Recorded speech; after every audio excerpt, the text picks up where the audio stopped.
He was an emperor. Then he was betrayed, imprisoned, and erased. But forbidden magic sent him 100 years into the past, into the body of a bastard no one respects. Does the idea of starting again from nobody scare him? Of course not. He knows every future betrayal. Every alliance is a calculated move. His unbelievable magic is still with him. And this time, he's not here to rule by accident. He's here to rewrite the empire from the shadows. But will everything be so smooth?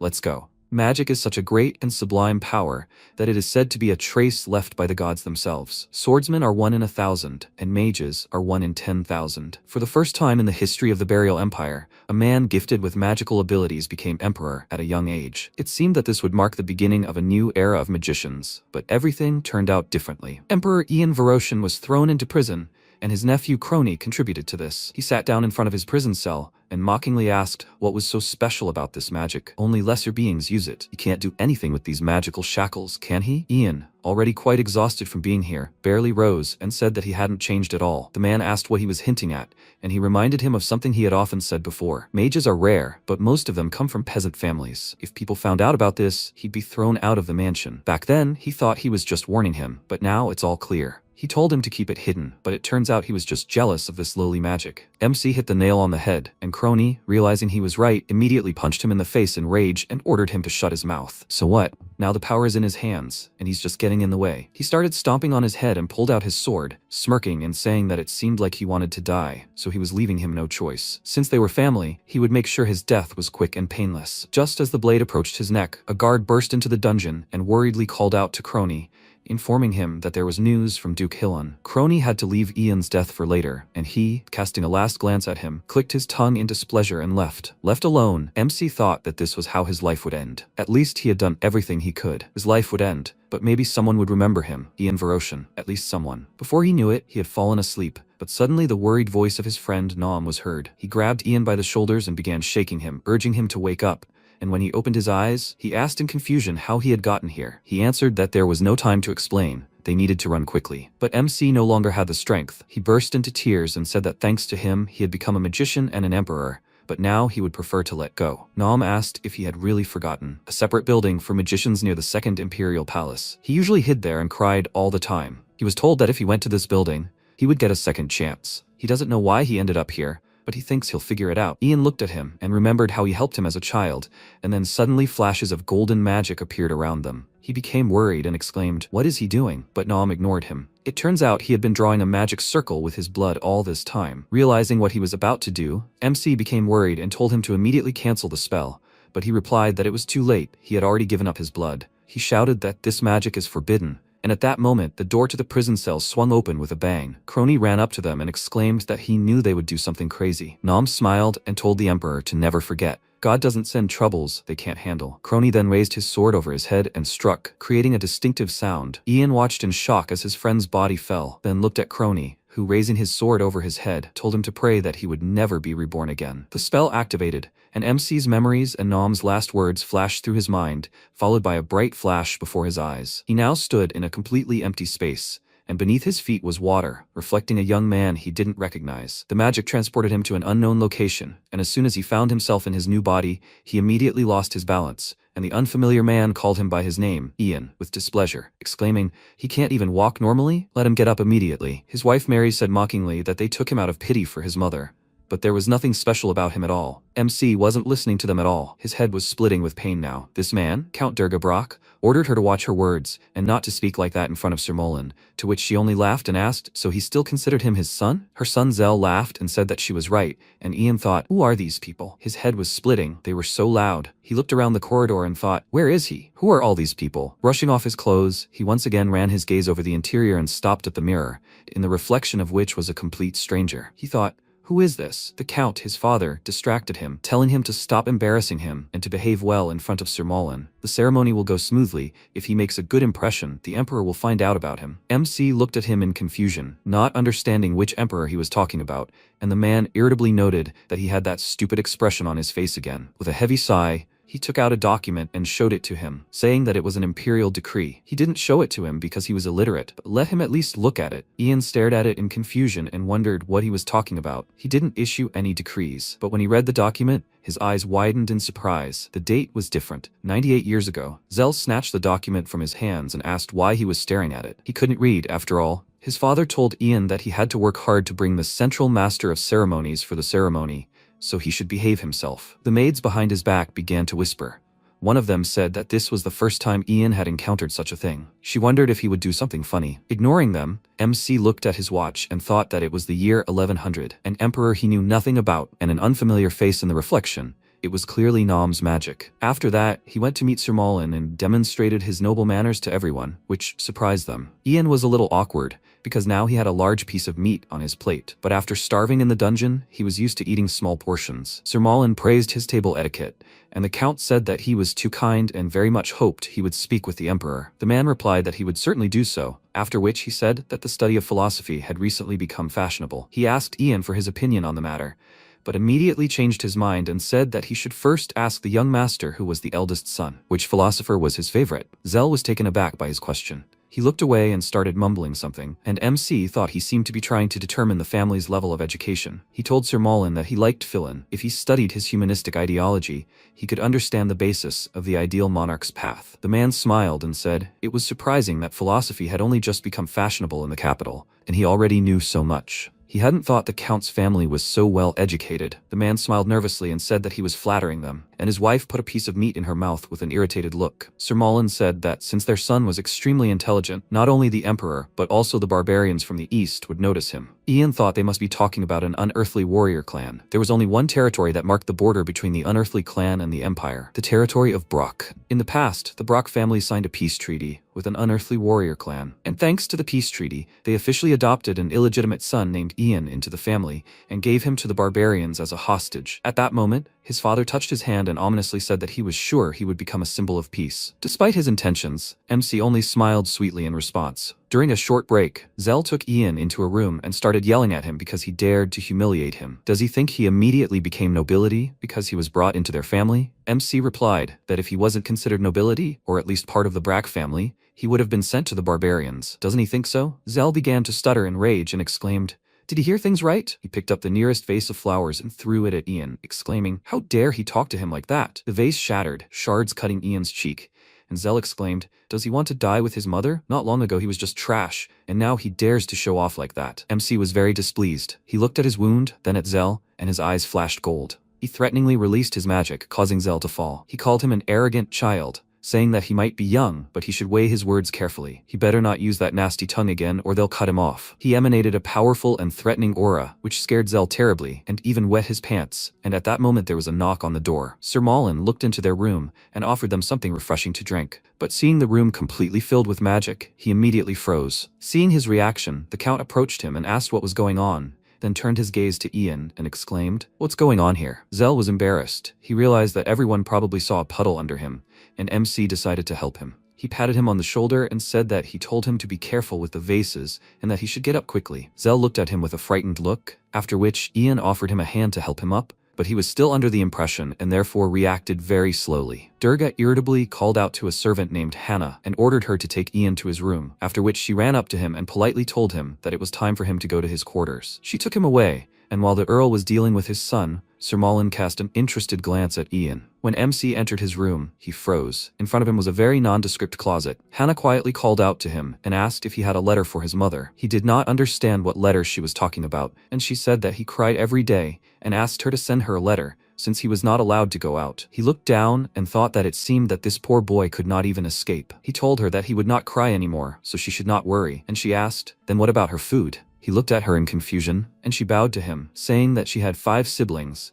and they only ate what he gave them, so she asked him to have mercy on them. He clarified that he should give her his food. She asked him to do it at least today, and after some thought, he agreed, but on one condition: let her help him later whenever he asked. She smiled, agreeing to this, after which she happily thanked him and said that she would return in the evening. When she left, he sighed heavily, clutched his head, and cursed. Magic of movement in space and time returns a person to the place where they first appeared. But for some reason he was thrown too far into the past, and even further from his place of birth. and he also ended up in another body. Why? He said that to get answers, he would have to visit the Ministry of Magic in the Imperial Palace. He needed to get there by any means necessary. After that, he tried using magic and was only convinced that this body was also suitable for magic. It's incredible. He possessed such a rare person who was born with the potential to become a mage, and his name is the same as his. Do such coincidences happen? There was a knock at the door. It was Hannah bringing food. He asked her to leave the food outside the room, and when she left, he opened the door and was surprised. There was bread and a glass of milk on the tray, and he immediately noticed that someone had clearly taken a piece of his meal as a reward for their work. However, even so, wasn't that too much? He remembered how they had lunch with Sir Malin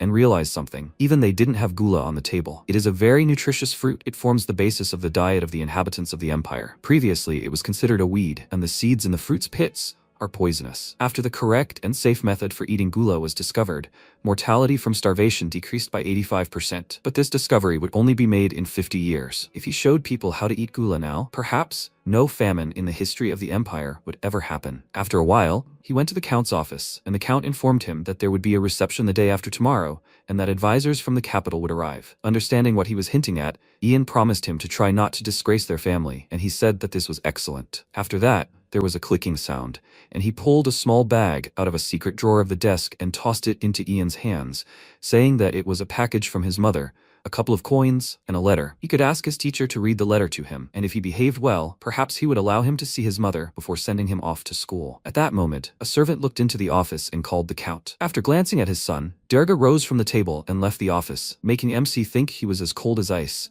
showing no signs of emotion. He felt so sorry for that boy. His gaze fell on the documents on the table. Naturally, he became interested in the count's affairs and picked up a couple of them. That's how he learned that the count kept double-entry bookkeeping. Apparently, he was stealing from taxes that should go to the capital's treasury. It was quite brazen. That's probably why Sir Malin had come all the way from the capital. At that moment, the office doors swung open, and he was momentarily confused, then quickly used magic to turn off the light. The count entered the office and asked why it was so dark. His servant answered that they had recently changed the light bulbs. Something must have broken. He wanted to light the candles, but suddenly there was a crash. He tripped over a stack of papers and fell to the floor with a loud scream, scattering the documents. The count asked him to quickly collect all the papers, and seeing a silhouette in the middle of the office, he froze for a second, in fear. After that, he quickly went to the window and opened the curtains, flooding the room with light, and saw his son standing in the same place, holding a bag in his hands. The count quickly checked his desk. All the documents were in order, and then asked what he was doing there. He replied that he hadn't told him to leave, so he was still there. Durga sat down and said that an unearthly clan of warriors demanded a letter with his signature. These barbarians were a real headache. Let him correspond with them from time to time. He would warn his teacher he could take dictation.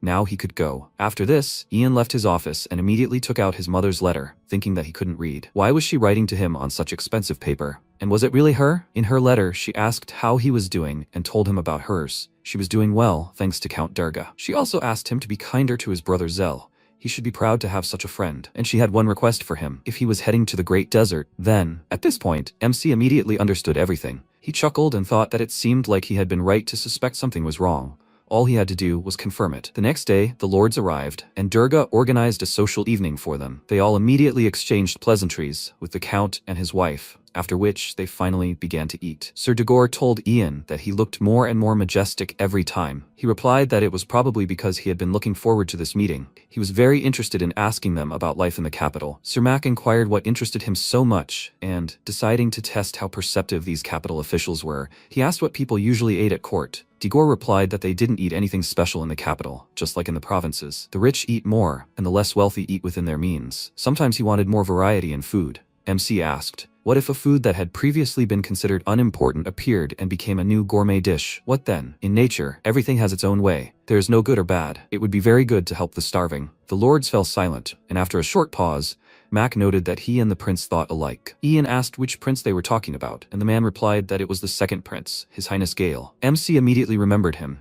Gale Varoshan, the second prince who led the Mage Rebellion and was defeated. Didn't that mean they were the second prince's men? Max smiled and said that after listening to him, he had the impression he had gotten along well with His Highness. MC glanced at the three lords and thought that getting close to traitors, of course, seemed inappropriate. However, why shouldn't he use them for his own purposes if they were useful? Sir Malin said it was a pity that time had run out so quickly, then turned to the count and asked if he would consider it rude if he asked him for something. Could he take a walk with Ian alone? Durga was surprised by his request and nervously said that he would then send Zel with them. The man thanked him and said that it was always good to have an interesting conversationalist. Afterwards, They went for a walk in the garden, but Zell, having walked only a short distance, was already sweating heavily from fatigue. Sir Mac glanced at Mullen, and seeing that he nodded, suggested that the young gentleman take a rest if he was having trouble. He led him to the nearest bench, and Degore told them that they would rest there for a while and then catch up.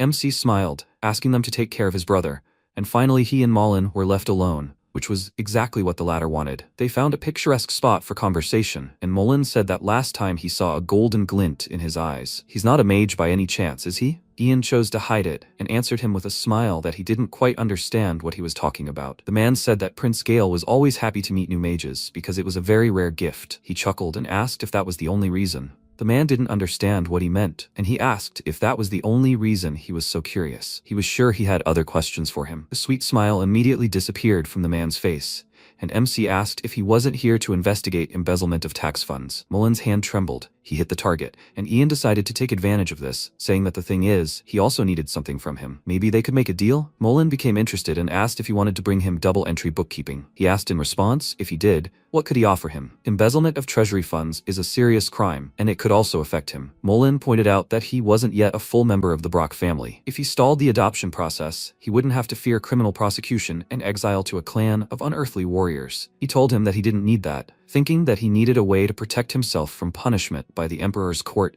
and to gain land for himself. He said that he would go to the clan of unearthly warriors without being adopted, and the man asked if he didn't know what it would be like for him in that clan. He replied that he knew perfectly well. When he reported the embezzlement of funds, his father would immediately suspect him because he had close contact with him. He needed a place where he would be safe with a clan of unearthly warriors. They had strained relations with both the Brock family and the imperial court, so they would be more disposed toward him, and having a clan of strong warriors at his disposal was a good trump card. He asked the Lord. He wasn't going to take him and his mother under his protection, was he? Mullen didn't know what to say to that, and decided to end the conversation, citing the fact that young Master Zell still hadn't driven them away, and he should go to meet him. MC smiled and thought that it seemed he hadn't expected such words from him. He also had things to do, so he would let him go. He said goodbye to him, saying that he would stay here, and the man wished him to thoroughly enjoy the sights of his native land while there was still time. After that, he left, and Ian watched him go, thinking that around this time, the Brock family had collapsed. In his current status, he wouldn't even be allowed into the imperial palace,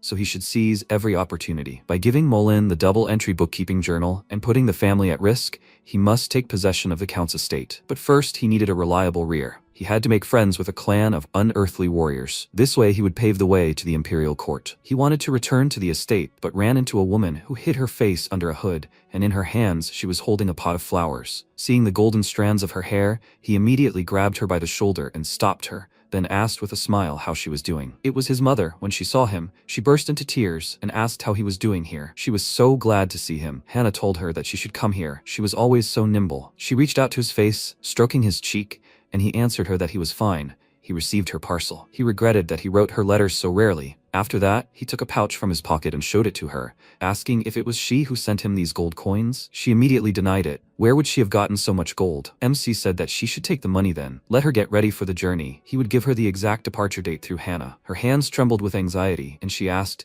"Is something bad happening? If he wants to escape from the Count's house, then let him run." She sent him here with such pain. She felt that he would be ill. If it was really hard for him, then let him run from here. He covered her palms with his and told her not to worry. When she looked up at him, she was surprised. His eyes turned gold. She wanted to ask what was wrong with him, but he did not let her do this and said that he would not run away, but let her promise him that she would do everything he asked. She remained silent, and the voices of the lords were heard behind him. Since they had very little time left to talk, he told his mother that it was time for him to go. Let her collect more gula seeds. They would be very useful to him later. He walked away, telling her to take care, and she called out to him excitedly, then handed him a pot of flowers and asked him to take it. They were the flowers he liked to take care of. He took it and thanked her with a smile, then left. A new day had dawned. Ian and his brother went to the training ground. He said that yesterday he noticed that they weren't in their best shape. His father had allowed him to go with him to train without asking questions. He was the best. Zell awkwardly asked, "Are they going to start training today?" He answered that today was the first day, so the training wouldn't be very hard. The captain would focus on their strength. They approached a sleeping man on a bench who, by the looks of it,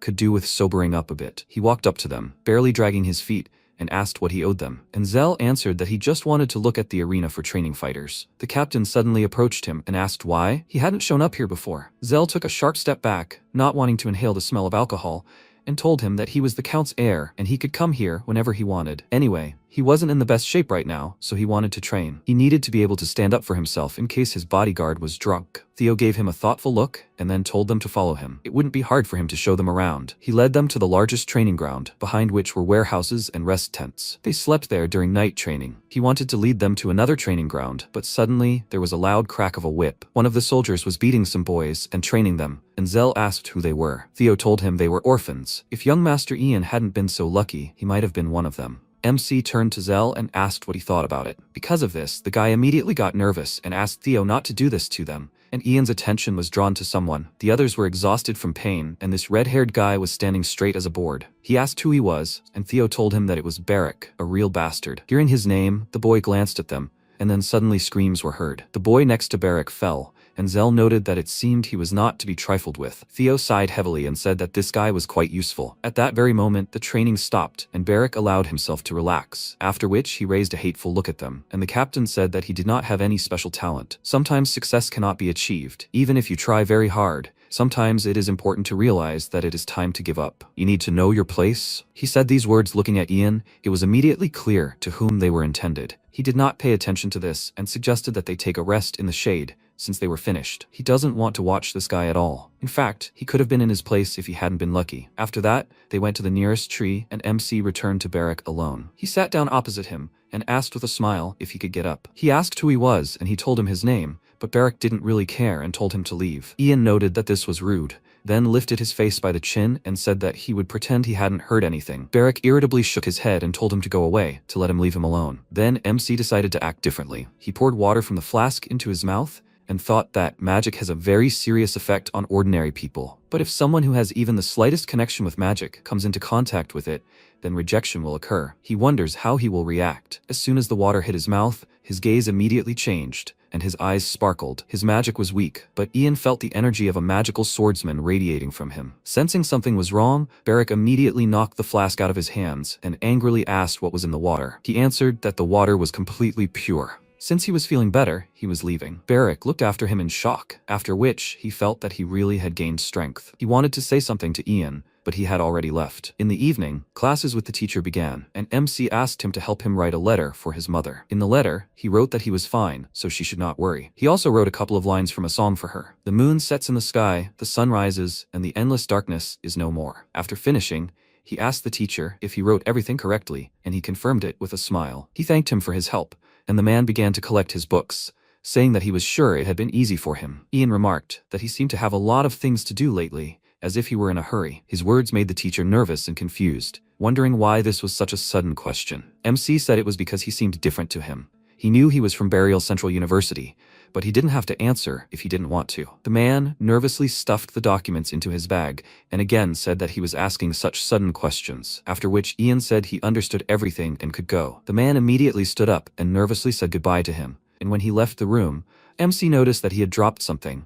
Papers about the desert. A new day had arrived, meaning a new training session. Zell, already out of breath from running, asked how much longer they had to run. Theo told him 40 minutes left and told them to speed up. During training, Ian noticed screams. Barrick was currently fighting another orphan named Meryl with wooden swords. He screamed and pounced on his opponent, swinging his sword right near his neck, and then pounced again, not giving him a chance to counterattack. The boy began to defend himself, cursing and telling Barrick to stop, but he ignored him. When he wanted to strike him, Barrick blocked it, and he gritted his teeth in nervousness, after which he threw the opponent away from him, causing him to hit his back against the boxes and told him to stop already. Barrick called out to him, and he turned to him in anger, asking, "Is the sun burning his head or something? How dare he say his name?" The boy stood up and said that there was no winner, and Meryl, looking at his furious expression, sighed heavily and asked, "He doesn't want to die, right?" After that, he punched him in the stomach, throwing him away, and started cursing at him, beating him up along the way. The other guys were sitting nearby and laughing at this, and when Meryl finished, he said that if he continued to show off, he wouldn't last long. Barrick only sighed heavily in response. He didn't have the strength to say anything. When Meryl left, Ian came up to him and asked, "It's him again?" He had told him to get out.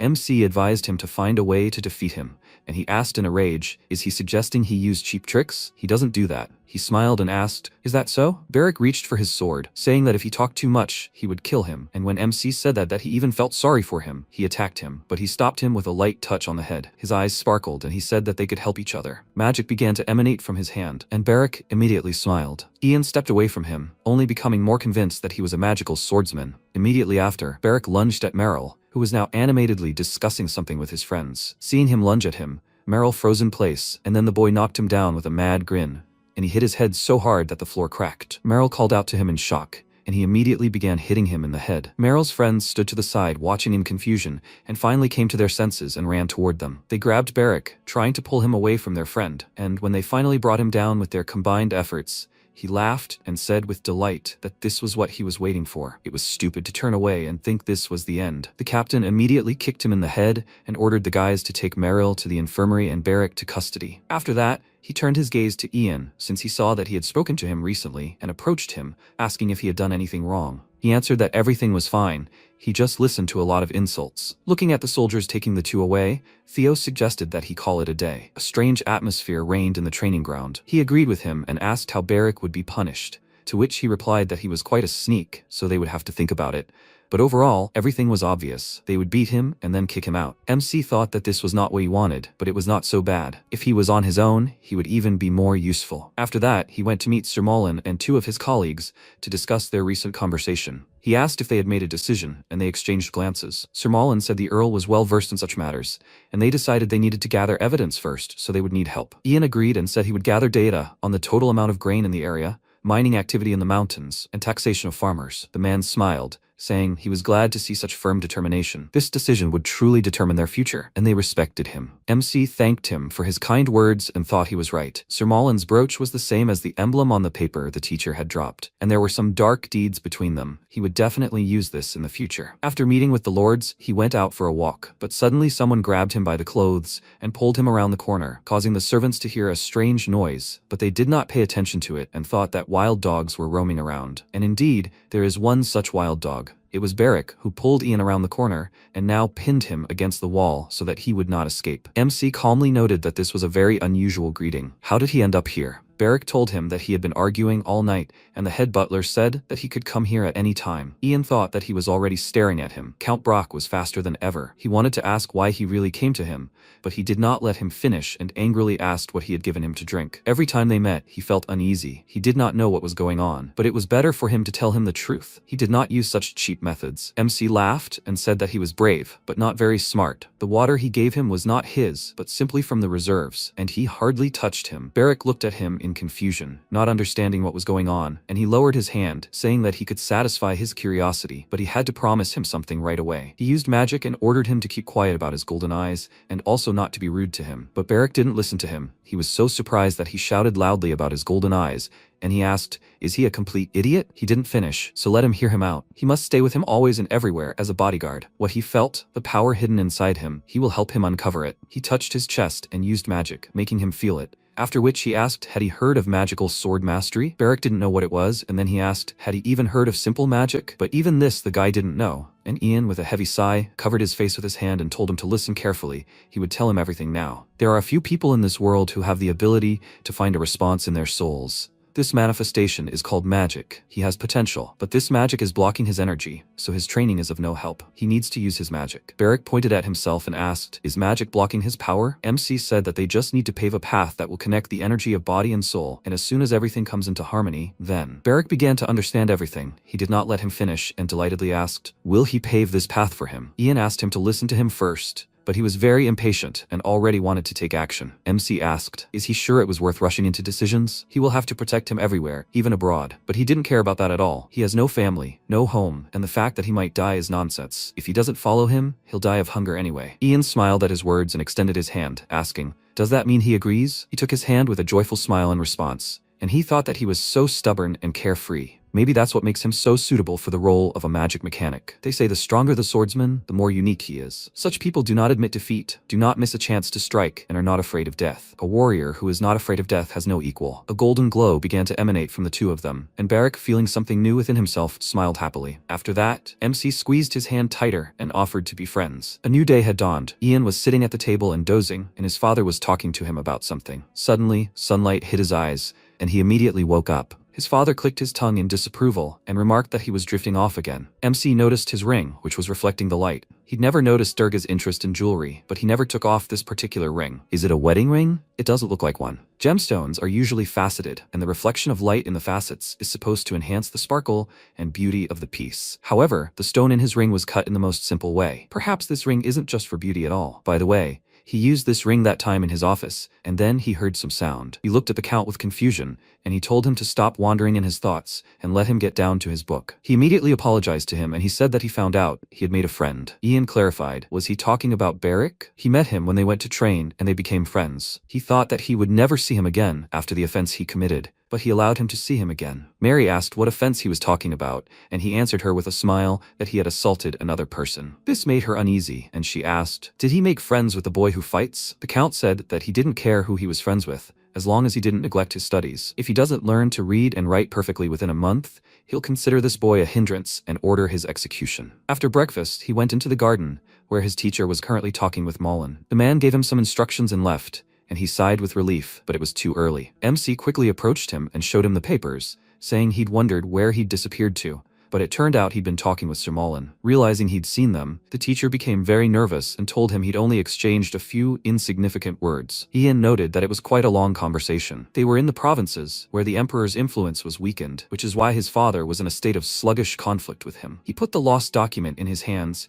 and asked what he thought his father would think if he found out that a capital official had been talking for a very long time with his son's personal tutor in a secluded place. However, he would probably be worried not about what he would think, but about what they would do to him. The teacher tried to assure him that this was indeed empty chatter. Was it that hard for him to pretend he hadn't seen anything? MC answered him that it was not difficult to do, but on one condition. He asked him to talk to his father tomorrow. It didn't matter about what. The main thing was to distract him with a conversation in the garden for at least half an hour. He asked nervously, is that all? Ian said that there was actually one more thing. The document he returned to him contained information about the climate of the Great Desert of the clan of Unearthly Warriors, and he said that he understood that he knew a lot about the desert. Could he get him a map? And he also needs information about the climate during the late spring. He is sure that he is an intelligent man and understands what he is getting at. The teacher bowed to him nervously, saying that he understood everything, after which they parted. MC returned to his room and immediately began to visualize that ring with the help of magic, taking into account the size of the Count's finger and everything like that. But now a problem arose. He did not know how to draw this ring. He decided to try,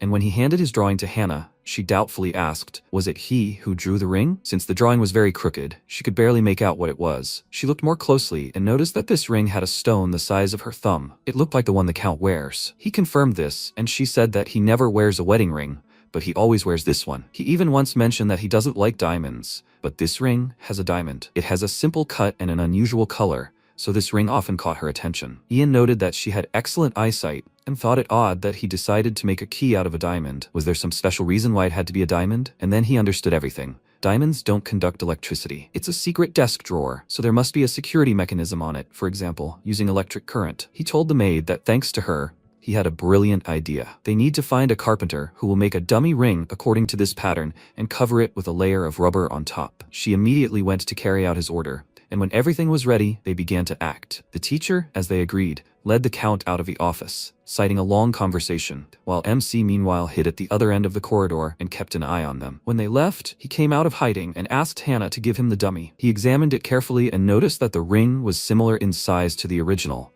and the rubber layer was also present as he requested. The carpenter was quite skilled. He gave the girl a couple of coins and said that he hoped this would be enough to feed her brothers and sisters for a long time. She was very happy, because this much money would be enough for her for several weeks. He asked her to stay here on guard, went to the office and extended his hand to Barrick, asking if he was ready. With a heavy sigh, he extended his hand in return and asked why he had to do this. Through touch, Ian transferred some of the magic to him and said that he should not let anyone in here. He can handle this, right? He confirmed this with a confident smile and said that his role was very important. If he did not fulfill it, then everything would collapse. Now, he was so inspired, as if he really wanted someone to fall into his hands. Having said that, he would come soon, he entered the Count's office and immediately began to examine the table. He quickly found the button and the mechanism activated, the secret drawer opening with a click. MC was pleased to find it was a simpler device than he imagined. In the secret drawer, he found a letter from a clan of unearthly warriors, but since he didn't understand the language well, He couldn't make out what was written there and decided to simply copy it down. Writing the date and stamping it would give the document the appearance of authenticity. The treasury would check this document against the Count's tax records. Having finished, he began to arrange all the papers as they were.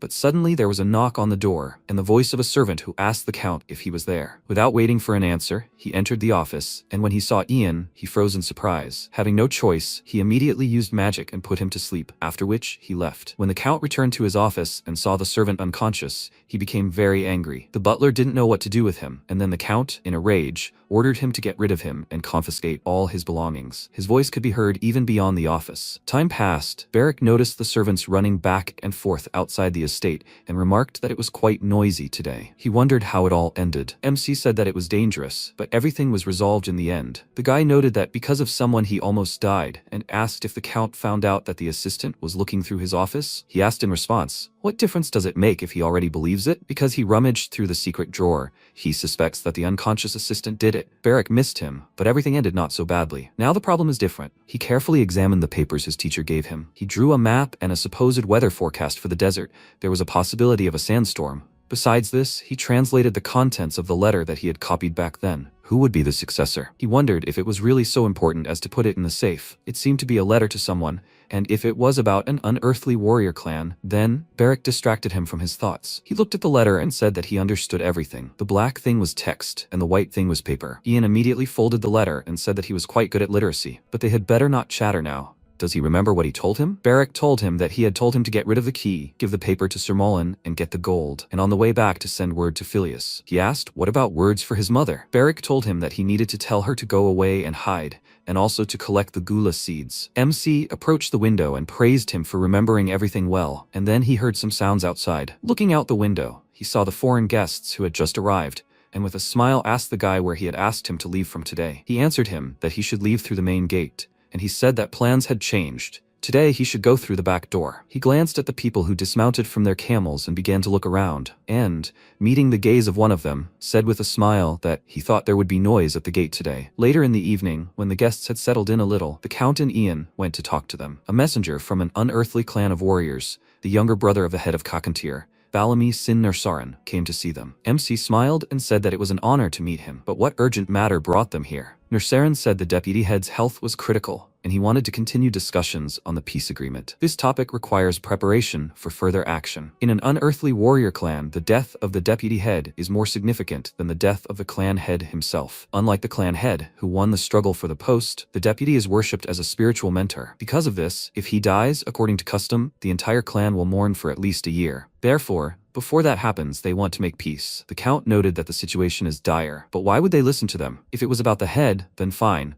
But what about preparing for the funeral of the deputy? Nersaran said that the deputy head is an important person. She has guided them on the true path since ancient times and has earned unprecedented respect. Clan members must look each other in the eye, and young Master Ian must meet her gaze and gain her recognition. The Count became agitated and asked if he doubted the lineage. Didn't he say he would send documents along with the Emperor's decree? He asked. Is he talking about the piece of paper he never received? Young Master Ian is his second wife's son, so the decree isn't created by just anyone. He thinks documents are proof. He glanced at Ian and thought that with the righteous eye of the deputy head, they could verify his family tree. MC, meanwhile, thought it was strange that the administration had included him in the register of the Count's relatives. This was to avoid suspicion by using their power. If the deputy head died right now, he wouldn't even know what would happen to the peace agreement. He could provide a register stating that sudden changes had occurred, then cooperation would be beneficial. He glanced at the Count, wondering what he was thinking. Derga hugged him and said with a nervous smile that he understood the whole situation. If such changes occurred, his son would have to prepare himself mentally. It would be better for them to rest today and continue the conversation tomorrow. He squeezed his son's shoulder and said that the butler would escort him to his room, and Nersaran thanked him, saying that he hoped he would make the right decision for the sake of peace. That same evening, the Count ordered the carriage to be prepared. He was outraged that these barbarians had arrived so suddenly and started complaining about their problems. Before leaving, he told Ian that he thought he was on guard. After all, he was the brother of the clan head. He would take care of the paperwork, and he should arrange a proper reception for him while he was gone. He replied that he understood everything, after which the Count got into the carriage and quickly drove away. He watched him with a smile and thought that it looked like he was going to hurry with the paperwork. Finally, he left. He could talk with the clan representative alone. He ordered the table to be set and invited Nersaran and his entourage to dine and talk at the same time. Sue, his subordinate, immediately started drooling over her food, and he looked up at Ian with interest. He told him he wanted someone to accompany him. Nersaran immediately frowned and said that they were promised him specifically. The rest were just a burden. MC smiled and said he didn't think so, and he was referring to Beric, who was currently carrying out his errand. Ian told Nersaran that he was quite skilled in combat, and he chuckled, saying he had a great sense of humor. He smiled, saying he wasn't joking at all, and the atmosphere in the room immediately changed. The man looked him up and down and asked what nonsense he was talking about. He was no different from their warriors. He was suggesting they take two people who weren't even resistant to poison and couldn't survive long in the desert without water? Was he really underestimating the desert? MC calmly asked why he was so worried. This help really wouldn't hurt. He might not be the smartest, but he's strong. He shouldn't worry about them. They can handle the desert. Nersaran said he'd think about it if he could defeat them in battle. After that, Ian called Beric, and they went outside the estate to fight. Sue asked tiredly why she had to fight him. It was so terrible to be the youngest. She'd only give them 5 minutes. Beric asked, so he has to fight her? They were calling it a fight, but they didn't even come to watch. MC told him to be on his guard. He'd regret losing because of his own carelessness. He figured they didn't even come to watch because they didn't think it was worth it. The difference in strength was too great. Beric noticed a light in one of the windows and asked loudly who was standing there. Ian told him it was Nersaran, the god of death, and he exclaimed irritably, is he going to watch the fight from there? How dare he underestimate him? MC laughed and told him to calm down. He just needed to win. After that, he transferred magic to him and told him to listen carefully. He would tell him how to win. After that, he approached Sue, and she asked, is he ready? As she had already said, he had 5 minutes. She timed it and said with a smile that if he could knock her out in that time, then he had won. He pulled his hair back into a ponytail and said that 5 minutes would be enough. Just let her not whine, otherwise it would hurt. After these words, he immediately rushed into battle and clenched his fist tighter to punch her right in the face, but she quickly found herself behind him and said that he would be the only one whining here. He turned around in surprise, and when she approached him, he immediately punched her, and she, quickly moving to the side, asked, is he punching the air? She's already here. She placed her hands on the ground and kicked him in the lower jaw, causing him to cry out in pain and stagger, but managed to stay on his feet. He wiped the blood from his nose, and she asked, with such clumsy techniques, was he just going to suffer in pain for 5 minutes? He exclaimed irritably that she was the one who would suffer here. There was still plenty of time. After that, he returned to the fight with a smirk, and Ian, watching them, thought that this was expected. Beric was losing. Sue began to press him, not giving him a chance to strike back, and realizing this, she smiled. It was time for the finishing blow. She jumped up and swung her leg,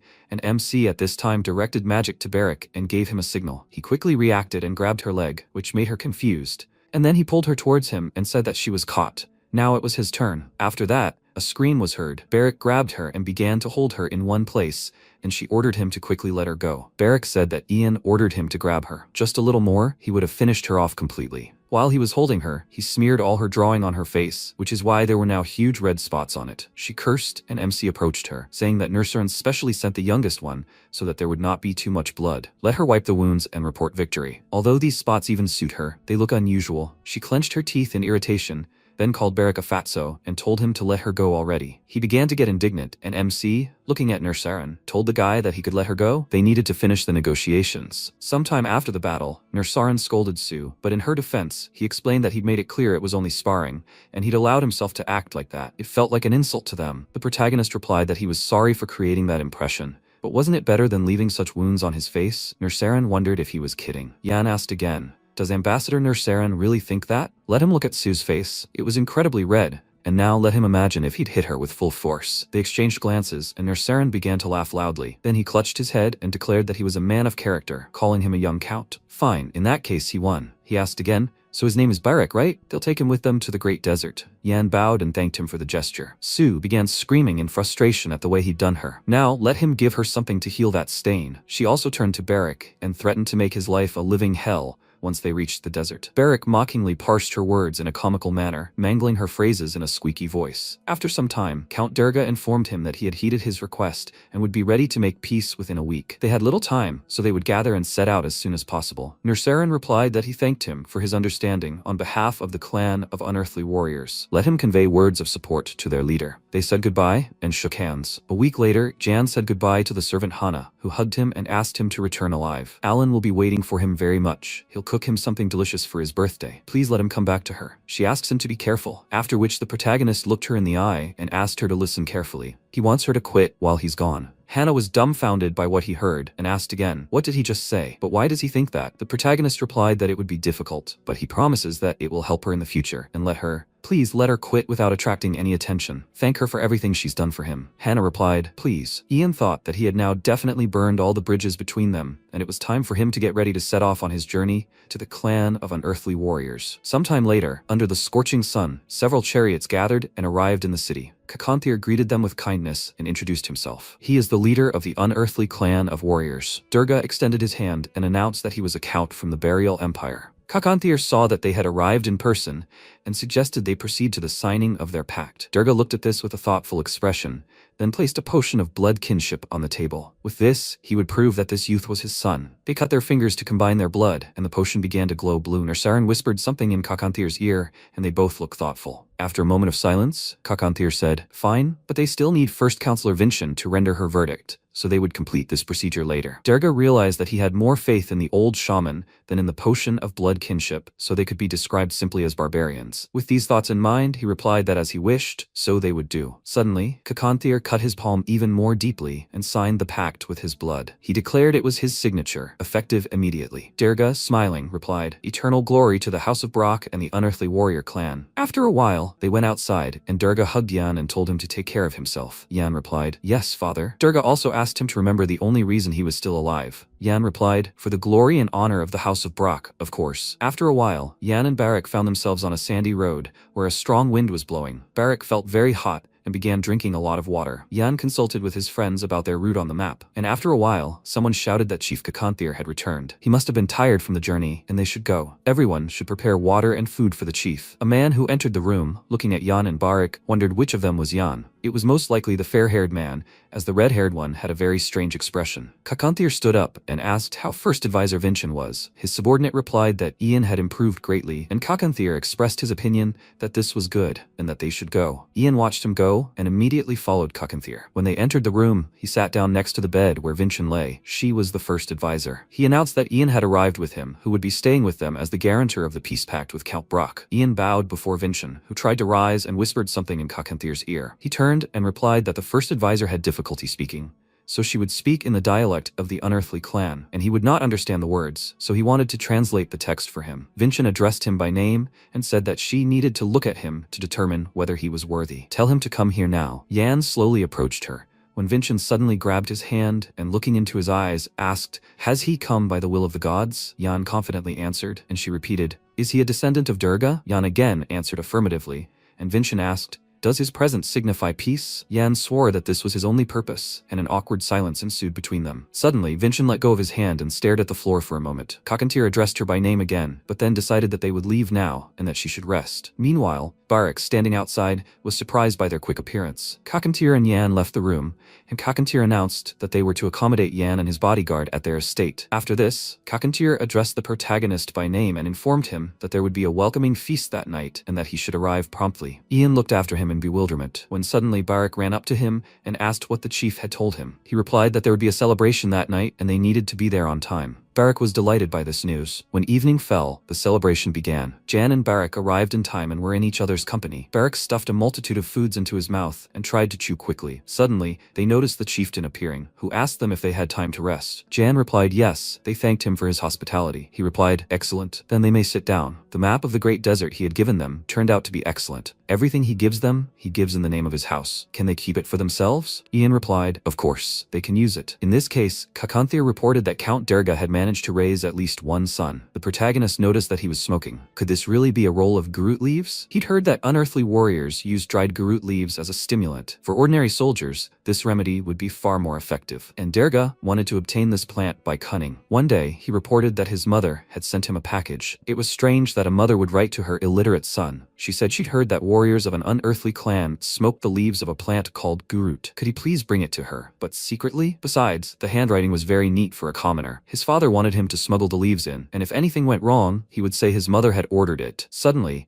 Kakanthir addressed him by name and informed him that he was warning him in advance for his own safety. He was not even allowed to look at the garut leaves. It was a type of tobacco intended only for warriors of the clan going into battle. He understood that he would still be inhaling smoke here, but he would not allow any interest or questions about this tobacco. The protagonist smiled and replied that he understood everything. At that moment, He thought about how perceptive their leader was, and that if he skillfully manipulated the leaf smuggling situation, he could arrange for the clan's peace pact to be dissolved. Suddenly, he turned and noticed the gaze of Kakanthir's subordinate. He turned to Sue and asked who he was. She turned to see what he was talking about, then informed him that he was a boomart, a member of Lord Nersaren's family, a cousin of his second stepmother, if she was not mistaken. He was in charge of the clan's food supplies. Yan wondered why he was looking at him like that. This was quite unnerving. One of his subordinates approached Kakanthir and asked if he could have his attention for a moment. He stepped closer and whispered something in his ear, causing him to jump up abruptly and follow him. The protagonist watched in bewilderment and suggested that First Advisor Vincent must have had another attack. Sue informed him that the person who had told him was their doctor. They didn't know when the first advisor might be sent to the ancestors. Yan suggested that she must be in very serious condition. Isn't there any way to cure her? Sue was very upset and remained silent, then said that there was one way, but she wasn't sure it was even possible. People said she needed a silask flower,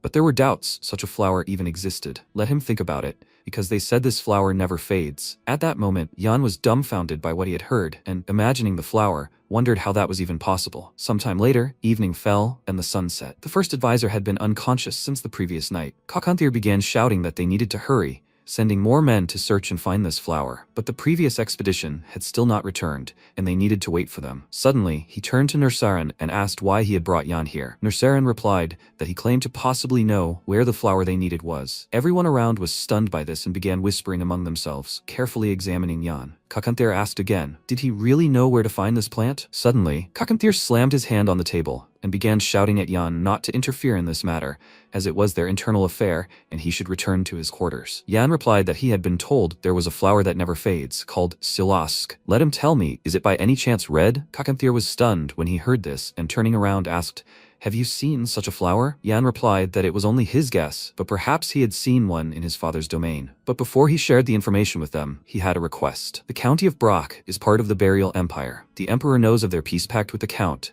and he is here, so to speak, at the Emperor's behest. Therefore, he demands a guarantee of safety and respect, not just as a guest from the county of Brock, but as a representative of the Burial Empire. Kakanthir smiled and said, well, then let me ask you something. If he dies now, will the Empire send its army after them? He grabbed the protagonist by the throat, stepped closer, and continued threateningly, saying that if everything is as he says, then it will be so. Yang tried to remove Kakanthir's hand from his neck, and replied that he didn't know if they would send their troops, but they would definitely have problems, since the soul of the imperial palace, passed down from generation to generation, resided within him. He might be physically from the Bra family, but his soul was from the palace. Kakanthir shouted, the soul of the imperial palace? Don't make him laugh. Fine. It was precisely because of people like him that God sent them Madame Vincent. Sometime later, Kakanthir dragged Yang into Vincent's room and informed him that the young man had said he possessed this information. He also said that the soul of the imperial palace resided within him. Was that true? Vincent examined him carefully, then extended her hand toward him and swept it with her left hand to the right.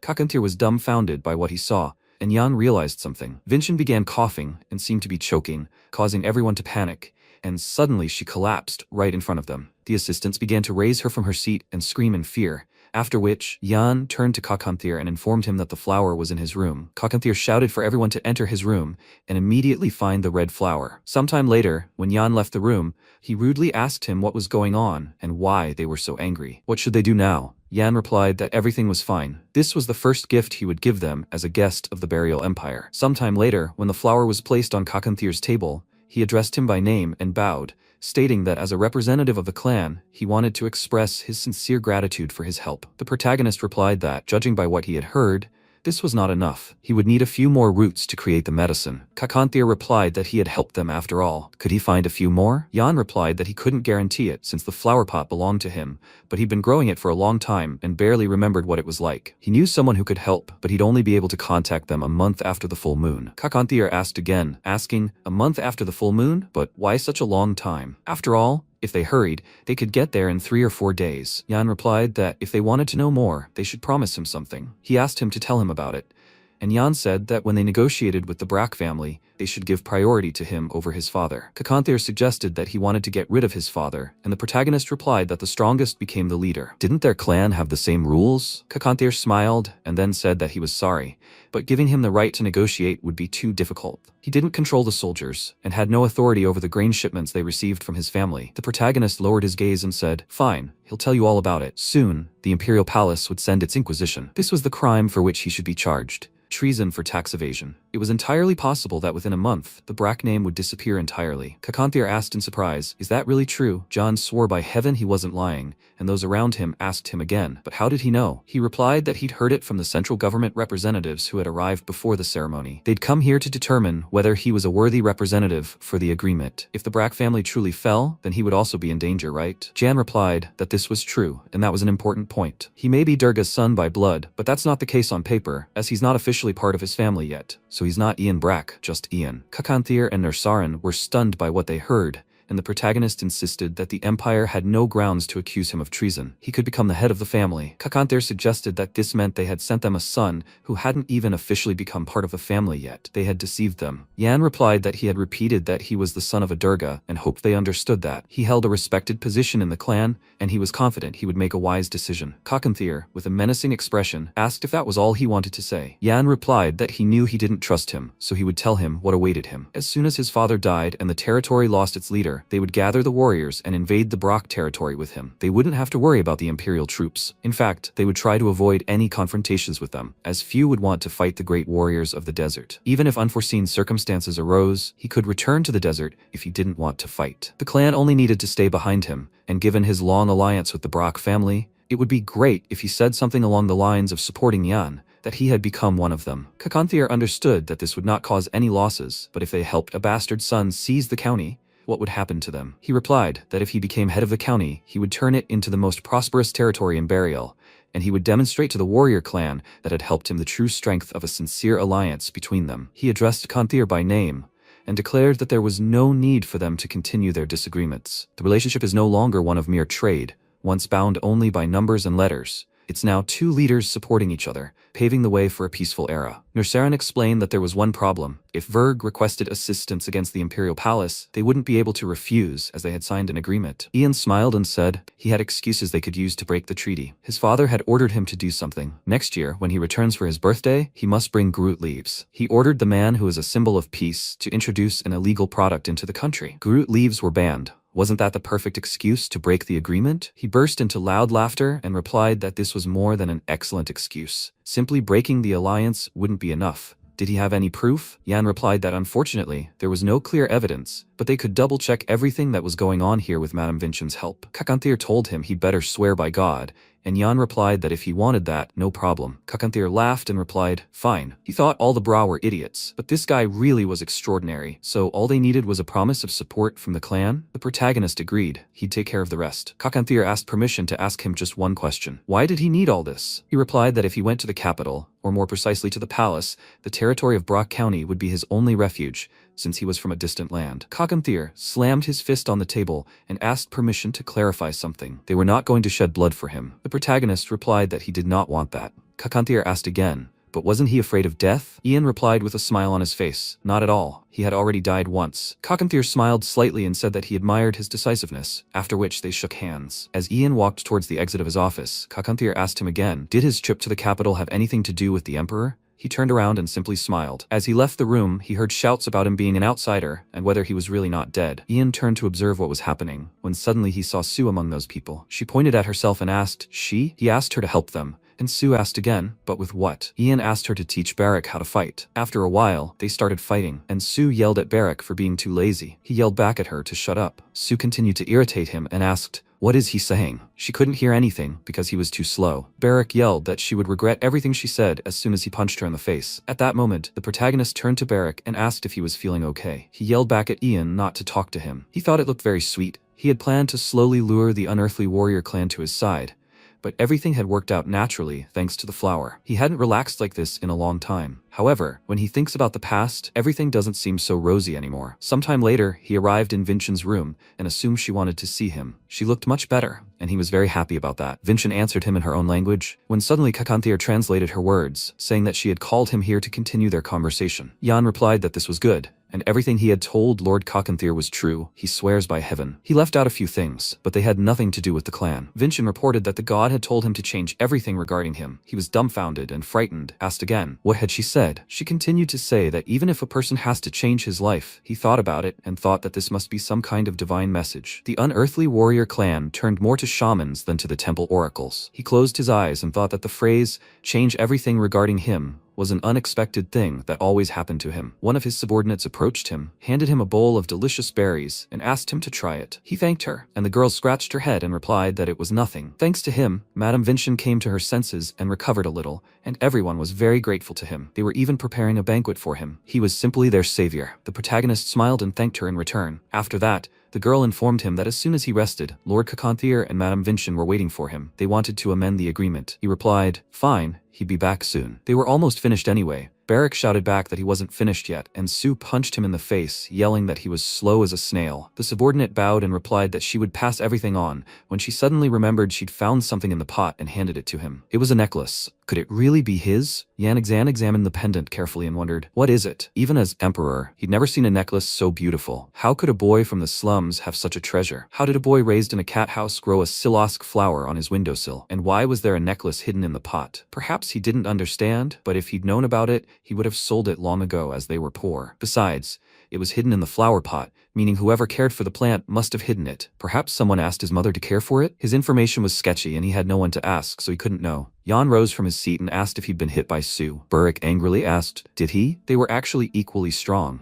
The protagonist answered, yes, after which they decided to move on. He'll need to ask Barrack about this, because he knows everything about the great warriors of the desert, since he wants to become the strongest in the world. But he's still a long way from that. Fortunately, everything is going according to plan now, and he can focus on the next step. Suddenly, loud shouts were heard, and a servant burst into Durga's office, shouting that something bad had happened. Durga shouted at him to be quiet, as he had asked him not to make noise while he was working. What had happened? The servant apologized for what had happened, but he'd better go down and see for himself, because the tax police had arrived from the capital. Durga was dumbfounded and shouted back, what did he just say? When he entered the palace, he saw a tax police captain named Erica. She looked ahead and asked, so he is a Count Durga? He descended hastily and told her it was him. She introduced herself to him and informed him that their team had been sent here by order of the emperor. They would be investigating embezzlement and treason, and swore to conduct the investigation fairly and impartially. Durga became enraged and began shouting that this was absolute nonsense. He had defended the empire from these damned barbarians for so many years,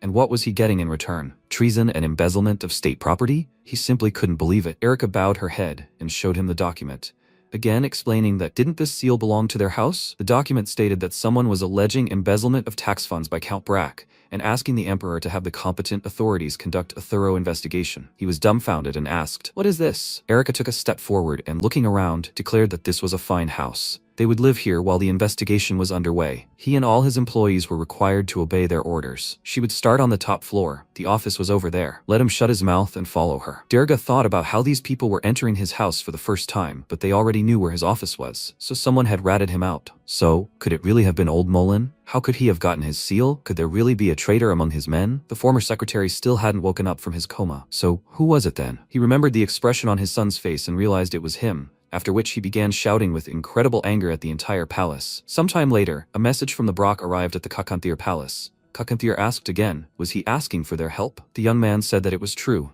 A false denunciation had been filed against him in the name of the emperor, and an investigation was being conducted at his estate on charges of treason. The count was asking him for military assistance. Cacanthier asked again, did he want to resist the authorities? And where was the guarantee that this denunciation was false? If he helped the count and the accusations were later proven true, they would become enemies of the emperor. The servant declared that his innocence would certainly be proven, and he asked him to convey that he would prove his innocence at the cost of the life of his beloved son. These were the words of his excellency. Cacanthier was dumbfounded by this, and after he showed his reaction, his servant was dumbfounded and looked at him questioningly. Cacanthier apologized for what had happened and replied that he understood everything, but suggested they discuss it later. The servant replied, thank you, chieftain. He decided to ask about Jan, when Cacanthier suddenly replied that they could do whatever they wanted. He was merely a hostage in the name of peace, but they would not treacherously kill a warrior who had lived with them for so long. The servant replied that the count had actually given him orders for just such a case, and grabbed his sword. Cacanthier smiled and said that was good. After a while, Jan entered the study and asked if he had called him. Cacanthier approached him menacingly and replied that yes, this knight had come to kill him. Jan replied with a smile that he had expected nothing less. After that, the knight turned around and asked why he was calling him sir. What was going on? He replied that he wanted to kill Sir Jan, so he had given him a place to do it. The knight realized something was wrong. He had accepted the idea of killing him so calmly, as if he had known all along that Jan would come asking for help. Besides, what was this antics? Why was he calling him sir? He was trying to figure out what these two were up to, and the knight suddenly realized that no matter what they were up to, he had his own task. At that moment, he drew his sword, when suddenly Beric appeared before her to shield his master. The knight exclaimed in surprise, realizing he was in danger. Jan explained that to kill him, he would first have to fight his bodyguard, Beric. Beric glared at him and parried the attack with trembling hands. Jan smiled calmly and said he would wait to see the outcome of their meeting. A fighter can train as much as he wants, but nothing replaces a real battle with the intent to kill an enemy. This is a real battle with bloodthirstiness and hatred against a superior enemy. The knight and Beric faced each other on the battlefield, surrounded by a crowd of screaming people. This was an opportunity for great advancement in martial arts for him. Kakanthir and the protagonist sat on chairs and watched the unfolding scene. The surrounding people began shouting at Beric. Will he be able to do this? Jan might not die here today. Beric rejected any criticism and called these guys idiots. They shouted back that he was even snapping back, that he was completely out of his mind. Meanwhile, the knight Brack couldn't bear the idiotic shouts of the surrounding guys and thought that these damn barbarians were egging him on as if he were some kind of gladiator. At that moment, Beric smiled and asked if he should give him a head start. He really was going to fight at full strength. The knight grew angry and, gritting his teeth, declared that he was being insolent. Suddenly, the battlefield erupted in sparks and wind. Beric abruptly moved closer to his opponent and shouted that this was his defining characteristic. He pounced with incredible speed on the knight, who wondered why he was rushing at him like some kind of rabid dog. Beric asked again, was that really a compliment? Their struggle continued, and the knight was stunned by what he saw when he realized he was already right next to him. He plunged his sword into Beric's body, who began coughing up blood and fell to the ground. One of the onlookers remarked that it seemed he had actually hit him. People shouted for Beric to get up immediately. He tried to rise, his face showing incredible anger. Turning around, he threw sand into his eyes. The knight tried to dodge the blow, but suddenly froze, and Beric struck him square in the jaw, shouting that it actually hurt. The knight thought about how annoying this guy was. In a situation where every second could be his last, he shouldn't waste time on this bastard. He was also incredibly persistent. Beric screamed loudly and moved very deftly from one place to another. When the enemies faced each other, the knight's mouth suddenly dropped in shock, and Beric's blood spilled again as the knight struck him in the stomach with his sword. The knight declared that he was a good fighter, but now it would surely be his end. Beric was dumbfounded by what he saw. The people around him began to comment that he was a scoundrel, that he should have simply killed instead of inflicting such a grievous wound. But this was no duel, but some strange farce. When the sword was driven through Beric's body, he tried to hold it in with shaking hands, when suddenly he fell to the ground, unconscious. The knight rose from his seat and, turning to Jan, declared that he had no time and must prove the count's innocence with his death. Jan looked at him carefully, and the knight declared that he could consider himself honored to die for a noble cause. He swung his bloody sword at him, when suddenly Beric rose and attacked him from behind, despite the bleeding. He couldn't understand how this was even possible, and looked closely at the wounded Beric. He grabbed the sword and, pulling it from his body, menacingly declared that he wasn't finished with him yet. The knight began to scream in fear that it was a curse, because this guy was incredibly persistent. Beric became extremely angry. Every day, a warrior lives with the thought of death. A bloody struggle began between them again. The battle must have some kind of climax. The enemies were facing each other, and to rise to a higher level,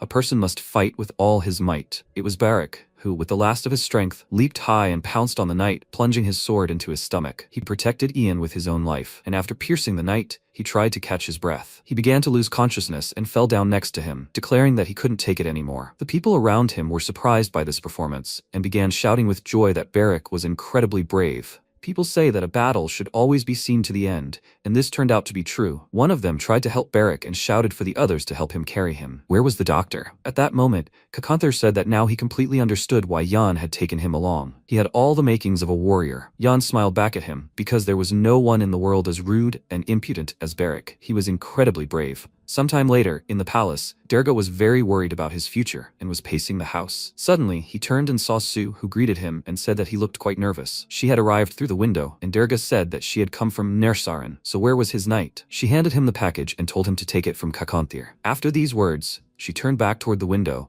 and Durga shouted at her to stop and asked, what did the clan leader say? And what was going on about Jan? Had she killed him? Sue jumped from the window without a word, and Durga angrily shouted at her to stop. But, having achieved no result, he looked at the package in fear. When he took the documents in his hands, he read that they had confirmed that the Brack family had broken their word and sent an illegitimate child as a sign of friendship. Because of their attempt to smuggle Gurut leaves using the child, they were terminating their agreement. When Durga and his wife read this, they became terrified of what was happening and began screaming. Durga became enraged and shouted that they had betrayed them and that he would kill them all. The knights standing outside his room exchanged glances. After some time, the room was completely destroyed. Durga wondered if they really wanted war. He had only one choice left: Since he'd been tricked into betraying them, he'd either take everything or get nothing. And who needed their help anyway? He could figure out what was happening perfectly well on his own. He would become independent of the state. After some time, he lowered a rope from the window and asked his wife to use it to escape with their son and hide in the storage room. Marie was not to leave until he told them to. She asked him again, what will happen to him? He had to go with them. Zell agreed with her words when Durga suddenly shouted that they had to do as he told them. Minutes were counting now. He lowered them from the window and, turning around, realized he had to get rid of the reconnaissance before the capital's army arrived. He picked up a lantern and threw it on the floor.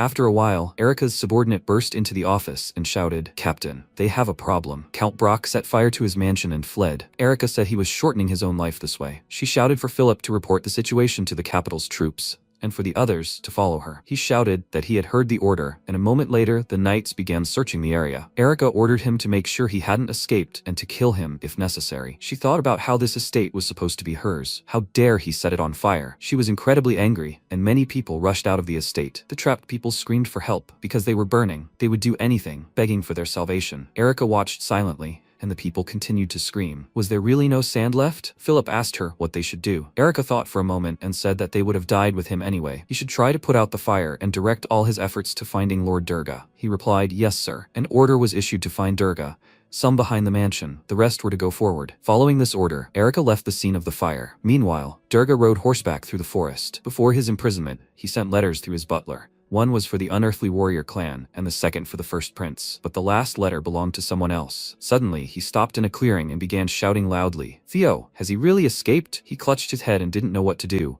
when suddenly he heard someone shouting, "My lord!" His servant Theo arrived and asked, "Is he all right? What about the unearthly clan?" Durga reported that they had betrayed them. They needed a little more time until he received an answer from the first prince. They must intercept the estate before the capital's army arrives. They are far from the capital, so they have plenty of time for now. They are fighting against intelligence, so they must use the terrain to their advantage, and their soldiers are the best. They are the most elite fighting force trained to repel the unearthly warrior clan. His knights shouted back, "Yes." Theo thought that if they won, he would definitely become commander. He was confident in his abilities, and Durga raised his sword and shouted, "Forward! They must restore their former order." Meanwhile, the estate continued to burn, with every room ablaze. After some time, Barak lay down in bed and began to receive treatment. A servant said she would bring some more medicine, and that Jan should monitor his condition. When the doctor left, Kakanthir turned to her and asked when he would get better. She replied that it would be 3 or 4 months. The injuries were so severe that a normal person would die, but he was fully strong and cheerful. Kakanthir thought that if it would take him 3 to 4 months to recover, this wouldn't be good news for Ian, since he was his only fighter. Ian knew that wasn't the case. If a person has a will, then he has a chance to win.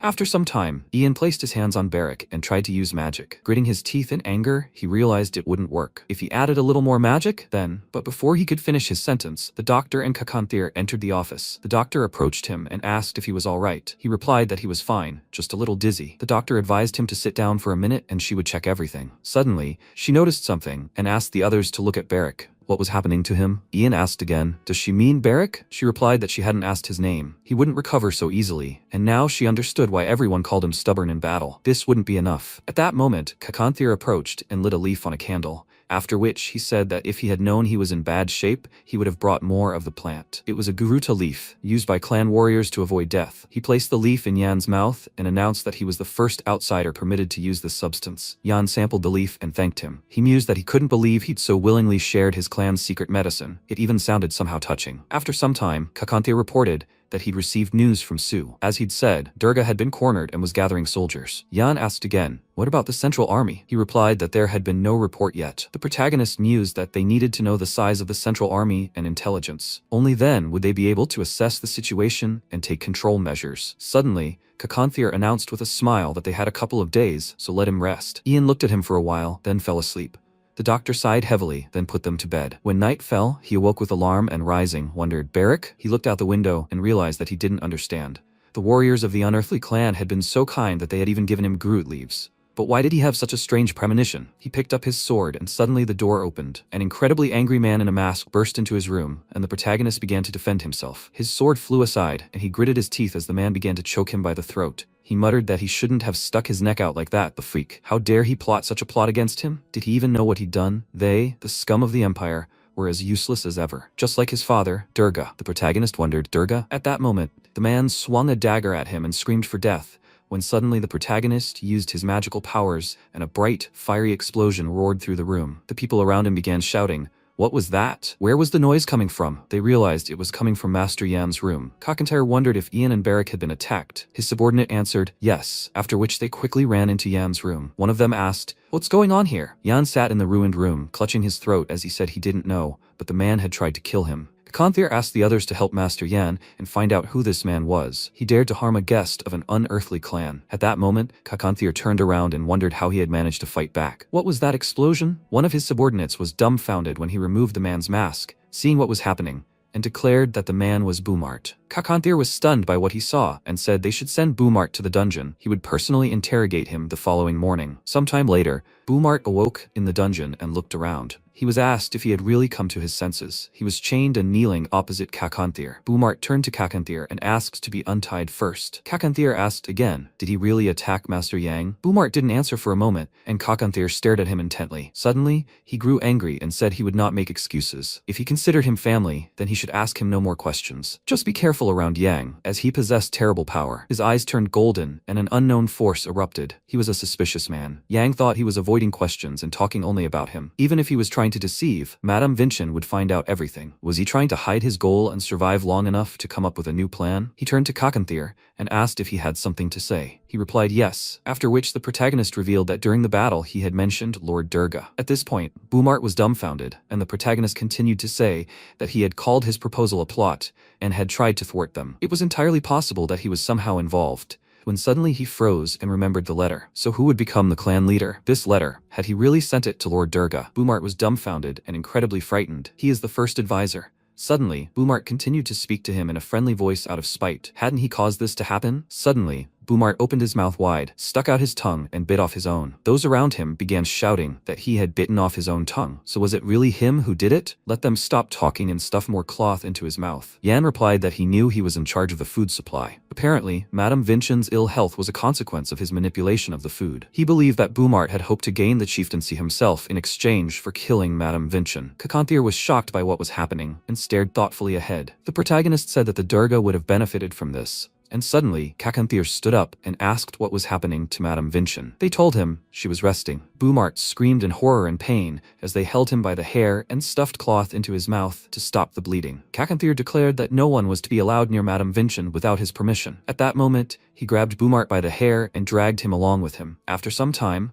they found themselves in an office, and he began beating Boomart, who screamed loudly in pain. Kakanthir was completely covered in blood, and leaving the room, he sternly ordered the others to throw the body into the desert for the vultures to devour, and that Boomart's family should come to him immediately. His subordinates looked at Boomart's destroyed body in shock and told their master that they would do everything immediately. As they dragged the bloody, motionless body along the ground, Kakanthir approached Yan and asked if the explosion during the ambush, orchestrated by Boomart, was really his doing. Yan looked at his hands and replied that it was indeed so. Kakanthir remarked that he knew that in the Empire, people who perform miracles are called mages. The protagonist lowered his gaze and replied that he didn't want to lie, the leader, and he would definitely tell him everything in due time. He would tell him who he really was. It would be difficult for him to understand this now, as he lived in a different country and a different time. Kakanthir stared at him silently for a long moment, then announced he was changing his plan. Ian asked how exactly he would do this. He replied that he wanted to deliver him to the Brock estate and support him until he got back on his feet. But since Durga had decided he could deceive the unearthly warriors and, under the guise of a peace pact, tried to assassinate First Advisor Vincent,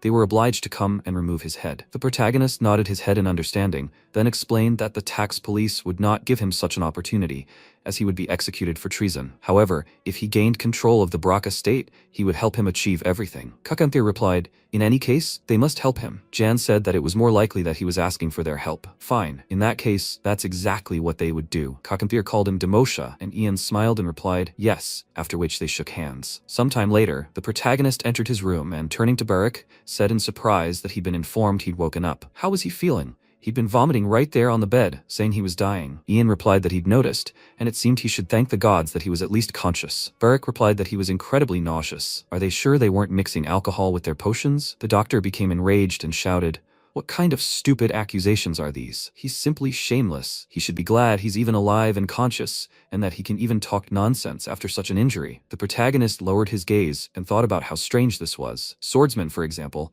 possess not only excellent weapon handling skills, but also regenerative abilities. But is healing that fast even possible? He turned to Barak and asked again, does he remember his parents? Barak asked, what? Of course he remembers them, though they're long dead. The protagonist thought it wasn't like he had any other races in his family. So what was the matter? Barak wondered when they would return to the county. He replied that it would be soon, perhaps even tomorrow. Barak was delighted to hear such news, and Ian informed him that he should warn him in advance, as he wouldn't be able to go with him. Barak became incredibly angry and jumped out of bed, screaming, what? But why? Ian replied that it was precisely because he was in such a terrible state. Barak replied, no, that's not the reason. He'll be able to walk tomorrow. Yan replied that he was sorry, but they would have to fight the Count's infantry, the tax police, and the Imperial Army, and in his current state, he definitely couldn't do that. He needed to rest and recover, and they could handle the county's affairs themselves. Barak, in an emotional outburst, shouted, no, he wants to go with him. Had he really used him for his own purposes, and now was he abandoning him like this? He was simply a traitor. He couldn't even survive a compress properly. The weakling. Yan chuckled at his words, and Barak continued shouting that he had promised to teach him how to use mana. He had promised to do it. And how could he abandon his student in such need? Yan was already tired of this kind of speech and asked in despair, is that how a student speaks to his teacher? He was simply a weakling who couldn't even survive a compress properly. He should have some conscience. Besides, had he forgotten? He himself knew how to use mana. At that moment, Barak was stunned and asked him again, perplexed. Him? The protagonist replied, yes. At that moment, Nursarin entered their room and asked John to step outside for a minute. He had received a letter from the Bracken. It was just in time. The Derga had ordered soldiers to cordon off the estate, and it looked like a group of tax police were defending the premises and awaiting reinforcements. But there was a problem. Subjects of the county, people had gathered around the bank in the city center. Jan replied that it was because the bank was neutral territory. The Gaiman Bank was the central control center for all financial flows in the empire. Each region had at least one branch. If the bank suffered damage due to a rebellion or civil conflict, the bank ceased cooperation with all involved, so the tax police and the Derga would not be able to harm the townspeople on the bank's premises. Nursarin asked again, so it's some kind of holy place? The protagonist replied that one could say so, but they needed to hurry. People who couldn't find protection on the bank's premises would inevitably start to side with the Derga. This means they're leaving for burial tomorrow. After some time, smoke continued to blaze in the Brock estate. Those around shouted that they needed to cut it down, as they needed a larger log. They needed to light their arrows and shoot. Durga, who had been watching from afar behind the bushes, asked his subordinate what was happening. Mariloff. He was the count of the neighboring lands. Why hadn't he come to their aid yet? He said he'd been informed that he'd repeatedly refused to accept their messenger and even closed the city gates. Durga shouted that he was just a cowardly fool. The subordinate explained that he had a trading city and a very small army. They must conquer it as soon as they sorted things out here, Your Excellency. Suddenly, they heard a rustling sound nearby and turned sharply. It was an army with a flag and coat of arms approaching them. Durga became frightened and screamed loudly in terror. The army was shouting that they needed to quickly block the bridge leading here. They needed to do it faster. On Portless Street, at the Hayman Bank, people were shouting, please let them in, open the bank, and stop trying to block them out. One woman was shouting that she worked there and that they should let her in. The guard replied that she was just a citizen and should leave. People were screaming for help because the Imperial Army was killing citizens, burning them alive. Meanwhile,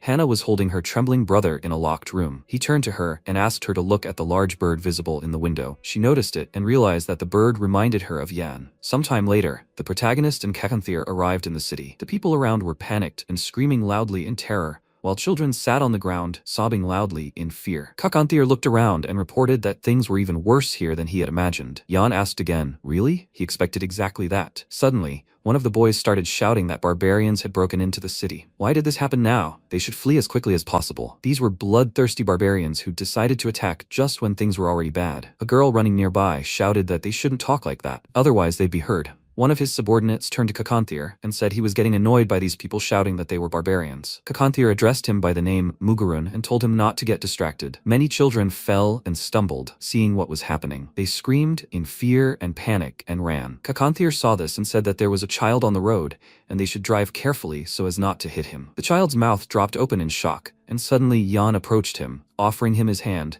and telling him to get up because the ground was cold. The boy grabbed his hand when suddenly his father arrived to help, shouting, "Are you hurt?" Suddenly, he spotted Mr. Yan and asked if it was really him. Yan asked if they knew each other. He replied that his name was Jason the groom. He used to work at the count's estate. The main characters remembered him, but he hadn't seen him in a while. It was good he was alive. Jason wanted to ask him something and asked him directly, "What's going on?" A long, awkward silence passed between them, and the people around him also watched intently. One of them approached Jason and asked if he knew him. Jason replied, "It was Mr. Yan." Another townsman shouted, "Yan? Is this the son the count sold to the clan of unearthly warriors?" What did he say? He replied that he thought he'd said an unearthly clan of warriors had come to their aid. After some time, they found themselves at the city's main building. Barrack, tied to a horse, arrived with them. He was glad they'd arrived, even though he was incredibly ill. Sue asked why he'd brought this sick man here. Yan replied, "What else could he do? Leaving him would only cause more trouble." One of the territory's defenders approached them, drew his sword to stand ready with a menacing glare, and asked who they were. Were they barbarians? How had they ended up here? Kakanthier also drew his sword,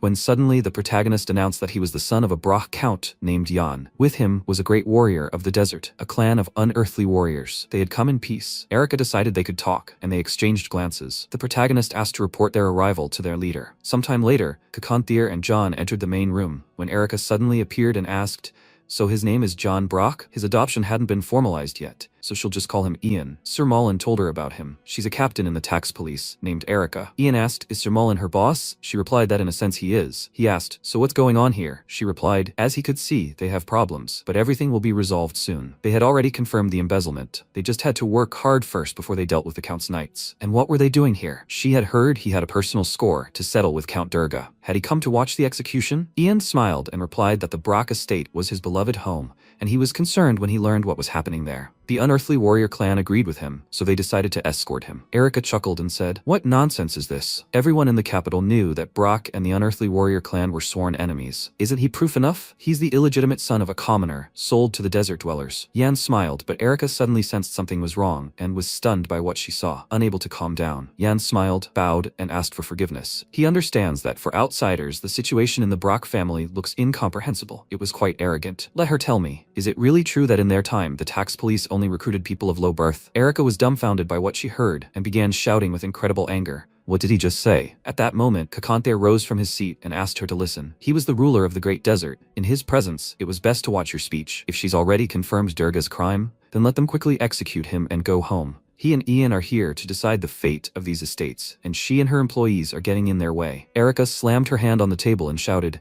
"Has he completely lost his mind?" She turned her gaze to Kakanthier and shouted, "Where does he think he is, you barbarian scum? She is a representative of the Empire. His words are an insult to imperial authority." He looked down at her and said that he had already told her to watch her tongue, woman. She frowned angrily, and he added that she should think that she was alive only because he let her behavior slide, but only this once. Then she clenched her fist and turning to the protagonist said, "And he wants his head cut off along with his father's? Everyone knows he is the son of Durga.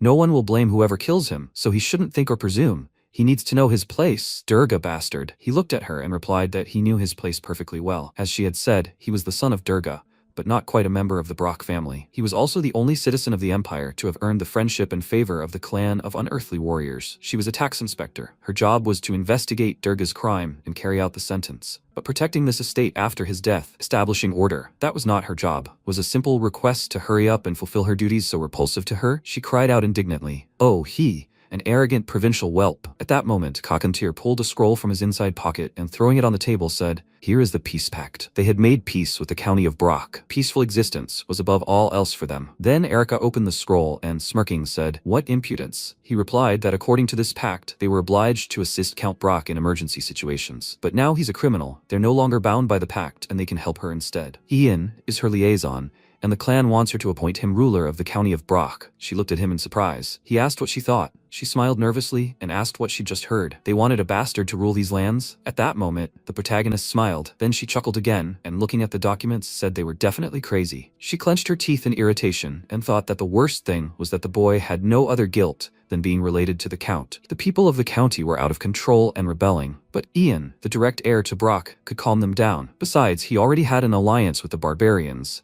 which meant peace on the borders of the Empire. Then she said that only the Emperor could grant titles, and that was beyond her competence. MC noted that he was aware of this, so until the Emperor appointed someone as Count, no one had any real power over these lands. She frowned at him, thinking that no one had the power, but many had the opportunity. Then she rolled up the scroll and, closing her eyes, said, "Okay." She already understood where they were going with this. However, they must know that Durga, his wife, and their son, Zel, had escaped. She had failed to take them into custody. She was responsible for suppressing the resistance of the remaining soldiers and establishing imperial authority here.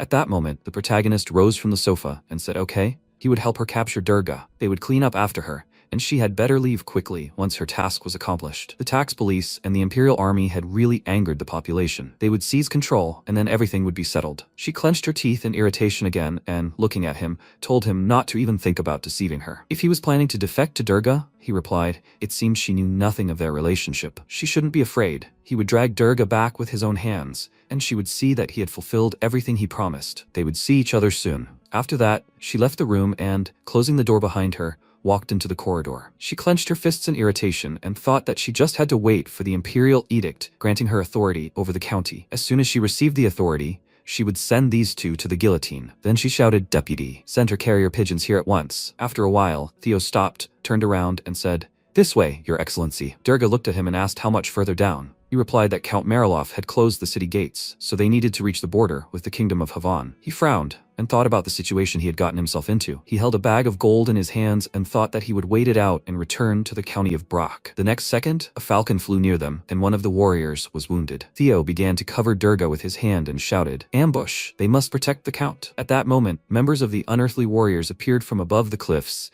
and Cockatier said that they had not seen each other for a long time. Durga, he should just see how far he had fallen. At that moment, Theo shouted, "Clan of unearthly warriors, they must hold the defense. We must protect the count." Before he could finish speaking, one of the unearthly warriors leaped to attack him, holding his sword in front of him, but he defended himself with his shield. And at that moment, Barrick, holding his stomach, said, "Oh, shit." He smiled and asked, "Does he remember him? He always beat him during training." He asked in surprise, "What?" Then the protagonist approached them and smiling asked, "Barrick, how is he?" He replied that everything was fine. He didn't have to say anything or help him, master. MC smiled even wider and greeted his father. He looked at him with irritation and shouted, "Him, Ian." The next second, Barrick destroyed Theo's shield with a blow of his weapon and attacked him. After some time, the protagonist threw his father to the ground and said that he had brought him. Erica approached them and looked at him silently, then said that it was really Durga. The protagonist added that they had piled the bodies of the soldiers and Captain Theo in the backyard. Well, does she believe him now? She folded her arms across her chest and said, "It seems he's not so useless." He added that he had brought Durga and she should judge him, carry out the sentence, and then leave. She replied that he was asking for it, Ian. She wasn't finished here yet. She was tasked with eliminating the entire Brock family, and the Countess and Zell hadn't been found yet. The protagonist asked if she thought they were already abroad. She replied that this was not so. Not a single woman had crossed the border since they were last seen. Since they had nothing better to do, they should search the settlements and stop somewhere for now. After that, she moved on and ordered her subordinate to identify the bodies. They must find them first. They needed them dead or alive, and if he managed to find them, he would know what to do. His subordinates bowed and answered yes. Then she added that until she got the imperial edict, they would hide them so no one would find them. After a while, Nersarin said, "Sir Ian, it seems, specifically named Erica, is waiting for the letter of appointment." He folded his arms and looked at the protagonist. He replied that he had thought so too. Apparently, the decision to appoint her as head of intelligence had already been made. And then Kakantir placed his hand on the arm of the sofa and said, "Then it's only a matter of time before she becomes mistress of the territory. In that case, the clan's warriors would lose most of their investment." He frowned and asked, "He does have a plan of action, doesn't he, Sir Ian?" He noticed that he was thinking correctly. It was only a matter of time, but on the other hand,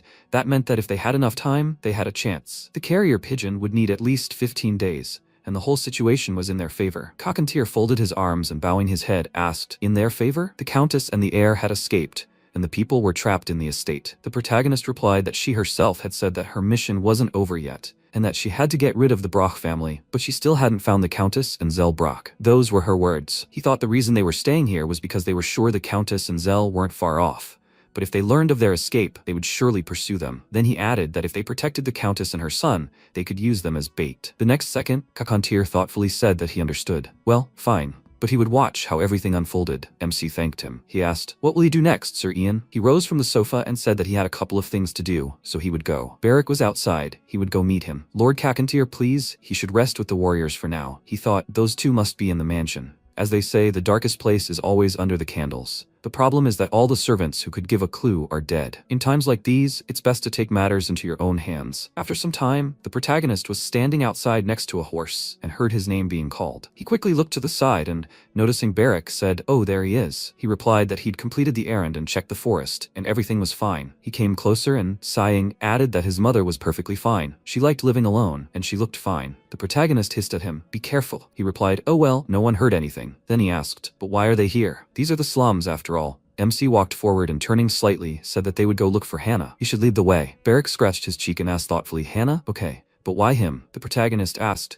"Was he suggesting that he do it?" After some time, they started searching and questioning the locals. After some time, MC entered the room and took off his hood. At that moment, Hannah was holding the baby in her arms and asked, "Oh my god, why is he crying again?" The protagonist called her. She turned around and, running sharply towards him, shouted, "Young master!" Barrick, the protagonist, said that he was very glad that she was okay. She shouted that she should be the one speaking. He came back. He came for her? Is it even safe for him to be here? He was Lord Durga's son after all. She thought his connection to the clan of unearthly warriors was just a rumor. He replied that he was fine. He had something to ask. "Were there any rumors circulating in this place?" she asked. "Rumors?" he added, "about some secret passage." She thought for a moment and then said, "No, nothing like that, especially about secret passages." He replied thoughtfully, "Well, that's a pity. If only the butler were still alive." Hannah looked at him fearfully and asked, "Was the butler dead?" He replied, "Well, he must have accidentally crossed the border while escaping. His body was picked up and transferred to Brock territory." "Something wrong?" Hannah looked away and awkwardly said that she felt a little guilty. What she secretly, that is, took, belongs to him. He understands. Barrick and the protagonist simultaneously thought that she had clearly stolen it. Then the protagonist said that if something had gone missing, they would have started suspecting her, since she had recently quit. What was the matter? She replied that she had borrowed it. And anyway, a lot of people quit at that time. The Countess had become very strict, beating him almost every day. He asked, "Lady Mary, why?" She replied that she hadn't been servicing the mistress, so she didn't know all the details. Maybe it was all because of overexertion,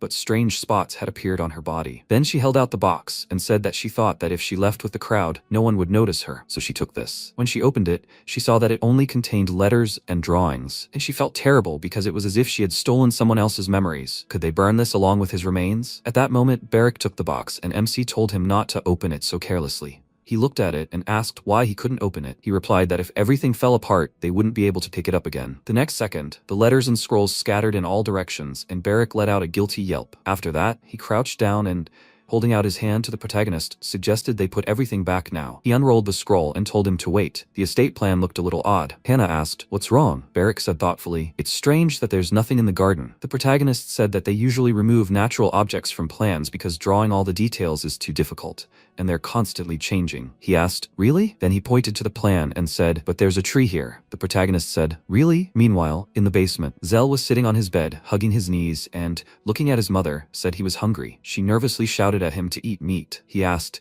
"They only have jerky? How long would they live like this?" She looked at the ring in her hand and told him to wait a little longer. They would get out soon. She thought maybe, but they would have to hide their whole lives. If they went home, they would be caught right away, so they should sit here for now and wait for the moment to escape. The next second, she jumped back in fear and took out her weapon. A gust of wind extinguished the candle, and she, cowering in fear, thought, "Durga, is it him? Hurry." At that moment, MC said, "Mom, Zell, there they are." The protagonist came closer, holding a lantern in his hands. Then Sue, holding a torch, smiled and said, "Wow, they dug an entire underground tunnel?" She had heard that nobles made such escape routes. After all, they only know how to run. The next second, Mary grabbed her weapon and ran forward, shouting, "Ian!" But Sue twisted her arms and pinned her against the wall. She screamed. It hurt. What unimaginable rudeness. Savages, scoundrels. At that moment, the protagonist looked at her and thought that he had heard that she had become more irritable. But it was much worse. After that, he ordered Sue to let her go. She must bring Lord Kakund here. His subordinate answered, "Yes, sir." Then Mary said that he must die. It was all his fault. All this happened because of him. After that, MC put his hand to his head and said that she better stop. Reconnaissance was still in the estate. If they were found, he would have to give up her name. Zell asked, "Ian, will he help them? And father?" The protagonist noticed that he looked unwell. Father was already captured. Nothing can be done. Mother? Zell, they must prepare to leave. At dawn they will leave immediately. He came closer to Mary and said that he thought the only thing left for her to do was go to her family. "Where are they?" She answered, "Fontrol." He said thoughtfully that it was north of here. He thought it would take about 2 weeks if they went around Mariloff. She asked why they should go around. They needed to stop there and get clothes and food. But the protagonist said that Mariloff had closed the gates. They killed the butler and locked themselves in. Mary asked in fear, how could that be? She didn't believe it. She couldn't do this to her. Then she grabbed the protagonist by the shoulders and shouted, "Ian, they need to stop by the estate. After that, they'll go to Marilof. He asked, "Are you crazy?" She replied that if Durga was alive, they just needed to wait for a response from the palace. They wouldn't dare kick them out. She'd borrow money and ask for help. Then, the protagonist threw her hand away and said, "Mom, if she doesn't shut up, he'll shut her up himself." He walked on, and turning slightly, thought, doesn't she understand what's going on? What nonsense is she talking about? Meanwhile, Kakantir stood outside under a willow tree. He extended his hand forward and asked, "Inside?" "Yes." His subordinate, taking his hand, replied, "Yes, they'll head out as soon as the sun sets." He replied, "Okay, Shul, Naru, they're in charge." They replied, "Understood, Kakantir." Then he walked closer and told them to make sure they chose a remote enough location. They should bury it deep enough so no one would find it. His subordinate nodded, and then they saddled their horses and set off. He thought, damn troops from the capital. They'll see how long they can wander the outskirts. After a while, the subordinate abruptly threw open the door, ran into the room and shouted, "Captain, Madam and her son have been found." Erica turned sharply and approaching him shouted, "What? Where?" He opened the map on the table and said, "At the northern gate." They passed the guards and ran away. There were 4 of them, he thought, and after the gate, they split into 2 groups. She said thoughtfully, "North." Marilof was closed now, so they couldn't go there. The count's wife was from Fontrol, right? He confirmed it, and she placed her hands on the map and told him to send a telegram there. He asked how many men to gather. She considered this. She needed to approach the matter sensibly. It could be a trap, or they had their own secret forces. If they gathered too many, those scoundrels would take over the estate. Then she said about 20, and they should try to keep them alive. If that didn't work, they should at least bring back their bodies, headless, she thought. An opportunity right before her. If she could just capture the Countess and Zell, no one would object to her becoming mistress. Then she could easily defeat Ian and those savages. After a while, her subordinates were attacked, and then she said in surprise,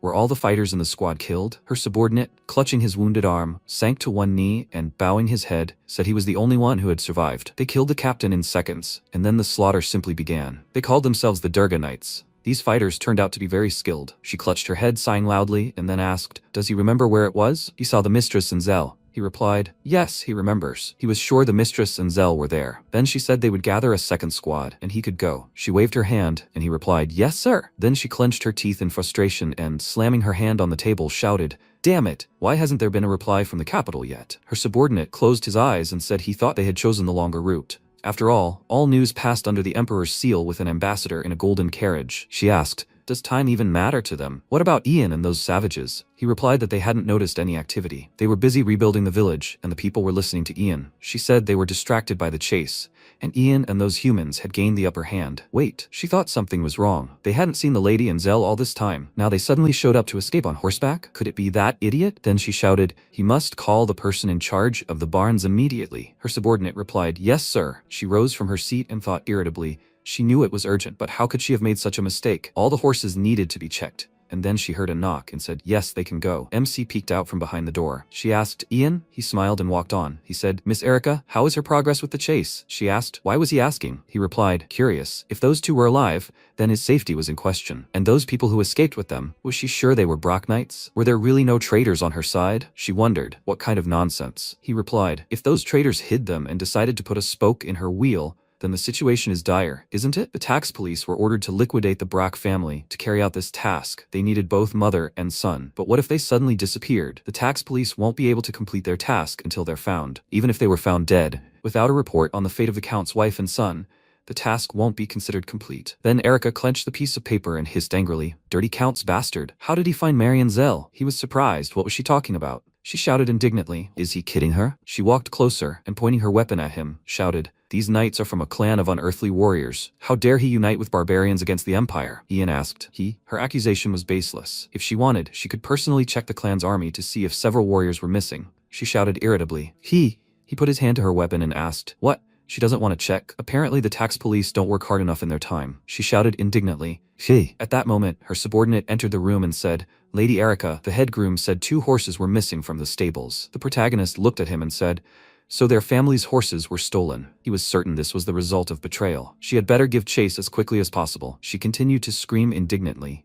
Then she stepped forward and added, "She will kill him with her own hands." Did he understand her? With her own hands. He smiled and asked, "Why is she doing this?" She was frightening him. Then the door slammed, and Erica, stepping out into the corridor, shouted, "He must assemble a squad. We must leave a minimum force here and send the rest in pursuit." Her subordinate asked in surprise, "But what if they do that?" Before he could finish speaking, she said, The knights who left the estate with them were most likely from a clan of unearthly warriors. They must be extremely careful. The boy won't confess. But they must catch these knights and expose this conspiracy. They must put someone on the barbarian leader's watch. Tell him to report immediately if he discovers anything suspicious. Her subordinate replied, yes. After a while, he shouted, everyone assemble. A little later, Nersaran said that the tax police had taken the next step, as he had expected. The falcon landed on his hand, and he, turning slightly to his brother, said that he must send the falcon with a letter so that they could get rid of Maria and Zell. Could he go to Zeno? Kakantir replied. It doesn't matter, but he must treat him to something sweet. He hadn't been himself lately. Then Nersaran tied the note to the bird's leg and said that they were probably already in the mountains. He didn't know how they were doing there. After all, they were accustomed to the desert heat. Kakantir bit into a fruit and asked if he didn't believe in his brothers. He replied, of course he did. Durga must be executed and order restored after the Imperial army left. They can't leave their home unprotected for long. After that, he released a bird out the window, and his brother agreed with him. Then he called him and said that if Ian was going to the capital, these holdings would be left without a master. And who would rule here then? He replied that he didn't know. Beric would most likely go with his master. But even if Ian left Beric in charge, it would be a very unsuitable job for him. Kakantir looked at him thoughtfully. Then Nersaran said no. He asked, what? He said he was hinting that he should remain in charge. He asked, is that right? Is that how he interpreted his words? He closed his eyes and said, of course, it would be better for them if he stayed, but he wasn't sure Ian would approve, and, more importantly, he wouldn't stay here. It was cold. Kakantir replied, ah, that's a very valid reason indeed. Nersaran then looked out the window and said he hoped the appointment letter would arrive before the cold weather set in. It seemed the end was delayed. Kakantir agreed, then said, I wonder what the Emperor's courtiers are planning. Sometime later, they arrived in the capital, Burial, at the palace of the first prince. Marev Voroshin removed his glasses and said they could enter. His subordinate entered the room and apologized for being late. Prince Marev. He stepped forward and asked what brought him at this hour. The subordinate handed him a tray with a letter and a ring and said it was a secret letter from Count Brock. It had no seal, but a family heirloom had been sent with it. Marev looked at the letter thoughtfully, then read the contents, smiled, and said he should read it too. He should tell him what was true and what was false. The subordinate began to read and said that the lies were so mixed with the truth that it was difficult to discern. Then the prince said that Sir Molin and the second prince invited him to join an alliance of nobles. That seemed to be true. Such an alliance does indeed exist, and Molin is Gale's man. However, he refused out of respect for him, His Highness the First Prince, but unfortunately, Sir Molin and his son Ian conspired to write a false denunciation of him for embezzlement of the imperial treasury. That was a lie. They barely knew him, so it was unlikely that he would refuse Gale's offer out of respect. Then the subordinate handed him the letter and said that he thought so too, Prince, but that this part of the refusal was most likely genuine. The prince said that he probably didn't try to approach the second principal because he feared the discovery of his crimes, but he was reported, and an investigation was launched. Who was sent from the tax police? He replied, Thaddy Erica, and she is connected with Molin. Are the rumors that Prince Gale is planning a rebellion really more than just rumors, His Highness? He asked thoughtfully. Who would know? Then he held the letter to the candle and told him to first bring him all the recent information about Brock, especially Molin's reports, and tomorrow, that is, in the morning, right? He must convey that he will be at the council. He thought, Gale, he hopes he won't do anything stupid. After a while, the man said they would begin the meeting, the first topic. Those present began to whisper among themselves. Why had Prince Marev suddenly decided to participate? He didn't know, but he, too, felt somehow uncomfortable in his presence. He hadn't even warned his subordinates in advance that he was coming. Perhaps they should invite Prince Gale? After a while, the man said the last topic was Count Brock's case of embezzlement of tax funds. He had managed to establish control over his estate and conduct an investigation, but he had resisted the tax police. This led to a direct confrontation with the tax police, then with the Imperial Army. Ultimately, the Imperial law enforcement officers succeeded in winning the day and taking the Count alive. His family, that is, his wife and son, are currently being searched for. At this point, one of those present slammed his fist on the table and shouted, No, not only has His Excellency embezzled, but they're even resisting. He must be punished to the fullest extent. His colleagues suggested immediately submitting this case to the Imperial Court. Then Marev raised his hand and asked one question. Are only the Count, Countess, and one son subject to execution? He had read the file and knew there was also an illegitimate son, Ian. The man replied that he had already been found unworthy of being the Count's heir, and therefore he was subject to sale into slavery, not execution. Moreover, the Count had given him up as a hostage to secure peace with the barbarians, and Ian was outside the empire. Prince Marev, would he be pleased to propose anything regarding this matter? He smiled and replied, No, it's just curiosity. He wondered if the bastard and Molin had conspired to report the Durga. Did that mean even this Ian was on Gale's side? If so, that would be a problem. He then asked, when the Brock execution is carried out, what will they do with the county? One of those present suggested perhaps sending someone from the imperial court. If the county were conquered by one of the neighbors, it would make one too powerful. That couldn't be allowed. It would make collecting tribute from this territory even more difficult. Then the prince shook his head and said he was worried. The tax police had already clashed with the population, so the people would be hostile to any attempt to install someone from the capital in their place. The quality of the produce would decline. And what about the county of Brock? With its clan of unearthly warriors, do they have someone who speaks their language? The others began to look at each other, and at that moment Wesley, the Minister of Magic, said, "Well, perhaps he has a suggestion, His Highness." He smiled, looking at her, and said, "Gentlemen, he proposes postponing the appointment of an owner for these lands for the time being." Then Wesley said that leaving the lands without a manager, in her opinion, was 100 times worse. He said that he could appoint a temporary manager. He would see how he was doing, and whether the county's subjects were satisfied with him. Only then could he be appointed lord. She said, "The captain of the tax police is currently vested with such powers, Your Highness. She has not yet completed her task in this territory, so..." Before she could finish speaking, he asked. She said, "The captain of the tax police?" Then he threw down a stack of documents and said, "In the eyes of the people, she is a murderer. Besides, she was only tasked with the execution of 3 people, 2 of whom she managed to miss. The order to deal with the county of Brock was given by the Emperor. They must do everything as quickly as possible. It is a matter of honor for the Emperor and the entire empire." The next second, the man said, "Both opinions carry weight, gentlemen. What do the others think? Any suggestions?" The others began to put forward theirs. After a while, he raised the gavel and said, "They've all spoken. A decision must be made. The appointment of a governor for the county of Brock has been decided." Meanwhile, in the county of Brock, the residents gathered in the street were saying, "The Imperial army is leaving. They are probably going in search of Countess Mary and young Master Zell." Apparently, the rumors that they had escaped were true. The man next to him asked, "Are you crazy? They are traitors. It's best to keep their mouths shut." At that moment, a woman behind them screamed, "What a relief. She hoped they never came back here." The man next to her added, "They must go away, the inhuman creatures. It's their fault his father died. Hooray, the Emperor's army is leaving. Mama, the soldiers are leaving." At that moment, Erica, watching from the balcony, thought, "The plebs are simply delighted." She hoped their people wouldn't return empty-handed. Then she turned back, but an unearthly warrior blocked her path. She indignantly asked, "What?" He said that the estate was now at their disposal. The Emperor's soldiers had left, only 5 of them. They could set up camp in the tents in the garden. She indignantly shouted, "He's so insolent. A barbarian. Is he even busy? Who is he talking to?" He said that she could forward any complaints to the leader. She shouted that she would. He must take her to him immediately. After some time, she abruptly opened the door, entered the room, and shouted, "Are they kidding? They're going to take over the estate." So she let them. These are their tents. They should live in them. Kakantir looked at her and said that if she wanted to live in the estate, there should be fewer of them than there were now. She asked, "What?" And he bowed his head and said that if she wanted, he would provide quarters. There was a storage room at the end of the corridor. But if she couldn't cope with the dwindling numbers, he would help. He needed to stain his sword with blood before it rusted. She looked at him in fear, then clenched her fist and muttered, "Damned savages." She thought about the letter appointing the overlord of these lands. If she had it, she would kick these idiots out of here right now. The next second, her subordinate entered the room and joyfully shouted, "Captain, it's arrived." She turned around and asked, "What's arrived?" He shouted, "A letter from the capital." She joyfully shouted, "Finally, they should be preparing their coffins, the scum." Her subordinate congratulated her. She added, "Finally, a letter from the capital. She'd be right down." He replied, "No need, Captain. Here it is. It came via deep mail." With these words, he handed her the tray with the letter, and the others looked at her in surprise. She seemed frozen in horror. He asked, "Captain, did he do something wrong?" After some time, Kakantir said, "So something as important as a document can't be sent via deep mail, right?"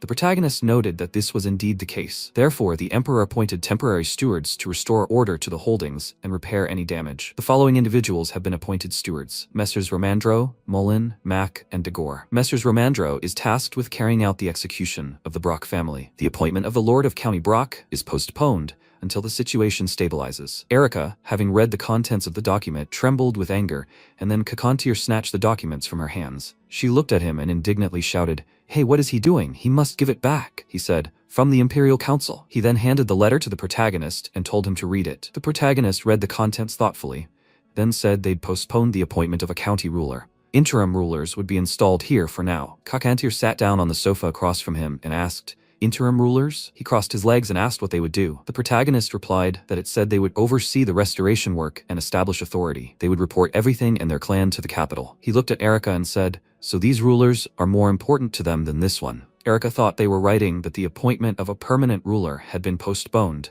meaning she was stripped of her authority to execute Durga. She would simply follow the traitorous family like a dog while others were busy with important matters. She now had absolutely no chance of becoming ruler of these lands. How could this have happened? At that moment, MC approached her and asked if they could talk. He smiled and added that he didn't know about the rest, but he could help her retain her authority to execute Durga. She was surprised. What? And he said that the three of them should just pretend they hadn't received this letter yet. There were still 2 weeks until Ramandro arrived. They had to execute Durga before he arrived. He wouldn't let Ramandro see Durga, but he asked that the execution itself be left to the clan. After all, it didn't matter who did it. She turned around silently and then added that she would think about it. She left the office and thought, however, it seemed she had no other choice. Then Cockatier asked what she was doing here. Sue tried to explain something nervously, and then, holding the dead bird in her hand, asked if this was also a postman from the palace. Cockatier asked if she wouldn't last even a day without another prank, right? She apologized and said that the pigeon was knocking on the window. She got angry. And, before she could finish speaking, the protagonist untied the letter from the bird's leg. It read, Erica, this is Mullen. Unforeseen circumstances arose, and Durga managed to slip a letter to the first prince.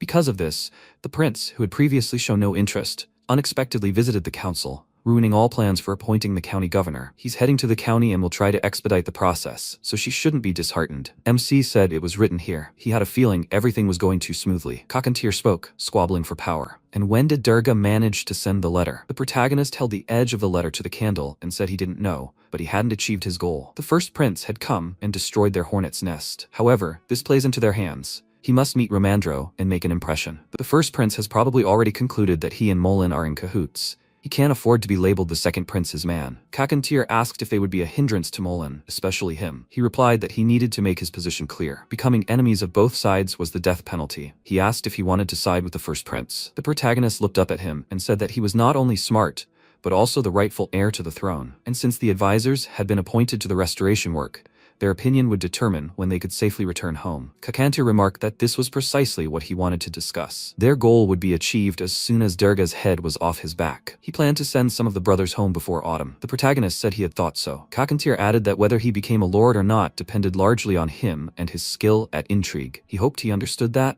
The protagonist replied that he did, and that he needn't worry about that. A few days later, a falcon arrived early in the morning with news that Mary and Zell had been killed. Preparations for Durga's execution began. After a while, MC entered his father's dungeon and announced that today was the day of the execution. He leaned over and added that time was short, but he had managed to send a message to the palace. So, it was he who had informed the first prince of Margrave. He was grateful for that. Erica had not received a permanent appointment. Since he had been forced to leave Brock in such a hurry, his execution had to be postponed. Mary and Zell were already dead, so he was the last one to bear the Brock name. He then placed his foot on his head and added that he shouldn't be too sad about this. He had exploited a girl who had given birth to a bastard and separated them, tried to deceive an unearthly warrior clan, evaded taxes, disobeyed the government, and ignored the needs of the county's residents. Hadn't he gotten what he deserved for all this? At that moment, a subordinate called the protagonist and said, "It's time." He turned to him and remarked, "That's right, they should go." At that moment, his father tried to break free from the ropes, but the protagonist emotionlessly walked out of the dungeon. After a while, he looked out the manor window, where Erica was watching him. Then she closed the curtains and thought, how absurd.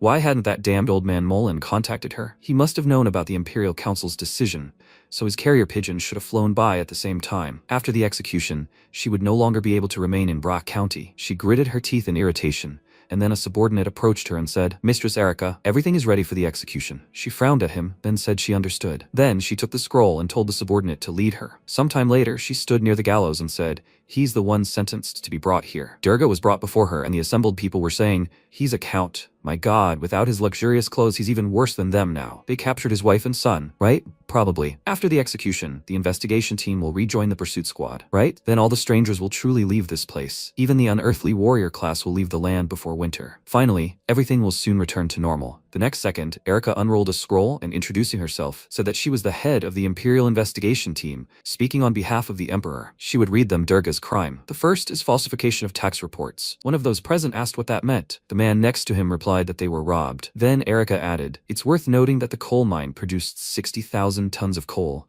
but the reports only showed half that amount and a profit of 8,000 gold." Those present began to shout indignantly. 8,000? They threw stones at the former count and shouted, "What about the taxes he demanded from them?" "Hey, idiot! Where did the money go? They were forced to sell their houses to pay for it. His daughter grew up hunchbacked because she had to work in the fields all the time." Erica then added, "Therefore, anyone named Brock in the Burial Empire is sentenced to death. Thus, the Emperor orders the extermination of the Brock family." At that moment, the former count's eyes were untied, and he saw people shouting angrily, "He must die. Let the one who robbed them rot in the ground. His family died because of him. The earth is like glass wool to him, you freak." The next second, he was hanging from the rope that bound his neck. Erica then said that if anyone is dissatisfied with this man, they should throw a stone at him. These stones will become the symbolic foundation of the new value system of the Burial Empire, and it will also be used to build a wall that will strengthen the Emperor's power. People continued to throw stones at him, shouting, "Come on, they must throw, he must die." The next second, Kakantir walked forward and swung his spear, then threw it forward, hitting Durga right in the chest. The next second, a voice shouted,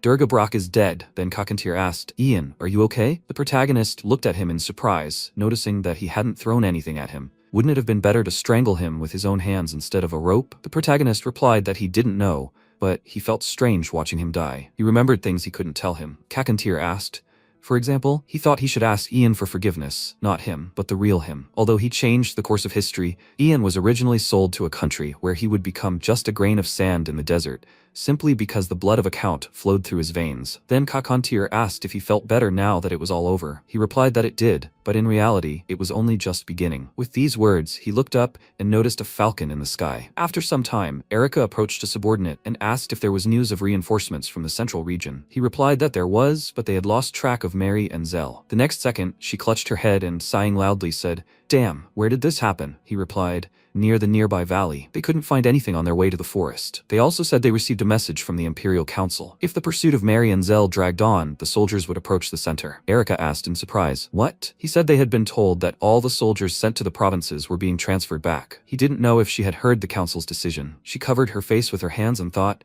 even reinforcements from the center won't be able to do this. So will one investigation team be able to find Mary and her son? Then her subordinate added, "By the way, Captain Erica, she didn't happen to receive a letter from Sir Molin?" She looked at him and asked, "What?" He replied, "Sir Molin, the captain of the reinforcements, received instructions based on the council's decision. They asked what they should do next. However, they never received an answer." She thought, there should have been a letter from Molin. A carrier pigeon is attached to a magic stone, so it couldn't get lost. So, after a while, she abruptly entered the room and said that she apologized, Ian. He was sitting at the table and asked what had happened. "Something urgent. Captain Erica?" She said that she was forced to rip open the bellies of all the falcons here. Nursaren approached her and irritably said, for such jokes, he would rip her belly open and she wouldn't have time to squeak. "She wants to hang next to Durga?" She shouted that she was serious. "Looks like his falcon ate the carrier pigeon." At that moment, MC said, "Ah, the carrier pigeon." Erica was surprised. Did he know where it was? He replied that in fact he had an accident. The falcon didn't eat him. He buried the bird and removed the magic stone. With these words, he held out the box with the stone and the letter, and Erica indignantly shouted, "How dare he steal the palace carrier pigeon?" "It's a crime," he said, "but it wasn't a palace one, but a pigeon sent personally from Sir Molin." She thought, personally? What was written there? He's not a fool, so he wouldn't reveal his plans. Well, it could be used as evidence of treason. Then she frowned and told him to give it to her, Ian. After that, he rose from his seat and said that in exchange,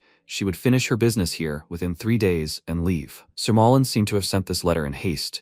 He would have been even more grateful if she had left now. With these words, he held out the letter, and Erica, clenching her fist, thought, so he sets the conditions, okay? Then she snatched the letter from his hand and said they would pick up the body tomorrow and leave. The protagonist remarked that this was a wise decision, and then, approaching the exit, she called him over and, frowning, said that he too would have to leave before the advisor arrived. It would be foolish to think he was safe since he wasn't part of Brock. The advisor had been appointed governor of the territory by the council. He, born in a cat house, cannot cope with the advisor even with a barbarian ally. The protagonist frowned and told her not to call him that, otherwise he would get into trouble. If the advisor asked where she was, he would say she was dead. At that moment, Erica turned to him and said that he seemed to be confused about the situation. She walked up to him and declared that she would return, so he'd better be prepared. He placed his hand on his chest and said that he didn't think that would happen. The next second, he concentrated energy in his hand and said, "Captain Erica, she must not be mistaken.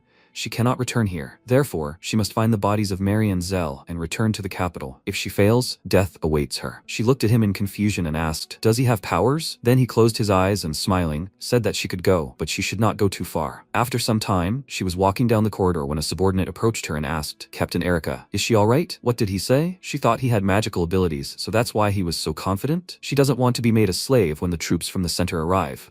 Then she told him to pack his things. He asked, "What?" She walked up to the horse and added that after they leave this area and hand over Durga's body to the central troops, they will go look for Mary and Zell. She thought that they would face difficulties either way, so she should at least prove her sincere confidence in the center. After that, they set off. An MC watched from the window. He thought, well, that's sorted out. Then he looked at the decoration in his hand and said, "Now it's time to go to the meeting." After some time, they were walking through the forest and the protagonist asked, "Barrack, is this really the right road?" He waved his weapon and said, "I guess so." The protagonist asked, "Is it really?" So, he's not sure? He looked to the side and said, "Yes, this is probably the road. Here is his mark, a black stone." He said he had to hide it, so surely no one else would be able to find it, right? Ah, here it is. With these words, he approached a lonely building and, looking around, asked if she had left. After that, MC went inside and, noticing an empty bed, thought there was no silask flower here. At that moment, his mother was standing behind him.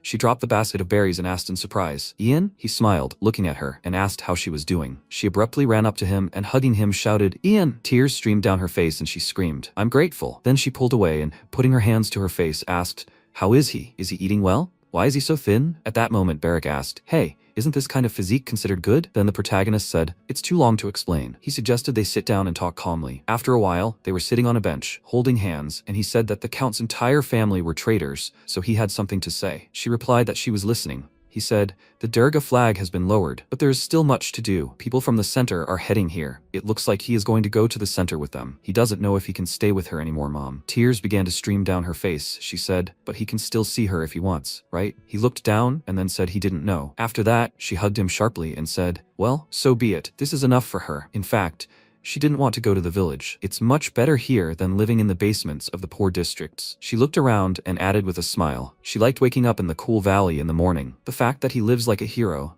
that thought alone makes her happy. Then he said that soon all this would be over, and then she would be free and could stay with him. She replied, "Okay." And then she closed her eyes and thought. A war had broken out in the territory. The Count had died. But despite all this adversity, Ian was safe and sound. Thank heavens. Then the protagonist said he had another question. She didn't remember where she got those red flowers she gave him in the park that time. She asked, in the park?" She had received them as payment for completing an assignment for the Merchant Guild. He asked, "The guild?" She said she couldn't remember what it was called. But it was quite a large organization. They were short of workers, so they even gave her the job. The leader paid her generously and even gave her those flowers. He asked if she remembered any more details. She looked thoughtfully at the sky and said that she had heard that there was an important person in the guild. What was his name? Whatever the case, she was happy to help them. The protagonist said, "I see." He thought, although it wasn't certain, that the owner of the Silask and the precious stone was somehow connected to this mystery. Since the guild was large, surely someone in the village remembered the name of this one. Then he rose to his feet, and his mother, holding his hands, asked if he was leaving already. He replied that he had something to do before the meeting. She asked him to wait. Did he need gula seeds? She placed a huge sack on the ground. The boys looked at her in surprise. She smiled, untying one of the sacks, and said,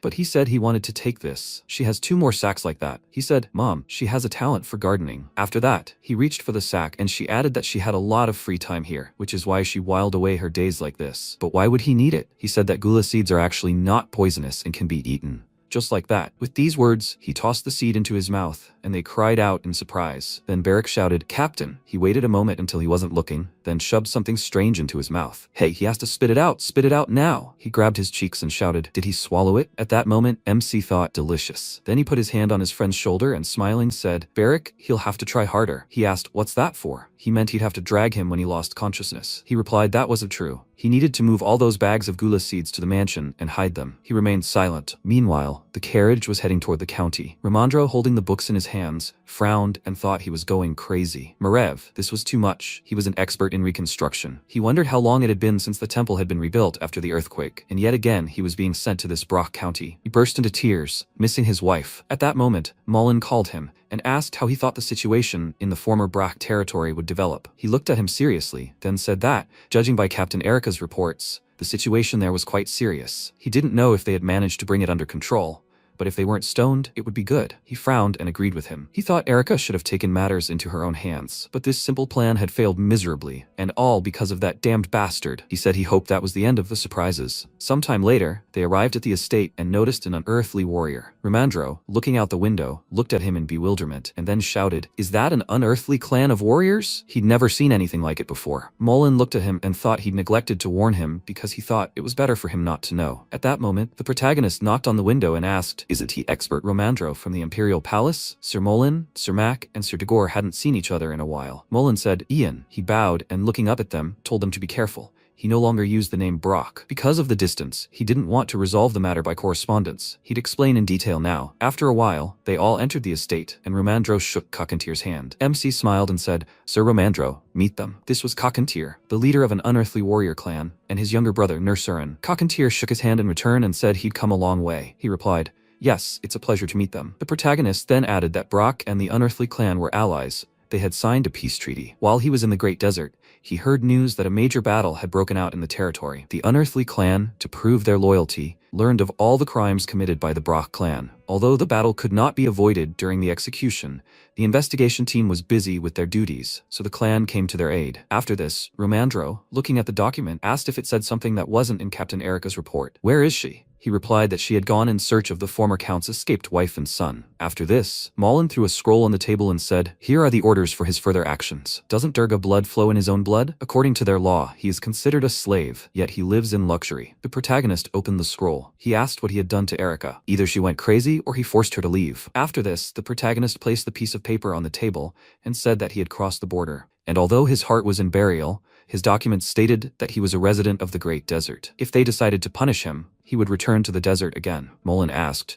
"Return? Who would allow him?" At this point, Cockantier spoke up. Molin looked at him in surprise, folded his arms, and said that the county was currently quite calm. They were also planning to leave, leaving only a few of their men behind. At this point, Romandro held out his hands and said that he should not rush into such decisions. The protagonist smiled and said, "But if the expert says so," he was really looking forward to it when he learned that a reconstruction expert would be sent to the palace. Romandro replied, "Yes," but on the spot, he realized the situation was much better than he expected. But since the first prince had paid special attention and ordered him to carry out the reconstruction, Molin rose from his seat and shouted, "He must look here, Romandro. He can't take this so lightly. The very fact that an unearthly clan was present on the Empire's territory can be considered treason, and he plans to abandon this territory to the barbarians?" He replied that people's lives depended on it, so how could they help? Molin shouted, "Barrel's laws will apply in Burial territory. Even if he decides to return to the Great Desert right now, he will make him answer for everything according to the law." At that moment, Romandro rose from his seat and shouted, "Sir Molin." He thought about what a mess, and to restore the territory, to look after the second prince, he needed this boy Ian. After that, the protagonist said that if he returned to the desert, he would cause some problems. Molin thought he was even more unusual than the last time they met. To get Erica back, they first need to get rid of him. He asked, "He says his name is Cockantier?" The unearthly clan's help had reached the palace. They both need to get out of here and not be fooled by this bastard's words. Besides, the expert said the reconstruction has progressed significantly, so there's no point in staying here. The next second, documents flew in all directions. The protagonist concentrated his energy around himself and said that he had already said that if he returned to the desert, there would be problems. Then Romandro said in surprise, "So, he has magic?" He stood up from his seat and cried out in surprise, "Since when?" The MC replied that he didn't know. The powers had manifested naturally for quite some time. Romandro put his hand on his head and joyfully cried out, "Oh my god, it's simply incredible." He couldn't even imagine that he would meet someone with such abilities outside the Ministry of Magic. Then he thought that for some reason he seemed unusual to him for his age. And now he found himself at the center of all the events that had taken place in Brock. Then he asked if he could shake his hand. He just understood that not everyone is lucky enough to meet someone with such abilities before they became a mage. The protagonist smiled and asked, "Yes?" Then he laughed and remarked that it was a great honor for him. Then Romandro took his hands and smiling said, "No, it's a great honor for him." He was sure everything would be successful, of course. He then suggested they finish everything quickly and go home. His wife was waiting for him there, after all. At that moment, Molin, frowning with irritation, thought, so he wasn't imagining things that day. He'd simply changed the subject, but he should have understood everything. His origins were irrelevant now. Does Ian really want to become the next Count of Brock? The protagonist then said, "But, Mr. Romandro, isn't he a candidate for Lord of this territory?" He looked at him thoughtfully and said that wasn't true. He'd been sent to restore the territory and collect taxes for last year. It seemed like a difficult task, but it looked like there wouldn't be any problems after all. He smiled again and added, "Besides, now that they've met someone with such abilities, he's sure everything will be successful." In response, MC laughed and thought, the first prince was postponing the appointment of the territory's management, and the second prince sent Molin here. Then he asked, "Was this the first prince's order?" Romandro asked, "How did he know?" "His Highness is very interested in this territory." The protagonist replied, "That's how. It is a great honor for him. He will do everything possible to help him, Mr. Romandro. He said that he would be very happy about it."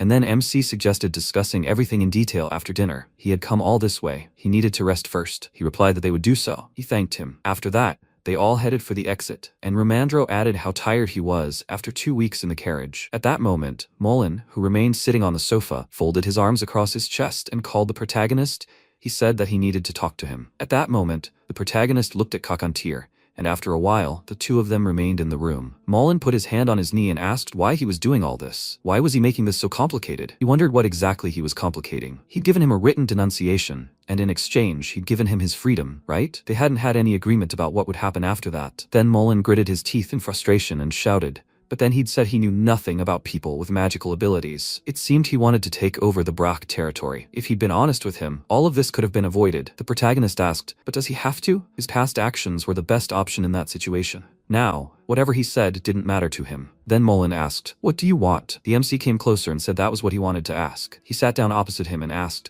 what does he want? He replied, the manager of the Brock territory should give them power. If he gave up his position as manager, they'd try to find a compromise. The protagonist asked, how can you say something like that, sir? Only the emperor has the right to appoint other territorial lords. He replied, yes, but before he could finish, a voice came from behind the door. Lord Ian, a letter has arrived from Mariloff, he replied. Okay, he's coming. Then he rose from his seat and, looking at Mullen, said it was time for him to go. He was probably tired from the journey, so he should rest. He would ensure that the guests from the Imperial Palace wanted for nothing. Then he left the office, and Mullen glared after him. Sometime later, Romandro was sitting at the table, taking notes. A subordinate called him and said, Lord Romandro, they've brought him dinner. He replied, okay, they can go. After that, the subordinate approached with a tray of food, and Romandro, looking at it, asked, does everyone in the mansion eat this? The subordinate placed the tray on the table and said that he had brought him the same food as the gentleman who had arrived with him. Or would he like a specific dish? He replied that this was not so, he was simply curious. He thought that there were no fresh vegetables and fruits here, only smoked canned goods. It seemed that food supplies had not yet returned to normal. After all,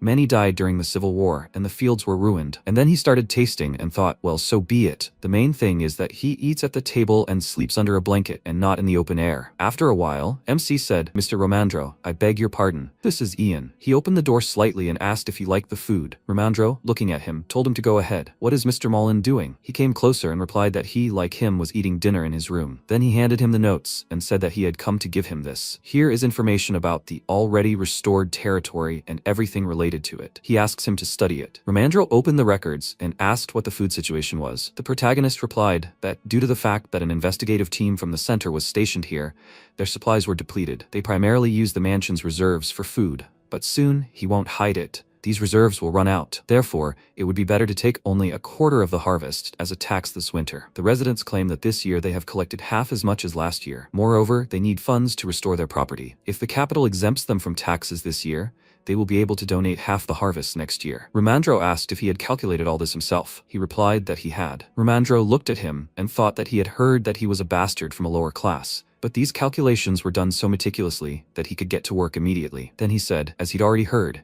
he had to get everything back to normal here. And he couldn't adjust things like that. The protagonist thoughtfully said that in that case, he'd go with Plan B. In fact, he'd just received a letter from Mariloff. He'd asked the Count to sell them food. He'd promised to send a list of supplies and prices. Then he handed the notes to Romandro. He looked at them and thought, did this boy figure it all out so quickly? Then the protagonist added, but their corn and wheat reserves aren't any better than theirs, so they expect prices to still be higher than usual. Romandro thought in surprise, thinking, at this rate, he'd be able to get home before the first snow. Then MC added, so they need to negotiate with them. But right now they don't have much money, so they'll only be able to buy a week's supply of food. Romandro told him not to worry about it. Thanks to the allocated subsidies, they'll be able to buy enough for a couple of months. Then the protagonist bowed and said that in that case, he would write about it to Mariloff. After that, he left the office and, looking at his comrades, said that a problem had arisen. Barrick approached him and asked what it was. He folded his arms and said that he would not be able to adjust his goals. Kakantir asked, but he expected this, didn't he? He replied that he hoped this would not happen, but now the only thing left to do was use Plan B. Barrick asked they were allocated subsidies, right? He replied, about 3,000 gold coins. He said, wow, wonderful. After that, the protagonist looked at Kakantir and said, apparently, they will contact Mariloff sooner than they thought. They need to be well prepared. He replied, I see. Then he added, by the way, about this expert Romandro. He seemed friendly. He thinks so too, right? He replied, that's right, Prince Marav sent him here. He acts completely different from Prince Gale or Molin. One might have thought he was on Prince Gale's side, since Durga was pushing him to cooperate with Molin. But seeing the hostility, he realized it was all just a show, and if they could finally win Romandro over, everything would go as planned. Kakantir acknowledged this was true, but frankly, it surprised him greatly. He hadn't thought the Empire treated people with magical abilities so well, so leading this clan was entirely possible. They needed to drive a wedge between them. Nursarin, he should order Molin and his companions to be watched. He replied that he obeyed, Kakantir. Then MC looked at Barrack and asked, he did what he asked, didn't he? He asked, was he talking about planting magic stones for surveillance? Ready, he said. Okay, it's time for them to go. Meanwhile, in the office, Mac asked, Sir, what's the best thing to do? He couldn't think of a single solution. Dagor replied that he needed to calm down first. He continued to be nervous and said that he knew him. He couldn't control himself, like him, Dagor. It didn't matter if it was Erica or someone else. The new manager of the territory had to be someone who cooperated with them. But had he seen how Ian communicated with them? He was a mage, had the support of an unearthly warrior clan, had established relations with Romandro, and was also very smart. He probably realized that both they and Romandro were trying to limit each other's freedom of action. Then he looked at Molin and asked, Sir, maybe they should nominate someone else for this position instead of Captain Erica? Dagor remarked that this was nonsense. Didn't he know what her character was like? She's driven by a thirst for power, not loyalty to Prince Gale. If they don't give her the position of territorial governor, no one can predict how the situation will unfold. At that moment, Molin, standing by the window, turned and said, whoever's standing in their way isn't going to stop. They can't go back, so if there's no other way, they have no choice but to get rid of whoever's standing in their way. With that, he filled his glass with drink, then held it out, adding, besides, if this mage is hostile to them, they should get rid of him before he develops his skills. At that moment, Mac realized he was right. If they couldn't control his development as a mage, it could hinder Prince Gale. Molin frowned and thought, if Ian isn't here, then the unearthly clan won't remain, and Romandro wouldn't be able to rely on anyone to fully utilize his powers. He said they couldn't allow a bastard to interfere with Prince Gale's plans. There was always a way out. They must calmly assess the situation over the next few days. At that moment, the magic stone was under the table, recording everything necessary. In the present, Hannah adjusted the device in her ear. To the east of Brock's territory lies an unearthly warrior clan and a great desert. To the west, beyond the Mon Desert, lies the neighboring territory of Marilof. Marilof borders the kingdom of Havan, and trade flourishes there. Brack once worked very closely with Marilof, and the two countesses were very close friends. At that moment, the guard called for a halt. Where were they going? The coachman raised his index finger and said that an imperial expert was coming from Brack's former territory. Then the guard ordered the gates opened. The next second, Romandro peered out of the carriage window and asked, so he's saying that relations between the territories were severed long ago? The protagonist confirmed this. After the unrest in Brock began, all contact ceased. Perhaps the Marilof didn't want any unnecessary trouble. He thought, although they tried to stay informed of the situation, sending them messages. Perhaps, if the Imperial advisor hadn't arrived, the Marilof might have taken advantage of the opportunity to seize the territory of Brock. After some time, Count Carlo Marilof, the territory's governor, placed his hand on his chest and, greeting the guests, introduced himself. Romandro greeted him back and introduced himself as well. Then Carlo looked at the protagonist and Romandro introduced him. After that, the protagonist bowed slightly and said, greetings, Count. Carlo sighed and remarked that he didn't look like a Durga at all. In response, the MC thanked him for the compliment, and then Carlo invited everyone to sit down. Are they about food supplies? Romandro replied, that's right. Brock is experiencing a crop failure, and it's unknown when the situation will improve. They want to ask the Marilof for help. Carlo folded his arms and said, it seems they have no other problems. Romandro held his hand out and said, everything is moving faster than he expected, and if they can solve all the problems in 2 months, the county will be almost completely restored. Carlo then turned to his subordinate and said, frankly speaking, their letter made him worried. As neighbors, they can't simply ignore their suffering. However, you can't help others by giving away the shirt off your back. He held out a document and said, here is a list of the goods and prices they offer. Romandro then studied it, and looking at the Count, said, but Count, can they discuss this privately? He then laughed loudly and looking at the protagonist, shouted, with this young man? The people in the center really don't have any prejudices. He then rose from his seat and, walking forward, said, in that case, while they speak, he will arrange for dinner to be prepared for them. When they return, they won't be able to eat properly.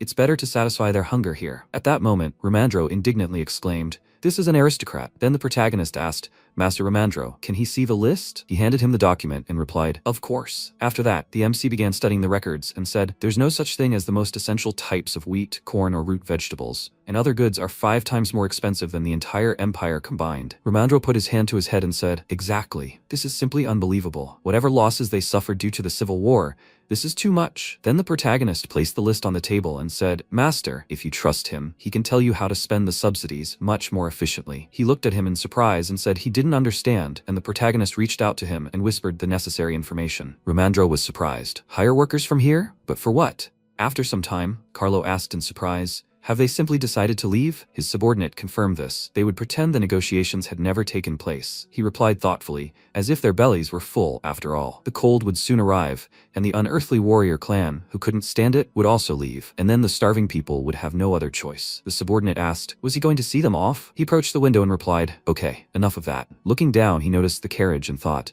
Mariloff was far from the imperial palace, so it wasn't as susceptible to the emperor's influence. But if someone appointed by the palace became lord of the Brock territory, the palace's influence would grow, and restrictions would sooner or later tighten. He had to take Brock somehow. With these words, he clenched his teeth in irritation. Meanwhile, the protagonist looked away and said, that's probably what he was thinking. Romandro said thoughtfully, there are also unearthly warriors in their territory, so the damage will be significant. He'll probably decide it's best to deal with the damage. Then MC turned and said, judging by the butler's lateness, the count won't be seeing them off, so shall we hit the road? Romandro agreed. As they approached the carriage, Rian Mariloff approached them and said, wow. The protagonist asked, isn't she Countess Mariloff? She smiled and remarked that was correct, and he was Ian, right? He bowed and, kissing her hand, said it was a pleasure to meet her, madam. She laughed lightly and said the feeling was mutual. Then the protagonist looked up at her and thought he'd heard that he and Countess Brock were very close, so he assumed they were the same age, but Lady Mariloff turned out to be younger than he thought. She also looked like a true aristocrat. After that, Rian asked, is he an expert sent from the imperial palace? Nice to meet you. Her name is Rian Mariloff. Romandro answered, that's right, his name is Romandro. With these words, he put his hand to his chest. She smiled and asked, they just arrived but are already leaving? He replied that they were offered dinner, but unfortunately they had a lot of things to do. Next time they would stay. She said, really, that's a pity. Then she looked away and after that, smiling slightly, said, by the way, she was curious about something, Ian. He said that she should ask, madam. She leaned towards his ear and asked if he by any chance knew who was currently residing in Mary's quarters. He asked, in Lady Brack's quarters? She said that she lent her something but never got it back. So what? Are her quarters all right? At that moment, MC remembered Mary placing her hands on his shoulders and shouting that before leaving,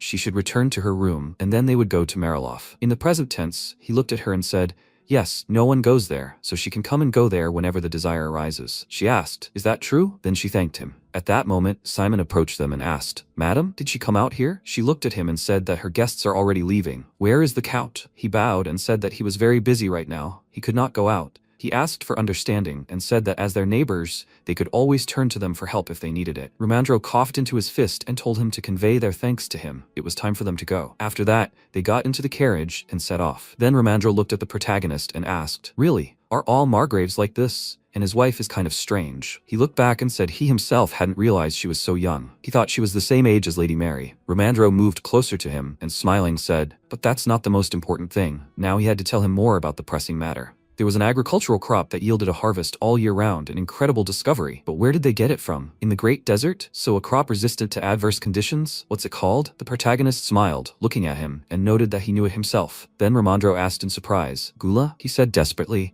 that's complete nonsense. They shouldn't have refused the Count's offer. The protagonist replied, but it's true. Gula seeds are edible. You can make a lot from it.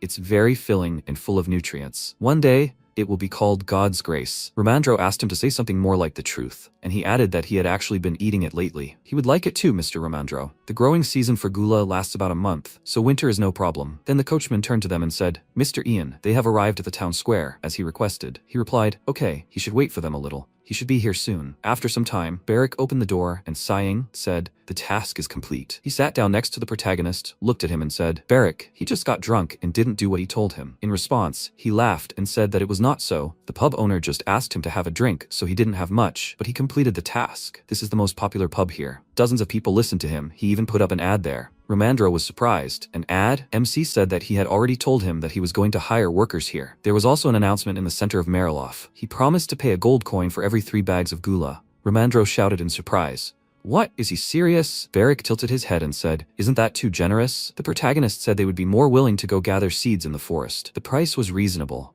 as the promise of such a sum for bags of Gula would motivate them. He thought, and time was most important. If he hadn't given a time limit, people would have started growing Gula. It was still too early. After that, he asked what the state of Mariloff's agriculture was like this year. Barrick replied that they said it was worse than last year. Their harvests weren't usually very good, but things had gotten even worse since the river was polluted due to the fighting in Brach. Someone mentioned that foreign traders had also raised their food prices. The protagonist thought, meaning that if the inhabitants of these lands collected as much Gula as possible for them, Mariloff would ask them for a deal. At that moment, Ramandro looked at them in surprise, thinking, gula for gold coins. Seriously, what was he even thinking? Or would he give him a hard time, even though he had magical abilities? After a while, the cook asked, he probably hasn't eaten in a while? Ramandro looked at the dish in front of him in surprise. The cook explained that, on Master Ian's orders, they had prepared a dish of gula seeds. Several dishes were laid out before him: gula fried in butter, creamy gula soup, and gula seeds in honey. Then the cook added anxiously that he wanted to warn them. He said he was simply following Master Ian's orders,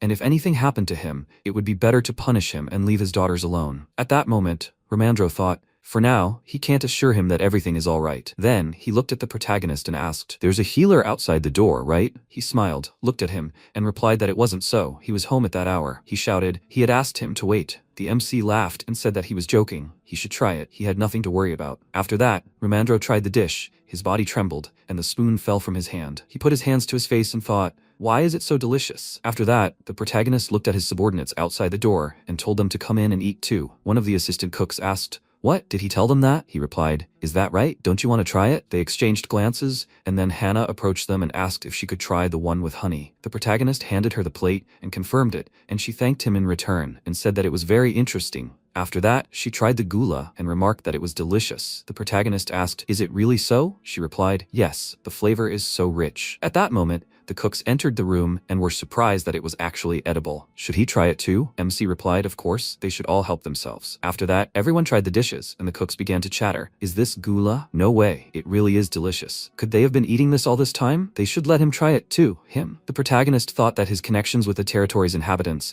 were an important component in spreading gula. One will tell two, two will tell four, everything starts small. Then, Ramandro added, it's really amazing. How did he make such a discovery? He replied that he was just lucky. They need to build a greenhouse for gula immediately. It grows in any soil, but doesn't tolerate cold well. Then this winter, they will be able to feed on its harvest. He thought that while they were preparing for winter by planting gula, they should also collect all the fruits of this plant in the Brock and Mariloff territories. Then Ramandro said that if everything was fine with them after a few days, could he write about it in a report for the Imperial Palace? MC smiled and replied, well, of course, he must definitely report it there, and describe the circumstances under which everything happened. He licked his spoon, and said that he would tell everything as it happened, and would not forget anything. He had to believe it. By the way, can he have more? The protagonist apologized, and said that their supplies were not that rich yet. After that, he looked at the workers and told them to strictly control their gula consumption until they replenished the food warehouses. They replied, okay, Mr. Ian. After a while, Margrave approached the bed, smiled and asked, did he call father? Clay Veroshin, the current emperor of Burial, looked at him and replied, yes, Margrave. He hadn't seen him for a long time. He was very busy lately. He came closer and noticed that he was always busy. Then he asked, has something happened? In response, he asked, have you heard anything about Gale? He replied, no, nothing.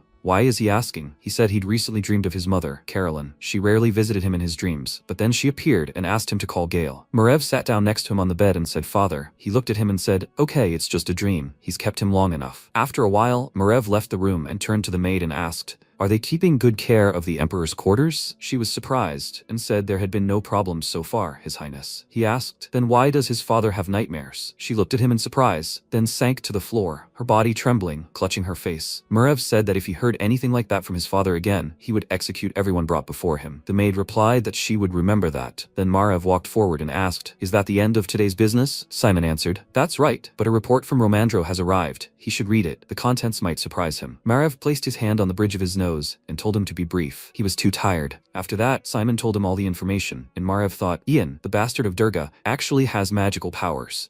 He has taken control of the Brock territory and, together with an unearthly clan of warriors, is restoring it, and Captain has been exiled. He tied his hair in a ponytail and noted that this was outrageous. He turned around and said that they should go to the office and discuss this. His subordinate agreed with him. The next morning, Mariloff, the residents were chatting among themselves. What? Brock is exchanging gula for money? Is that true? What is this weed for? The man replied, how does he know? But it won't last long. A month, I think. The nearby forest has already been cleared. They'll have to go far to get gula. The guy asked, so how much are they giving for this? He says. After some time, Brock territory. The guy hit the wood with a hammer and shouted, but a gold coin for 3 bags? What? Does he have money to spend? His friend asked. How should he know? He said, no way, he didn't know people would pay money for weeds. His friend asked, does he know what? This is good work for them. After a while, the MC looked at the bags and asked, how many bags today? His subordinate replied, 49. He said it had grown that much faster than he thought. At that moment, the subordinate looked at the sprouts and said that the growth rate depends on how much water they give them. They'll have to try different soil. Hannah looked at him and thoughtfully asked,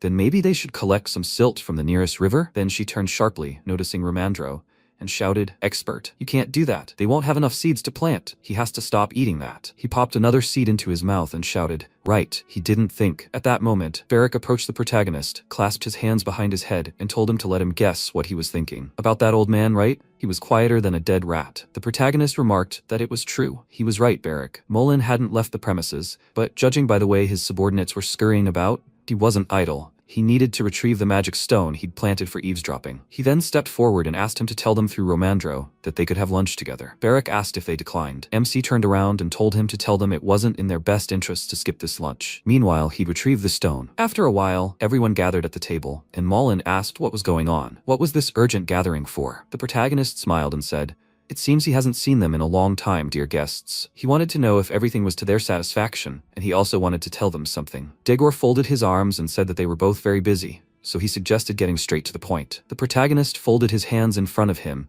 and said that it was nothing grand. They had simply found a new crop that would help them survive this winter. Mullen folded his arms and asked, "Crop? Was he talking about Gula?" The protagonist replied, "He already knew about that, Sir Mullen." He frowned, looking at him, and replied, "Yes." He couldn't help but know. But he had heard rumors that the mansions were paying gold for useless weeds, and that this was happening not only in Brock territory, but in Mariloff territory as well. But did he know about other rumors? The reason the bastard Ian was buying up the weeds was an attempt to launder the money he got from selling the territory to an unearthly warrior clan. The protagonist asked thoughtfully, "Is that so? This is a very stupid rumor. If that were the case, he wouldn't have traded so much effort to restore the territory, nor would he have allowed them to remain here and waste their food supplies." At this point, Degor shouted indignantly, "What? Waste supplies?" He said he didn't know who started such a rumor, but if they met whoever did, they were to convey that they would be severely punished for insulting them and their allies. The others looked at him indignantly, and then Mullen asked if he didn't know what kind of plant this gula was. He replied that he knew perfectly well. It was poisonous and yielded a large harvest, a weed that should be eradicated,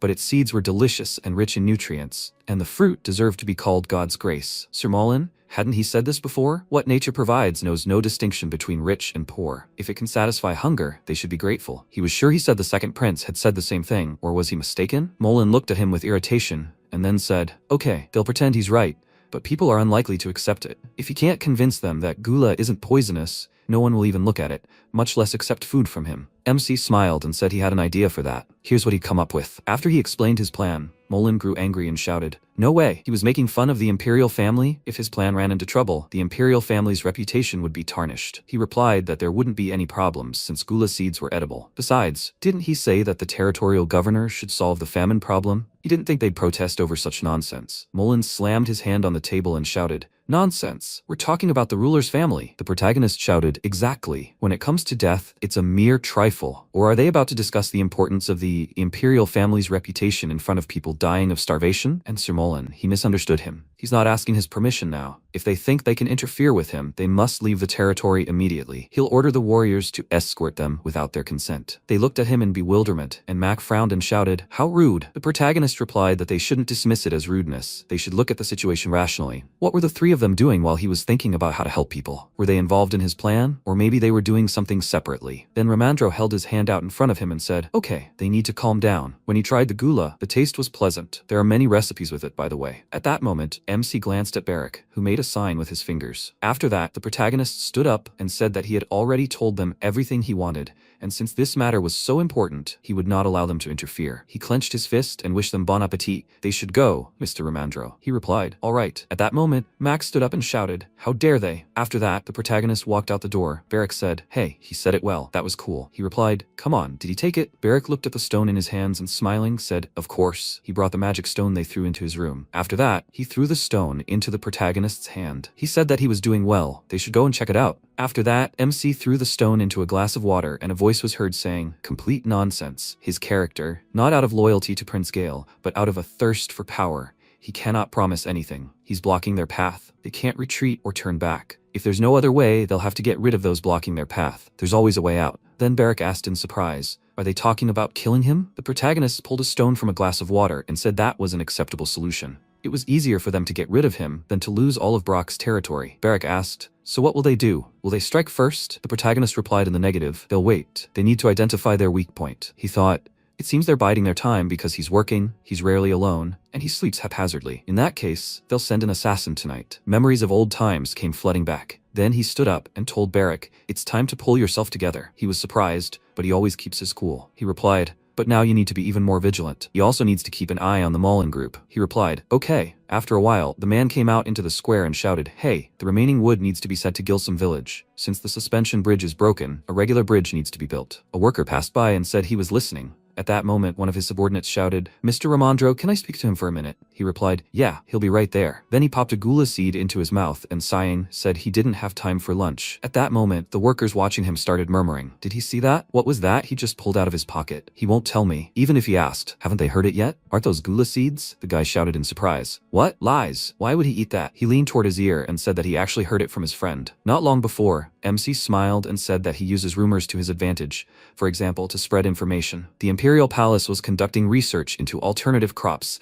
and they discovered that gula seeds were incredibly tasty and nutritious. Most importantly, they could be adapted for agriculture. That's why Ramandro, who had arrived from the palace, began harvesting gula. Ramandro then asked, "Will it work?" He smiled and asked, "Well, how could it be?" Rumors from these parts only reached the palace through his letters and those of Molin. They could also share the results of their research, for example. In the present tense, the young man added that gula seeds improve skin condition and blood circulation. But they can't eat them in the capital since they don't grow there. Maybe that's why the experts pay gold for gula. The worker said he thought it was odd that they paid for it in gold. Maybe they should try it. At that moment, watching them, Barrack folded his hands behind his head and said, "Well, good rumors, huh? They say the emperor eats gula to live forever." The protagonist smiled and said, "Okay, that's enough, Barrack. Time to get ready for the next step." After a while, several men hiding behind hoods entered the greenhouse.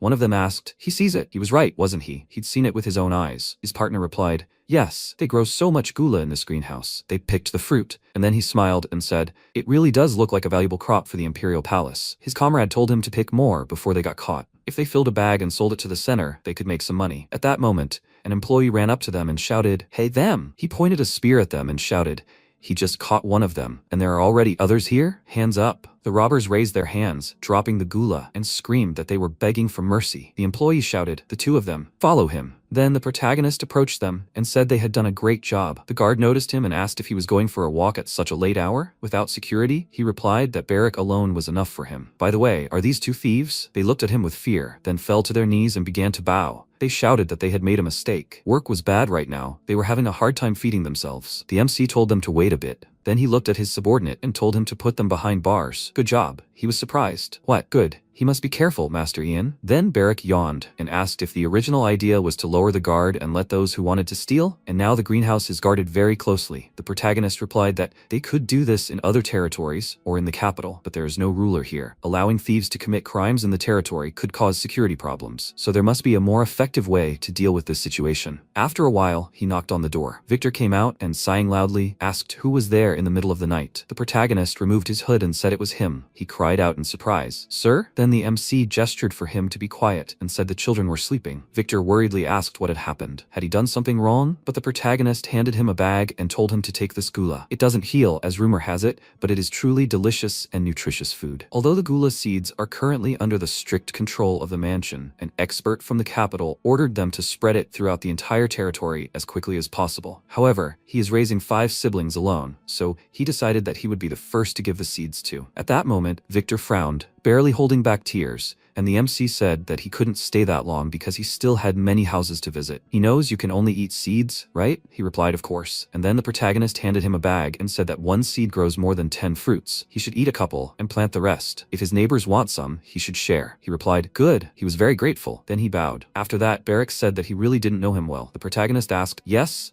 And he knew him well. "Was he sleepy yet?" He replied, "Very much." And the protagonist walked forward and said that while the Empire had a monopoly on growing gula, their reserves were dwindling. They worried about the coming winter every night. If they wasted gula like this, how would people perceive him? Barrack replied as if he was very thoughtful. He said that it wasn't like that. They would see him as a kind and good person. They should hurry. They needed to visit a couple of other children. After a while, they approached Sophia. An MC handed her the bag. He also handed it to some other villagers. A second later, Barrack turned around, and at that moment, the man hiding behind the hood was watching him. Then he entered the room, and Mac, looking at him, asked, "Have you come?" He must tell Dagor what he saw. A second later, he walked further, took off his cloak, and said he had gone out in the middle of the night to distribute gula to the people. Mac was surprised. "What?" he chuckled. "The boy really is strange, sir." At that moment, he thought, The opening of the gula would undoubtedly be prescribed by Ramandro, thus ensuring the trust of the people at the imperial palace. However, if they left at dawn, this could be the perfect opportunity to get rid of him. After a while, Ramandro said, "Yes, the restoration of Gilsum village has been successfully completed." And the gula liveries? The protagonist, sitting on the nearby sofa, said he thought he could gradually improve that. They say it's selling quickly thanks to the people he's given it to before. Then, Ramandro put his hand on the table and asked, "By the way, will he still be doing charity work today?" MC replied that he plans to do it for another 3 days. Ramandro said he's busy day and night.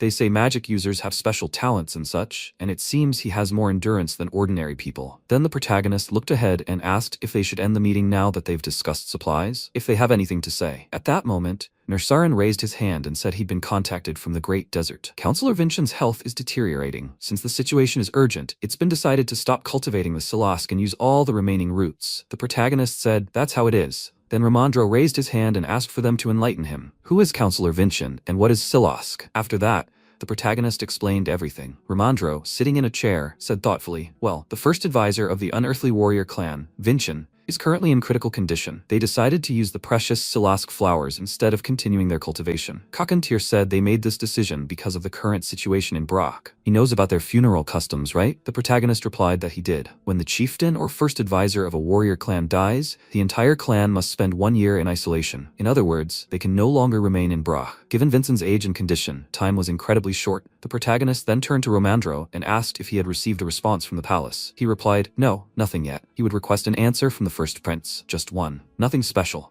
He simply asked for a thorough report on the situation at the estate. He was told to thoroughly verify the information that he truly possessed magic. That's all. MC said, "His Highness the First Prince wants the new Margrave of Brock to be unrelated to the Molen group and unrelated to the second principal, correct?" Ramandro replied, "Those above him have their reasons." Then the protagonist added, "He must have already guessed, but he shared this opinion. He is also at odds with Molen." He placed his hand on his chest and added, "He must recommend him as Margrave." Ramandro looked at him in surprise. He said that if he does not become Margrave, he will have to return to the Great Desert. The new Margrave won't leave him alone because of his relatives. The palace will exploit his abilities and turn him into a slave. Becoming a new Margrave is the only way to ensure his and Brock's safety, right? He also wants a new Margrave elected so he can return quickly. There's no one better suited to the people's desires. At that moment, Ramandro thought, that's right. He was in the middle of the reconstruction. And besides, this man had acquired a gula, although occupying the position of lord of such a small land isn't enough. Then the protagonist extended his hand, and Ramandro said, "Okay, let's be honest. Prince Marav doesn't understand his connection to Molen. He reported his father through Lord Molen,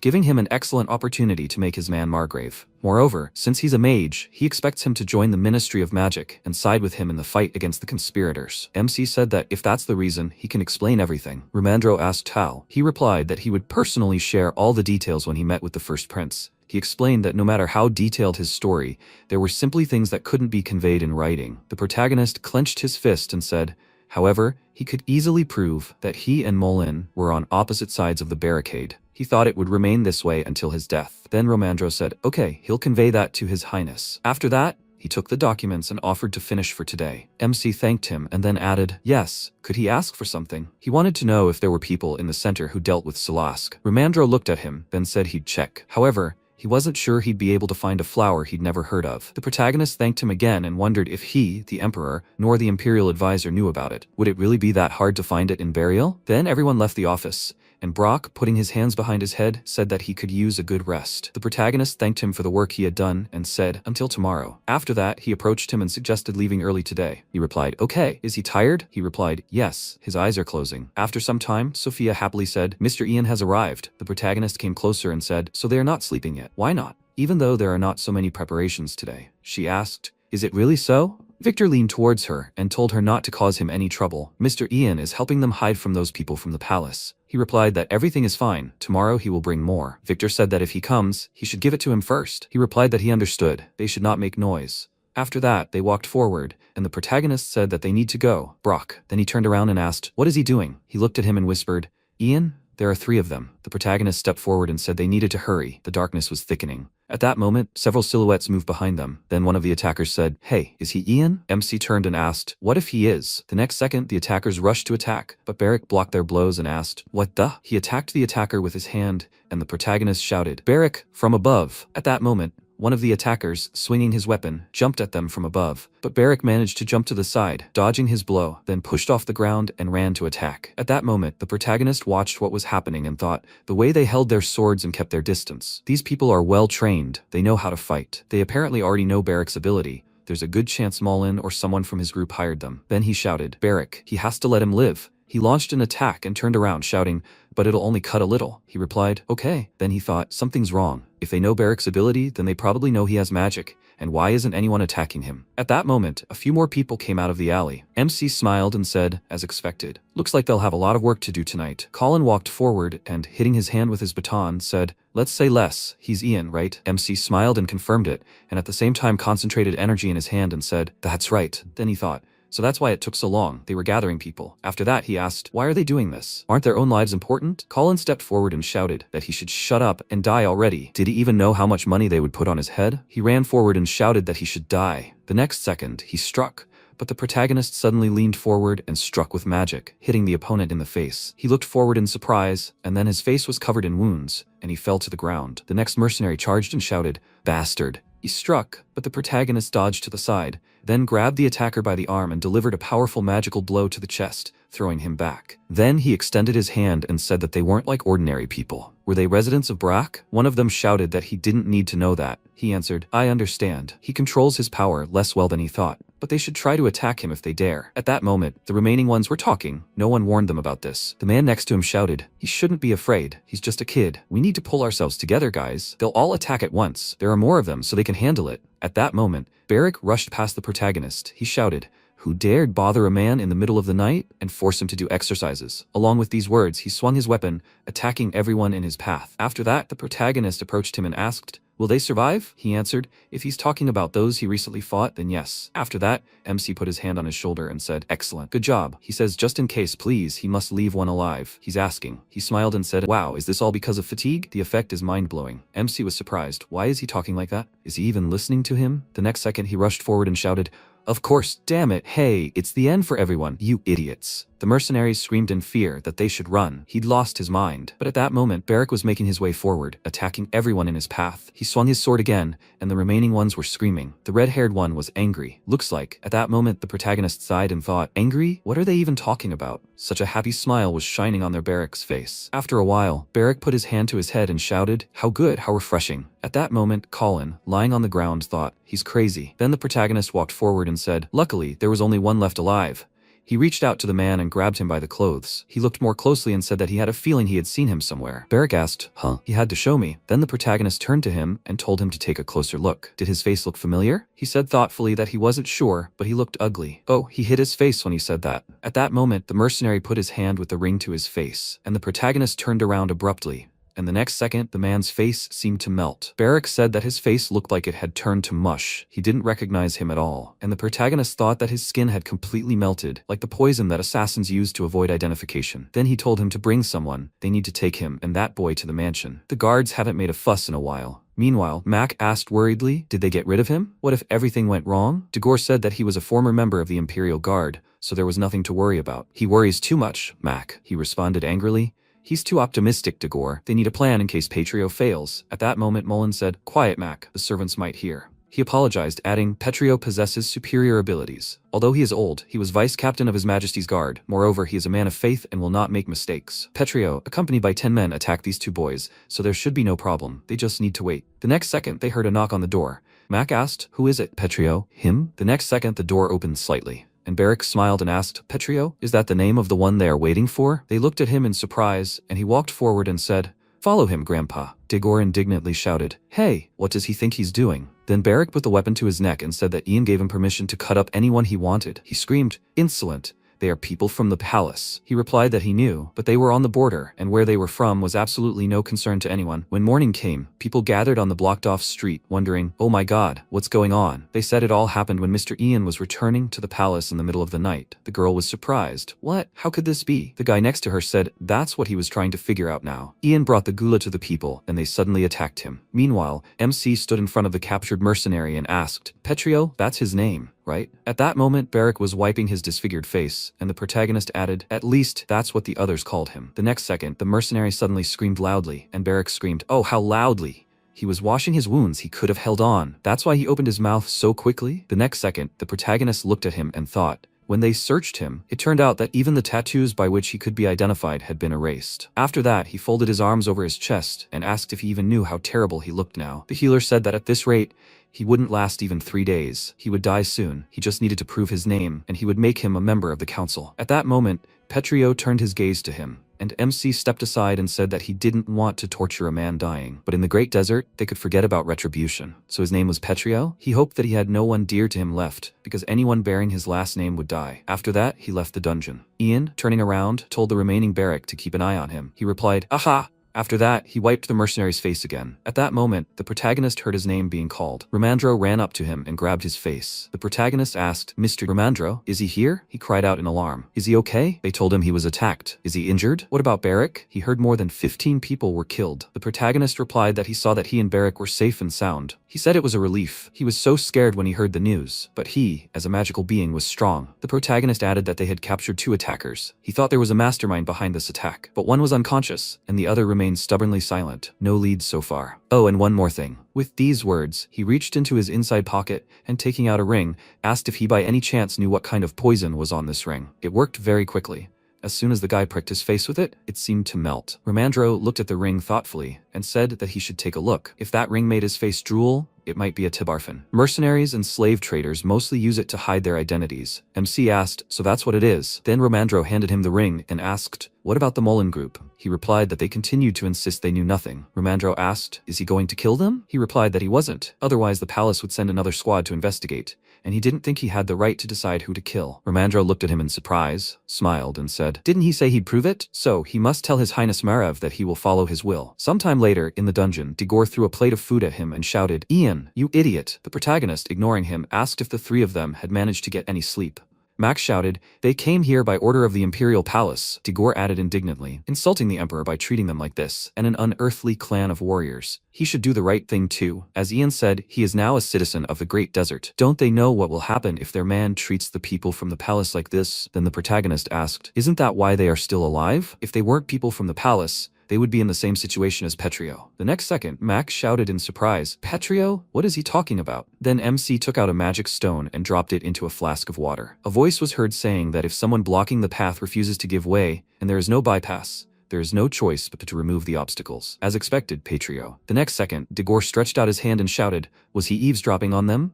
This recording cannot be used as evidence. He must officially begin the trial." The protagonist laughed and asked, "A trial? Sir Digor, these are the borderlands, not the capital where they're from." Yes, he's now a member of an unearthly warrior clan, and warriors of the Great Desert don't take revenge lightly. He can only draw one conclusion from this recording, and he's not about to turn a blind eye to it. Incidentally, they should treat food with respect. He trusts them to understand that they're in no position to be picky. The next second, they looked at him indignantly. After a while, he walked on, and Hannah ran up to him, calling out to him anxiously. He asked, "What's wrong?" She shouted, "There's a whole crowd outside. Everyone wants to see him." Then he opened his eyes and thought, "Him? Why?" He ran after her and wondered if it was to steal the gula, or had Mullen set them on it, or had some problems arisen during the restoration? A conflict with the unearthly warrior clan? There was a simmering discontent among the villagers, something he hadn't even suspected. The next second, he shielded his face from the light, and Sophia, holding a bouquet of flowers, called out to him anxiously. The other villagers were beside her. They surrounded the protagonist from all sides, shouting, "Is he all right? Who spouted this nonsense?" They were told he was seriously wounded. "Mr. Ian, he must take it. It may be a modest gift, but it comes from the heart, and these flowers are soothing." Victor added that he had been so upset when he heard he had been attacked. There had been so much bloodshed in that alley. Sophia asked if he was in disarray. He shouldn't have gone out so late. He looked at them and thought he remembered. Only thanks to this warmth had he been able to endure the enormous pressure of the throne for all 3 terrible years. He smiled and then said that it was good that they had all come. Couldn't they gather the people in the square? Sophia looked at him in surprise. He said that Mr. Ramandro had finally authorized the distribution and cultivation of gula. After a while,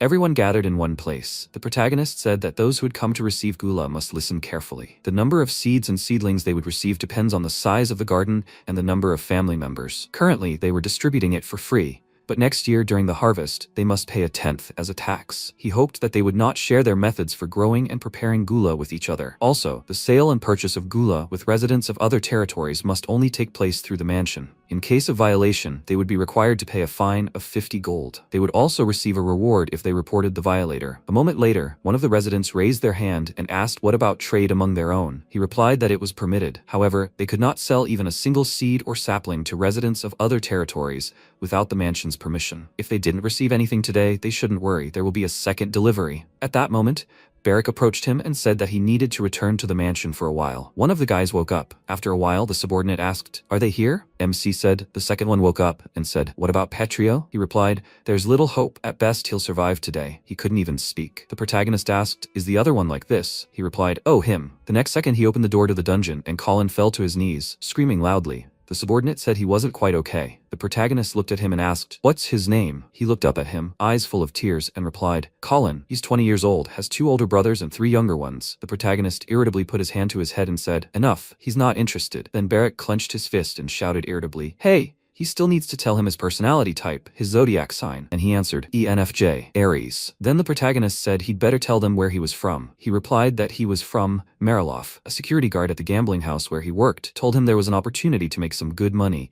so he followed them to the right person. The protagonist frowned and thought that this was to be expected. The client was looking for contractors among the poor, because they wouldn't refuse. Then he asked who that person was. He replied fearfully that he didn't know. Then Barrick shook his fist at him, and he grabbed his head and screamed in fear that it was true. The guards paid him, so he hadn't met him in person. At that moment, the protagonist tapped his hand and thought, Mariloff. After that, he headed for the exit of this dungeon and said, "Barrick, they shouldn't kill him. They need to take him into custody." He replied, "Aha!" At that moment, Colin continued to kneel, screaming that he was begging for mercy. He would do whatever they asked. The protagonist walked on and said he needed to keep them alive. Anyone else? He'd send a message to Mariloff, so he needed to prepare a horse. After a while, Romandro glanced at the door and said he could enter. He noticed the protagonist. He asked what had happened. Had Petrio died? He replied that wasn't true. He was still breathing. One of the criminals admitted he was from Mariloff. Most of them were from there. He wanted to send a letter there. Could he help him with that? Romandro said he was asking because he needed a reason to write the letter. MC smiled and said that was fine. Romandro also smiled and said, okay. He handed over the documents, saying he was just in time. He was just about to send His Highness Margrave a letter of recommendation. What would he say? The protagonist read the contents and said he hoped His Majesty the Emperor and Prince Margrave would like it. They started discussing whether we should include this when sending it. What? What did he mean? Oh, of course. Then they'll do that. What should he write to Mariloff? The protagonist said he thought he should write that the next lord of the territory had been attacked by criminals from Mariloff,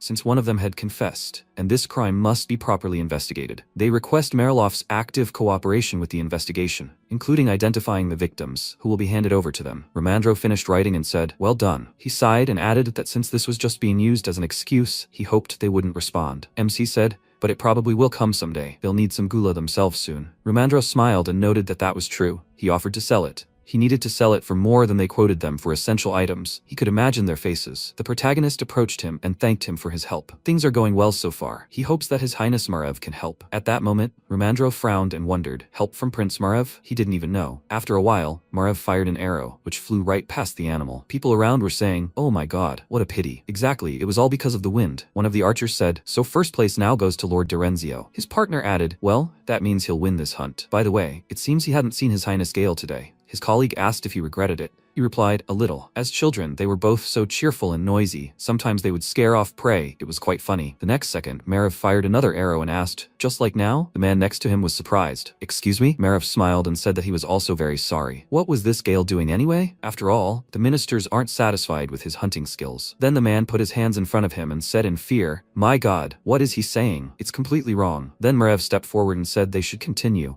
and he would go and rest a bit. The others agreed. After a while, he sat down on the sofa, and a subordinate approached him and asked, Your Highness, are you all right? He put his hand to his head and replied that he wasn't. He was tired. What business? He handed him a letter and said that he had received a message from abroad. He thought it would be a good gift for him. Margrave looked at the letter and said how ridiculous. They think they can stave off winter famine with gula. It turns out gula is delicious and rich in nutrients. It ripens in just a month and is generally fruitful despite the condition of the soil and the abundance of watering. He thought it was impossible. No one would eat a useless weed. Then he tossed the letter aside and sighed, asking, is that all? A meager gift. The subordinate added, oh, and the letter of recommendation names Ian as the next lord of the territory. He also had Sir Mullen's ring enclosed. He looked at it, and the subordinate placed the ring on the table and said, The report says Mullen tried to kill Ian. His man, Petrio, led the attack but failed. According to the letter, he's currently in custody. They want to hand people over to him. Margrave then took the ring in his hand and smiled. He thought he'd assumed this would happen ever since he'd been informed that Ian had brought an unearthly clan of warriors into the territory. But the guy had proven quite useful. Did he really think that,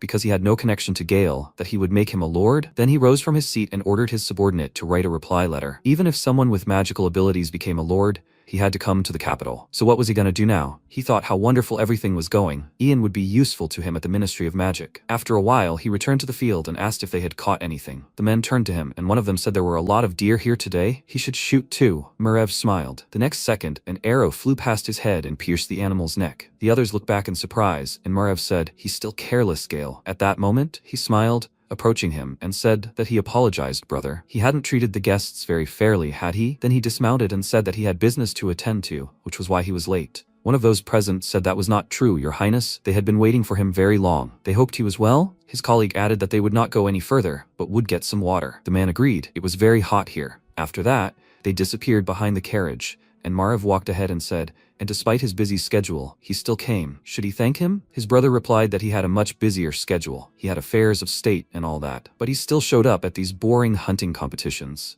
And why was he so interested in the border regions? He thought Mullen's denunciations had stopped at some point, and Romandro was still sending letters. He'd realized everything the moment he'd suddenly walked into the meeting and interrupted it. But had he really understood everything too? Margrave began to draw his bowstring and said it was surprising that he'd become interested in this. Given his busy schedule, he didn't know what he was planning, but it would be better for him to give up the Brock territory. A letter had arrived with recommendations for the appointment of the next lord of the territory. He was a mage and was already rebuilding everything there. He'd even formed an alliance with an unearthly clan of warriors. The next second, he fired an arrow, also hitting the animal's neck, and smiling, looked at his brother. He said he had no objections, so he asked for the succession process to be expedited. After a while, everyone gathered for a meeting. Whispers began to circulate. Both princes had returned to the ministerial meeting. Could it be because of those rumors? Then the man spoke. So regarding the Brock territory, a letter had arrived from the restoration expert recommending a man for the position of lord of the territory. And this was the bastard son of the executed Durga Ian. Those present began to mutter among themselves, the son of a criminal. If they were to put a family member back in charge, what was the point of punishing the entire family? Actually, he should have been a slave, but he was the one who brought charges against his father, meaning he himself had severed ties with the family. Besides, Ian had never officially been a member of this family. After this, Margrave placed his hand on the table and said,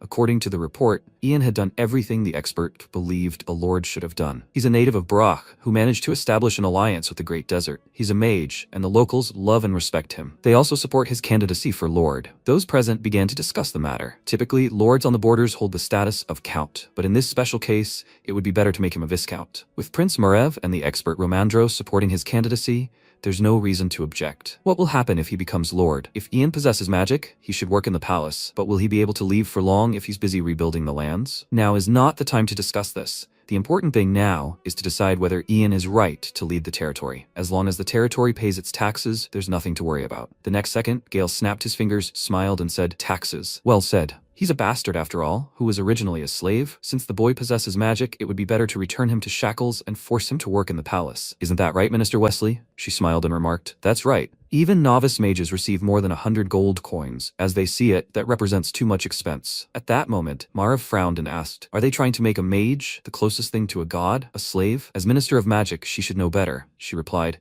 Your Highness, she was simply speaking about the economic side of things and wasn't suggesting turning the boy into a slave. Then the man slammed his hand on the table and declared, be that as it may, that's his opinion. The taxes stolen by Durga, the subsidies allocated for the restoration of the territory, and the taxes Ian could provide as a lord, all added up, come to 10,000 zlotys per year. Surely everyone would be satisfied if he paid that much? Gale then said, but if Ian can't fulfill the conditions, then it's only fair for the criminal's offspring to return to slavery. Margrave looked at him and thought, he's already read everything, Gale. 10,000 gold per year. The Brock territory could only pay that amount if it kept nothing from the residents' taxes. Otherwise, Wesley would lay claim to the territory, which would be put up for sale. And if Ian did pay the taxes, the territory would drown in debt. Had they really decided to pull off such a plan? At that moment, one of those present said he thought it was a good idea. Such a sum would justify him in the eyes of others. Besides, then there would be no protests from other nobles. The others spoke up, and he agreed. Even if he has magical abilities, few will like the fact that he has the blood of a criminal, and he thinks so. Then the man said, okay, then first of all he needs to be appointed to the territory. At that moment, Gale thought, how unexpected.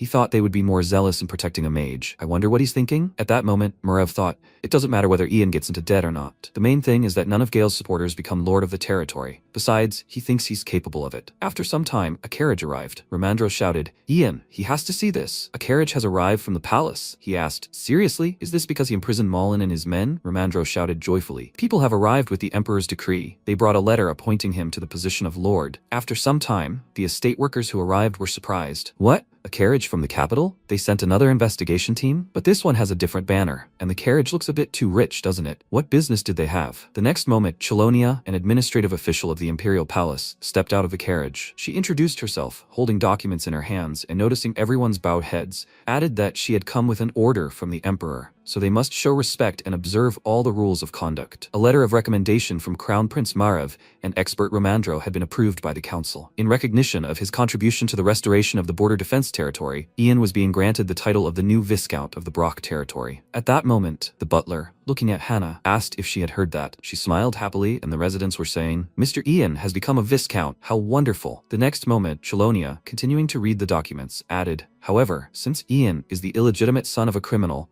he is obligated to fulfill the conditions. Within a year of receiving the title, Ian is required to pay 10,000 gold as compensation for his father's unpaid taxes to secure his right to govern the territory. This will secure his right to Brock, and his word will be passed on to future generations of the family. At that moment, MC thought, so he only became a lord temporarily. Fulfilling this condition will determine his position, the new ruler of the territory or the bastard of a criminal. And then Chelonia closed the scroll and said, Ian, he has the right to refuse. He looked up at her and said that he would not refuse. It was a great honor for him, and he accepted the will of the emperor. And then she added, oh, one more thing. Is Sir Malin alive and well? He replied, yes, he is fine. She reached into her inside pocket and said that in that case, she would now read not the emperor's order, but the order of second Prince Gale. The subjects of Molin, Mac, and Dagor must be returned safe and sound. In response, the protagonist folded his arms and asked, what is she trying to do? His Majesty the Emperor is like the sun. There is only one sun in the sky, and according to palace etiquette, only imperial decrees are delivered in the golden carriage. She must know that. She frowned and thought,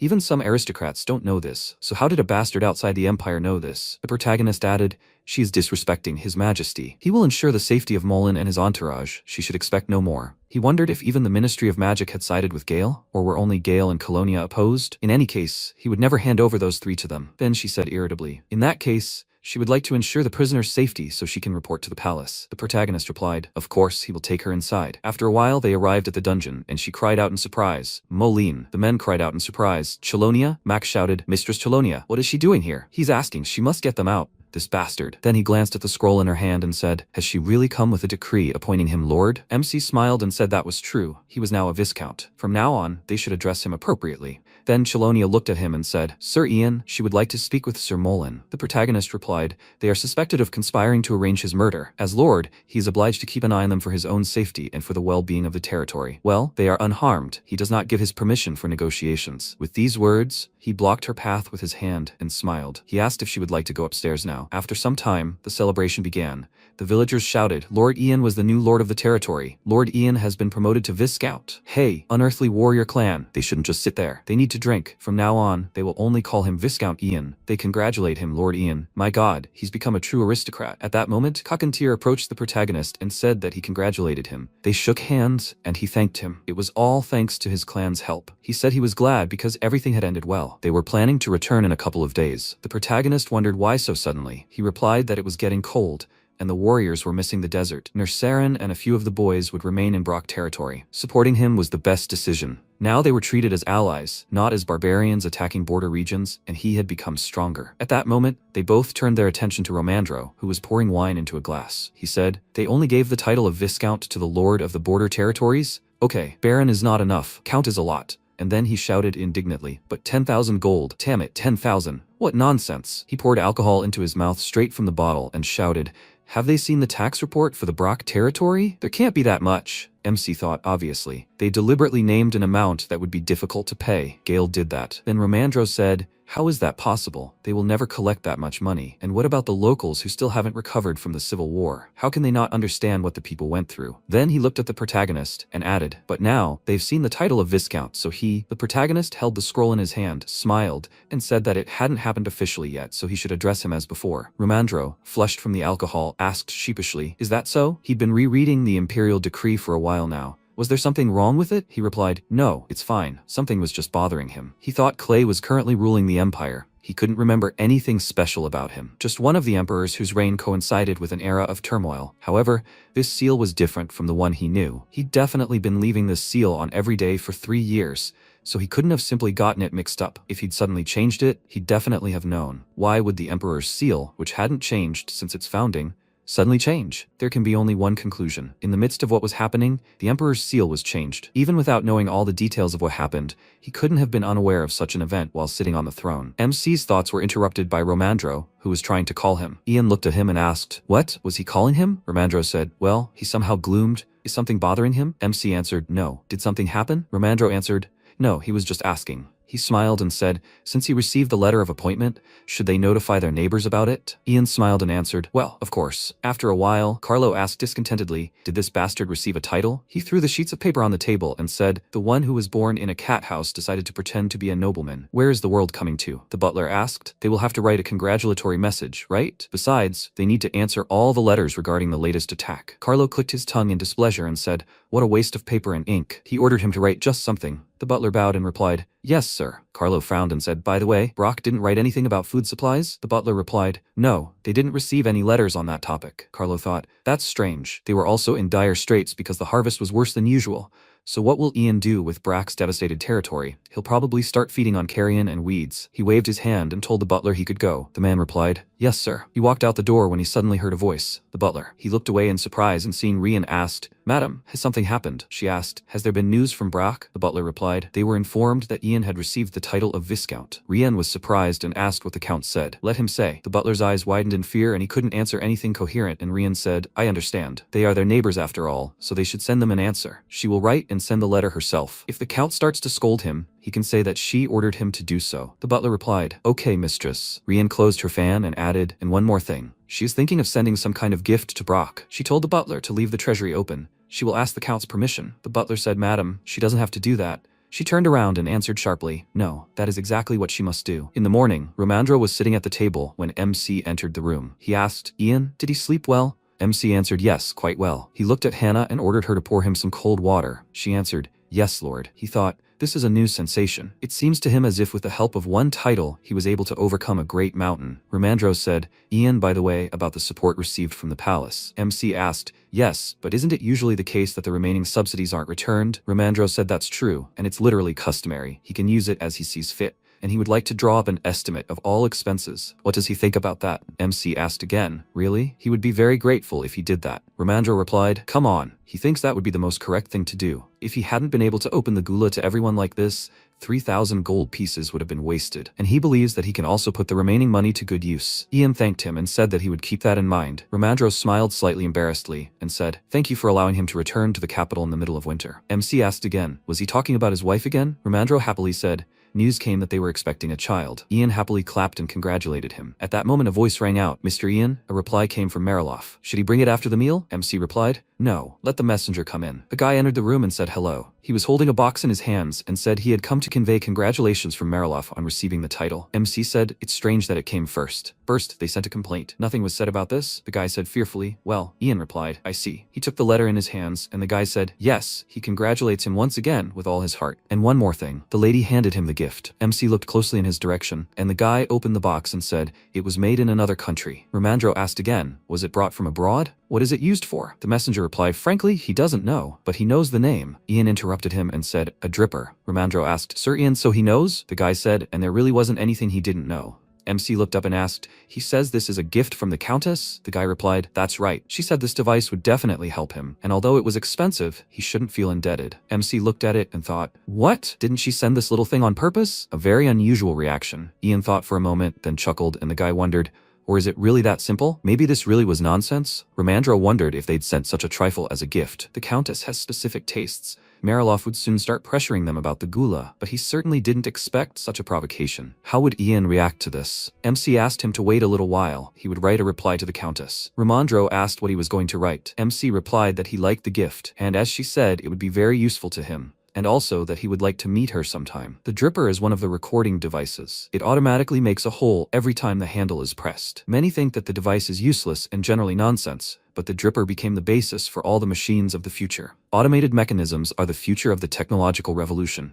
These are the most advanced inventions, and before he died, their development became one of the national projects. Was it an insult, or does she also realize the value of the dripper? He needs to check it. After a while, MC asked if they were all ready for departure. Kakantir answered, yes, Nersaran is finishing the preparations. Was there something he wanted to tell him before leaving? Ian answered, rather, he wanted to ask him to do something regarding Mariloff. It's just between them. In winter, Mariloff relies on food brought by ships from Huan. He thinks if he takes care of that, it will simplify everything. Kakantir said it could be done, but they might gain an advantage in the mountains in winter. MC said no, they didn't need fighting. If they found out they'd interfered, he thought, he understood, they'd use it against them. Kakantir asked, is there another idea? Ian smiled and answered, of course. After a while, people were talking in the hall. They'll see each other again, right? Thank you for everything. There's water and dried meat here. Have a good trip. Kakantir, where should we load these things? The guy squeezed the girl's hands and said with tears in his eyes, he'll definitely come again. She asked him to be careful. MC looked around and said they'd been loved here more than he'd expected. Ramandro replied, even in such a short time, true love can blossom, but isn't an unearthly warrior clan a nomadic people? Ian thought, that's not so bad. Marriage best strengthens the alliance between two nations and ensures cultural exchange. A while ago a voice rang out in the office. Mr. Ian, his choice could change someone's life. So let him try to hear the voices behind these words, not to just discuss what is on the agenda, but to try to understand how the people living here feel. Currently, he thought, it was too heavily reinforced by politics. Marriage is not a political tool, but a choice of individuals. Barrick approached him and said, Ian, everything is ready. He told them to leave then. Kakantir looked to the side and said, Nersaran, he is handing over his duties to him. He replied, accepted. He wished him a good journey. The order was given to open the gates. They were returning to the great desert. The people joyfully wished them good luck and asked them to take care of themselves. They saw the detachment off and thanked them for everything. They could not have managed without them. Suddenly, a man with a boy holding a bouquet approached Kakantir and asked forgiveness. The boy thanked him and handed him the flowers, smiling happily. After some time near the temple, Kakantir thanked Master Ian for seeing them off. As soon as they returned, he would immediately start working on the task concerning Mariloff that he had asked of him. MC replied, yes, thank you. Kakantir said that he hoped his trip to the capital would go well. God does not give trials that cannot be overcome. Perhaps a good opportunity would arise there. Ian smiled and said that he thought so too. He suggested that the two of them try. He held out a chest with a small bag and said, here's the gula and the reward. Kakantir took the bag and said that he would take only this. He showed a bouquet and said that he saw that his hands were full. He shouted loudly, forward, to the unearthly clan of warriors. Demosha. Barrick waved after them and shouted, Demosha, have a good journey. MC spoke and it was time for them to return. They had a lot of things to do. Barrick smiled and replied, okay, where will they start? Ian replied, it's already decided. First, they'll cultivate the gula, then they'll subdue Mariloff. He thought the Countess had already received his answer. After a while, the warrior said, Kakantir. He seemed to be in a good mood. He asked again, is it that noticeable? The boy replied, yes. Strangely, he was in a good mood himself. He would never have thought that in the Burial Empire there would be someone who would earn his respect, because he was different from the other idiots from this empire. He doesn't know if the legends are true that mages are messengers of the gods, but his wisdom has given them much. Silask, information about the traitor, an ally on the border, and finally, a map of the Great Desert. Then they returned to the Great Desert after the peace ceremony. Kakantir was asked to stop for a minute. He looked to the side and asked, what's the matter? The woman answered, the wind has changed direction. It looks like the sandstorm will come faster than they expected. He asked, from which direction? The woman answered, the guide branch was damaged and its energy was exhausted, but judging by the wind's energy, it will come from the north. Kakantir spoke up, at this rate, they will have to turn around soon. Okay, they will get around the sandstorm. He ordered everyone to turn east. MC asked again, east, not south? The guys turned around and asked, what is he talking about? Doesn't he know that they need to go north? What can you expect from an aristocrat? He is now a nobleman, Burial. The guy laughed loudly and shouted, exactly. He was probably setting foot on the sand of the Great Desert for the first time. He ordered MC to listen carefully. The guides had been passed down knowledge of the desert from generation to generation so that they would protect them. Who was he to interrupt them? Kakantir looked at him carefully and asked, is that the map he holds? Ian replied, yes. It was compiled by an explorer of the Great Desert from the Burial Empire. Judging by this, the sandstorm will come from the northeast. If they go east, they risk ending up almost in the epicenter, and they can't go along the current route, so it's best to go south. Kakantir took the map from him and ordered him to give it to him. He looked at it and said, this is the Burial language. He ordered Nersaran to translate. He replied, yes, Kakantir. The map is very detailed. It shows the amount of precipitation, the temperature, and the humidity over the past 100 years. Kakantir looked carefully at the map and thought, they learned this information while traveling on foot, And there's even an oasis marked here that they discovered only recently. Could all this be due to the difference in technology and science? He turned and asked where he got this map. Ian replied, his mentor gave it to him. Cockatier wondered if even a regular teacher would have such information. MC replied that he was forced to become a teacher for personal reasons, but in reality, he had been studying the Great Desert for a long time. Cockatier thought about it. The Empire was so technologically advanced that it could create a map, but this boy was smart enough to figure it out. He seemed no fool. He needed to keep an eye on him. That day, Ian gave them the map and other information, and they managed to reach the settlement without getting caught in the sandstorm. They were informed that those who went east had encountered this, so this boy's information and insight had helped them. Broad-mindedness, composure, and courage. Cockatier smiled and thought, such talents shouldn't be wasted in Brock. He was really looking forward to learning what he had accomplished in the capital, Ian. After a while, Gale asked, are they saying they just put Mullen behind bars? Colonia replied, yes, they weren't even tortured, just taken into custody without any special procedures. Gale paused, then asked, so he's familiar with palace etiquette? Colonia replied, yes, and as soon as he said the words, even his expression changed. Even the expert Romandros seemed unaware of this. Wesley said, without a doubt, she and Margrave were in contact. Gale ordered Wesley not to jump to conclusions. She spread her hands and said she couldn't find any other explanation. As a bastard, he could probably only learn the basics, while this was about the intricacies of etiquette. That would explain why Margrave had initially decided to make him the territory's lord. A couple of people had been fawning over Margrave, hadn't they? But he chose Ian instead.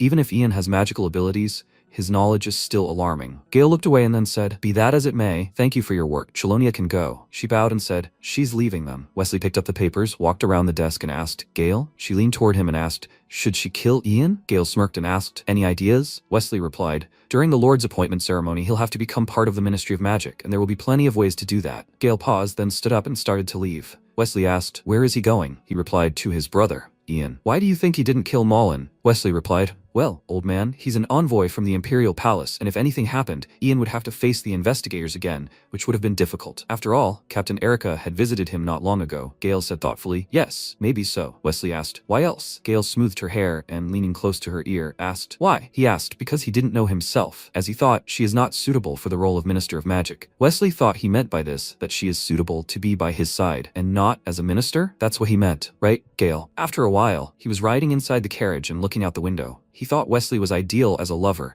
but for a colleague who should help him govern the state, she acts too hesitantly and aggressively. The investigation team could be one of the reasons why Ian spared Mullen, but it was definitely because of Margrave. If Mullen had died while the clan of unearthly warriors was involved in the situation would have worsened so much that not the investigation team, but the army would have come to the territory. Therefore, the decision was left to Margrave. Ian clearly understands the difference in position between himself and Margrave, and this was a strategic choice. Gale looked out the window and thought, Mullen's life depended not on the bastard's decisions, but on Margrave. There are not many of his people in the administration, and they are not as experienced as Mullen. We can't lose such a valuable employee. He tapped his hand with his finger, and then ordered the coachman to stop and turn the carriage around. The coachman asked again, what? Gale grinned and replied, he must visit his father, not his brother. Sometime later, at the Merloff mansion, Simon knocked on the door and asked, sir, is he up yet? Carlo replied, yes, let him come in. Simon went inside and asked, didn't he get cold last night? Carlo replied, it was indeed cool. Simon nodded and replied, he will tidy up his fireplace. And here are the letters that they received from yesterday evening. Carlo picked up the letters and examined them carefully. He asked, what is this? A reply to congratulations? Did they send something to Brock? Simon replied, well, the lady ordered congratulations to be sent. As he knows, she is trying very hard to help him. Carlo frowned thoughtfully and looked at the signature. Lady Rian Mariloff, from Ian. He said he saw it, and it was Rian who sent the reply. Simon replied,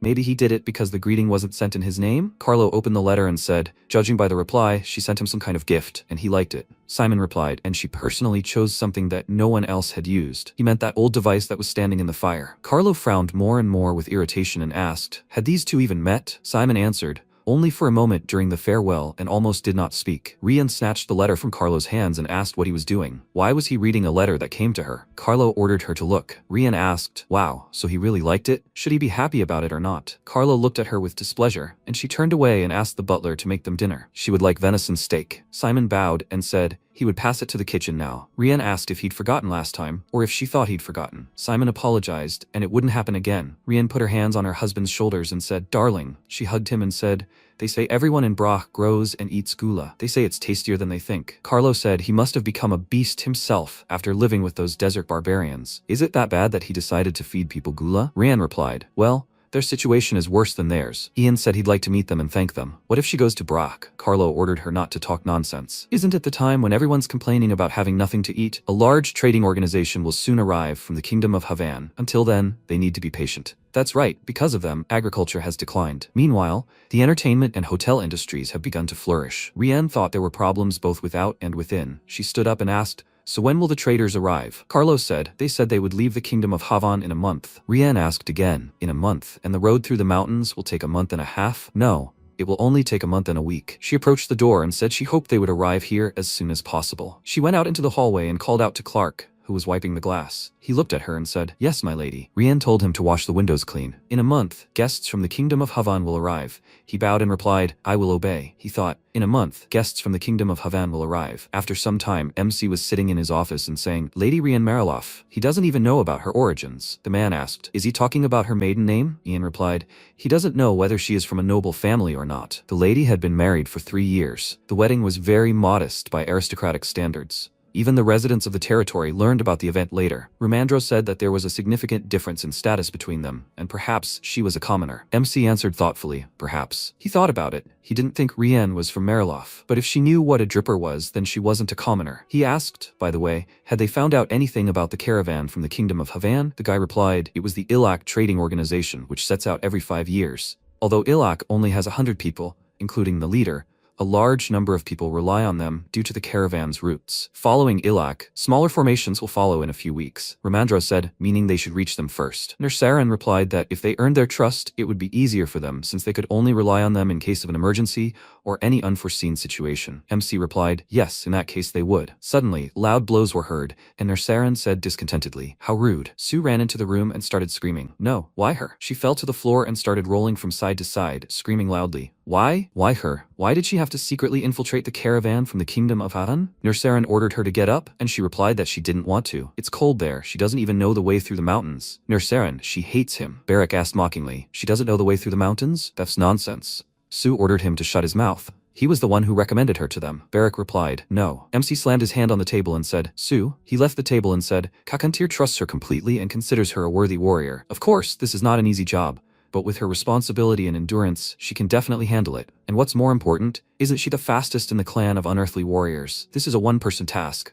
and if suddenly they have to retreat quickly, no matter how much he thought about it, he couldn't find a more suitable person for this than her. Sue blushed with embarrassment and looked away. She said, well, then nothing can be done. Ian smiled and said, okay. He thinks she has heard about it anyway, but she will tell everything in detail. Sue, she will have to. After a while, a loud order to stop was heard in the clearing. Today they will make camp here, so let them settle in and have dinner. They need a good rest. They are leaving in the morning. The guys spoke tiredly, their whole bodies aching. How much longer do they have to go? Sue shouted, so, let them get in line. Don't cut in front of someone. The old woman smiled and said, young lady, she works hard. Thank you for helping with the cooking. Sue fixed her hair and replied, you're welcome. An order was given to pour them soup. Someone ordered them to wait. He was completely out of his mind. Sue remembered MC's words, that she needed to join the caravan from Havan and add some gula powder and yellow scorpion venom to their food. And she needed to try to delay them in the gorge as long as possible. Meanwhile, in Mariloff, a little boy said, Mom, he's hungry. She asked him to be patient. On the other side of town, a man said, damn it, he's never seen anything like it. A villager asked, it's harder this year, right? It's all because of Brock and the blood pollution in the river. Shouldn't Brock pay them compensation for this? Hadn't he heard that someone from Mariloff tried to kill their new lord?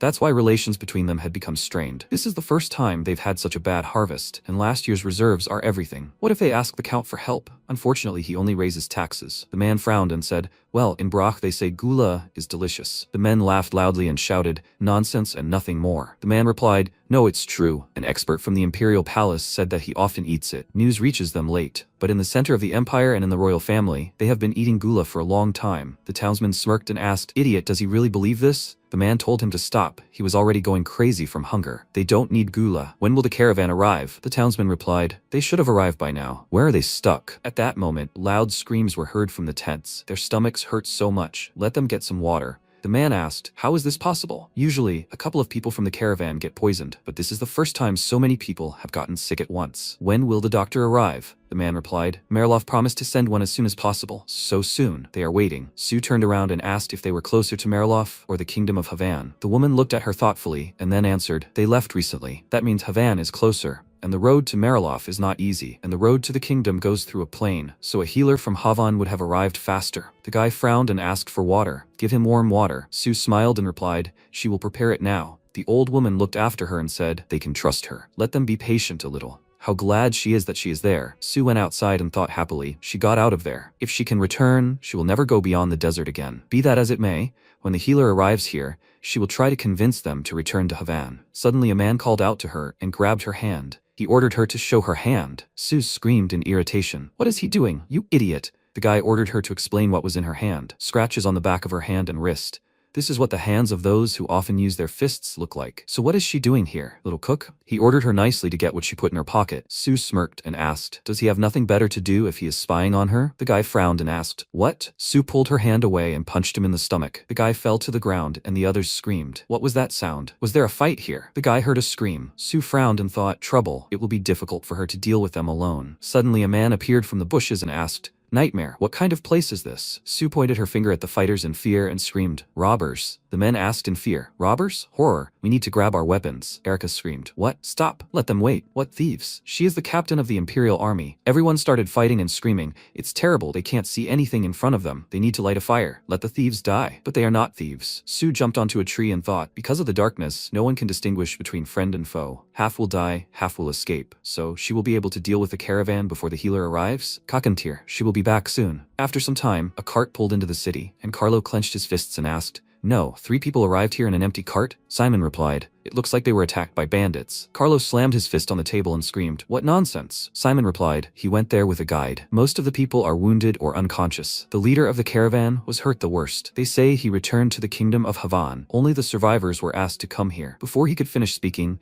Carlo suddenly started throwing all the documents off the table and screaming loudly. He screamed, the horror, the nightmare, the idiots. Why does he have to eat only porridge because of them? Carlo slammed his hands on the table and asked, butler, what are the prices in Sharon? He said. Simon replied, 1 sack of flour costs 6 silver coins. Carlos said, it can't be helped. We need to send people there. He ordered them to find out who exactly needs supplies, and then form a trading group. Simon asked to be forgiven, but why don't they ask Brock for help? Carlo looked at him irritably and asked, what? Simon replied, it's colder in Sharon than here, so it will snow there earlier. This will make it difficult to transport the cargo. Maybe they should get some gula, which they eat in Brock now? Carlo slammed his hand on the table and screamed, this is complete nonsense. Paying money for weeds that even pigs don't eat? They won't have that on their tables. Simon apologized, and Carlo ordered them to immediately find out the price in Sharon. Simon bowed and said, yes. He thought, it can't be helped. After a while, MC was sitting in his office and saying that a letter had arrived from Marilof, but it wasn't from the Count, but from the butler. Barrick asked again, not from the Count? Ian replied, there's no seal here. Viscount Ian was greeted in a letter by the butler. He writes to him in the hope that he will agree to start trading in gula. This is his personal request and has nothing to do with the Count. But if he agrees, they will both try to make a mutually beneficial deal. MC said that the very fact that the butler wrote the letter suggests that the Count is trying to get food somewhere else. Rumandro said, probably from Sharon. But snow falls early there, and the journey there alone will take 10 days. MC stood up and ordered Barrick to go to the dungeon. He ate a cookie and said, yes. Ian said, and also Barrick, let him give him 1 cookie. He looked at him questioningly and looked away. After a while, they went down to the dungeon to Colin. MC said, Colin, it looks like he's having a hard time here. He handed him a cookie and said, here, if he eats this, he will let him out. He grabbed the cookie from Ian's hands and quickly ate it,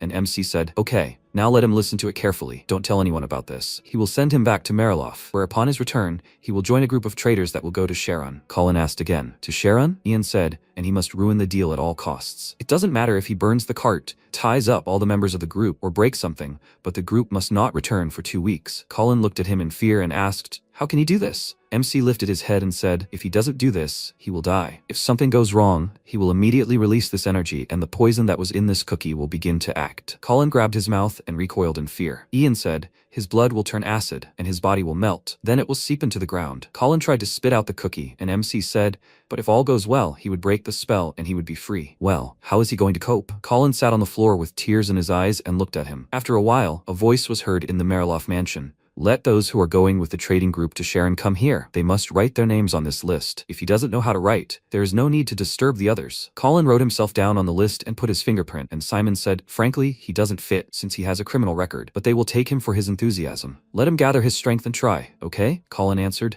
yes. He thought fearfully he must survive. If he hadn't come here, he would definitely have died. The men stood to the side and talked. A guy asked, "Do you think he can cope?" Another guy answered, "He thinks so." They took him. Otherwise, he would have fed the worms. By the way, the atmosphere here has changed since their last visit, right? Apparently, it's all because of the rumors that the caravan won't be able to arrive. These are not rumors, but the truth. And that's true. Clark heard this and went back inside the mansion. He walked down the corridor and knocked on the door and said, "Madam, a suspicious man joined the group of merchants." Rian asked again, "Yes? What joy." She wishes Clark an easy journey. She believes he will do his job well. Clark sadly lowered his head and told her not to worry about it. After a while, the caravan stopped near the cave. Colin approached the cart, holding a torch in his hand. He closed his eyes and mentally asked everyone to forgive him. But if he doesn't, then he will die. He lowered the torch when suddenly a cry was heard behind him. "Colin, what is he doing here?" Colin turned around in fear and answered, "He's not doing anything." Clark snatched the torch from his hands and asked, "Then what is this?" He decided to burn the carts and take the gold for himself. Colin's eyes widened in fear, and Clark threw the torch aside. He thought, What's going on? And this man? Who is he? How does he know his name?" Clark swung his sword and cut off Colin's head, and then turned around. The guys ran out of the cave and screamed, "What's going on?" "Fire," Clark said. Colin set fire to the cart with gold, and he resisted so hard that he had to sort it out. The people screamed loudly, "Horror, this crazy Colin! We need to bring sand." The man stood behind the others and thought, "What the hell is going on? Why is he talking like he's reading a script?" He needs to report this to Master Ian and Master Romandro immediately. He started to run away. After a while, Simon came into Carlo's room and screamed, "Sir, something bad has happened." Carlo looked at him and asked, "What's the matter?" Simon spoke in fear. They had contacted a group of merchants, and all their carts had burned down. Carlo slammed his hands on the table and screamed, "What?" Simon folded his hands behind his back and said, Colin, who had begged him to join the group, had set the carts on fire and tried to kill people. He thought he wanted to steal the gold coins they had taken with them. They tried to detain him, but the guy resisted, and in the end, Colin was dead, and the carts had burned down. And since there were casualties, they decided to go to Sharon first, but they didn't know how long the journey would take. Carlo thought, "This winter promises to be the hardest. Even the mansion's supplies would soon be running low. If they couldn't get food from Sharon and Havan, then..." He remembered MC's image and then grabbed the guy by the head and slammed it on the table. He screamed, "What does this mean? How did this even happen?" The guy begged for mercy, and Carlo screamed, "Was it Colin who started the fire? Let him kill this idiot's entire family." After a while, the girl said in fear, "The butler." Simon told her not to go in. He was raging and throwing tantrums. The maid asked what they should do. Simon told them to be quiet, or did they want to calm him down together? Rian ordered the door to be opened. The girl said with tears in her eyes, "Mistress, right now." Rian said, "It's okay, let her open it." The girl bowed and opened the door, and inside Carlo was hitting the guy. Rian said, "Darling, let him leave this boy and give her a minute." She put her hand on his shoulder and asked him not to be so angry. "And why don't they ask Brock for help?" Simon dragged the guy out of the room, and Rian said that if he was afraid of hurting his pride, she could talk to their lord. They were closer in age, so maybe she should go to him instead. Carlo turned around and grabbed her head and asked, "She?" Rian asked him to leave it to her. He squeezed her hair and asked, "Is she trying to escape?" Rian looked at him and asked, "What if she is?" Carlo told her only to dare. After a while, MC bowed and asked, "Surely the way here was not easy." "Welcome, Countess Mariloff." She smiled and said, "They have not seen each other for a long time. He is Viscount Ian now, right?" MC replied, "He was mutually glad to meet." He was very surprised that she personally came to them. Rian replied that when she heard the news about his title assignment, she was not able to congratulate him properly, and it bothered her and the Count very much. Ian turned around and said it was not worth it. He understood that they were very busy. Besides, they sent him a gift. It is a very valuable thing. Isn't she sorry to part with it? Rian smiled and asked, as she thought,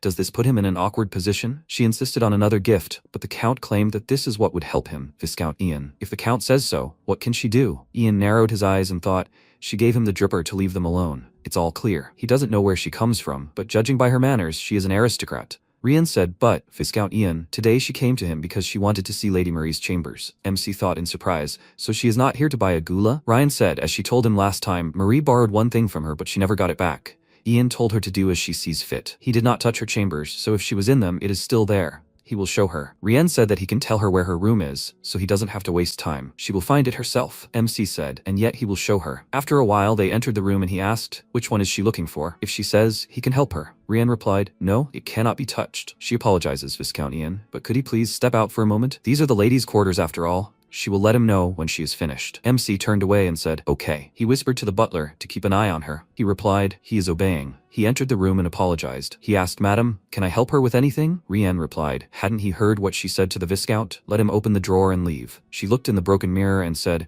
she would find this thing herself. Everything in the room was scattered in different directions.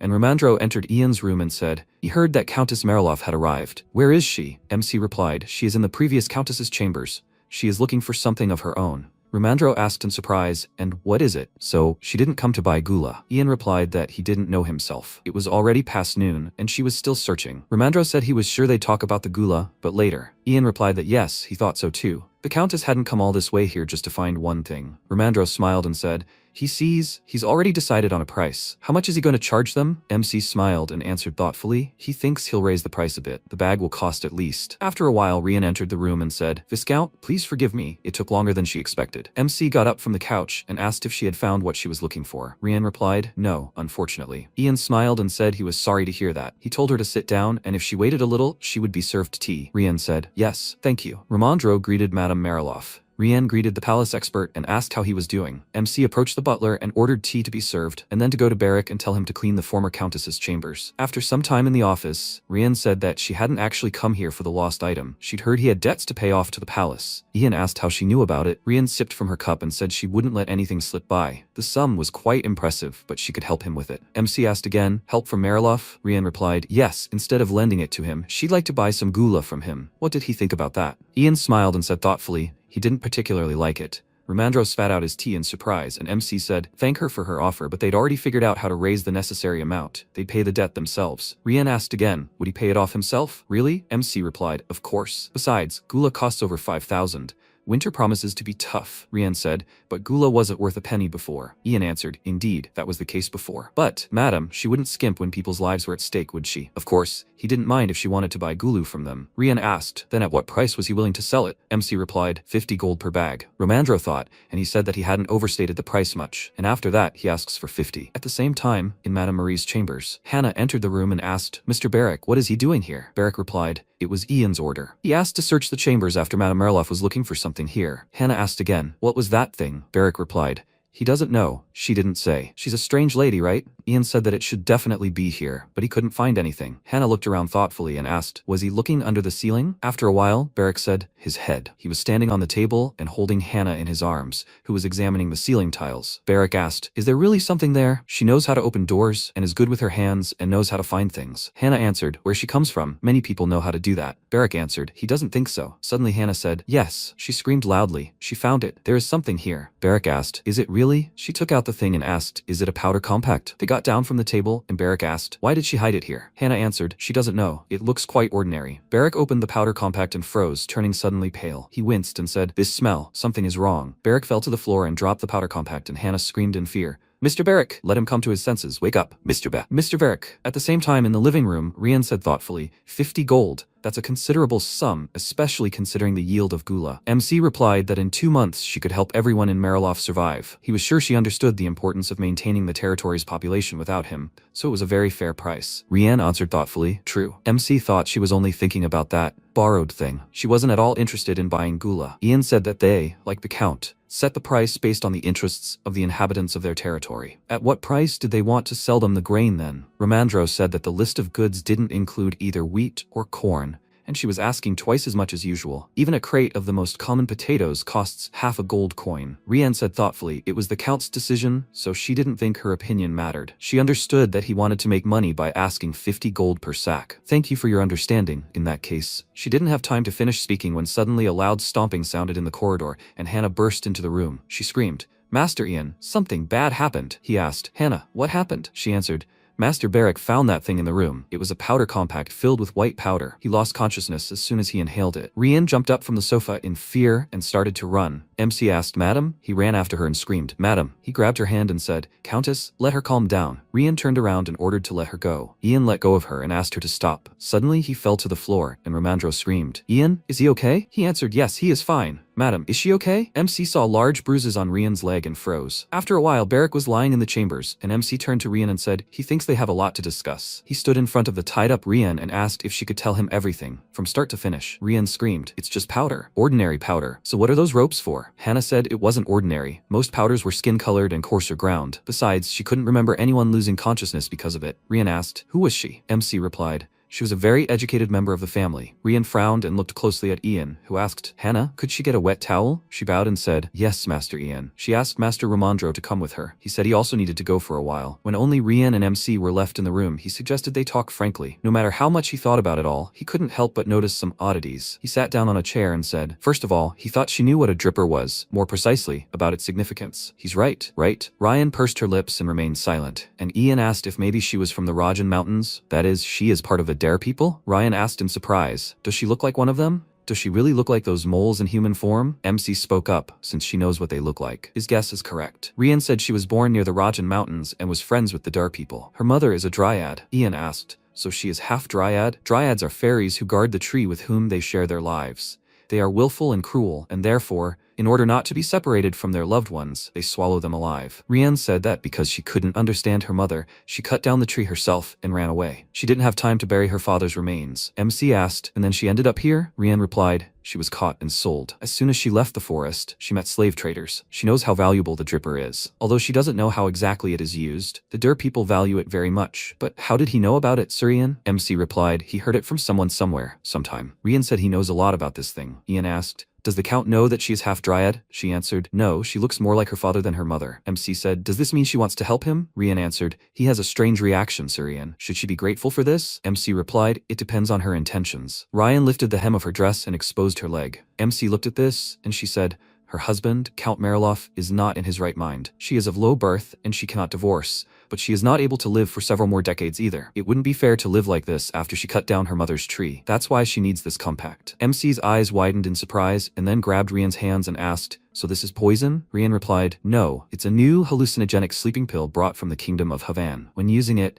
breathing can stop for a while. But this is the first time she has seen something like this happen after one inhalation. Neither she nor Marie had any problems with it. MC asked, and she used this powder? Rian replied, she was probably going to use it on Durg at first, but apparently she decided to try it on herself first. Ian asked, but why? Rian looked at him and said, Sir Ian, it's all because of him. He is her husband's bastard, so that's why she looked like that in the basement. Was it because of withdrawal? Rian said, Sir Ian, she hates the name Mariloff. So what's the difference between her and her mother now? Freedom of choice. That's all she wants. She raised her bound hands and said, she has a proposal for him. The enemy of her enemy is her friend. Therefore, she sees no reason to avoid cooperating with him. If he helps her, or rather, if he turns a blind eye to certain things, she will help him pay off his debt to the palace, and she will help in any situation. MC folded his arms across his chest and said, he knows that Count Mariloff has younger brothers and sisters. If he suddenly dies, one of them, not she, will receive the title. Rian replied, it doesn't matter. She has the right to decide where to be. Ian asked if the right would be preserved if she helped their territory. Ryan replied that she didn't know. It was high time she returned home. Maybe he should just accept the offer and let her go? Or... Suddenly, a scream was heard in the hallway. MC opened the door slightly and heard, are they joking? Why can't he see Madam? He told me he needed to talk to her. Ramondro replied that he and Master Ian were having an important conversation right now. Clark asked what they were talking about, that he couldn't even deliver a message to her. What did he do to their mistress? Ramondro replied that he just explained it. Hannah screamed, how stupid are they? She's the one who did this to their people. Ian went out into the hallway and ordered them to listen. Their mistress is busy for now, so let them wait a little longer. Clark saw Rian's tied hands and blushed with anger. He rushed forward and shouted, what does this mean? He will soon be feeding the worms. MC grabbed his hand and released his mana. Clark flew aside, and Ryan looked at it in fear. She screamed, Clark. At that moment, Barrick whispered, horror. He fell asleep. Ryan ran to Clark and crouched down, and the guy said, Master Ian, Master Ramondro, it was him. It was he who killed Colin on the way to Sharon and set the wagons on fire. MC asked again, is he sure? Ryan screamed. She said she hated everything about Mariloff. Ian asked, so it was he who destroyed the caravan? Ryan cried out in displeasure. Instead of thanking him, did he attack him? Ian folded his arms and replied, he attacked him first. Besides, his Clark is simply unconscious. But how did they know that they sent Colin? Rian answered. Against the backdrop of the news of the attack on him, several people disappeared from the gambling house. Of course, the return of one of the missing was suspicious. Ian asked, what about the Count? Rian replied, the old man did nothing. He might not even have known Colin was there. MC thought he couldn't understand the Count at all.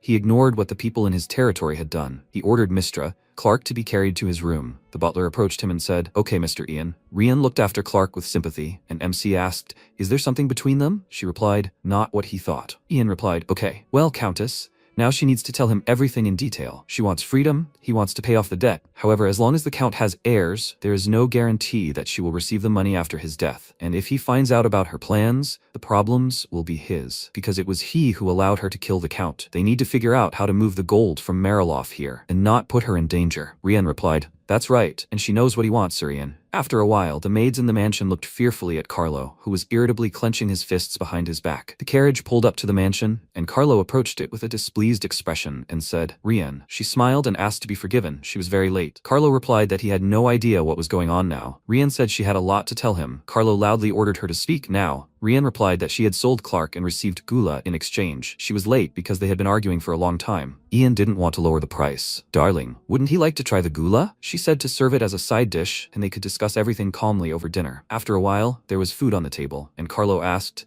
since she had exchanged Clark for this, does that mean the gula is worth 15 gold pieces? Rian sat down next to him and said, Ian asked 50 gold pieces for the bag and wouldn't agree to less. However, he agreed to such an exchange in the form of humanitarian aid. Carlo replied, well, that's nonsense. But as a side dish, the gula looks decent. He tried it, and his eyes widened in admiration. He said it was even good. Rian asked, isn't it? It seemed true that they like to eat it in the capital. She was told that the seed germinates a month after planting. She can't wait. Carlo asked, what did she talk about with the Viscount in Brock? Rian said, well, as he sees it. She tried to improve their affairs with his help. Rian said a while ago that she understood everything. He wants her to persuade him to buy the gula, right? Ian smiled and said he was asking her to do something more. First, he wants to get as much profit from this as possible. Frankly, Mariloff has no other choice now. The roads to Havon and Sharon are closed, and the county is facing famine. Rian replied, that's not a bad plan. In exchange, she asked him to keep an eye on Clark, and she would take care of the Count. And she asked for her compact to be returned. She poured wine into a glass and said that after they made the deal, she checked Marie's quarters but didn't find it there. Apparently, she lost the compact during the Civil War. Carlo asked what she was going to do with a dead traitor's thing. Rian replied that it had originally belonged to her. Simon apologized and said he would take the dishes. Carlo skipped irritably and said not to disturb them until they went to bed. And for breakfast, let him serve more ghouls. At that moment, Rian added powder to his wine, and Simon replied, yes. Carlo said, Rian. She replied that she was listening to him. He said discontentedly, there won't be a second time. If she came home after sunset again, he would break her legs. Rian thought that he definitely wouldn't see her a second time, because he would soon be feeding the worms. She replied, yes, he didn't need to worry about that. After a while, an order to open the door was heard in MC's estate. What is he going to do with the lady? Ian approached the door and asked, his name is Clark, right? He asked, puzzled. Sir Ian? He asked him to spare her. He begged him not to harm Lady Rian. It was hard enough to protect her in the Mariloff mansion. Thanks to the lady, many people were able to escape the Count's wrath. MC asked again, did she help people? Clark was kneeling and knocking on the door. Ian said, okay, his lady just went back to the mansion. He asked again, really? MC replied, he is? This is a pledge guaranteeing the protection of their interests before Mariloff. So he asks him to just wait. If he makes noise, he will only disturb his lady. Clark calmed down and looked down,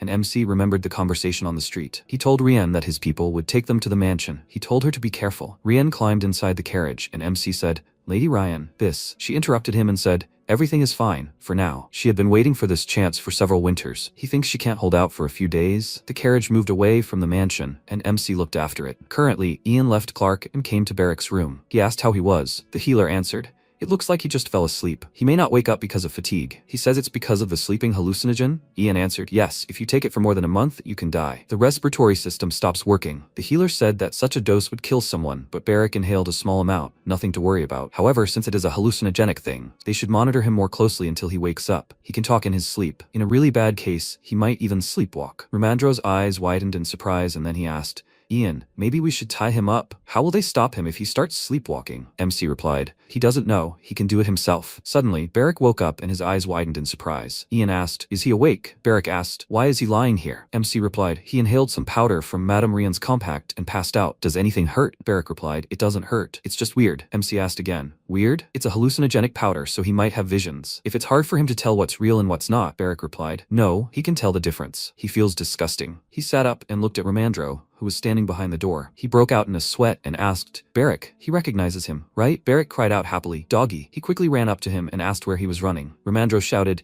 an unearthly clan of warriors. Where are they? Warriors. Let them stop him. The healer said, well, he has no problem with physical strength. Ian thought it wasn't for nothing that he was a magic swordsman. A week later, he received a letter from Mariloff. In it, he wrote that he wanted to purchase more gula. Ian picked up a pen and began to write, Dear Mariloff, he thanked him for his agreement regarding the deal to purchase gula. After an expert assessed the situation in Mariloff, they concluded that 100 bags of gula would be enough. However, they refused to sell it for less than 50 gold pieces per bag. In exchange, they will forget all past grievances. If he wants to make changes to the terms of the deal, he can contact them anytime. Ian. After a while, MC looked out the window and asked if the Mariloff couple had arrived. They seemed to be in a hurry. Romandro said, so everything will be decided today. Okay, then he'll distract them. MC said he'd be grateful, Mr. Ramandro. After a while, he greeted the Count and Countess. He thanked them for their personal visit. Carlo coughed and said he didn't know if they distracted him from his business. MC smiled and said, but his business must be important, right, since they came? So why are they here? They came to buy the gula. Did he guess right? Carlo tapped his fingers on the armrest and said he'd calculated the exact amount of gula needed. If they planned to eat and cultivate it at the same time, he'd need 100 sacks. That's a large purchase. That's why they'd come to find out why the price was so high. Ramandro replied that they couldn't lower the price despite the large purchase, because gula is a long-lasting product. Since it doesn't spoil,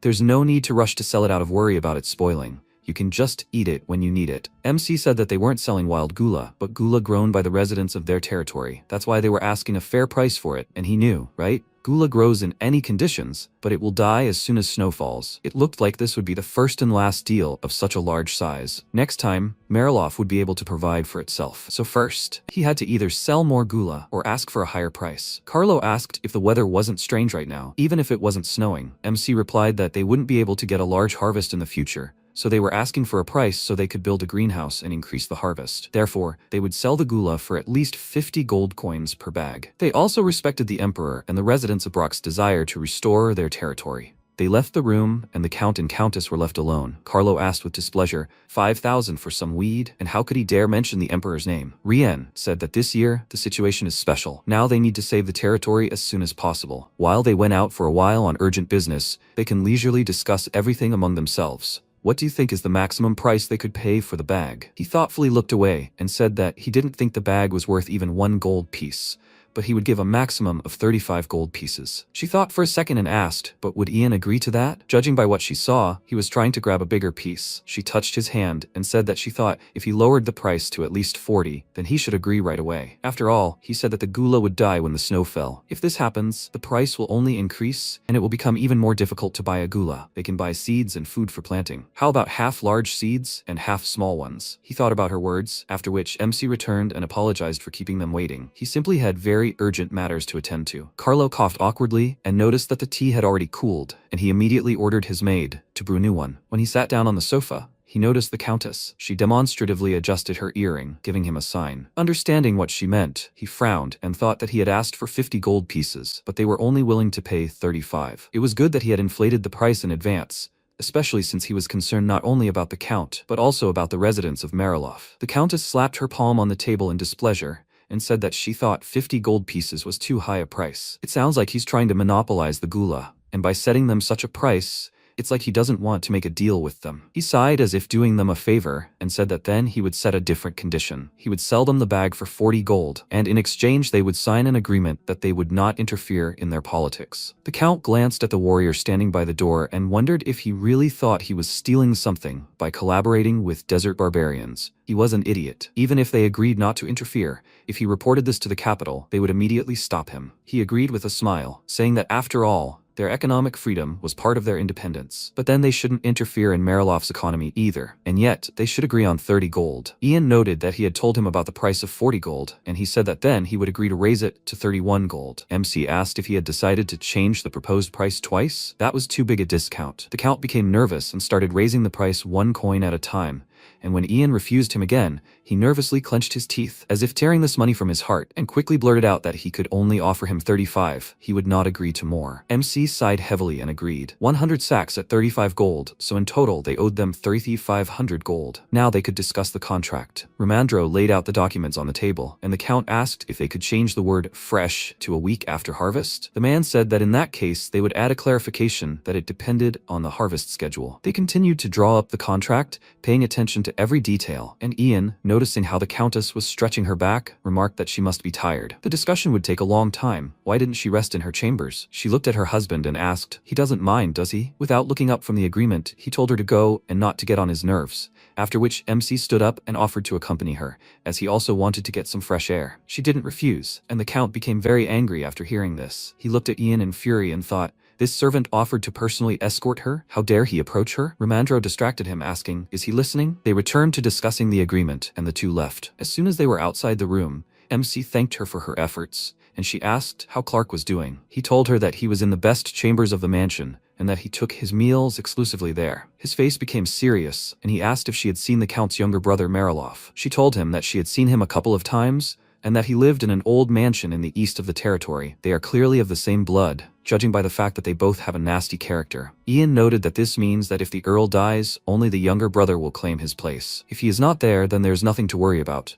No one will suspect her, even if the Earl dies. The Countess said that she is cursed. Her mother always said so. The existence of dryads and other fairies depends on promises and their fulfillment. If a promise is made, it must be kept. Otherwise, there will be a price to pay. She will not get away with killing the guardian of the forest and destroying the sacred bond between her and her mother. The death of the Earl will immediately raise doubts about his brother. He will begin to suspect her and eventually sell her to slave traders after learning the whole truth. Or is she just imagining it all? MC answered her that he himself does not know. Did she promise her mother something? If not, then he does not know why she should be cursed. If she thinks it's all because of the broken connection, then so be it. And if she doesn't think so, then there is no curse. So she shouldn't feel sorry for herself. They approached the chambers where Clark was, and Barrick opened the door. Seeing Clark, Rian froze in the threshold and said his name, and then her face darkened. She turned around and Ian asked, "She's just leaving like that?" She asked in response, "What else can she do?" She sold him to them for a gula and just wanted to make sure he was alive. The guy looked down in disappointment, and Barrick, noticing this, scratched his ear in confusion and asked, "What were they even doing here?" Soon they returned to the room and MC asked, "Have they discussed a lot without them?" Ramandro noted that they arrived just in time. They had already finished everything. He handed him a huge stack with a very tired look and asked him to check the edited part. Ian praised him for his work and began to read the documents. Having finished, he told the Count that there were no problems. Unfortunately, he didn't have an official seal yet, so he would sign it. He agreed, since a note about this had already been added to the contract, and said that they would pick up the gold today. He can pay 1,000 gold pieces now, the rest will be transferred through the Heyman Bank. MC thought that he probably hoped to lower the price to 10 coins per sack, after which they shook hands to sign the deal, and the Count said that his men would begin loading the gold. In the meantime,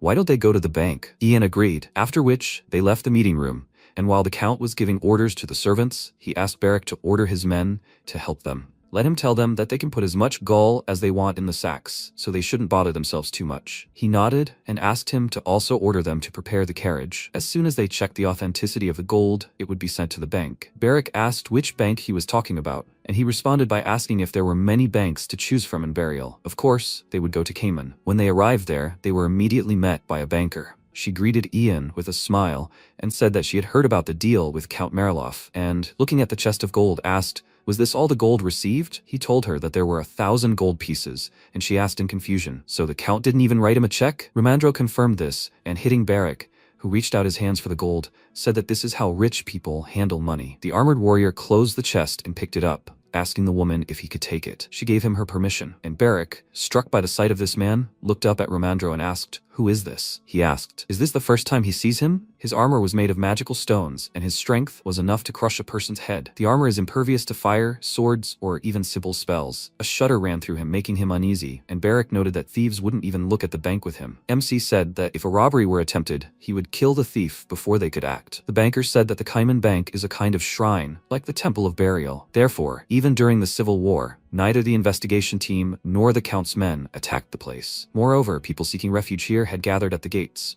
If they had decided to rob them, they would have been dealt with immediately. She led them to the break room and said that refreshments had been prepared for them. They could wait here while they counted the gold. Barrick immediately began to eat, and Ramandro said that having earned 3,500 gold, they had covered part of the debt. And even if they collected more taxes than usual, it wouldn't be enough, not to mention the problems next year. Travel expenses, New Year's celebrations, living expenses, food for Barrick, and all that jazz. Upon hearing his name, Barrick immediately looked at him questioningly, and he sat down next to Ian and said that if he didn't mind, he could stay at his house in the capital. MC replied that he was, of course, grateful for it, but he had just recently gotten married. Ian responded that they wouldn't be sleeping in the same room. So, what's there to worry about? Everything will be fine. He shouldn't worry. They've already collected 40% of the debt, but it's too early to relax, because that's the easiest way to fail. Ian said that taxes have already increased because of Gula, and it could only make things more difficult for the residents of the territory. Ramandro asked, so why don't they save a little more? Over time, they might find a better solution. He's not going to increase taxes, is he? He replied that he won't be here for very long, but he understands everything perfectly well. Now people are busy preparing for winter.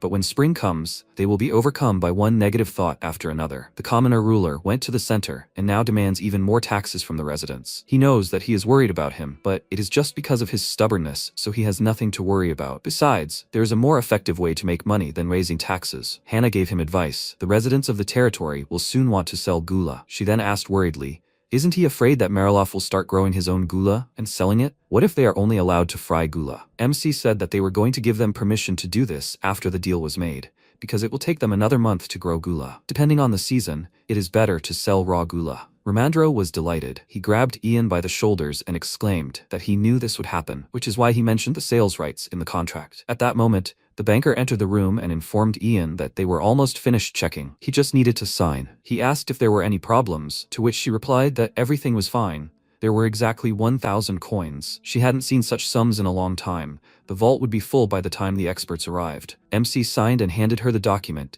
saying that Count Mariloff would hand over another 2,500 coins in the coming days. He hoped they would be able to check them in advance as well. The woman thanked him and thought that she had heard that he was a commoner, but he was well versed in financial documentation. The palace expert must have taught him this. After that, they left the bank, and Ian told Barrack that he had heard that Count Mariloff's younger brother lived alone in an old mansion, and that he should find out more about it. Imagining the huge, creepy mansion, the guy felt uneasy, and Ramandro said goodbye to them, saying that he needed to stop by a couple of shops to buy gifts for his wife and child. But before he left, MC asked if there was any news about Mullen. He answered that he himself tried to find out about it recently, but he was told that he needed to wait. It seems they are a lot of work, and why did he suddenly remember about him? Sometimes he forgets about his existence, because he's in the dungeon. Ian frowned doubtfully and thought that they are not busy. Isn't that strange? A few weeks earlier, the Imperial Palace. Prince Margrave was working in his office as usual, and when his brother arrived, he asked what was wrong. It didn't seem like he had the wrong door. Gale smiled and asked in response why he had such a reaction to a man who came to greet his good friend. Margrave asked him to get straight to the point since he was busy, and he sat down on a chair and asked if he had already decided what to do with Sir Mullen, who was currently at the border. He smiled and remarked that this was a very interesting question. But what did he have to do with it? Gale told him not to pretend he wasn't interested. There was no one who didn't know about his support for the miserable life on the border. When he arrived downtown, it would be better for him to come with Mullen and his people. After the ceremony of accepting Ian's title, he would be brought to the Ministry of Magic. He himself understood what this meant. Margrave took a clean sheet of paper and began writing a letter, simultaneously answering him that he understood everything. But had he really fallen under the influence of his mistress Wesley? He decided to threaten him in the hope that this would make it easier for him to deal with him. It's even surprising how worried he is about Mullen and his people. To be honest, he hadn't really thought about it, but now he too has become interested. In the letter, he wrote about the order to kill Mullen and his men, and then his brother said that it would be better for him to forget about this interest. He immediately looked up at him and asked the reason. Gale smiled and told him that he had just returned from his father. During the discussion of the appointment of the Chief Justice, he nominated Sir Haylott. Margrave frowned, suspecting that he was up to something, and he, showing him a bottle of potion, said that it was recently invented at the Ministry of Magic. It is called the Potion of Truth, and whoever drinks it will tell only the truth. Immediately after his words, Margrave stood up abruptly, knocking over his chair, and stared at his brother. He said that he asked his father if this potion should be used in court, and he agreed. There are many lies told by snakes, so he would be interested to see the potion's effect during oaths. If he wants to make Sir Haylott Chief Justice, he thinks they should invite Mullen and his men to the New Year's celebration. Margrave clenched his fists nervously. Distinguishing lies from truth is not a problem. The problem is that the potion is made by the Ministry of Magic, so there is a risk of hearing not the truth, but what the maker put into it. That is, the potion can suppress the will, rather than force one to tell the truth. What if the ministry wants to subjugate the judicial power, which he has long relied on, with the help of magic? Gale is truly ready to do anything. He asked if he thought he could do it. He answered that perhaps some ministers would protest, because truth potions are as useful as they are dangerous. It is like a fire in human civilization. At first, chaos will reign, but with time, everyone will understand the value of this potion, and Sir Haylott will be at the forefront of this chaos. Margrave nervously pursed his lips, and his brother rose from his chair, saying that he hoped he would think it over carefully. The prince ordered him to stop pretending that he was giving him a choice. Kill Mullen or leave them alive, and he would give Sir Haylott this suspicious potion either way. He clutched the letter he had just written and thought that if this happened, he would kill Mullen and abandon Haylott. He had no time at all with this potion, so he needed to find the best way out. Noticing his reaction, Gale smiled and said that this was why he didn't like the way he thought. If he had chosen a man with such a good reputation and achievements as Haylott, it would be a shame if he abandoned him like that. Maybe he considered people expendable because everything had come easy to him since childhood? These words greatly angered Margrave. He slammed his fist on the table in a rage, scattering all his papers, and exclaimed, what nonsense was he talking about? What did he even know about him? Gale said goodbye to him with a slight bow and said that he hoped he would not hear bad news. After that, he left, and Margrave was lost in his thoughts. A few seconds later, his servant entered his office and worriedly asked if he was all right.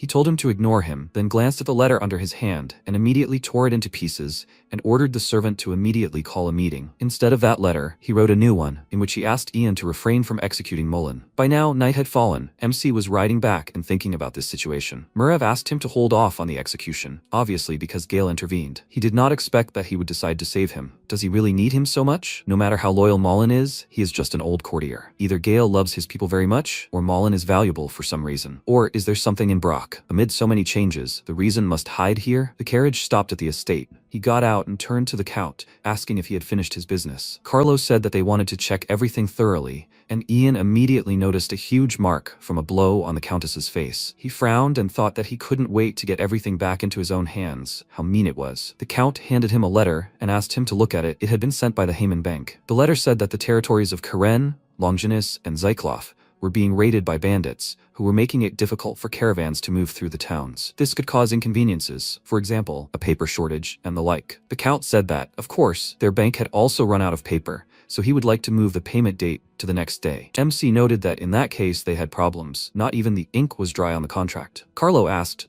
wasn't he still going to come to them and take the gold in his carts? He replied that this was a clear violation of the terms of the contract. Doesn't the contract say that payment is made by check? Carlo coughed awkwardly and asked him to be understanding, but he firmly replied that he didn't want to make a deal that would result in a loss. He glanced thoughtfully at Ian, then asked his wife to give him her jewelry as collateral. He thought earrings and rings would be sufficient guarantee. She obeyed him and took off the earrings, and when she started on the ring, MC's eyes widened. He saw a familiar stone and immediately remembered the pendant. Noticing his reaction, Rian asked what was going on, and he asked if she knew what kind of stone was in her ring. She turned her gaze to her husband and told him it was a gift from the Count, so she didn't know. He thoughtfully touched his chin and said he didn't remember well, but he had received it as a gift from a merchant from the capital. It happened in the first spring after their wedding, but he definitely bought the ring from a caravan merchant, and he remembers that there was an alchemist there too. Ian remarked that it was quite interesting. Alchemists strive to turn iron into gold by studying the laws of nature, not magic, but they are usually perceived as crazy or considered heretics who are trying to become magicians. Carlos said that in other countries they are treated calmly. There, alchemists are living factories for the production of precious metals, so trading organizations often enter into contracts with them. Although he has never personally met alchemists, it would be interesting to see their work with his own eyes. Since they are popular in other countries, he decided to accept the gift. MC thought that this meant the stone was the result of an alchemist's work. Then, why was it hidden in a flower pot? The Countess put the jewelry in his hand and asked if this would be enough for collateral. He confirmed it and said that if they sent him a check tomorrow, he would return her jewelry. After that, a servant ran up to them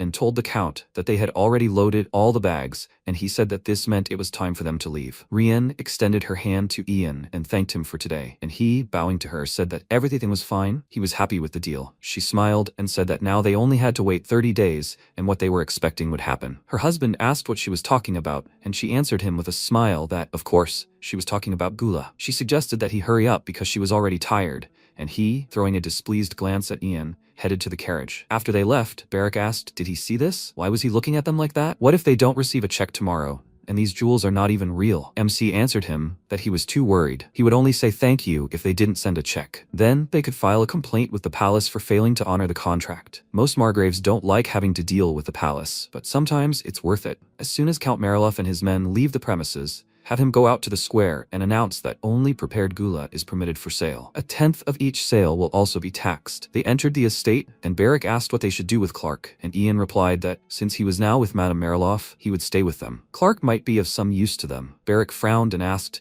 so they weren't getting rid of him, but simply keeping him? Ian remained silent, and after a short pause told him that if he wanted to do something, then go ahead. The main thing was that no one would get hurt. Immediately after that, the boy ran out of the estate with a joyful cry, and the next morning the Count's servant arrived with a receipt for the gula purchase. 2,500 gold, minus the 1,000 paid yesterday. MC immediately checked the receipts and asked Hannah to bring their jewelry, after which he told the man that if he was not in a hurry, he could sit down and wait. He thanked him for the invitation, and when he sat down on the sofa, he asked if his name was Simon. He confirmed it and asked if he remembered his name. Ian answered that, of course he remembered it. He had reread his letters several times. His face immediately changed. Back then, he secretly sent letters on behalf of the Count in his territory, but this effectively deprived them of all negotiating power. He nervously clenched his fists and thought that if the Count found out about this, how would he explain himself? MC said that since that was the case, they also needed a butler. Simon immediately refused, saying that he was born in Marilov and planned to die there, and Ian said that in that case he had another request.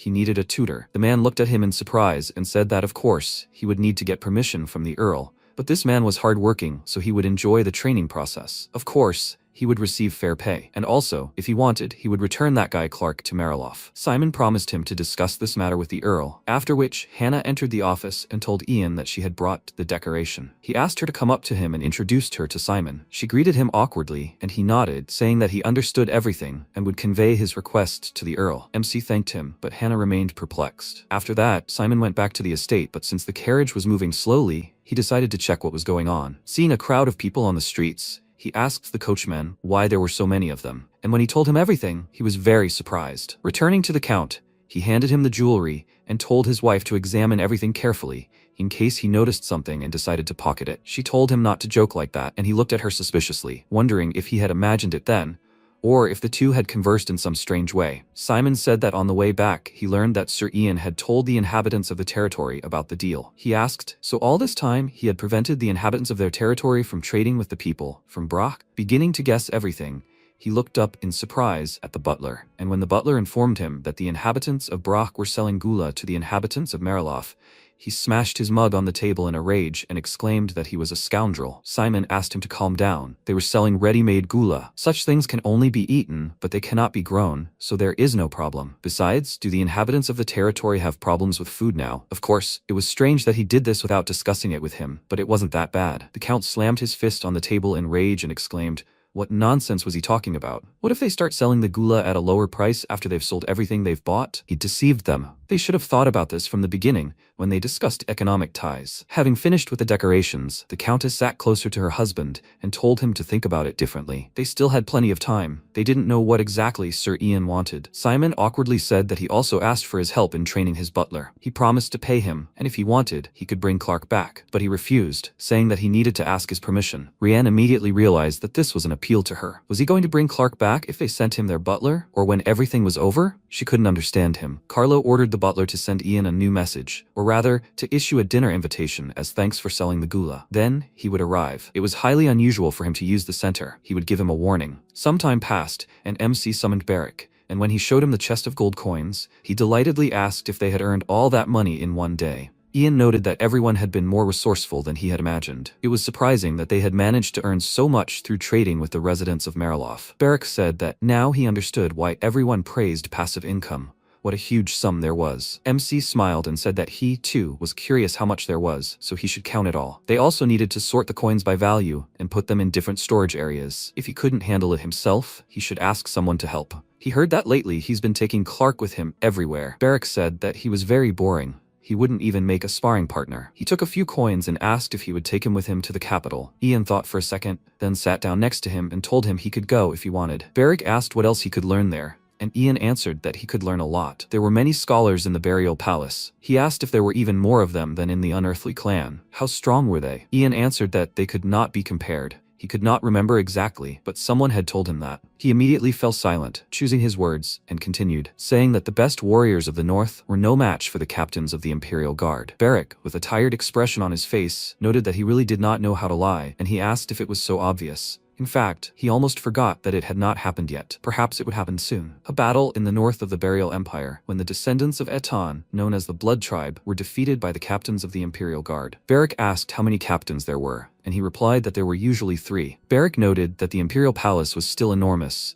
and he said that there were experienced people not only in the palace but throughout the capital, and the border wasn't called a border for nothing. After some thought, Barrick said that he would go too. If he visited the capital, he thought he could rise to a higher level. He was right? He smiled and confirmed this, thinking that it would be nice if he joined the Central Army. He didn't know about the others, but he was confident in his abilities. The Empire couldn't miss out on a man with the talent of a magical swordsman. Hannah entered the room, telling Ian that a message had arrived from Mariloff. Barrick asked with displeasure. Again? It seemed he had a lot of time to write letters. MC said that it probably had to do with the Gula trade permit and their entire deal. This is surprising. He thought he would personally decide to attack him. He read the letter and told Barrick that they were inviting them to dinner. When he finished counting the money, he should join them too. He was delighted and was already starting to drool over the food, but Hannah threw him a bag of coins and told him to count it too. After that, she turned to Ian and asked if she should prepare his clothes for dinner. He agreed and was about to leave the office, but she stopped him and asked if he would wear this pendant to dinner. He confirmed it, and she said that then she would find something to cover it up with. He said that Count Margalef was suspicious. What if he says something about him and Madame Rien wearing the same jewelry? He refused, but she insisted, saying that he should not be underestimated. Psychos are always stronger than you expect. She was able to persuade him, and he thought for a second. After which he asked her to prepare Clark. He would go with them. He is Madame Rienne's only friend in the mansion. Therefore, he thinks that for her safety, he should be brought back. At that moment,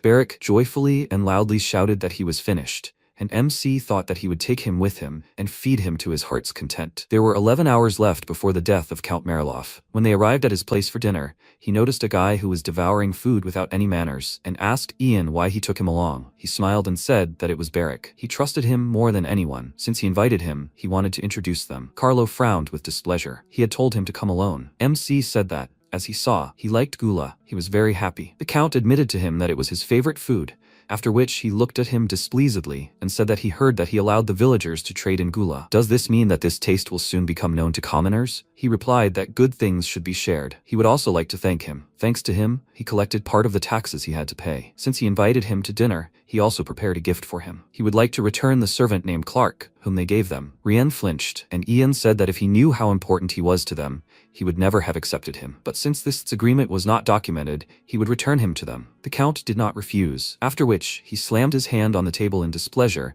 and asked how he could single-handedly decide to allow the gula trade immediately after making a deal with them. Whether he likes it or not, they will always remain neighbors. If he does not do this, there will be no problems between them. MC said that he did not understand him. They did not intend to specifically attract buyers from Margalef. But if their residents want to buy gula, then how can he refuse them? And since they made a deal, he was able to grant permission. He thought this deal had established peace between their territories. Or was he wrong? The muscles on the Count's face twitched. He coughed nervously and said that he agreed with that.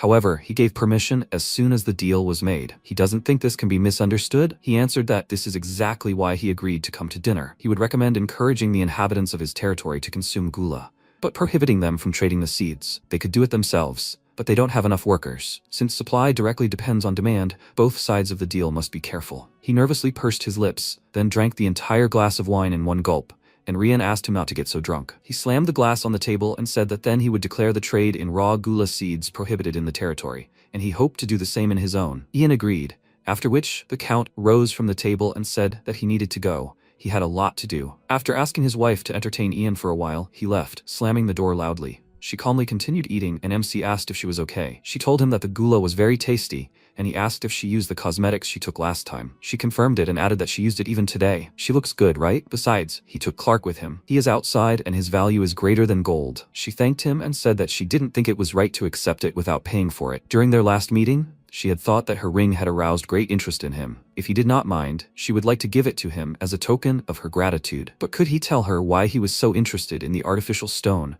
which was the result of an alchemist's mistake? He took a pendant from under his clothes and told her that he actually had something similar. She leaned forward with interest and asked if she could take a closer look at it. He agreed, and she reached across the table to examine it, and he said that he had had this pendant since childhood, and it raised many questions. She examined it and noted with puzzlement that it seemed that these stones were made by an alchemist. Meanwhile, a servant who wanted to enter the room saw them in such an ambiguous position and immediately hid. There were 4 hours left before the Count's death. As soon as the guests left, the butler ordered the servants to quickly tidy everything up here, and the maid stretched her arms, saying that she felt so heavy. Had these guests really been starved for several days? Why did they eat so much? The butler noticed that one of the servants was staring at one point and approached him, asking what was wrong with him. What was he thinking about so hard? He looked at him nervously, not knowing how to find the words, and asked how long Ian and Madame had been so close. He thought they had only met a couple of times. He replied that he himself didn't know. What was the matter? He nervously told him that in fact, before that, he had seen her touch his neck. One of the maids, in shock, dropped a plate from her hands and it smashed on the floor with a crash,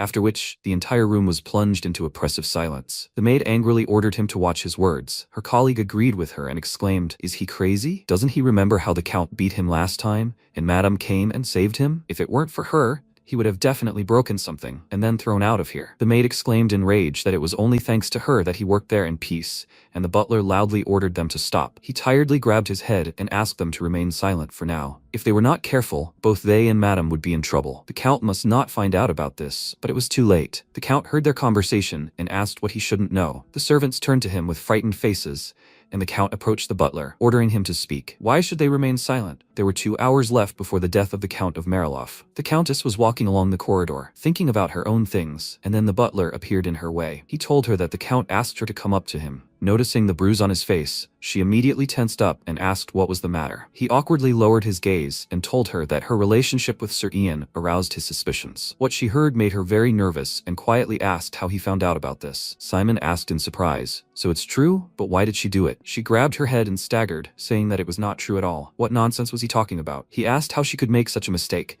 knowing what kind of person he was. She exclaimed irritably that she knew it, but it was simply unbearable. She grabbed her head and nervously wondered what she should do. She would be stuck in this disgusting mansion for the rest of her days. This realization made her panic. She rushed to the stairs, went down to the first floor, and ordered the servants to prepare the horse. The butler stopped her, saying that this was impossible, and she hysterically ordered him to get out of the way and shut up already. They want her to die? Well, let them die here themselves. She rushed to the exit, but a knight named Pulu grabbed her by the arms and told her that she better not resist. She looked up at him in shock, and in a trembling voice, asked who he was to grab her like that. She began to break free and ordered him to let her go. How dare he touch her? Suddenly, the Count's voice rang out.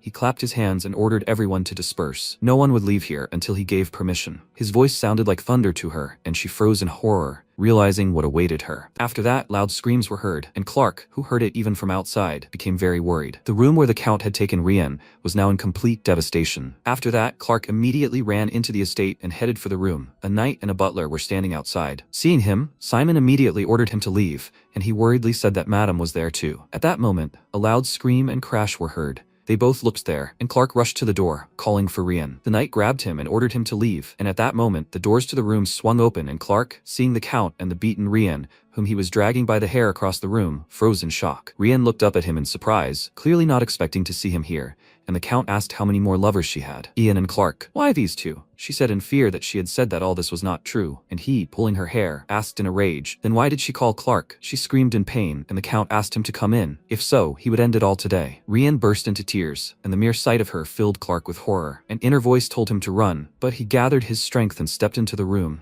after which the doors closed. The next morning, Ian received a letter from Mariloff. This time it was an announcement of death, which he certainly did not expect. That night, Clark and Rien ended this horror with their own hands. When MC arrived at their estate, he was shocked. A trail of blood led into the room, and inside was complete devastation. Rien, whose clothes were spattered with blood, sat on a chair surrounded by knights, looking tired. Upon learning that Ian had arrived, she smiled weakly and greeted him, and he immediately entered the room, inquiring about what had happened. She glanced around the room and told him that, as he could see, there was a mess. He asked if the Count was really dead. She told him that a doctor was examining his body in the chambers. Clark used her hairpin and stabbed him in the throat while he was beating him. MC thought it was simply unbelievable. They used poison to avoid criminal liability, but he could not even imagine that everything would turn out like this. Pulu decided to introduce himself, bowed his head, and told him his name, and he asked if he had sent the message. He confirmed it and said he needed to check something. He asked if he really decided to check it. The knight cast a displeased glance at the Countess and said that he had sworn allegiance to Count Mariloff. His duty was to investigate his death. Anyone involved in his death would be punished.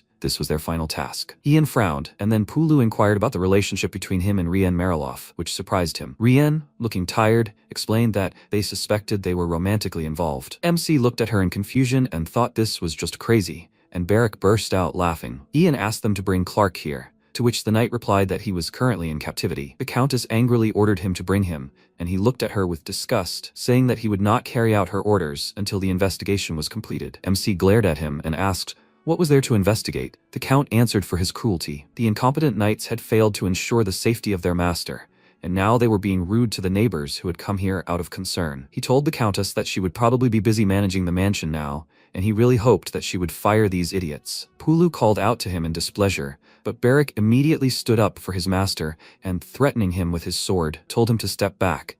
It was getting too crowded in here. Ian looked at the three knights and thought that it would be a lot of trouble if they forced the madam out of here and put the Count's younger brother in her place. He told Barrack that the place needed cleaning, and he asked if he should get rid of them. MC told him not to talk nonsense. Let him bring Romandro here. Barrack awkwardly scratched the back of his head and went to carry out his order, and the Countess told the knights to leave too. Let them help him bring Romandro, and not stand here and get on her nerves. The three of them looked at each other and nodded to each other, and she asked the butler to bring tea. They had guests, so they needed to receive them properly. After that, they all finally left, and there were only the three of them left. The Countess grabbed her head and said that she was going crazy. Ian advised her to pull herself together. Don't the knights have a captain? Before taking any action, she needed to make sure that she had the right to own this territory. Was the Count's younger brother notified of his death? She told him that this had not happened yet, and he said that in that case, she should keep the Count's seal with her until Romandro arrived, because the owner of the seal is the owner of the mansion, and let her just go about her business as usual. If the knights betray her, he will provide her with troops. She narrowed her eyes and asked what in return. He answered that he did not know yet.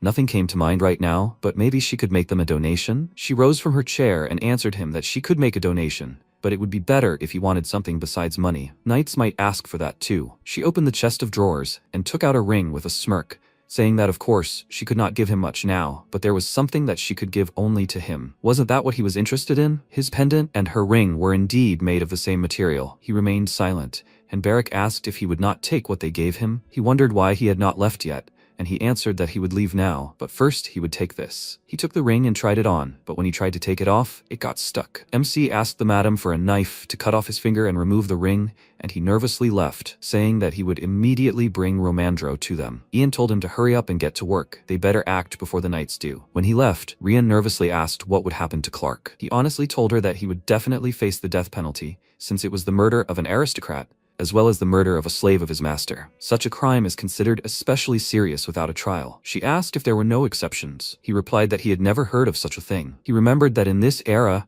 there was a king who had once been a slave. He said that the first person he killed was his master. Rian asked if there was no way to help him. He apologized to her, but he would soon be leaving for the capital, and he could not afford to get himself into more trouble. She clenched her fist and said that someone like him had the opportunity to change everything. He asked how he could save a slave who killed a nobleman, and she told him that he had already done it. The bastard crossed the border, survived, and became the head of the family. And then, a brilliant idea came to her. She was silent for a second, staring at him with surprised eyes, and then confidently declared that she would lead the territory. He remained silent, and she asked if she couldn't do it. He reminded her that she didn't have the blood of the Mariloff family. It would have worked if they had children, but now that the Count was dead, she was just a stranger. The Count's younger brother was the rightful heir, and he would be against her inheritance. Therefore, in order to lead the territory, the Mariloff law of succession would need to be changed. Right before his eyes, her face darkened. She glanced out the window and asked if she didn't lead the territory, she would never be free, right? He remained silent and thought that he did not understand her worries, but it would be more advantageous for him if she, and not the Count's younger brother, led the territories. Who knows what will happen while he is in the capital? What if the younger brother or even one of the knights becomes Count? It will be much easier for him if it is Rian with her weakness and desires, who has no ambitions to expand the county's territory. But while the key to the succession is with the Count's younger brother, hasty actions can aggravate the situation, so he must think everything through carefully. Or should he simply capture Mariloff? Then this will give Gale an opportunity to intervene again. But this way he will be able to prove his worth to Marv. For starters, it would be a good idea to meet the Count's younger brother. He told her that he would inform the Count's younger brother of the elder's death. He heard that he lives in a mansion on the outskirts. What is his name? She answered him that his name is Dave Mariloff, and apparently he was involved in very dark deeds. Late in the evening, MC arrived at his mansion. Inside, there were many strange magical objects. A servant immediately greeted the guests and was quite surprised to see the butler, Simon, and an unknown man next to him. Simon introduced Ian to him and asked if Master Dave was home yet. They needed to tell him some sad news. The servant asked him to wait there for a bit. He was praying. His words alarmed MC. While they were waiting for him, he asked the butler what kind of person Dave was,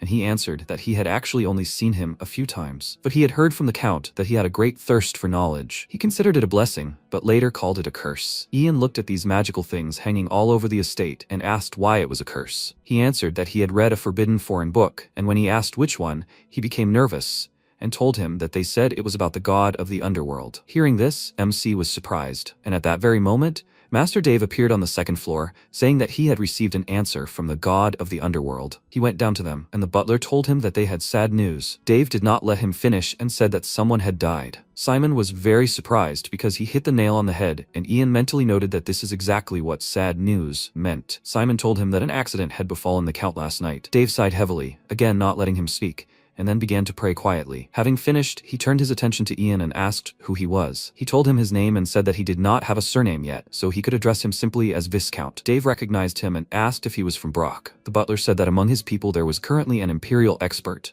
and Countess Mariloff also asked for his help. She wanted to meet with him and discuss the affairs of the mansion. She badly needed his help, as she was in a very anxious state. Dave looked away and asked displeasedly why his daughter-in-law had distanced herself from the family members and invited a stranger. He headed back to the second floor and said that he would go to the mansion. He would get ready right away. MC frowned, thinking that it was such a mess.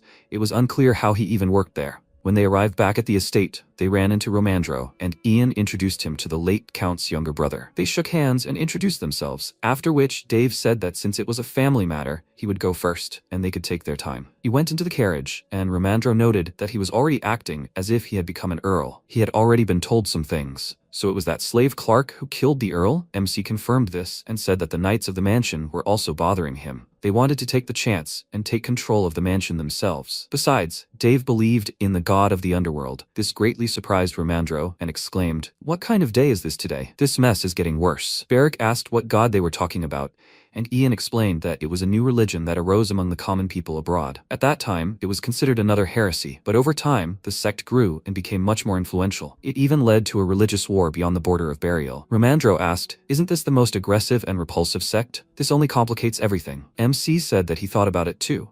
He thinks it would be better for Madame Rien to become the new lord of the territory. If such a heretic is given power, who knows what the future holds? It would be better if the lord is someone who is willing to negotiate with them. Romandro agreed with him. The knights are too determined, and now the god of the underworld too. He tiredly rubbed his neck and sighed. So much had happened at once. Ian said that in that case they need to intervene, and he asked if he had a good way to do it. He answered that there were many ways, but they need to go to the capital soon. They can't waste too much time on this. And then Beric had a great idea. They could just kill everyone. MC remarked that he was good at finding solutions, but they couldn't get rid of them so quickly. They had no authority to do this, and Madame Rien had to be in charge. Although it would be difficult, they had to do it quickly. After that, Romandro headed to Rien. She was sitting alone in the room, listening to the sobs of the Count's younger brother. Seeing him, she asked where Ian was, to which he replied that he would be back soon, as he had some business to attend to. He leaned toward her and quietly asked if Master Dave was already inside. She confirmed this and said that he was pretending to cry from grief. Romandro whispered that Sir Ian had asked him to convey something to her. As soon as she obtained the seal, she should keep it. Then Mariloff will definitely become hers. She nervously clutched the seal in her fist, and he continued, saying that first he would send a report to the capital on the appointment of the new lord, and depending on the decision there, an expert from the palace might be sent here. But then both he and Sir Ian would be in the capital, and they wouldn't be able to help her. She looked at him decisively and asked if she would still need to keep the seal on herself. He confirmed it, and when she glanced at the seal, he added that she had no other choice. After that,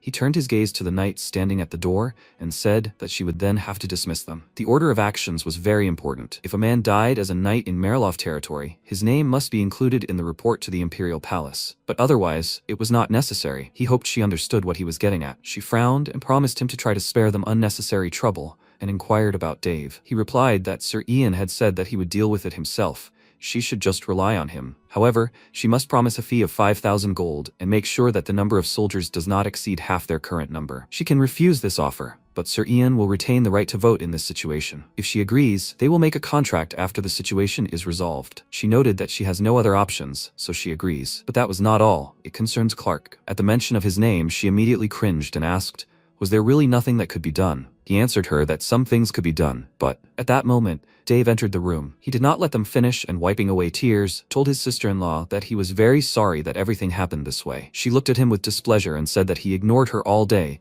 but now he finally noticed. Is it because the palace expert is next to her? He answered her that this was not true at all. He was so shaken by his brother's death that he went straight to his chambers. Romandro asked everyone to calm down and sit down. A lot needed to be put in order. Dave agreed with him. Although the situation was sad, it needed to be dealt with. They say the slave who committed this crime is still breathing peacefully in the dungeon. Rien immediately frowned, and he asked Romandro to describe the incident in detail in a report he would send to the capital. He also wanted to raise the issue of the title succession. Romandro said there was a catch. Judging by what he had heard, he believed in the god of the underworld. Dave immediately became agitated and pretended to be indignant, asking who had told him that. He quickly calmed down and said that he didn't believe in him at all. In the Burial Empire, such a thing was considered heresy. Nevertheless, the situation was unpleasant. Therefore, they needed to arrange a simplified title succession ceremony and then organize his brother's funeral. Romandro disagreed. They needed to organize the funeral first. That was the proper etiquette. Dave didn't like this, but he didn't object. After that, they began discussing the issue of the succession, and Rien lowered her gaze and fell into thought. First, she needs to survive, and then she'll drop everything and start from scratch. The main thing is to survive, even if she has to give up everything. Her heart sank at the thought of what fate awaits Clark. She was so lost in her thoughts that she didn't notice Romandro calling her. Waking up, she immediately looked up at him and asked what he said. He told her that he asked her to inform the residents about what happened and to take care of all, even small matters in the mansion. She agreed, but Dave immediately protested. Why was a man who would soon be leaving the mansion busy with its affairs? From now on, the affairs should be transferred to him, and his daughter-in-law should take care of her health and peace of mind. She crossed her arms discontentedly and said that she knew he had been banished from the mansion a long time ago. If he decided to delve into the affairs, he wouldn't even know where to start. He advised her to be more polite, and she asked in response what she had said wrong. The funeral hadn't even taken place yet, but he was already itching to take the title for himself. She understood that he had been cast out of the family for believing in heresy, but there was such a thing as morality. Her words angered him greatly. He jumped up from his seat and attacked her, but Romandro stopped him and said that he couldn't behave like that. Rien said that even though he had been exiled, the fact that he was raising his hand to her made it immediately obvious that he was a member of the Mariloff clan. He furiously called her a commoner who didn't even know what kind of nonsense she was talking, and then she also stood up and hissed through her teeth in his face. Then, what will he say about his brother, who married her? That he is just as crazy because they both share the same blood? He wanted to tell her something, and then she turned to the knight and asked, since they serve the count, shouldn't they protect her? The knight replied that until the truth about how the count died was revealed, they could not protect her. She examined the seal in her hand and said that since they continued to talk this nonsense, she had no choice. Sir Romandro confirmed that she was responsible for the mansion until the funeral, so she was releasing all 3 knights of Mariloff from service. The knight chuckled and asked, what did that mean? At that moment, a roar was heard in the main hall. He immediately left the room to check what was going on and saw Barrick and Mustang. Seeing the clan warrior, Dave immediately turned to Romandro, demanding an explanation, and he said that there was nothing unusual about it. Help had simply arrived with the security of Madame Rien. Is that what worries him? He hesitated, and the knight, seeing that they had beaten his friend Kerr, became very worried, and Barrick said that he was blocking their path and said that they could proceed only after his death, and that's how it happened. MC approached them and said that as he saw, nothing special had happened here, and he was very glad about that. At the sight of him, the knight became nervous and thought that this idiot Pulu had said that Ian would not interfere. Dave screamed in fear when he saw the dead knight and asked Ian what it all meant. He answered him that, in fact, these knights had insulted him. He rushed here after learning of the Count's death, and they tried to accuse him of indecent relations with Madame Rien. For the first time in his life, someone had insulted him like that, but they paid for it with blood. Dave asked if people usually prove their innocence at the cost of their own lives. Ian answered that he certainly didn't do that. To prove your innocence, you need to survive. Offensive thoughts disappear only when the owner of these thoughts dies. They both became nervous, and MC patted Barrick on the shoulder, ordering him to deal with them. He drew his sword, and Ian walked past the trembling knight into the room,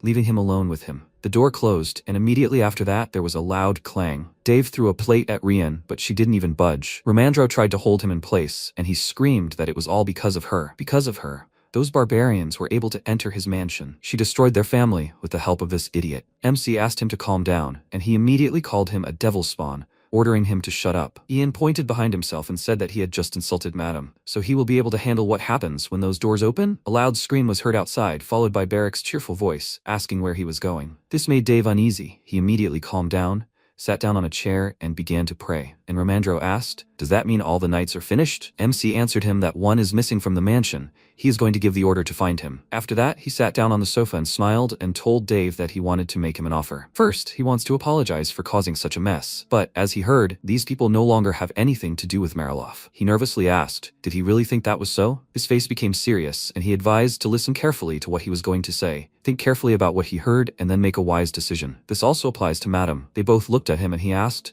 the two of them don't want to coexist next to each other, right? They both confirmed this, and he said that in that case, someone would give up Mariloff in favor of another. To be more precise, it would be even better for that person to leave burial. Personally, he hoped that Sir Dave would do it. He immediately stood up from his chair and exclaimed indignantly, what kind of manipulation is this? Is there really no one behind these doors? No one answered. Then the door creaked open and a bloody Mustang looked into the room, asking Ian if he had called him. He asked him to clean up after himself, and Dave's face turned pale at the sight of blood. When the doors closed again, MC said that in fact, it would be wonderful if there was no one left with the surname Mariloff. But because of this, Madame Rien could face difficulties.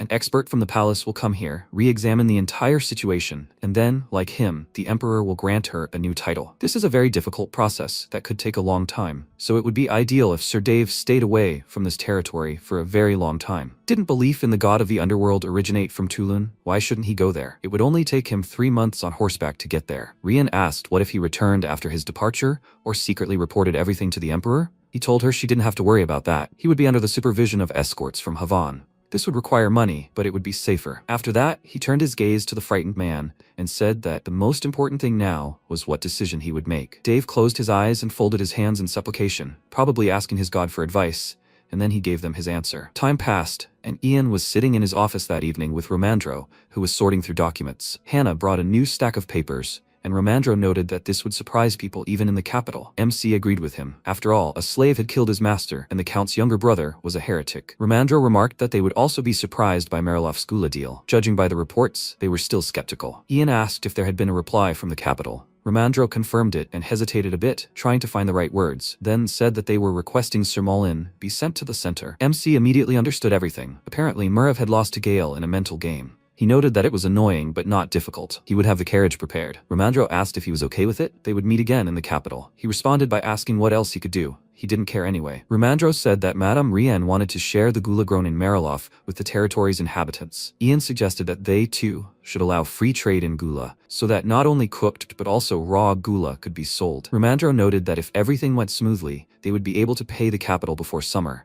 and by then, they would definitely take him into account. He replied that this was already enough. He was also grateful for his help with the work. Romandro said that once they more or less sorted out Marilov, they could head to the capital. The journey would take about 2 weeks. MC agreed with him. He didn't have much luggage anyway, and Barrick was the only family member accompanying him. Then Romandro awkwardly asked what he was going to do with his mother, and he replied that he had asked her to come to the city, but she preferred living in the forest, in nature. She promised to come when it got colder, but he would ask the foresters to check on her. Romandro noted that they would still be leaving for the capital and wouldn't be able to see each other for a long time, to which he replied that even if they went together, they wouldn't be able to see each other often. The man sighed and noted that they say that magicians leave with the sunrise and return when the stars are already in the sky. So, it's true, there wouldn't be time for meetings, but it's better this way. Wesley, with her poisonous character, definitely wouldn't leave him alone. Ian called Hannah over and said that tomorrow she was going to Marilov. There, she would study to master the work of a butler. She stared at him, dumbfounded, and then pointed her finger at herself and asked in bewilderment, she would study to be a butler? Would he really appoint her to such a position? He confirmed this, and she excitedly said that she didn't know anything. How would she cope with such an important job? He answered her that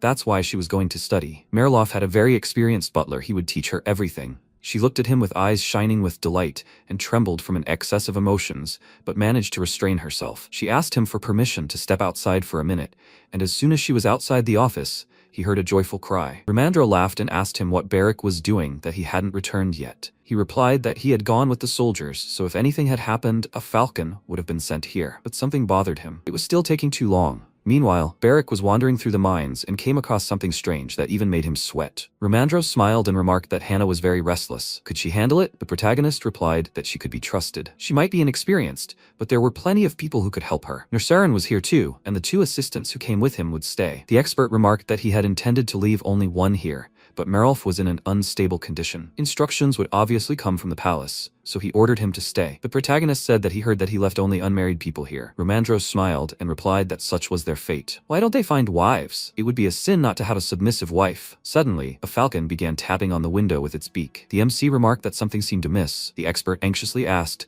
"Isn't this a falcon from an unearthly warrior clan?" What did the letter say? He took the paper from the falcon, unfolded it, and read, Barrick, Knight, Monet, Pursuit, Forever. The protagonist said that, apparently, the warriors who went with Barrick didn't know the burial language well. He wondered if it was about Monet, this was the mine. After some time, the protagonist came to the mine itself. Ruben met him and noted his arrival. He asked what had happened to Barrick. The guy explained that he had been beating someone inside with all his might. Confused, the MC asked who he had been beating. He replied that he himself didn't know how to explain it. He would understand when he saw it. After that, they descended into the mine. Meanwhile, Barrick tried with all his might to break the magic crystal, but his attempts were futile. After another failure, he furiously shouted, "What the hell is this?" Ruben stopped him and pointed out that he had told him to get out. He was losing a lot of strength and there was no result. The protagonist looked at it and wondered, surprised, where did this energy come from? Barrick noticed it and asked what it was. He asked if he really thought he knew everything about everything in this world. He had a rough idea. It reminded him of a magic stone. Did he remember the stone they used to eavesdrop? Like that one. This mineral had special properties due to its energy. MC wondered if it could do anything, from transferring him, the Emperor, to recording voices, tracking locations, creating a bottomless vault, increasing mana reserves, and much more. Since magic is infinite, there are many uses for magic stones. The protagonist asked if he felt anything. As soon as he entered, he immediately sensed magic. Barrack, perplexed, replied that he couldn't feel anything. He thought that magic swordsmen were warriors first and foremost. Besides, he still didn't know much, so that might be the reason. The MC asked what happened to the knights. The guy explained that they were chasing them and ended up here. He began to tell how he caught up with the knight and told him not to move. They needed to get out of here as quickly as possible. The knight, frightened, tried to run away, but suddenly fell into a magical trap and was immobilized. In the present, Barrack said that he fell into this trap and soon died. At first, it was a sticky liquid, but then it suddenly hardened. Maybe something had happened. The protagonist silently hit him. He exclaimed in bewilderment, "Why did he hit him?" He replied, "Don't let him get mad. What would he do if what happened to that guy happened to him? What if the liquid appears again and he ends up in it? Imbecility and courage, that's what they're all about." The protagonist turned to Reuben and Mustang and told them to report this to Nursarin. He replied that they offered to return, but Barrack categorically refused. The guy himself wondered if it was a magic stone, then it must be worth a lot. MC replied that it could be priceless.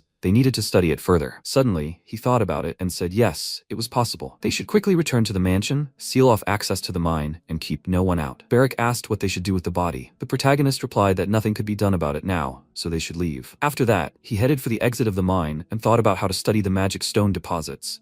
They needed the help of the Ministry of Magic. Only the Ministry could determine whether there were underground veins of magic stones and their sizes. And one of Gale's main supporters was Wesley, the Minister of Magic. So that's what it was. That's why, of all the border territories, they were focusing on this one. Now it all became clear. Even if they weren't completely sure, they still saw Brack's potential, which is why they were targeting it. They were training troops to repel the barbarians. A situation requiring the palace's intervention, a scandal involving the territory's lord's tax evasion, and a nearby mine with magical stones. Things couldn't have gone better for them. MC went outside and shouted for everyone to return to the mansion. They needed to seal off the mine immediately, but someone had to stay and alert the miners. He thought about how, upon returning to the mansion, he should immediately check everything. Was it a coincidence, or were they deliberately attacking Brack? Sometime later, the protagonist arrived in the dungeon. Mac, seeing him, excitedly asked what had happened. He replied that a letter had arrived from the palace. The letter concerned Sir Mullen. The official inquired, what did it say? The protagonist replied that he had been told to take care of him, as he was soon leaving for the capital. The old man, stunned, thought that couldn't be right. There were magical stone deposits nearby, the location near the border, the troops.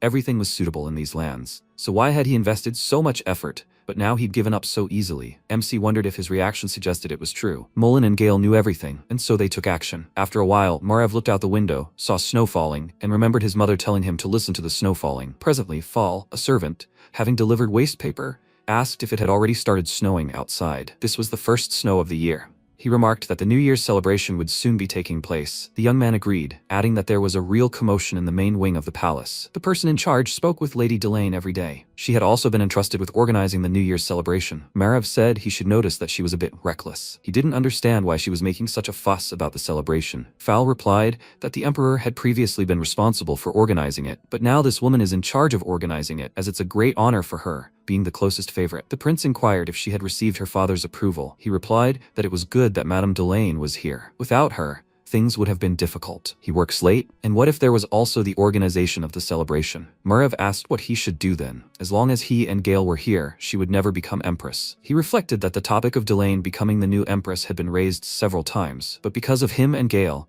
it had never even come to a discussion. No one could become empress while their mothers were alive, and no one could call them sons except their biological mothers. On that, they agreed. Marv asked when Romandro and Ian would arrive. The servant replied that they hadn't sent them any written notice, but had said they would arrive by the new year. He assumed they'd see them soon. He inquired about Mullen. The young man said he'd likely arrive in the capital before Sir Ian. It hadn't been confirmed yet, but the administration would likely send him on leave. He'd send someone to him as soon as everything worked out. Margrave remarked that everything was going well. He called out to the servant and asked if there was really no way out. Things wouldn't have been so complicated if it weren't for the truth potion. Fowl replied that due to the Ministry of Magic's nature, others couldn't interfere with their work, development, effectiveness, and side effects. They judged these matters only by reports, so they had to take their word for it. Although the report contains many terms that are understandable only to magicians, since the matter was serious, others were also opposed. Margrave noted that he hadn't heard anything about this from the main administration. The servant replied that since there were still new Mullen employees, they would have to wait until the New Year's celebrations, and if Sir Ian were sent to the Ministry of Magic, He thought it would be easier for them to verify this information. The prince reflected that things hadn't been like this before. Just a few years ago, the Ministry of Magic was said to inherit divine power, so it maintained neutrality and was firmly entrenched in the center of the palace. However, after Wesley became Minister of Magic, this balance had been upset. He inquired if there was a report comparing the truth potion to similar ones. Fal handed over the documents. Margrave took them and read what they said about Lulun. He explained that Lulun was a rare, high-quality magical stone. The prince remarked that there weren't enough resources to study such a rare and high-quality material. Had they really conducted human trials to test its effectiveness and efficacy? Fal replied that they apparently had no problem with it. The Ministry of Magic reportedly obtained 15 kilograms.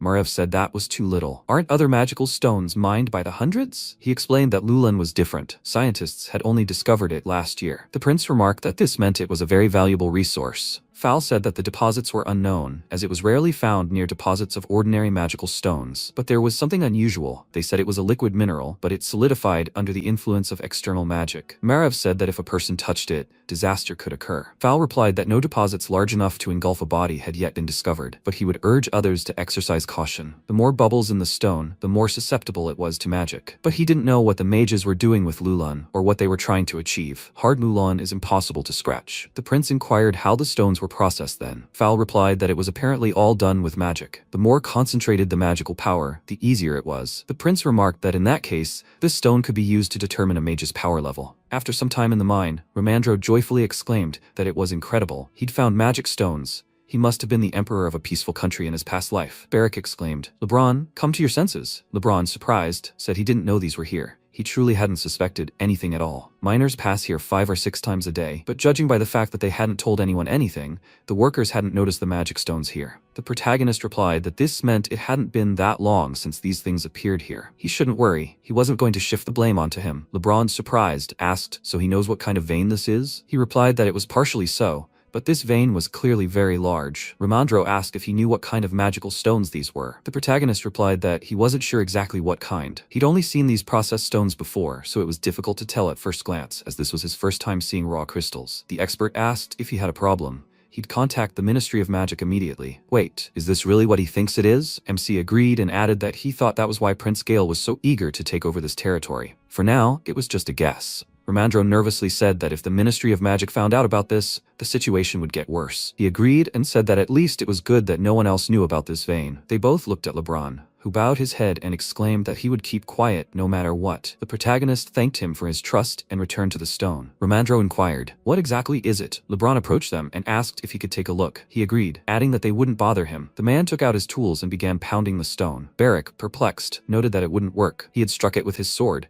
but there wasn't a scratch left. He replied that he wasn't trying to break the magical stones, but the druze. It seemed to connect somewhere around here. After several blows, the stone gave in to the pressure and cracked, after which a magical liquid flowed out. Barrack exclaimed that it was that very liquid. As soon as he approached, the magical liquid immediately solidified. The protagonist inquired what was going on. LeBron noted that liquid had definitely emerged from the ground here, but as soon as Barrack approached, it turned like this. The boy, perplexed, exclaimed that he hadn't done anything. He swears by the stolen goodies. The protagonist asked if he stole it. He didn't know that, so it would be better to let him stand next to him for now. Barrack immediately stood behind him. He asked if the liquid remained the same, even after he walked away. LeBron agreed and added that it was still solid. Ramandro asked if he had any guesses. MC replied that magic stones always react to magic. The principle of such stones is based on a reaction to external magical force. Just like playing the recording from the brooch requires a special solution. Could Barrack tell them more about the chase for the night? The guy said that when he first found him, he thought he fell into some kind of sticky liquid. But then, when he tried to get out of it, this happened. The protagonist thought that most likely it was a reaction to Barrack's magic. He's a magical swordsman, naturally. He has magical energy. These magical stones harden when exposed to external magic. In that case, it was Lulun. He motioned for everyone to step back and let him try to crack it. Barrack asked, perplexed. Was he planning on doing it with his bare hands? Had he gone crazy? He'd only be able to do it if he surrounded everything with boxes of something explosive. The protagonist approached the stone, placed his hand on it, and applied a tiny bit of magical power,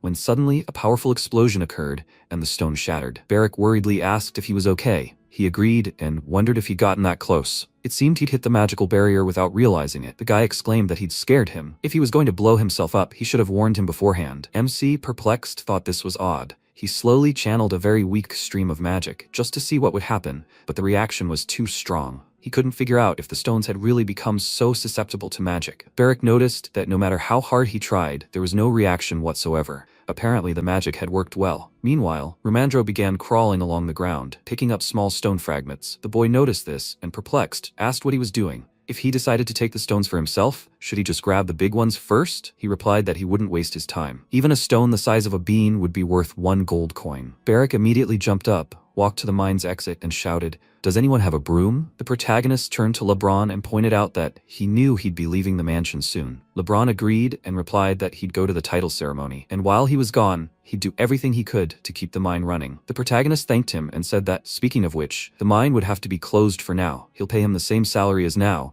and he'll handle the miners' pay. He'll say it again. Keep everything he saw today a secret. LeBron replied that he understood. After that, they closed the mine and put up a sign at the entrance stating that outsiders were forbidden from entering the Monet mine. After some time, the workers began removing the magical stone from the mine. One of the mansion's servants noted with surprise that there were only 5 crates, but they were heavier than any other mineral. A girl, also a servant, asked if he'd seen it. They said 10 carriages had arrived. Meanwhile, in the building itself, the protagonist, holding a document in his hands, asked Barrick what about the mine's management. He replied that the manager was still in charge. He asked what to do with the stone chips mixed with earth. The protagonist said to tell him to separate it. The crumb contains magic, so it will certainly be useful to them in the future. Today he will go into the forest. The boy asked if it was because of Philia. He replied that he should say he was leaving soon. If she wanted to come to the city, she should go with him. Perhaps this would be the last time, since the chances of returning were slim. Barrick agreed and asked so he would go to Mariloff alone. MC replied that he would be with Romandro and his men. The others remaining here would see Madame Rien often, so he hoped they could find common ground beforehand. He accidentally dropped several documents and nervously thought about how he needed to review all of them so that everything would run smoothly, even in his absence. At that moment, a maid knocked on the door, noting that the carriage had arrived and Romandro was waiting for him downstairs. Barrick approached her and asked if she was also leaving for Mariloff. Hannah agreed and added that she'd be back late today after completing her butler training. "What's wrong?" He replied that it was nothing special. Ian looked a bit tired. The girl agreed and added that he wasn't finishing his meal. Suddenly, she became horrified and said that a butler's primary responsibility was to ensure the master's health and comfort. She'd completely forgotten that. She had to immediately prepare something delicious for dinner tonight. She would strive with all her might to become the perfect butler. After that, Hannah ran into the kitchen in a panic. Barrick sighed and remarked that she was so busy that she'd soon lose her mind. After a while, the girl ran to Chef Meadow and screamed loudly. He panicked and exclaimed, "Isn't she leaving for Mariloff?" She agreed, adding that she had to go already, starting tomorrow, without interruption, until Lord Ian leaves for the capital. Let him prepare nutritious meals for him. Pork, duck, and beef, did he understand? The Lord looks very tired, as if he's completely exhausted. Let him feed him everything that's healthy. After that, Hannah left. One of the cooks asked what was wrong with her. Mito replied, "Let her bring meat from the village for Lord Ian." She excitedly exclaimed, "What's wrong with him?" A villager overheard this, and he also exclaimed, which another young man heard. Thus, a rumor spread throughout the city that the protagonist was ill. Eventually, the rumor went the wrong way, and people began spreading the word that the Margrave's illegitimate son had taken over the territory. Sometime later, sitting in the carriage, the protagonist became restless and began scratching his ear. Romandro noticed this and asked if something was wrong. He replied that nothing. MC wondered if Barrick was scolding him behind his back. The expert noted that he had sorted out other questions via correspondence, but he hadn't received an answer regarding how to organize the Count's funeral. The protagonist said that they were apparently trying to keep it a secret, just as no one knew about his marriage to Madame Rien. They hadn't decided to wait until winter, had they? After a while, one of the companions said that this was the first time he'd heard of a slave killing his master. What could have happened? He'd heard that the Count had beaten his wife, and the slave had killed him trying to stop him. The man replied that he'd heard that the Count had beaten his wife, and the slave had killed him trying to stop him. He exclaimed in surprise, "Is that true? So that's why no one knew what was going on between those two. So, the Count beat his wife? Didn't he spoil her?" Another young man asked what had happened to the slave. Had he been executed? The young man replied that he had been sentenced without a trial. After all, the slave had killed a man, and his own master at that. He had heard that there had been something between the Count's wife and this slave. They laughed and said it was funny. He exclaimed that it was true. He had learned this from a friend of a friend who worked at the estate. The young man wondered who this friend was. Sometime later, in the mansion, Rien was lying on her bed in a depressed mood. The butler approached her and asked if he should bring her some food. She replied that she didn't need it. He noted that she hadn't eaten dinner the night before either. The girl asked if he found that strange. The butler replied that it wasn't strange, but she looked unhappy. Yes, it was indeed strange. Rien was overcome with the thought that her husband, who beat her every day, was dead, and she wasn't feeling well. Just like when she'd cut down her mother's tree and run away. She wondered when and with which caravan Dave would be sent to Tulun. The butler replied that it would be soon with the United Trade Organization. They were ready. If Dave were handed over to them, they would leave immediately. It would cost 200 gold, including the advance payment. Rian remarked that this wasn't as bad as she thought. He shouldn't abandon the matter. He needed to convey her request quickly. Master Ian would arrive soon and let him explain the details. Besides Dave, one more person would be traveling with the caravan. Sometime later, Rian came to the dungeon where Clark was imprisoned and noted that in a few days he would leave for Tulun with Dave and a trade caravan through the kingdom of Havan. Did he know where that was? He agreed, saying it was very far away. The girls said that if the Imperial Palace decided to investigate in the future, they would need proof that Dave had arrived safely. So let him accompany him to Tulun and return. Clark smiled and pressed his hand to hers. After a while, she met the protagonist. He bowed his head and remarked that they hadn't seen each other for a long time. Had she been doing well? The girl agreed, adding that it was all thanks to him. Let him sit down.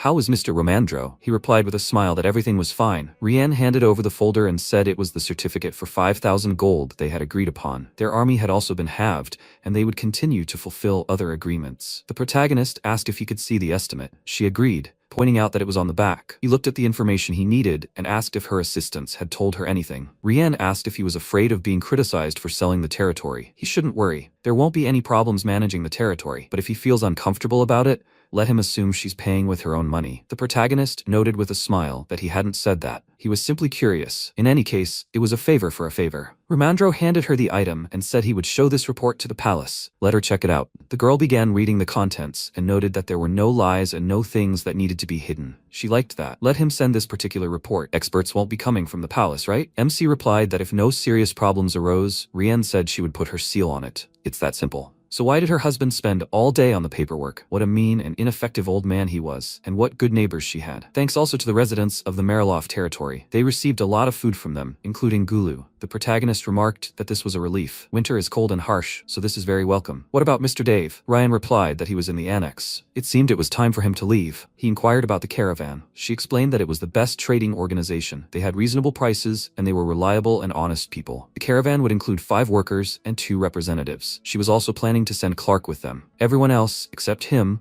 would return after they were sure Dave had entered the Havan. Romandro said that he trusted her, but she needed to make sure there would be no problems. Frankly, they were taking a risk too. Rian, smiling, said that they needn't worry about that. All these people were very talented, and she made it clear that they were to strictly guard Dave, as Sir Ian had said. The protagonist, smiling, said that this pilgrimage was just right for a believer. The girl asked if they should visit him then. After a while, the caravan itself arrived, and Dave was grabbed and dragged into the carriage. He screamed in horror, asking them to let him go. May the heavens punish them all. Do they think they can get away with this? Rian gave him the finger and agreed with a smile, then added that she was indeed one and would live a better life than he did. She hoped they would never see each other again. The guy shouted that she was just a crazy scoundrel and that God would punish her. How dare Ian do such a thing? MC ignored him and asked if anything was missing, right? They should beware of bandits when crossing the mountains. At that moment, Clark came out to Rian. She asked if everything was ready. He agreed with a disappointed look. The girl turned away and noted that in that case, they should go. After that, everyone got into the carriages and set off.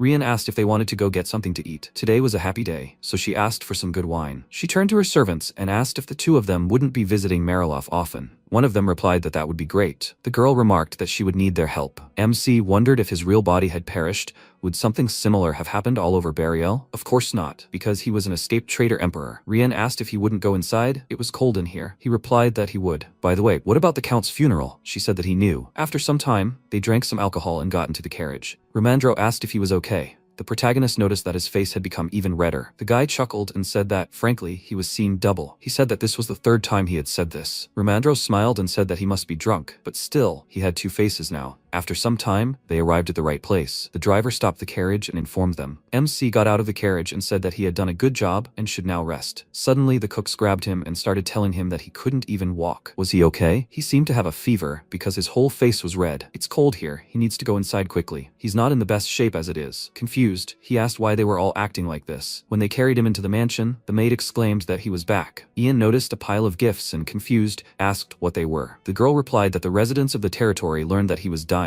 or rather sick, and sent gifts. Confused, MC said that he thought nothing would happen since it was winter. But apparently they managed to find something. Let them collect it all and move it to the bedroom, and let them tell the people he's well. The maid agreed, adding that he also had a guest. He asked who it was. Suddenly Beric shouted from the second floor that Philia had arrived. The mother herself, seeing him, joyfully rushed to hug him. She remarked that she had missed him terribly. The protagonist asked if everything was okay with her. Perhaps the cold had been hard on her? Philia replied that she should be worrying about him. He asked, perplexed, what he had done. She replied that Brick had told her everything, so he helped people with the Gula, and not only in Brach, but in Marilof as well. And he had also become the head of the territory, and she had heard that the people trusted and loved him, the inhabitants of the territory and the palace, and even the warriors from the border. She was so proud of him. MC thought that he had once again realized that Derga was a real scum. Ramandro approached them and asked who it was. He replied, let him meet her. This is his mother. She lives in the mountains and came here because of the onset of winter. The boy asked in surprise, so it was his mother who always collected the gulu. This lady had done a great job. Philia sheepishly asked, what kind of lady was she? Not worthy of such honors. Ramandro replied with a smile that he could speak to Ian without formalities because they had been through a lot together, but he couldn't afford that with her. Let her introduce himself. He was a palace expert. The woman teared up, shook his hand, and thought that even though she couldn't do anything for him, she would always be proud of him. She was proud of her son. At that moment, Nersarin came down to them and asked if he had come from Marilof. MC agreed, and asked if he had returned from the observation deck. The boy agreed, and Mustang approached him,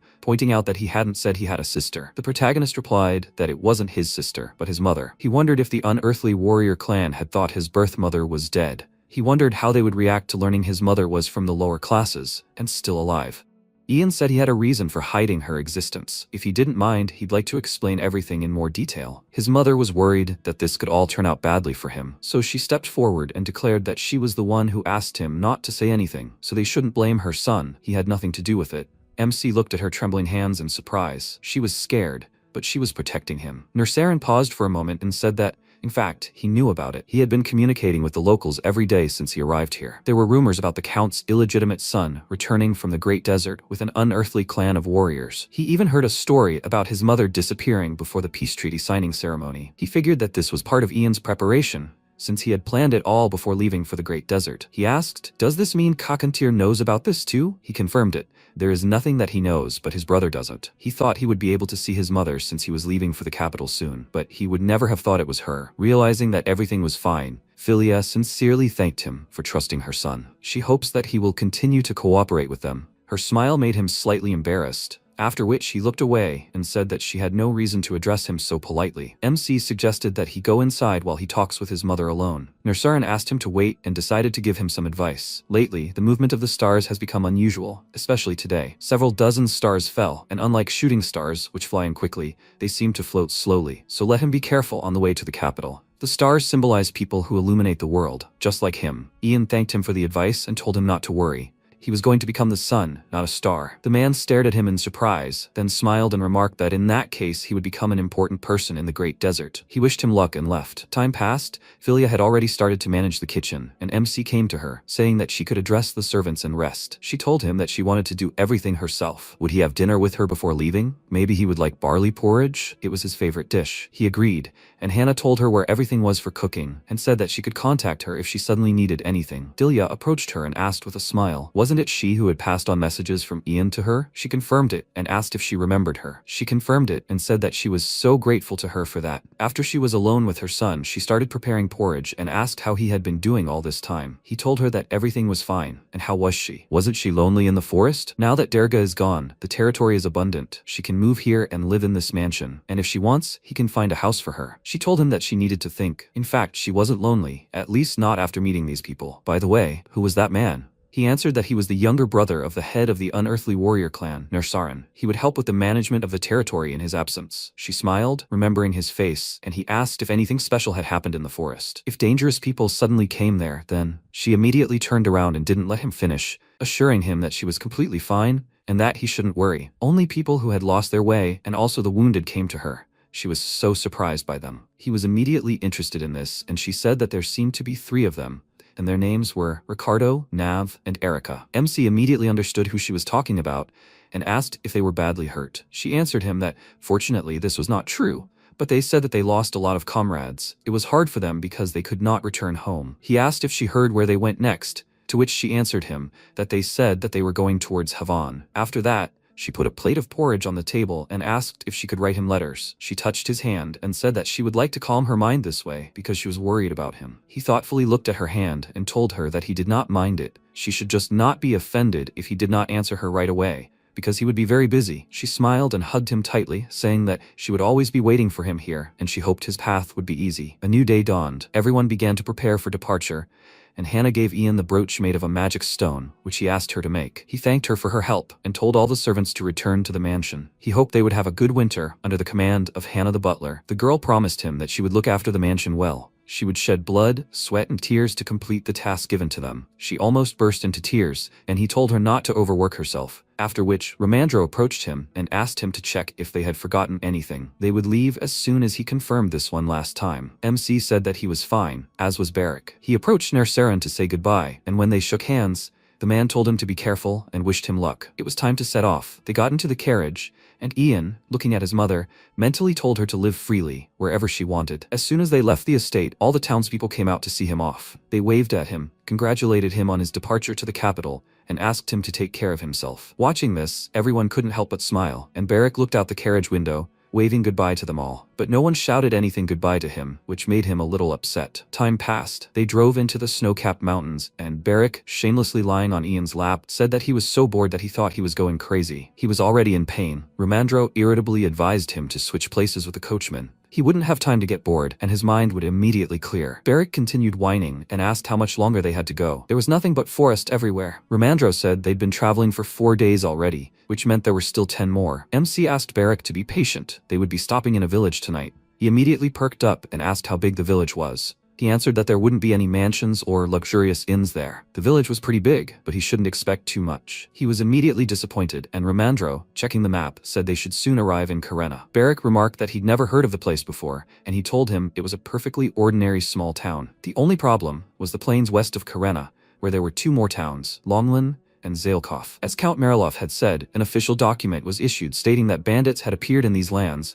making it difficult for trade caravans to pass through the mountainous regions. This resulted in a paper shortage. Barrick was even surprised, as he thought the Count was lying, and Ian said that official documents were usually not easy to forge. Then a thought occurred to the young man, and he excitedly asked, in that case, bandits might attack them? This was a first for him, and he even got goosebumps. MC asked, haven't he ever seen bandits? Barrick, with a wide smile on his face, asked, are these regions nearby? This meant they would run into them if they went to Karenna. He remained silent and thought that he wanted to answer that this was not so, but he was right. He said that they had a lot of baggage, no knights, so it was best for them to move as quietly and quickly as possible. Barrick smiled and told him that he thought so too, but judging by his expression, it wasn't true at all. At that moment, the horses stopped. The coachman called out to Ian and asked if there was by any chance another village on the way. He looked out the window and told him that he would take a look, then returned to the carriage and asked Ramandro to look at the map. Barrick, meanwhile, looked out the window and, seeing a bunch of houses, told him to look. They had already arrived. They got out of the carriage, and Ramandro, carefully examining the map, said that this was strange. There should be no villages nearby. MC asked when this map was compiled, and he answered that it was last year. He used this map when he was traveling to him, so he had no doubt about its accuracy. Barrick turned to them in anticipation and asked. It made no difference to them where to spend the night, in Karenna or here. They could go and look around for now. Ian asked him not to act so recklessly. If this village is not on the palace map, then the Empire does not know about the settlement's existence. Besides, hadn't he been told that bandits had appeared in these parts? This place was probably their lair. They immediately turned around and left here. He gave the order to the coachman, who relayed it to his colleagues. They tried to turn the carts around, but it didn't work, and the coachman told him there wasn't enough room. They'd have to unharness the horses and turn the carts separately. MC said that if it didn't take too long, they had no choice. They should be careful so no one got hurt. Meanwhile, Barrick stretched and thought that while they were stuck here, he should take advantage of the opportunity. He walked away from the carts and headed toward the village, but suddenly he heard a rustling sound coming from the bushes. He immediately stopped and gripped his sword tighter, then ordered the stranger to come out and not hide. The sounds immediately died down. Then another rustling sound was heard, and someone jumped out. Barrick immediately assumed a fighting stance, preparing to repel the attack, but when he saw that it was just a puppy, he was even surprised. The dog froze in place, staring at him, and he patted its head and asked, so, he probably ran from the village? Suddenly the dog spoke, and Barrick immediately pulled his hand away and stared at it in surprise. Thinking that he was imagining it, he smiled nervously and said that it couldn't be, but the dog said that he was saying this specifically to him. He was a rude person who decided to pat him on the head, and then Barrick realized that he wasn't imagining it, and he jumped back from the dog in fear. Meanwhile, the coachman dealt with the problem, and told Ian that they were ready to leave. The roads were very slippery because of the snow. Why not check the wheels before leaving? He replied that it wasn't a long drive anyway, and the people and horses needed to rest, so they would go slowly. Suddenly, loud screams were heard behind him. Barrick was chasing someone, shouting curses. MC got angry and turned to him, irritably saying his name, and the guy immediately ran up to him, telling him to look at what he found. He handed him the poor puppy, trembling with fear, and he excitedly told him to look at it. It was talking. Ian stared at him in shock, not knowing what to say to this, and Ramandro advised him to ignore him. It seemed like he was really tired from the trip. MC told him not to talk nonsense, and he indignantly exclaimed, "Why is it nonsense? Is it some kind of magic or something? Do talking dogs really not exist?" He abruptly picked up the dog, causing it to appear right in MC's face, and said that he heard everything himself. The puppy just called him rude for petting it on the head. He looked at the puppy with bewilderment, then asked it to say something, and its eyes darted around in fear. The puppy was silent, as it was very afraid, and an awkward pause ensued. Ramandro let out a quiet chuckle and, trying to contain his laughter, asked his friend for a cigar. Ian said that they didn't have much time. Let him let the dog go. Barrick exclaimed that it was true. The puppy was certainly funny, but maybe they should at least eat it. Right after that, the dog bit him and escaped from his arms. At the end, he turned to them and exclaimed that they were rude, but they seemed decent to him. They looked like such pious gentlemen, but in reality, they were not at all. They all stared at him in surprise, after which he hid in the bushes, and they realized that Barrick was right. He pointed his finger at the bushes and exclaimed indignantly, "They heard that, right? This dog definitely spoke." Ramandro dropped his cigar in shock and asked what just happened. Did this dog really speak? The coachman laughed, saying he was such a good joker, they should already be on their way. MC asked Barrick how this even happened, and he, looking at the bite mark, asked in response, if he didn't know, how could he know? This dog bit him so hard. Ian shook his head, thinking, is this some other creature? Maybe a deity or a demon? Although the dog was too small for them. Noticing something, he looked towards the village again, and Barrick asked what was wrong with him. He answered that it seemed like someone was here. He didn't feel it? Barrick immediately started looking around, thinking that the dog was still there,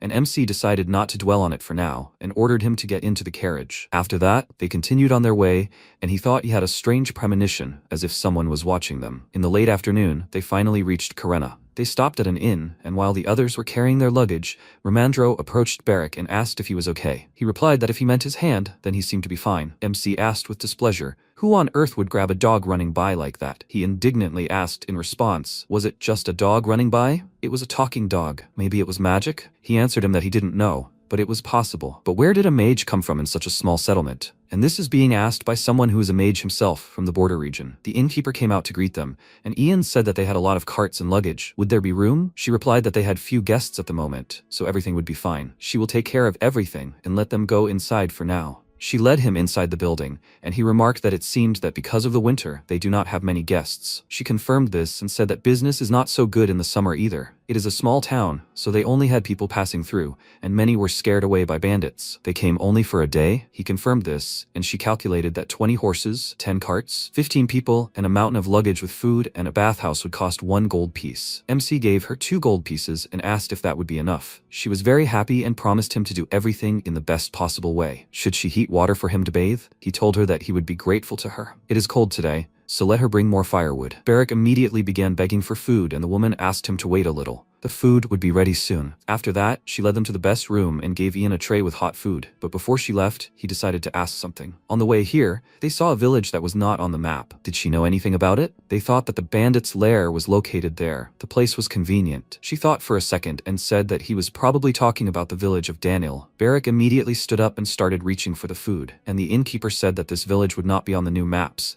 A few years ago, all the inhabitants died, so the houses were empty. Demolition of houses is expensive, and the village was simply abandoned. MC gave the food to Barrick so that he would not disturb him, and asked why the people died. She answered him that it was very strange. Their bodies lay in neat rows. No one had seen such a nightmare before. An investigator was sent from the imperial palace, but he said that they seemed to have all been poisoned. Barrick remarked that this sounded like complete nonsense, and the woman said that whatever the case, if the palace said so, then it must be so. Since the investigator was from the Ministry of Magic, the investigation was thorough. This immediately confused him, and she said that perhaps because the entire village had perished, they sent a mage there, and he personally conducted the investigation. After that, she clapped her hands joyfully and said that mages are so wonderful, they can even summon a storm. Ian didn't respond to this, and Barrick, looking at him, laughed and agreed with her. After that, the woman said that since they had investigated everything and already reported to the palace, she saw no reason to doubt it. They have since been very careful about hygiene, so he need not worry. MC found this very strange. The Ministry of Magic is short-staffed, and they send a mage to a small village to conduct an investigation. Magicians do magic, as funny as it may sound. It is not their job to conduct investigations. Usually, special investigations are under the jurisdiction of the investigative team. The woman said that if he needed anything else, he should just let her know. She would call them when dinner was ready. After that, she left and Barrick asked, "So that dog lives there alone?" He sat down opposite him and confirmed it, and he asked, "So maybe that dog ate all the dead?" Ian remained silent. Barrick probably didn't even understand what nonsense he had just said, and looked at the piece of bread in his hands, then handed it to him and offered him a bite. He immediately refused and said that he was amazed at how much the dog bothered him. He replied that the dog didn't bother him, he was just interested. Moreover, he bit him. He would definitely kill him the next time they met. MC began to wonder when their next meeting would be. After which there was a knock on the door, and Ramandro's voice. Ian let him in, and he said there was nothing here except beer, so he'd go somewhere else. They don't need anything? The MC replied that everything was fine with him, then gave him some money, and said that if the others wanted anything, he could buy it. Let him just tell the coachman not to get too drunk, and he shouldn't overdo it either. They're leaving early tomorrow.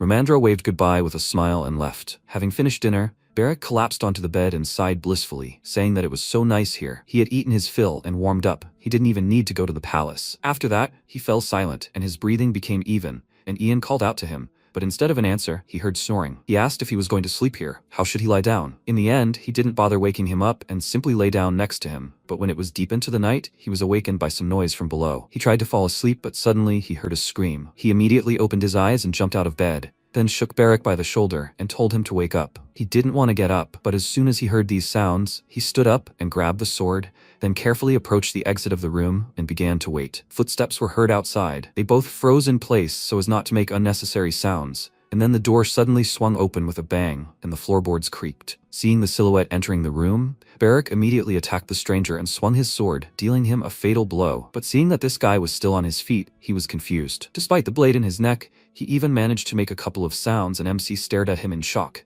thinking that this could not be. Where did the undead come from? The undead said something, and he realized that he had heard this voice before. He immediately remembered the dog, and a man entered the room, this time alive. He asked if their carts and horses were downstairs. He noticed Ian and noticed that he had very nice clothes. Where were they from, and where were they going? Barrick raised an eyebrow in confusion, indignant at his interrogation, and the bandit said that judging by the number of crews, they had a lot of money. He wanted to attack, but suddenly the undead spread their arms out to the sides, blocking his path, and he pushed him, asking what was wrong with him. Had he forgotten how to walk? The guy continued to stand there, not letting him go, and then he irritably struck him several times with the blade and said that he was so irritating. The guy fell with a crash, his mouth open, trying to say something, and tears flowed from his eyes. He looked at Ian, who was amazed by this whole spectacle, and then his gaze dimmed and smoke began to come from his body. The bandit assumed a fighting stance, preparing to attack them, but Barrick got ahead of him. He made a sharp lunge, throwing him against the wall, after which he plunged his sword into his shoulder, and said that now he knew what it was like to be stabbed. And how did he find them? He pressed harder on the sword, ordering him to respond, while MC went to the window and saw the entire village on fire and people scattering in all directions. He called out to Barrick and said there were bandits downstairs. So when he felt someone following him, it was them. It seemed they had been following them all this time, and they had led them to the village. Barrick also went to the window, then extended his hand to Ian and asked with a smirk, "Does that mean he can feed the sword blood?" He looked at him and, transferring the magic to him, said he had a lot of questions for them, so let him leave at least a couple. Meanwhile, the other bandits were causing a ruckus on the first floor. One of them decided to check what the guys on the second floor were doing, since they had been there for a long time, and at that moment, a sword flew into his leg. He fell down the stairs, screaming in pain, and then Barrick, quickly covering several steps, pounced on the bandit in a jump, and stepped right on his face, causing his head to hit the floor. The other bandits stared at them in shock, and then one of them asked, why are they standing? They would attack him with the whole gang. He was alone after all. They rushed into battle, and Barrick, pulling his sword from the bandit's leg, smiled, already anticipating new deaths. At this time, MC carefully examined the dead man and thought that it was the second time in his life he saw the undead with his own eyes. Necromancy came here from the east, and in burial, the dead were rare and only found in places where wars often occurred. But why didn't the city dwellers know that there were undead among them? Had they never been robbed before? And he had heard the voice of the undead before. It was definitely the voice of that dog. How could these two be connected? He stepped over his body and headed to the first floor, determined to find out. When he got down, he saw Barrick beating up bandits and thought he was a very good fighter. He wouldn't forget to leave a few men behind, would he? At that moment, one of Ramandro's subordinates entered the inn. He called out to Ian and Barrick and let out a loud scream when he saw the dead bandits. MC told him they were both fine, and he worriedly asked what had happened. Realizing it wasn't that important right now, he told Ian about the terrible problem. Their carriage was missing. All three immediately ran out of the inn and into the outbuilding. There really was nothing there, which was very bad. Barrick touched his head in confusion and cursed. All their luggage was in the carriage. Ian thought it wasn't just luggage. There were magic stones, documents, gold, and many other important things. He asked his assistant to find Romandro first, and he would gather everyone else. Barrick asked about him, and just as MC was about to answer, a whistle rang out. Guards arrived, and the bandits began to scatter, and then MC ordered Barrick to capture the fugitives. He asked if he could kill them, and Ian replied that it was even necessary. Hearing this, the guy grinned contentedly and rushed into battle. Drawing his sword, he ran enthusiastically toward the bandits, and they tried to stop him, but he deftly dodged their attacks and, gripping the sword more comfortably, struck back, saying that if they escaped, he would kill them all. Another bandit attacked him and called him crazy, but the guy immediately grabbed him by the clothes and threw him against the wall of the nearest house, right next to Ian. He barely moved, trying to move away from such a blow, and the assistant screamed loudly in fear and told Ian to look ahead. The undead was quickly approaching them, growling quietly. Seeing this monster closer, the assistant became very worried and asked, "What the hell is that?" MC asked, "He's heard of the undead, right?" As soon as he said this word, he became even more scared, and at that moment, the undead sped up and broke into a run. He wanted to pounce on them, but Ian stopped him with a bright flash of a spell. The dead man's eyes began to water, and then a magical explosion near the head finished him off. The undead immediately fell, and the assistant asked Ian if he was okay. He confirmed it and asked him to quickly find Romandro, after which the man ran away. He examined the remains of the undead and thought that no one had noticed. People even distrust magicians, not to mention necromancy. In such a commotion, it will be difficult to notice anything strange. Perhaps this is a clue. He turned his gaze to the bandit who had fallen next to him earlier and noticed something in his bag. He walked closer, and as soon as he opened the bag and saw its contents, his face turned fearful. There was a strand of hair, and its owner was clearly the undead he had just killed. Time passed, the fire was extinguished, and Ian and Barrick returned to the horses. While all the victims of the fire mourned their loved ones, they stepped aside and Barrick decided to have a snack. He bit off a piece of meat and said that the dog had bitten him too. These idiots have no conscience. MC asked him to hurry, because neither Romandro nor those who went looking for him were visible. The guy asked what they would do if Romandro died, and he grumpily told him to just try saying the same thing in front of him. He sighed heavily and asked him to forget about it, otherwise they would both be mad at him for 100 years. Suddenly, a man in armor called out to them and asked if they were from around here. He approached them, and MC confirmed it, asking if he was the captain of the guard. The man was even taken aback at first by the informal way he addressed him and thought that if it weren't for him, this tough mercenary, he would have been finished off already. Pulling himself together, he introduced himself to them. He was Ulan, captain of the guard. He was grateful for their help, but according to protocol, he was supposed to check their documents. Ian showed him his documents and said that they were going to the capital for the New Year's celebration, and now they were looking for an expert sent from the Imperial Palace. Realizing that he was from the upper classes, Ulan became very nervous. He immediately realized his mistake and bowed to him, apologizing for his rudeness, and MC asked why the guards had done nothing during the bandit raid. He heard it wasn't the first time. He apologized again and said that they were guarding 3 cities at once, and as luck would have it, problems had arisen elsewhere as well. He asked angrily if they had opened an inn here. Didn't that mean they were supposed to guard it? Thanks to them, his carriage had been stolen. He needed to take his things to the palace, and now it was extremely difficult. He asked where the mayor was, which confused Ulan, and at that moment, Romandro appeared with loud and excited shouts. He approached them and, dumbfounded, said that he hadn't imagined such a drinking binge. It was as if he had gone to the other world and returned. Barrick chuckled and noted that despite this, he was safe and sound. He exclaimed in response that he almost died. He heard that their carriage was robbed. Things turned out to be even worse. Ian said that it seemed like those guys attacked them from the forest. They robbed them at the same time as the raid. Is everyone else safe? He answered that their people were fine, but the coachmen were drinking separately, so he didn't know what happened to them. MC turned to Ulan and asked, "Did he hear that? Let them first collect the bodies of the robbers at the inn, and he would ask the mayor to see him for a while." He immediately went to carry out the order, and he climbed on his horse and told Romandro that he would quickly ride to Danil and return. He didn't understand what he was talking about, and he told him that this was the abandoned village they had seen during the day. It didn't look like a robber's lair. He asked what he would do there, to which Ulan replied that he would look for the dog there. After that, he left with Barrick, asking Romandro to deal with the consequences,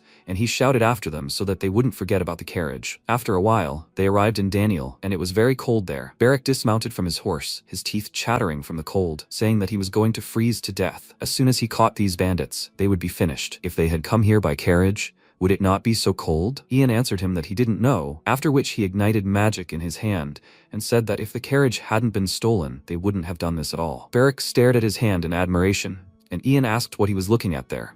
Let him stay close to him so as not to trip. Barrick asked with interest if he knew how to create such a flame. Ian answered him that it was the easiest thing to do. He just needed to concentrate the magic and hold it. Barrick asked why they had been using the lantern all this time. He replied that he had brought it himself. He not only couldn't stand the heat, but also the cold. After that, they went to the village. The Ministry of Magic said that the village's destruction was caused by poisoning. That's probably why there were no signs of a battle or raid here. But even so, everything here was too well preserved for being abandoned. Noticing something, he called out to Barrick and asked him to go into the house in front of them. The guy pointed at himself in surprise and asked if he should do this. He didn't mind, but why here? He answered that there was a dog door in this house. He stretched his shoulder and said that he understood everything. The door was just the size of that dog. Should he open it? MC asked him to enter carefully, as it was too suspicious, but Barrick didn't listen and kicked the door down, causing a crash. He quickly glanced around the room and turned to Ian with a smile, saying that there was no one here, and there were no problems either. He noted with displeasure that he had asked him to be careful, but that was no longer important. He entered the house and suggested that they search everything first. They walked around the room, and Barrick, noticing the photo, told Ian to look at it. It looked like these people lived here, and this was that dog. The picture showed an old woman and a boy with blue hair and pointy ears who was holding the dog in his arms. It immediately seemed familiar to him, and suddenly the voice of that dog was heard.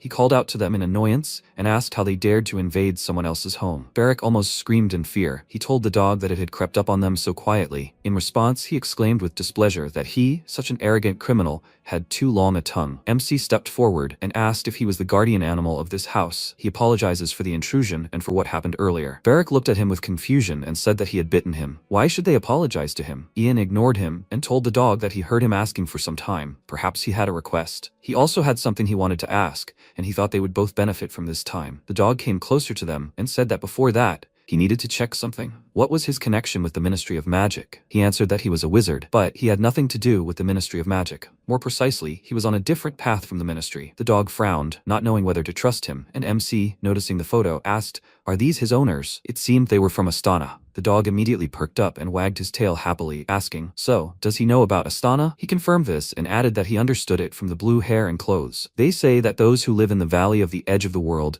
are calmer than clouds and freer than the wind. The dog was even happier, and Ian picked him up and said that they also say that the tradition of necromancy is passed down through generations. The dog immediately felt uneasy, and MC put him on the floor and asked him to tell them more about it. He told him their names, and then the dog decided to trust them. He said that his name was Hashiran Tokuntai, or Hasha for short. They settled in more comfortably, and Ian said that it was a pleasure to meet him. With his permission, he would ask a question first. He saw a boy in a photograph. It seems he became undead and raided the village with the bandits. Is he by any chance in cahoots with them? He exclaimed that this was nonsense, and he asked, "Does that mean this is his master?" He loudly answered him that this is not true at all, that the man in the photograph is him. Barrick poked his finger at his furry muzzle and asked in surprise, "Is this true? Then why is he talking like that? Judging by the photo, he must be 10 years older." Hasha called him rude and ordered him to remove his hand, and MC told him that the people of Astana live longer than them. He thinks he is about 30 years old. He was very surprised and asked, "Is he serious?" Hasha immediately bit his finger, calling him a little idiot, after which Ian asked how a man from Astana ended up in these parts and why he looked like that. His face immediately became sad, and he told him that an invitation from the Ministry of Magic had arrived in Astana. His grandmother was the leader of the largest faction in Astana.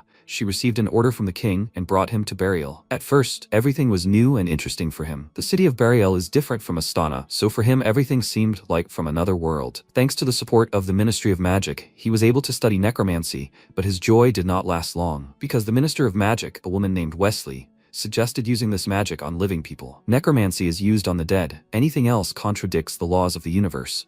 It is the cause of all future troubles and the source of destruction. Eventually, discord arose among the necromancers. His grandmother and some of the necromancers abandoned their research and hid here. However, they were found. 2 mages broke into their house and used magic on him to weaken him. One of them said that they had helped them conduct research, and these villagers weren't even grateful to them. Her colleague asked her to report this to the minister. They had found them all and would return as soon as they dealt with them. The mage turned to Hasha and asked, "Isn't he still a child? Doesn't he want to go with them?" After all, there were no children among the test subjects yet. After these words, Hasha became frightened.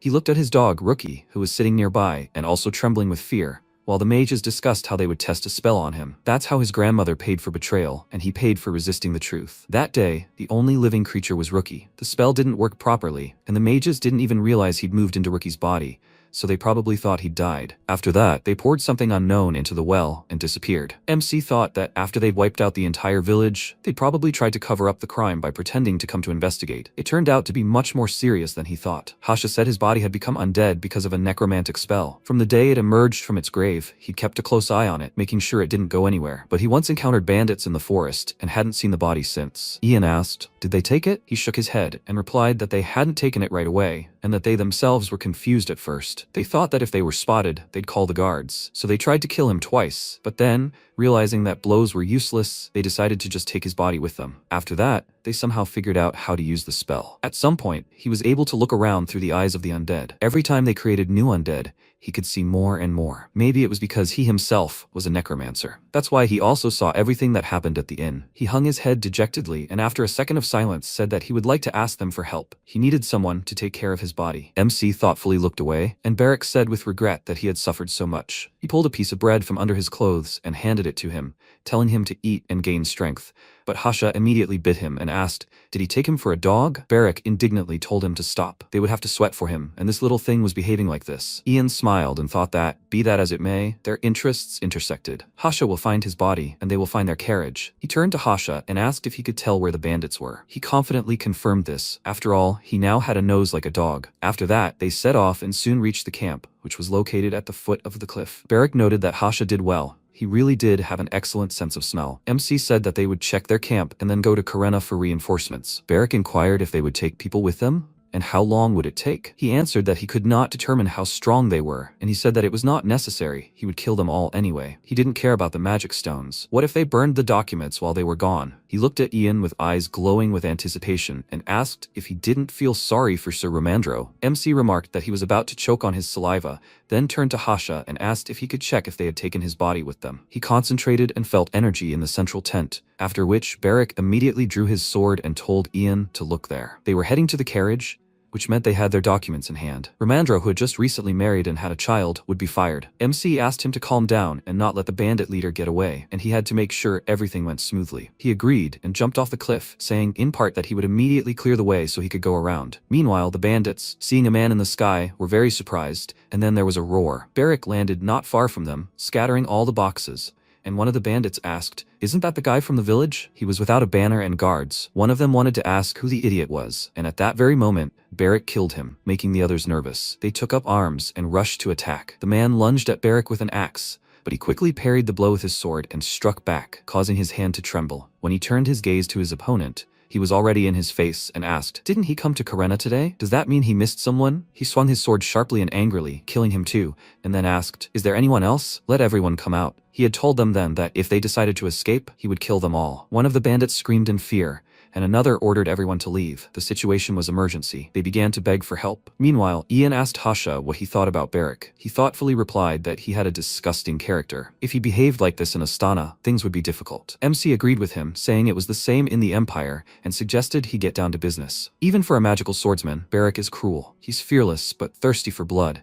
But that's a little odd. Taking advantage of the bandits' distraction, they snuck into the camp and hid near a tent. Ian apologized to Hasha and lowered him to the ground, saying they should check the carriage before entering. Hasha immediately understood, and they split up. MC quickly got rid of the guard with magic, and Hasha ran into the tent. After checking the carriage, Ian found that nothing was missing. All the documents and luggage were in place. Hasha, meanwhile, ran into the tent, but seeing a man in front of him, he immediately stopped. It was the bandit leader, and he was unhappy about the noise at night. He wanted to go out and check what was going on, but seeing the dog, he stopped, and Hasha cringed under his piercing gaze. He picked up the dog by the scruff of the neck and asked, "How did the dog get in here?" These idiots were so drunk that they didn't even notice the puppy getting in. Then his gaze fell on Ian, who was standing by the carriage, and he asked, "Who the hell is that?" Suddenly someone called out to him loudly, and it was Barrick. He approached him, dragging the body behind him, and asked with a smirk, "Is he the boss here?" He stared at him in shock, and then his face twisted in rage. He threw the dog to the ground and exclaimed, "Who the hell is he?" They were both in cahoots. Barrick didn't let him finish and pounced on him. Seeing this, the leader also drew his sword and managed to block his blow at the last moment, breaking his sword. But this didn't shake Barrick's confidence in the least. On the contrary, his smile only widened. The man swung his sword, causing him to duck,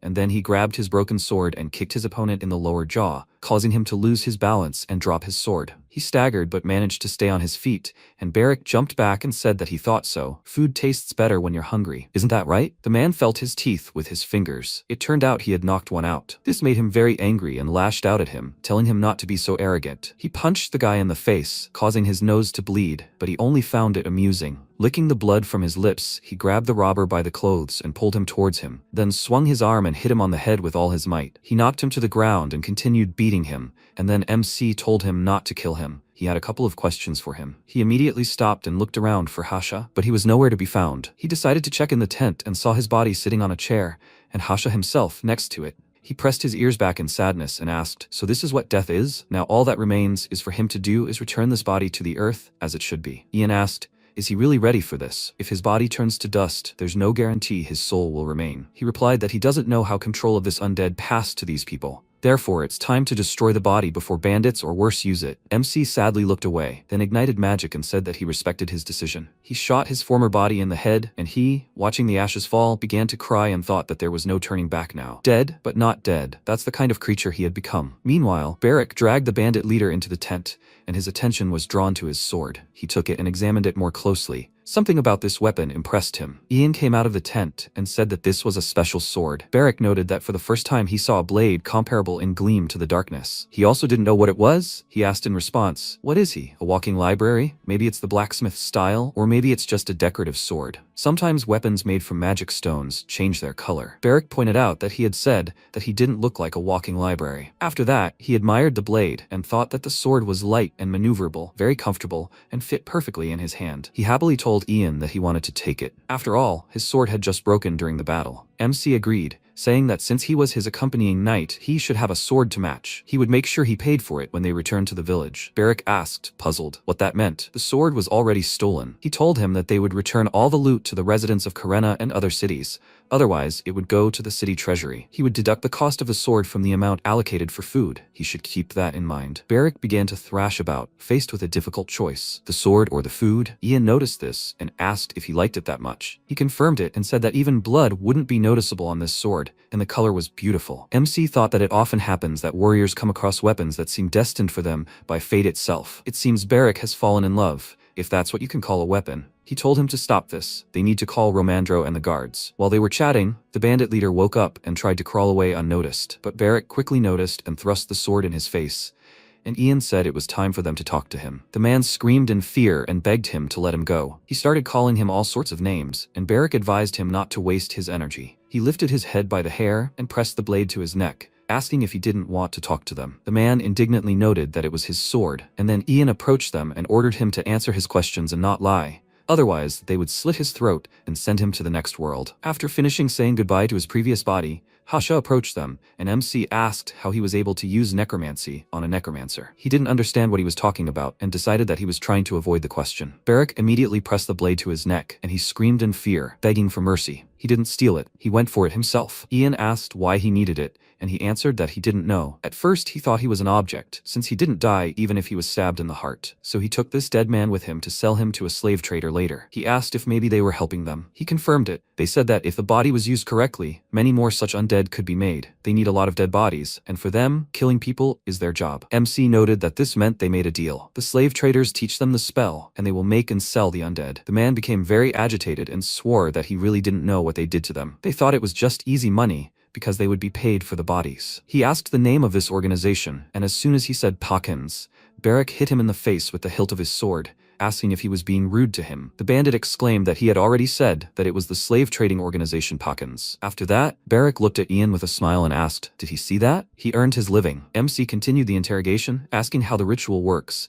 and he answered that to get at least one normal undead, they need 10 bodies, and they also need hair, so bald ones are not suitable. Hasha's ears perked up in interest and said it was his ritual. Every caster uses a different technique for the ritual, and only he uses hair. Barrick remarked that being bald was advantageous, and Ian asked Hasha if he needed more information. He confirmed it, since he was the owner of this body, after which MC ordered the bandit to continue speaking. How does the ritual go? The bandit looked away and said he would show them if they gave him the body. Since the dead man usually became uncontrollable, he tied him up when he wasn't working. After the body was cleansed, they needed to pick flowers and apply incense. After listening to him, Hasha only became more convinced that this was definitely his ritual. After that, they left. They learned a lot that night. When they returned to Karena, rumors had already spread about outsiders who had killed all the bandits, and Ian and Beric began to attract attention. They approached them and began to thank Ian for capturing the bandits. How could they repay him for such a feat? He smiled and said that they shouldn't thank him, but it turned out that these words were meant for Beric. And when he realized this, he felt awkward. Beric was confused at first, but quickly began to enjoy their attention and boast that he was even stronger than his master. The people immediately turned to Ian and asked, so it was he who saved them? They began to thank him, and he said that he didn't want it for anything in return. Because of this, Beric became upset and indignantly exclaimed that it was he who did everything.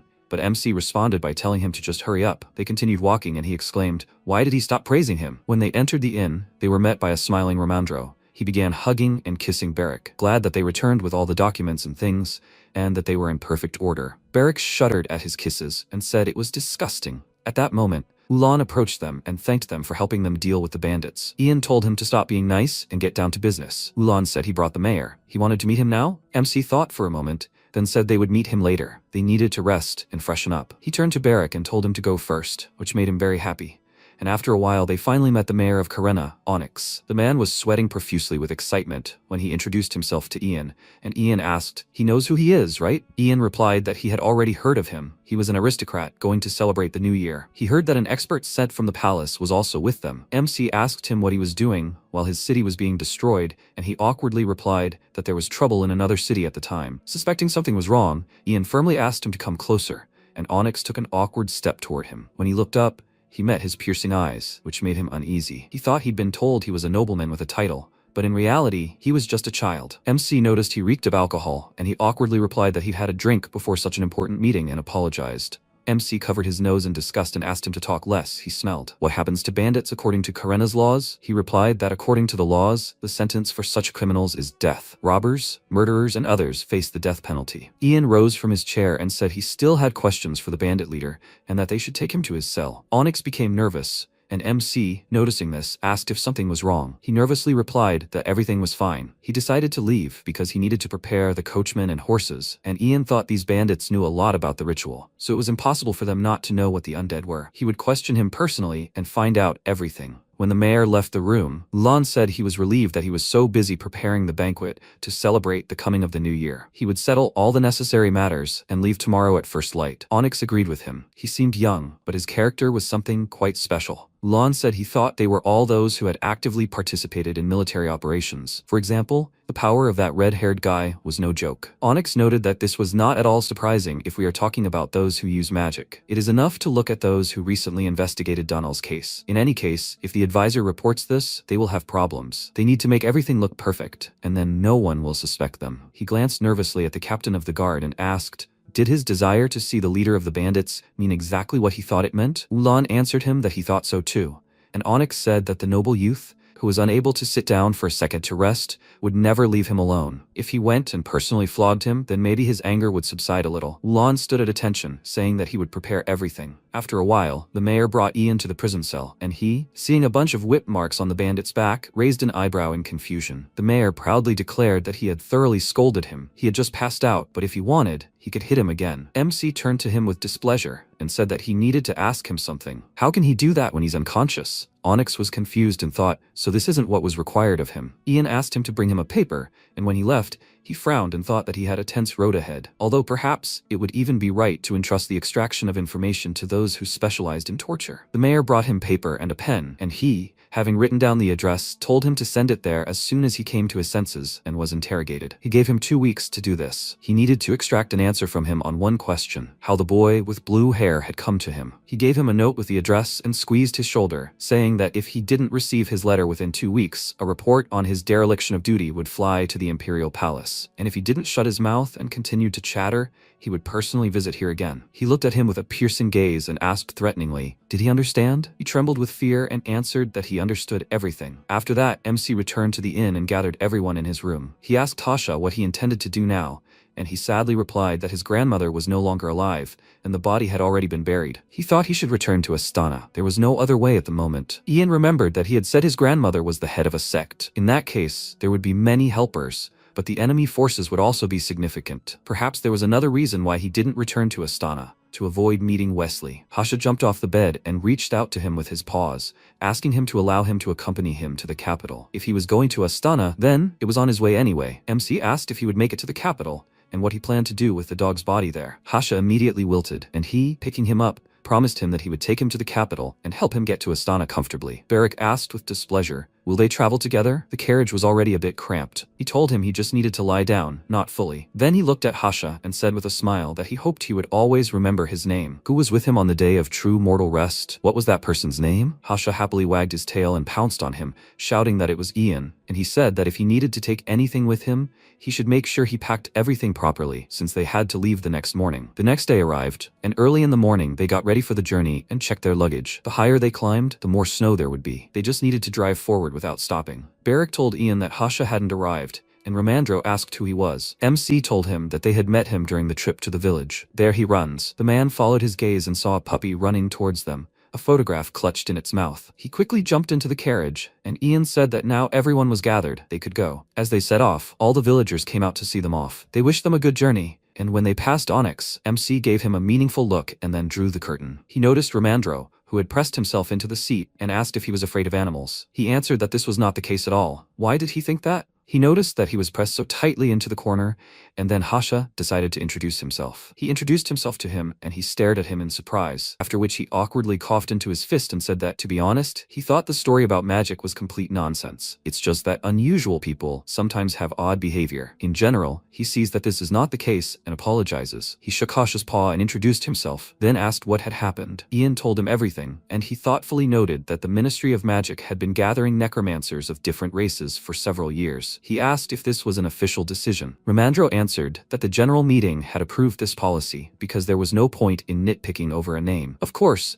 there were moral disputes, although this could lead to trouble, but an army of the undead is very useful in war. However, there are different political positions. MC thought that Wesley had been a mage long before she became a politician. She must know better than anyone how dangerous it is to break taboos. So why are they doing all this? Meanwhile, Wesley was sitting in her office. She called her assistant Barreto over and told him to put the report away. He asked if she hadn't expected this. He was talking about the results of the necromancy research. She read the report, and he said that necromancers are also so funny. In their home countries, they were at each other's throats, but when they all gathered together, the research results steadily increased. Wesley noted that this was the power of the Great Burial Empire. They probably realized that making a fuss here would only invite trouble. Besides, hadn't those guys sold their souls for academic interests? It must be a lot of fun getting together like this. Barreto said that since each race had its own strengths and weaknesses in necromancy, with cooperation, she could probably take it to the next level. It wouldn't take long, but should he submit an official report to the General Assembly? She put her seal on the report and agreed, noticing that the elders were beginning to show curiosity about the matter. Now Barreto presented her with additional materials concerning the study of living beings. She was immediately intrigued by the stack of papers and began to read. At one point, she frowned and threw the papers on the table, asking in displeasure, why is the same thing written here that was known several years ago? He apologized to her and said that the difference between the dead and the living is obvious. The spell continues to distort. She became angry. They are investing so much money to stabilize this process, and her assistant, slightly nervously, asked, how about instead of necromancy, they try mind control magic? Even if this is His Highness Prince Gale, he still does not have the full blessing of the Imperial Palace. After all, he is the child of a concubine, not his first wife. Hearing this, Wesley slammed her fist on the table in rage, shouting his name, then abruptly rose from her chair and said that she knew what he was trying to say now. He immediately apologized to her, and she stepped aside. The blessing of the Imperial Palace is an unknown force that originates from the founding of burial. Information about this is recorded in the Foundation myth. It is a blessing whose effectiveness has been proven. Those who inherit the Imperial family's blessing are immune to mind control through magic. She said there are many possible interpretations, but it is generally believed that this is a member of the Imperial House. Obviously, this description fits not only Gale, but also Margrave, and even the aged emperor. Besides, doesn't he know which Gale is? He doesn't even remove the magical seal from his body in his bedroom. It's abundantly clear that he somehow created a shield to avoid mind control magic. So she studies the art of necromancy to find a way around it. She knows herself that her love for Gale is unfair. He never reciprocates the love she gives him. When Gale ascends the throne, will he really tie the knot with her? Will the position of Empress be hers? She closed her eyes pondering this, then told Barreto to stop talking nonsense and get back to working with necromancers. The rebellion is coming soon and there is no progress. Before he left, she asked, what about that boy, Ian? He will be arriving in the capital soon, right? He answered her that since they were told about participating in the New Year's banquet, it must be so. She said that if he comes here from Brach, his route must lie through Karenna. The fugitive Astana clan was hiding there. They were a real thorn in the side because they opposed the experiment until the very end. She is glad the story did not become public. King Astana was also very pathetic. He believed the tales of their secret escape. Barreto noted that there had been a strong earthquake at the time, so he probably didn't have time to worry about it. Wesley said that despite this, they should be careful that Gale didn't notice anything. He was very smart, and if word reached him that they were researching living people, he would definitely suspect something. She decided to return to the discussion of Ian and asked if there was a department that wanted him. He remembered how the mages had been scared of him and replied that he didn't think anyone was particularly enthusiastic. She noted that this was not surprising since they were on the Margrave side. She rose from the table and suggested that he start with preparations. Who knows?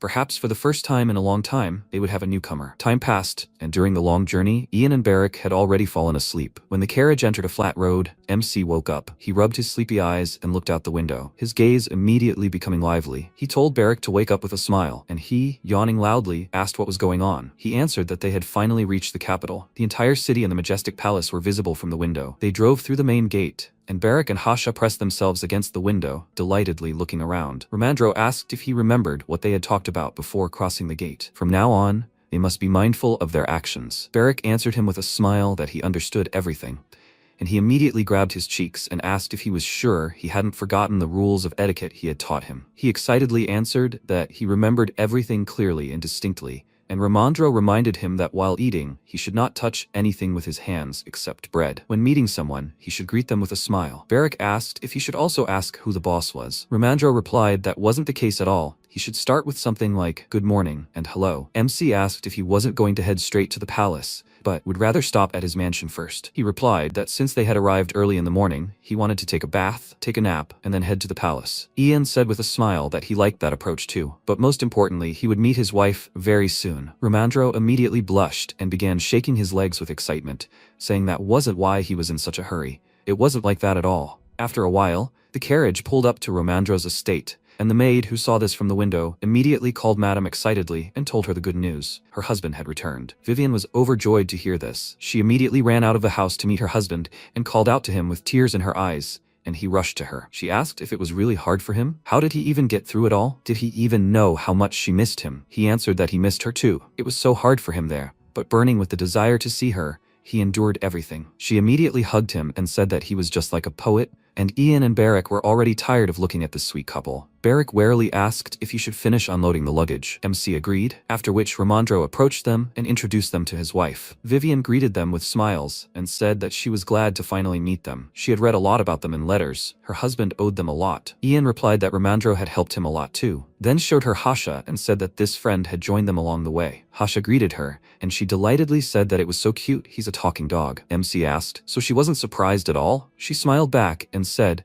that even before the wedding, she had traveled with her husband around the empire on restoration work and had seen a lot. She suggested that they hurry inside. When she found out that the two of them were arriving, she had prepared the rooms. Ian thanked her, and she asked, they're not leaving right now, are they? Shouldn't they be going to the palace? Ramandro remarked that they really should have stopped there first, but not in such a state. Only now did Vivian notice how exhausted they were from the long trip and asked her maid Minnie to prepare a bath. Minnie asked the guests to follow her, and Ramandro escorted his subordinates and said that they had done a good job too. They should leave their luggage and documents here and go home to rest. They said goodbye to him, saying that he had done a lot of work, and he told them to go rest and wait for him to contact them again. He headed towards the house and yawned, thinking that he needed to take a bath and get ready. Most likely, it would take a few hours until noon. However, he had a feeling that he had forgotten something. After taking a bath, they all felt thoroughly refreshed, and Barrick said that the bath was good. Ramandro agreed with him and said that he didn't even know his bath was capable of such a thing. Vivian said that they should rest longer, but it was almost noon.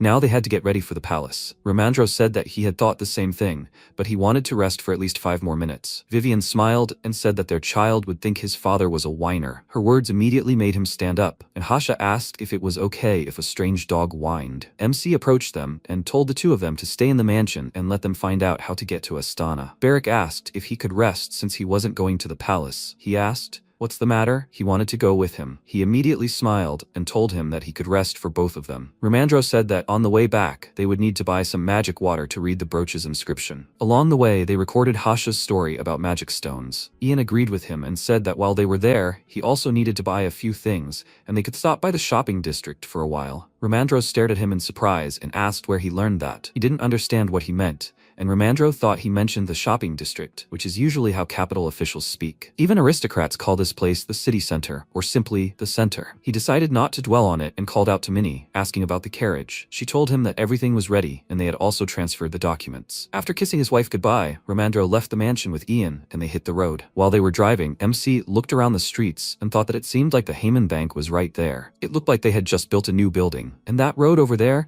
looked familiar to him too. His eyes sparkled, and the realization that he was really back in the capital warmed his heart. They entered the palace grounds, and he asked Ramandro if they could stop by the Ministry of Magic on their way back. He confirmed it and said that even if they couldn't go inside, they would appreciate the situation outside. After that, he pointed to the window and said that the first palace houses the imperial family and the offices of the government members. The departments are in the second palace, where the Ministry of Magic is also located. There is the third palace, where the maids, palace workers, and slaves live. In the fourth palace are reception rooms, low-level government departments, and so on. Ian was no longer listening to him. He knew all this without him. He remembers Nalm's words while using forbidden magic. He will be given another chance if he comes to the wing of the Ministry of Magic. He wants to know why he transferred into Ian's body, what happened to Nalm later, and why he really died then. The answers to these questions are in the wing of the Ministry of Magic. The carriage stopped at the palace where Crony lived. This is the east wing of the main building of the first palace. Ramandro got out of the carriage and the guard greeted him joyfully,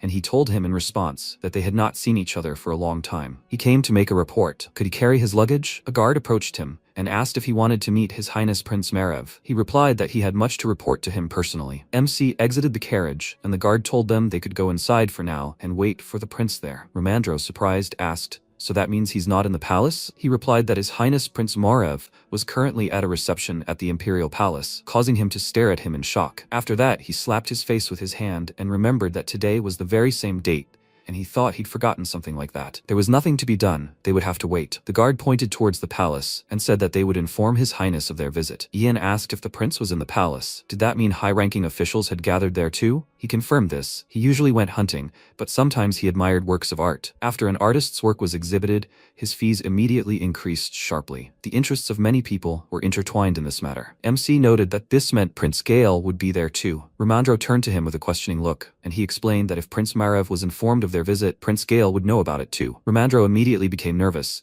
but quickly pulled himself together and said that everything would be fine. He rarely attended receptions. Ian asked if this was true, but he remained silent, unsure of his own words. In fact, two princes were present at the reception right now. Margrave was chatting with artists about works of art with interest, and Gale was doing the same. Margrave glanced at him and thought that now he too had begun to appear in high society. He had restrained himself to avoid suspicion, but now he needed to act carefully.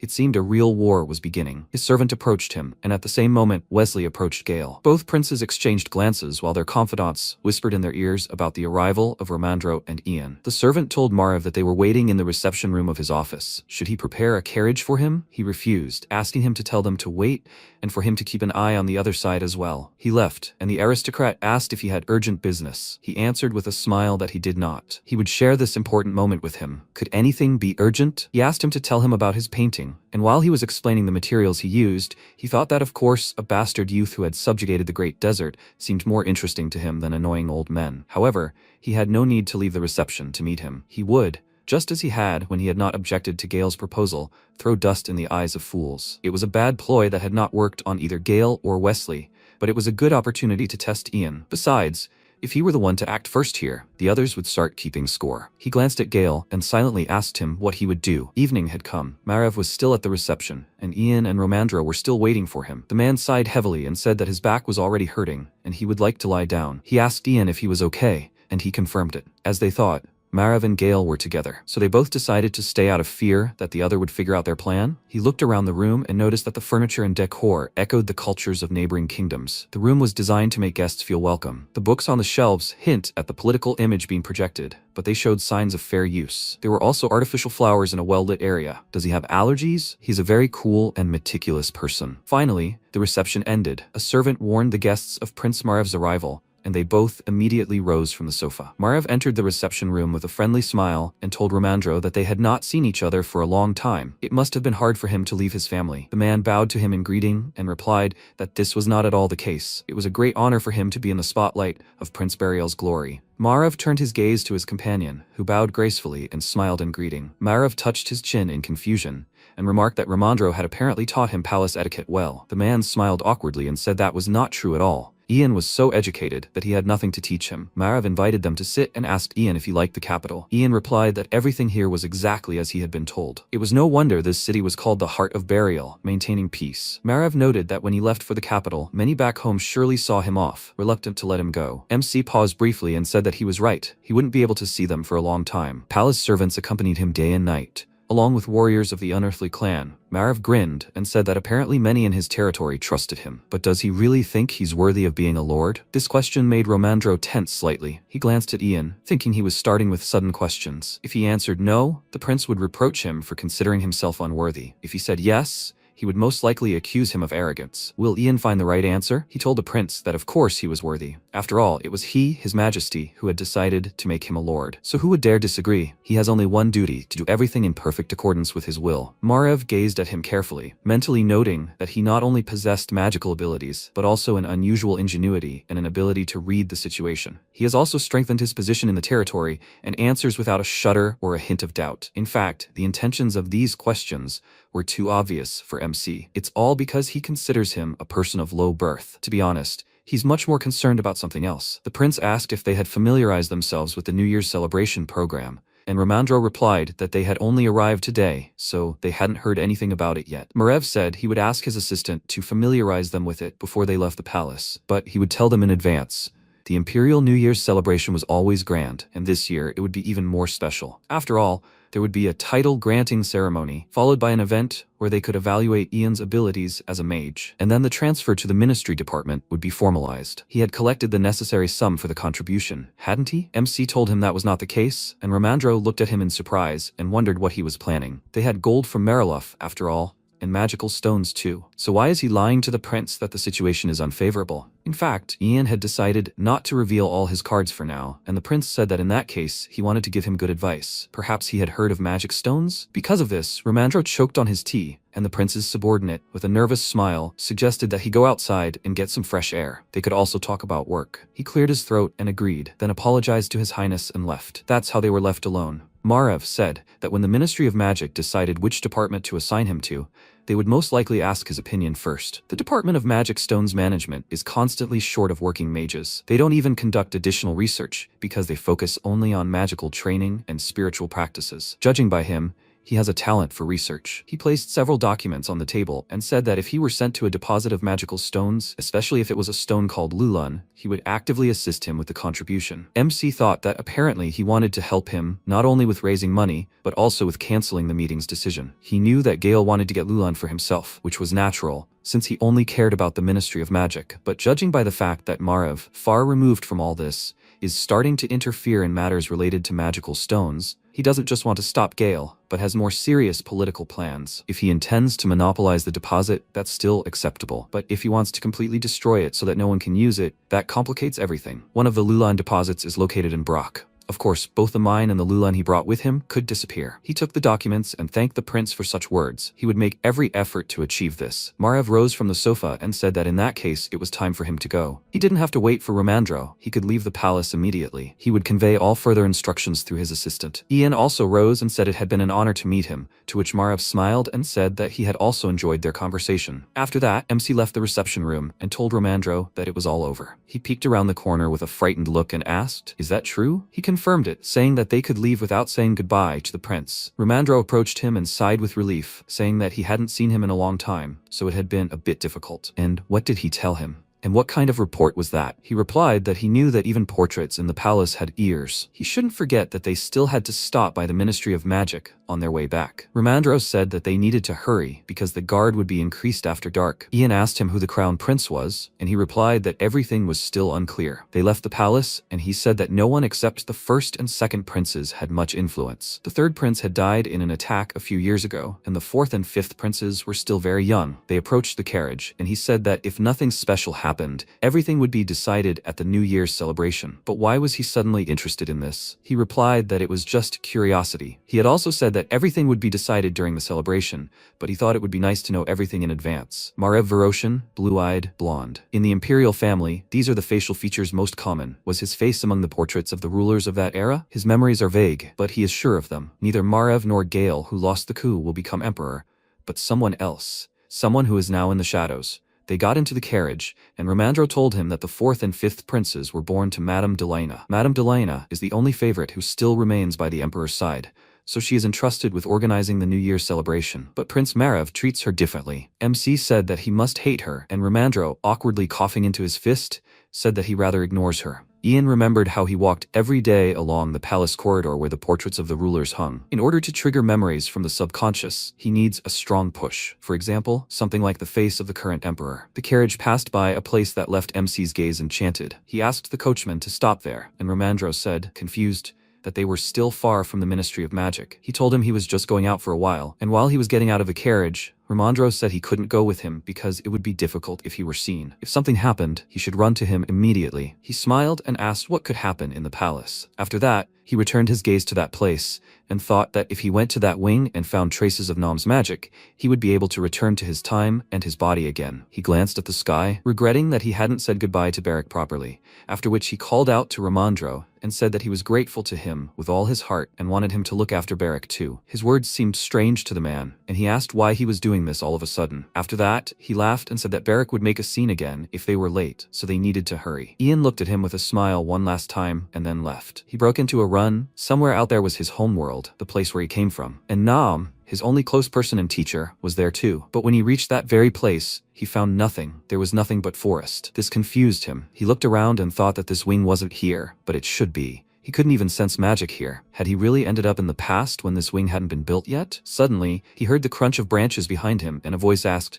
"Is that Ian?" He was pleased to meet him. He immediately turned to the stranger, and his eyes widened in surprise. It was Gale. He frowned and realized that he had been waiting for him. He had been following him since they crossed paths at the event. He bowed to him and said his name was Ian, and that it was an honor to meet him. He asked if he knew him. He also thought he was lost. He pointed behind him and said that the palace exit was in the other direction. Or, hadn't Margrave told him that? He looked at Ian with displeasure and thought that he was getting on his nerves. A small obstacle that had unexpectedly interfered with his plan. He was like a stone thrown into water, the ripples of which could not be stopped. MC apologized to him, as he was new to this palace and wasn't familiar with the roads. Gale noticed that for someone unfamiliar with the area, he walked very confidently, as if he had been there before. He remained silent, and said that it wasn't that important, and that he would rather answer one question. He stood in front of the Ministry of Magic and happily spread his arms out to the sides, saying that he thought it would be much better if they cut down all the trees and built another wing. But his master claims that fairies live in the forest, so the trees cannot be touched, and this upsets him very much. He doesn't think so, does he? Ian was surprised.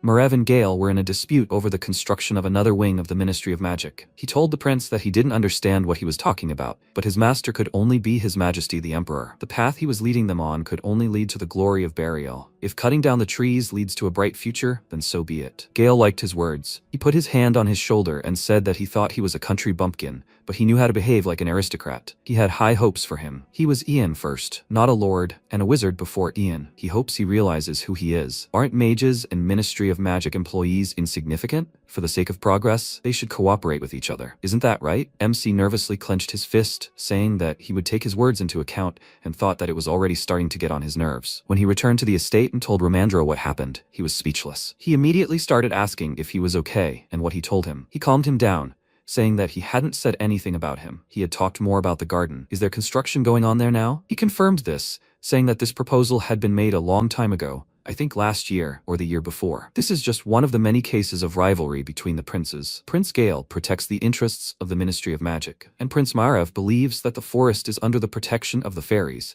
so he does not allow anything to be built there. Ian thought that if he didn't want to let Gale stage a coup and gain more power, he should, of course, side with Margrave. But if he wanted Nom magic to appear, he should support Gale. The situation only became more complicated. Ramandro said that he didn't understand why the Ministry of Magic was expanding more and more. Considering how much money and time it was taking, in his opinion, they should build housing for the employees. Beric and Hasha started arguing, throwing all the food around. Ramandro, fed up with it, loudly ordered them to stop behaving like that at the table. They both turned to Ian, complaining about each other, and because Hasha called Beric a barbarian, the fight continued, and Ramandro's nerves were already on edge. MC apologized to Hasha. He didn't have time today to find a way to get to Astana. Most likely, he would have to stay in the mansion and see how things develop. Hasha agreed. But let him do something with this fool before he bites his ear off. Vivian came up to them and asked Ian if they hadn't managed to get to the shopping street today. He told her that he was going there tomorrow, and then she asked if she could go with him. It would be nice for everyone to go shopping in the morning. He told her that he would only be grateful because he didn't have a good understanding of the capital's fashion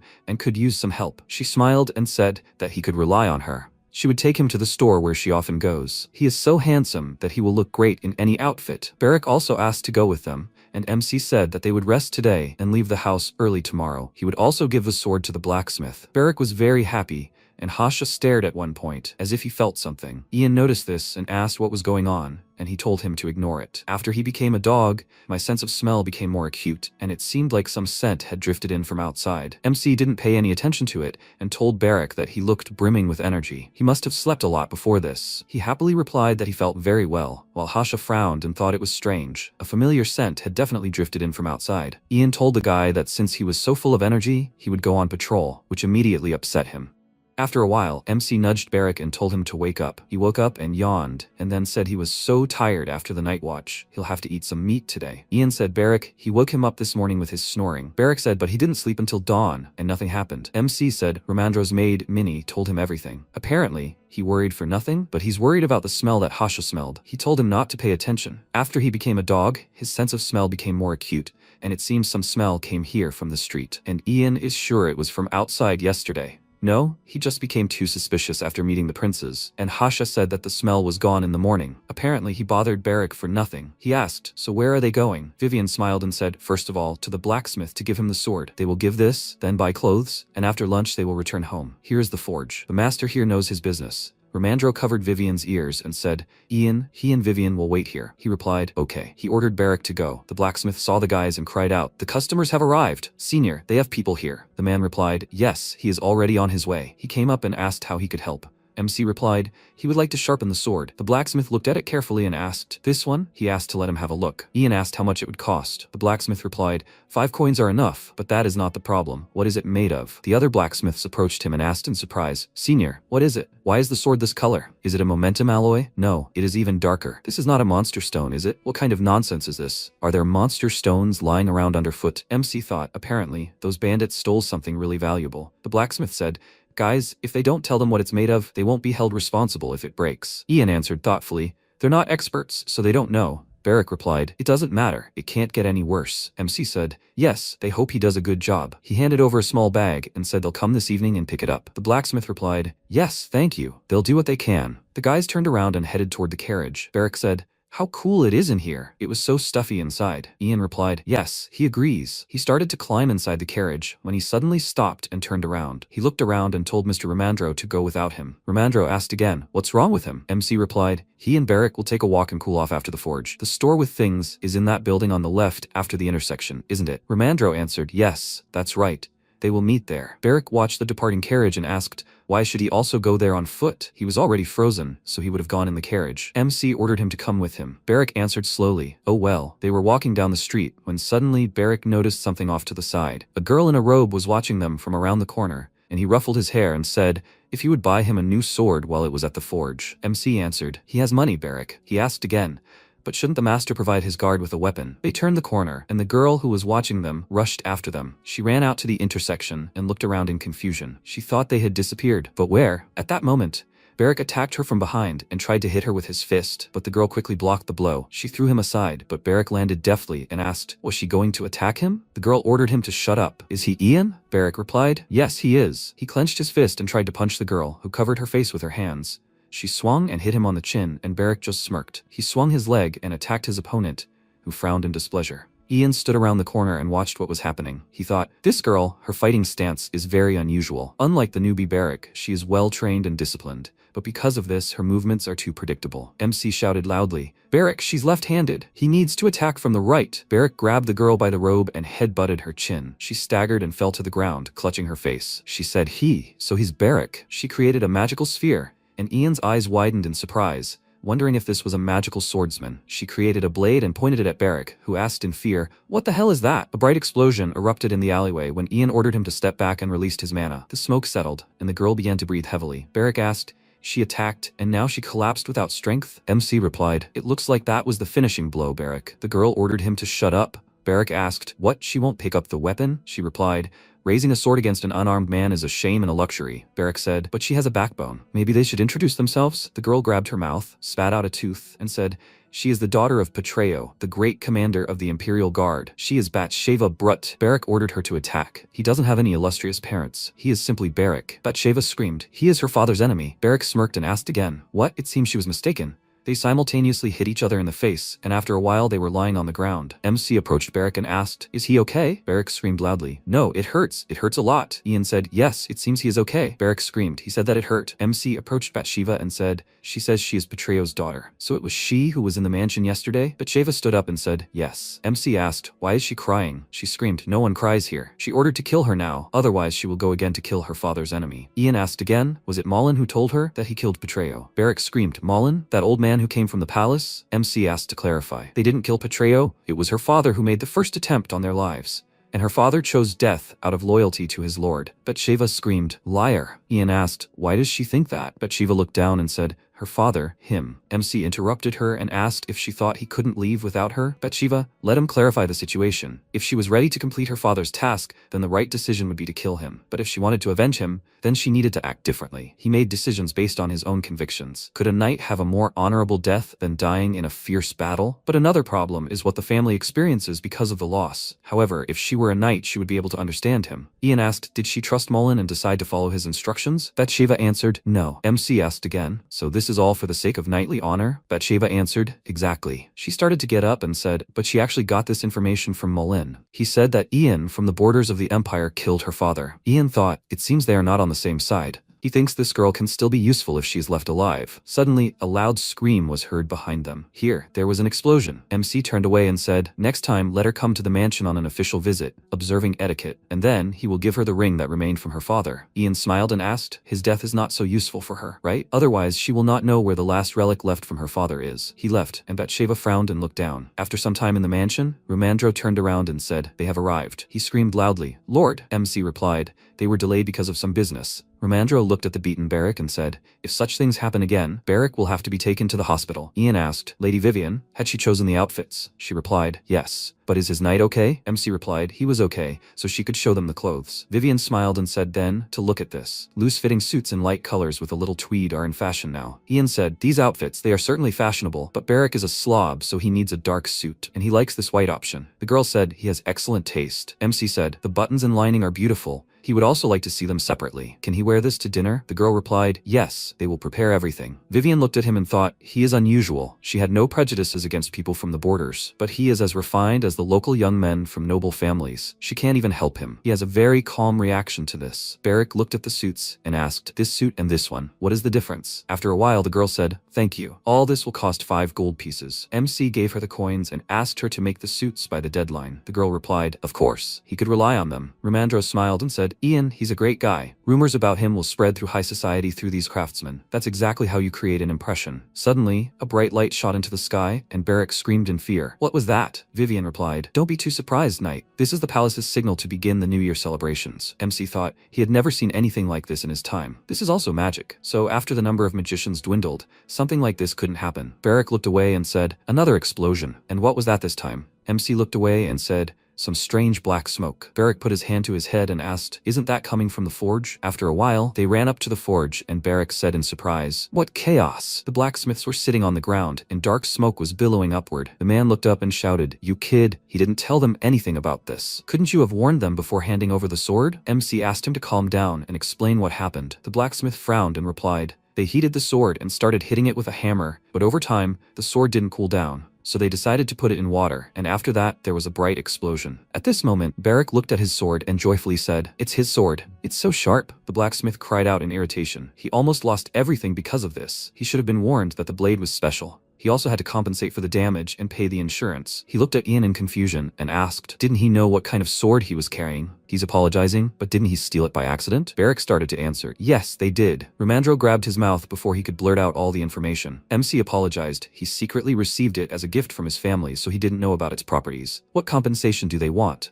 The man replied, 1 gold coin is enough. Ian said, that's too little for insurance. He heard his forge was the best in the capital. He poured the coins into the blacksmith's palm and told him to consider it payment for a result that exceeded expectations. The blacksmith said, slightly embarrassed, no, well, if he says so, then he is very grateful. Luckily, no one broke anything or got seriously hurt, but next time, he needs to give them regular swords to work on. They will do it even better. MC waved and said, yes, thank them for their work. Barrack quickly ran inside the carriage, and Romandro asked, Barrack, let him be careful with this. He thinks that it will explode if it gets too hot. Barrack replied, he will hold it very tightly. Yes, and everything will be fine with it, as long as you don't heat it up. MC looked at him and said, Barrack, with this sword in his hands, he shouldn't emit magical energy. Barrack replied, yes, he will do so. He listened to him carefully. Magical energy, after all, is the energy of heat. If you release it through a sword, the same thing will happen. Barrack asked, Ian, what is he thinking? MC replied, he's wondering how much meat can be bought with 2 gold coins. A gold coin is the average monthly income of a commoner. Barrack screamed loudly, but it wasn't his fault. Romandro cried out in displeasure. If he hadn't taken that sword, none of this would have happened. Barrack asked again, should he be held accountable by law for simply picking it up? After a while, at the estate, Vivian asked how he managed to look so resplendent. He'll definitely shine brighter in the hall, Master Ian. MC replied, she flatters him, madam. Barrack pointed at himself and asked, Vivian and him. She smiled and replied, Barrack, he looks very handsome too. Romandro said, okay, they should finish. They need to hurry. They'd better leave early, because there will be more carriages on the roads than usual. Ian, he's the main character of the New Year's celebration, so he'll be given plenty of instructions. Hasha raised his paw and wished them a good journey. The guys stopped at the door and turned to look at them. MC said they would be back soon.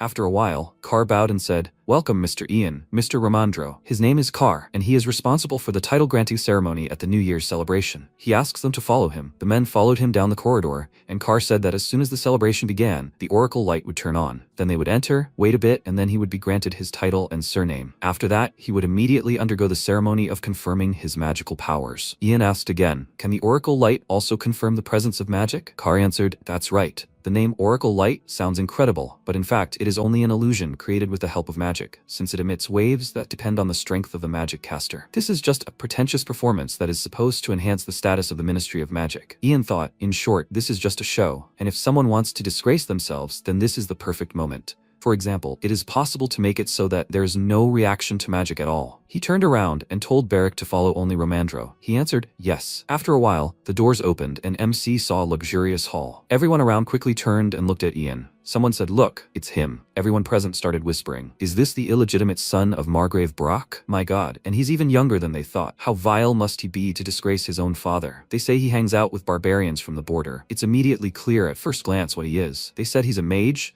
but then why isn't he on Prince Gale's side, but on Prince Marev's? Romandro grabbed Barrack by the arm and told him to come here. Barrack asked again, should he move already? Romandro thought, he knew it would be like this, but seeing it with his own eyes turned out to be even worse than he imagined. Their looks are frankly caustic, and they look down on Ian as if he were some kind of curiosity. Will he be able to hold out until the Emperor arrives? MC walked forward and thought, he needs to smile, His Majesty. The spirit is so strong that others will know it without words. So let him consider himself the center. Then others will think the same and be drawn to him, and he needs to always smile. If he smiles, the whole world will smile, but when he cries, the world will smile even wider. A guy approached MC and apologized. Ian replied, it's okay. Is he by any chance from the Serial clan? It's not the most influential family, but for a first opponent, it's a good option. For someone who knows how to read a situation, a peer is more suitable than an elderly aristocrat. The guy smiled and said, right, his name is Malin Hoff Sirio, and he. MC interrupted him and said, it is nice to meet you. His name is Ian. He asked to forgive his first name for being so short. He will only receive his last name today. Malin smiled and said, so he is that Ian. A girl approached them and said hello. She asked, "Is it a nice day today, isn't it?" "She is Alinara Serio. They say that he is a mage. Could he shake her hand?" "They say that meeting a mage before his official recognition brings good luck." MC replied, "Of course, my lady." Some guys approached them and asked, "Serio, would he introduce them to?" Malin replied, "This is Sir Ian. Sir Ian, this is a representative of the Cayman family." The guy said hello and said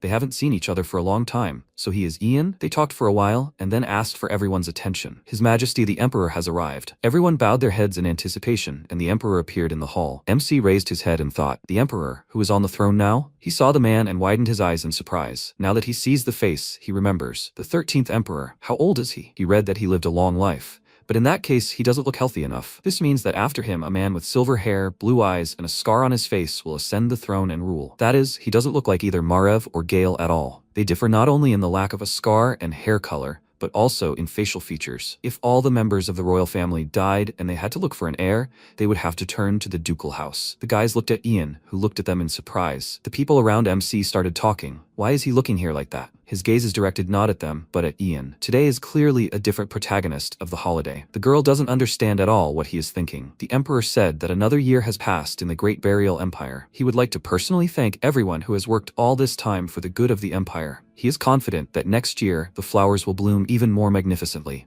The fields will be filled with gold, and the tailwind will be warm. Last spring, there was a strong earthquake. At that moment, MC looked at Barrack, who said that it was boring. Clay said, and the rebellious clan from the border was destroyed, the Brock family. And if the opponents of the Burial Empire want to know their future, let them look back to the past. Let a new clan be founded. Ian. He extended his hand forward and MC walked towards him. MC approached him and knelt down and Clay said, "Ian, he is glad to see him." He replied, "It is a great honor for him, His Majesty." The Emperor said, "He is descended from Durga, Brock, but he made a great contribution by stopping the rebels. He also admits that it is his talent that the Empire needs." Someone asked, "What is that?" The girl replied, "She doesn't know. She can't see well from here. But does it look like a white flower?" The man laughed slightly and said, "Among so many beautiful flowers, he chose the white one." MC thought, all these people don't know what the gula flower looks like. During all these changes, gula has become a very important agricultural crop, and soon it will be sold all over Burial, which means that the problem of hunger will be solved. Soon this white flower will become the most honorable emblem in the Empire. Clay said, "Ian, from now on, he will become Viscount Yahello, for the glory of Burial." MC repeated, "For the glory of Burial." He bowed, and everyone around began to clap. Ian thought, Yahello? Where had he often heard this name? Clay said, and now he would like to congratulate the victors of the Battle of Roxana, members of the Ministry of Magic Hale, Tomi, Nikina. After a while, the musicians began to play music,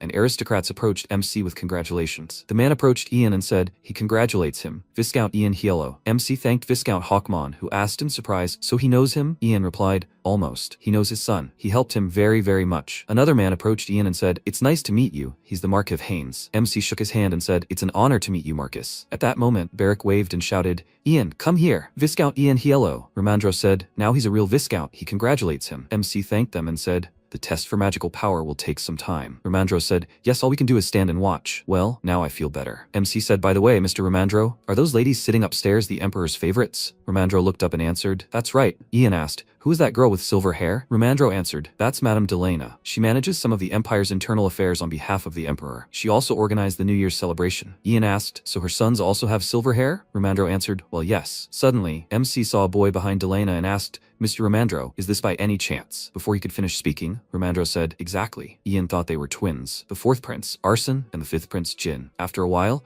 Barrack looked in surprise at the couple in the corner and said, "They're kissing." Ian said, "Barrack, stop talking nonsense. They need to go." He apologized for the perhaps blasphemous question, but the current emperor is the 13th, isn't he? Romandro asked him to watch his words. He is the 14th. Only recently was his father, who died during the coup, recognized as the legitimate ruler. Barrack asked in surprise, "How come? He had secret parents?" MC answered, "Everyone tells a different version of what happened, but this means that the previous ruler can be both stripped of his title and reinstated. The current emperor was considered the 13th until last year, but what will happen next year is unknown. One way or another, in the flow of history, one cannot sense how strong a storm is. When he received the title, he couldn't remember the emperor's name, and one cannot figure out who will be the next ruler from one name, since the emperor has twins. All that remains is to relive these events with one memory of the portrait." Ian asked, "But why are the twins' names so different?" Barrack said, "Arson sounds cool, but doesn't Jin sound too ordinary?" Romandro said, "Barrack, he did tell him to watch what he says. When the twins were born, an oracle made a prediction.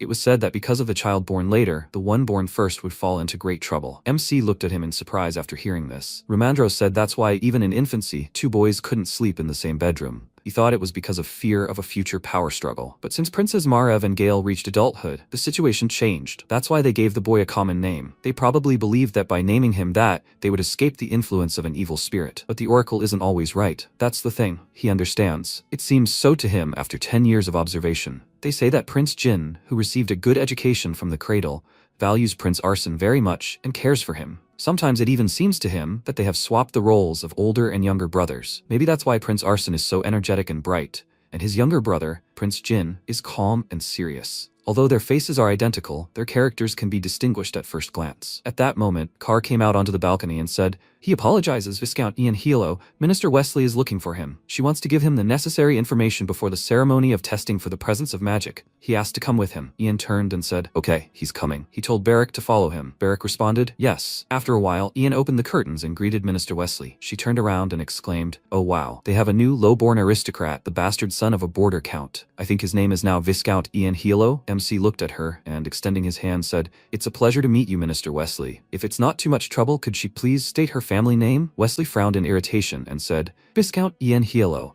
The position of minister is equal to that of Count Palatine and carries equal prestige and power, so he needs to be careful." MC apologized for his stupidity in mentioning her family name. Wesley said with displeasure, "Such impudence could lead to his becoming a slave." Ian said she was so caring, he couldn't deny it, Madam Minister. It turned out she was much kinder than rumors said. Wesley pursed her lip and thought, boy, he got a title, and now he's getting all stuck up. She turned away and said, if the verification ceremony confirmed his magic, the ministry would send him an official invitation to join by tomorrow evening. Is there a department he wants to join? MC saw some guys in robes standing to the side, whispering, and thought they were clearly up to something. So maybe this is what they expected? Wesley stopped and said, yes, that's right. What can a country bumpkin who just arrived in the capital understand anyway? Someone should be there to explain everything to him. But the Ministry of Magic won't tolerate lazy people who sit around doing nothing and waste taxes. She doesn't know how strong his magic is, but he will be assigned to a department according to his level. Ian asked, is that so? At that moment, a guy entered the room and said, Minister Wesley, the oracle's light shone. Could she please take a moment and check everything? Wesley turned around and told MC to wait for her here. Beric folded his hands behind his head and asked, Ian, did he just laugh? MC asked again, did he? The spell that makes the oracle glow, but there is a slight difference. Beric asked, what if it is erased? Ian answered, the spell circle is not so easy to erase, even by stepping on it, but maybe it can be blocked with something? Perhaps the oracle's light is somewhere here. He looked around, and Burke scratched his neck and said,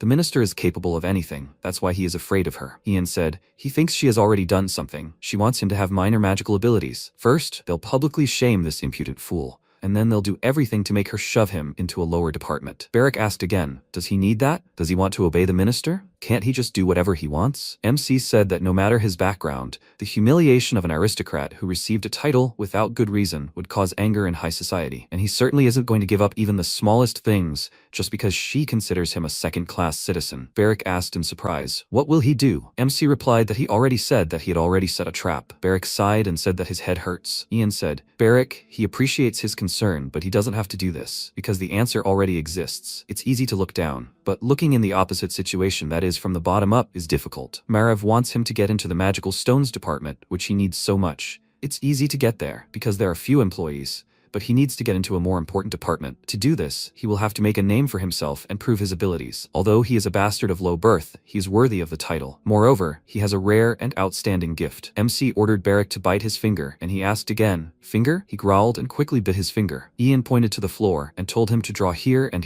there. Beric answered, no. If he knew that he would have to bite his finger, he would have come up with something better. MC said, yes, that was his mistake. Beric said, then he should feed him meat for a month. Suddenly, there was a screeching of wheels behind them, and the guys turned around. Beric said, Ian, here. He answered, that's right, the light of the oracle. Wesley went to the harp and asked, Ian Yahello, does he know how the test is done? MC answered, no. Wesley replied, if the light of the oracle appears in the ministry, he must bring his hand up and use magic. Depending on the strength of the magic, the atmosphere in the room would change. Ian thought he understood that she wanted to deceive him, but he couldn't do it so blatantly. Wesley ordered everyone to pass judgment. The mages replied, yes, minister. One of the men tugged Beric's arm and asked, he's the knight accompanying Viscount Ian, isn't he? MC replied, Beric, it's okay. He can step back. The mages knelt before the seal and MC approached the harp. Suddenly, one of the mages asked to be excused, and Ian turned around and thought, This man is one of those who was awarded for his services at the Battle of Roxana. He thought her name was Nakina. Nakina approached MC and asked, "He's left-handed, isn't he?" He replied, "That's right." She asked him to take the harp with his left hand and concentrate his magic in his right. It's important to place your hand on the oracle's light for the magical waves to be beautiful and natural. Your hand movements should be soft. The mage ordered Nakina to come here quickly, and she replied, "Okay."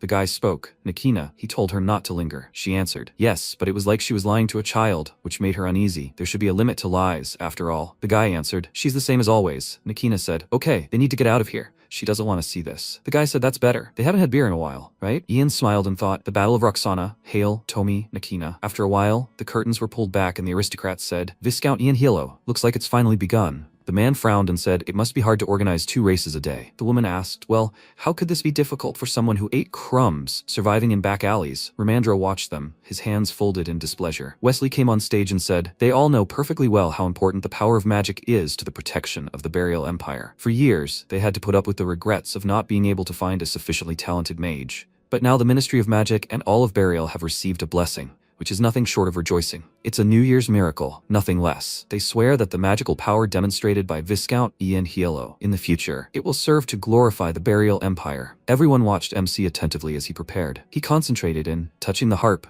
thought, "Is this how it's done?" He ran his hand over the strings and a loud melody resounded throughout the hall. Bright mana spread throughout the hall, surprising everyone around. The conductor froze in surprise and then quickly began to work. The music spread throughout the hall, and Gale frowned with displeasure. He looked at Wesley's surprised face, and Delena looked at him and thought, "Can a man really look at his beloved like that?"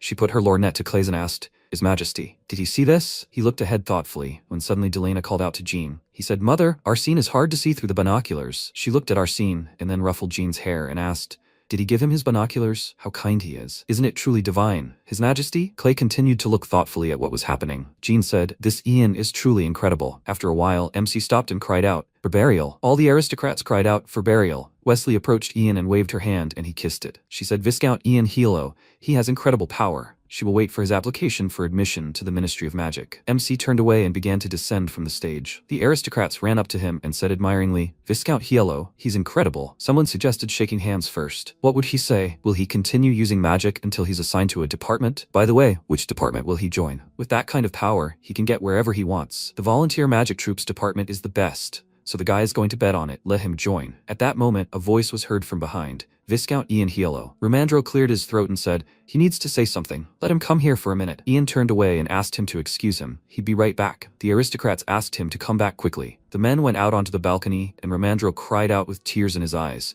"Ian, what's wrong with him? He's never seen anything more wonderful in his life. I wish his Vivian could see it too." MC thanked Mr. Ramandro, including for his timely assistance. Ramandro asked, "Besides, isn't he the first aristocratic mage? He will go down in history." He congratulates him with all his heart. Ian replied, "Yes." Ramandro looked at him puzzled and asked why he reacted like that. MC replied, "No, it's simple. He can't believe it. Even after 100 years he was the first, and thanks to that, he was able to sit on the imperial throne, and now he's first again." Ramandro asked, "Was he really too worried?" Ian replied, "No, he's grateful that he's happy for him. By the way, where's Barrick?" Ramandro asked in surprise. "Barrick? Didn't he go with him?" MC replied, "He went, but he was asked to leave before the ceremony, so he thought he was with him." The men froze, when suddenly Ramandro screamed, "Oh my god! So that's where that idiot went. What if that idiot somehow harms the aristocrats?" Barrick was holding a bottle of booze in his hand and said, "Ian, he's here." Ramandro looked around and shouted, "Where the hell was he? And what's wrong with his hands?" Barrick smiled and looked at his finger and replied, It's payment for the meat sacks." MC said he remembered that he had to be fed meat. He offered to tell him where he had been. Barrick replied, "In the back corridor,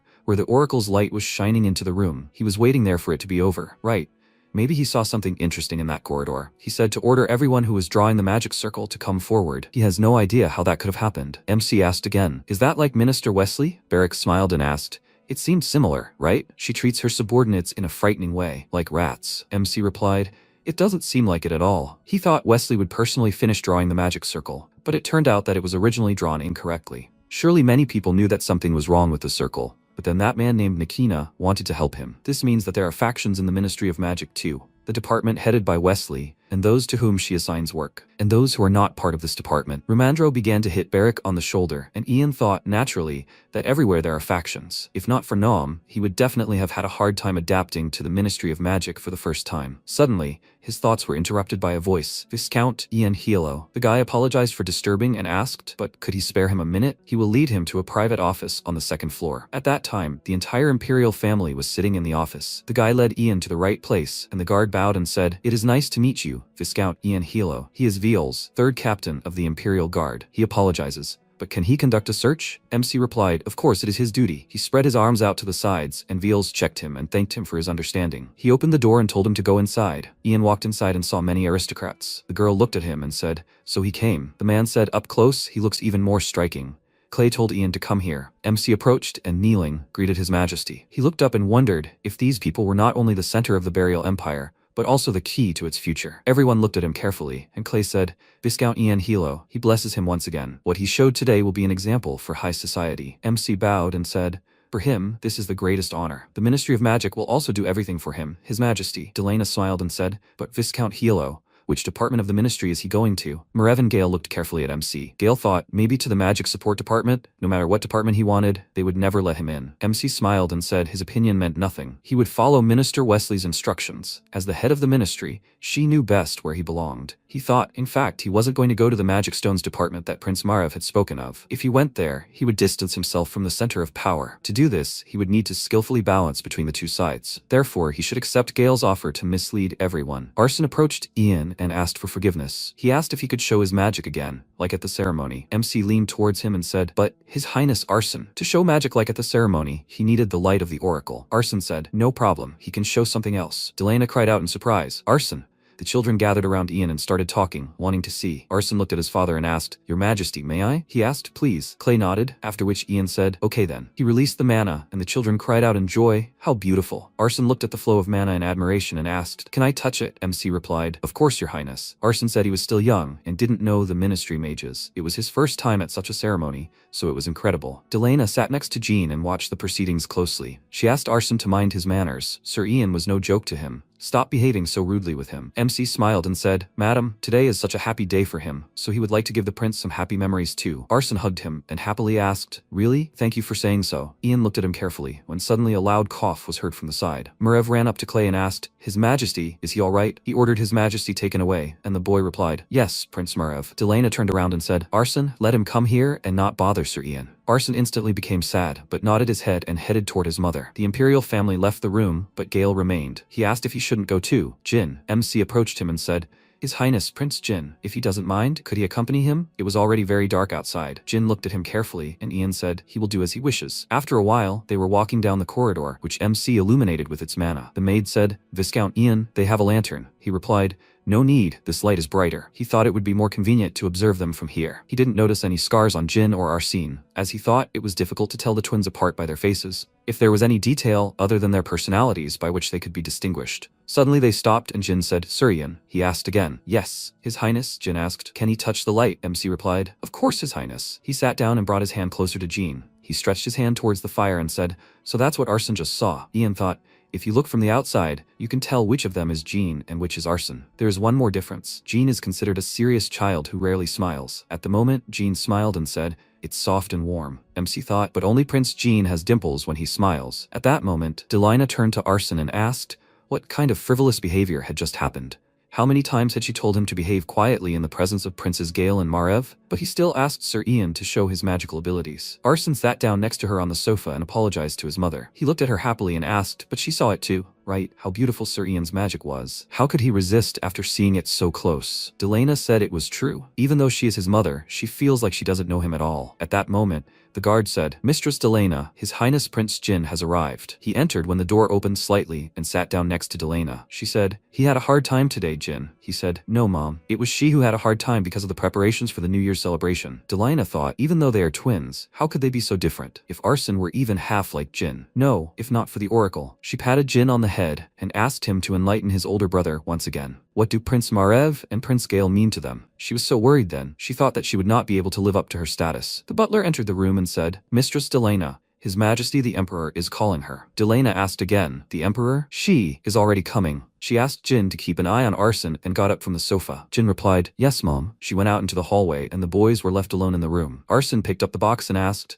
little brother, will he nag him like Mom told him to? He didn't answer. He didn't like talking to him. Jin replied that it wasn't that. He knew he had made a mistake this time. When they were very young, their older brothers took care of them. But it was only a matter of time. If they weren't careful, they too could perish like the third prince. The truth that the third prince died in a fall because he thought himself more important than the first and second princes was kept secret, and no one in the imperial family mentioned it. Jin said that perhaps the emperor, their father, had done the same. But they lived in luxury because they didn't care about their older brothers. As their mother had explained many times, Arson asked Jin to tell them frankly. It wasn't their age that mattered, but the oracle. Those words about the one born later harming the one born earlier. And also, if one of the brothers close to the throne dies, then the entire imperial line will be interrupted. If it really happens that the younger one harms the elder, then the imperial line will be interrupted. Jean said, Arson, the oracle is not always right. Arson said, but he is not always wrong either. Jean, he likes him very much. He hugged him and asked him not to kill him. Jean hugged him and told him not to joke like that. Could he really harm him? At that moment, MC was walking down the corridor when suddenly he saw Gale at the window. He said, well, Sir Ian,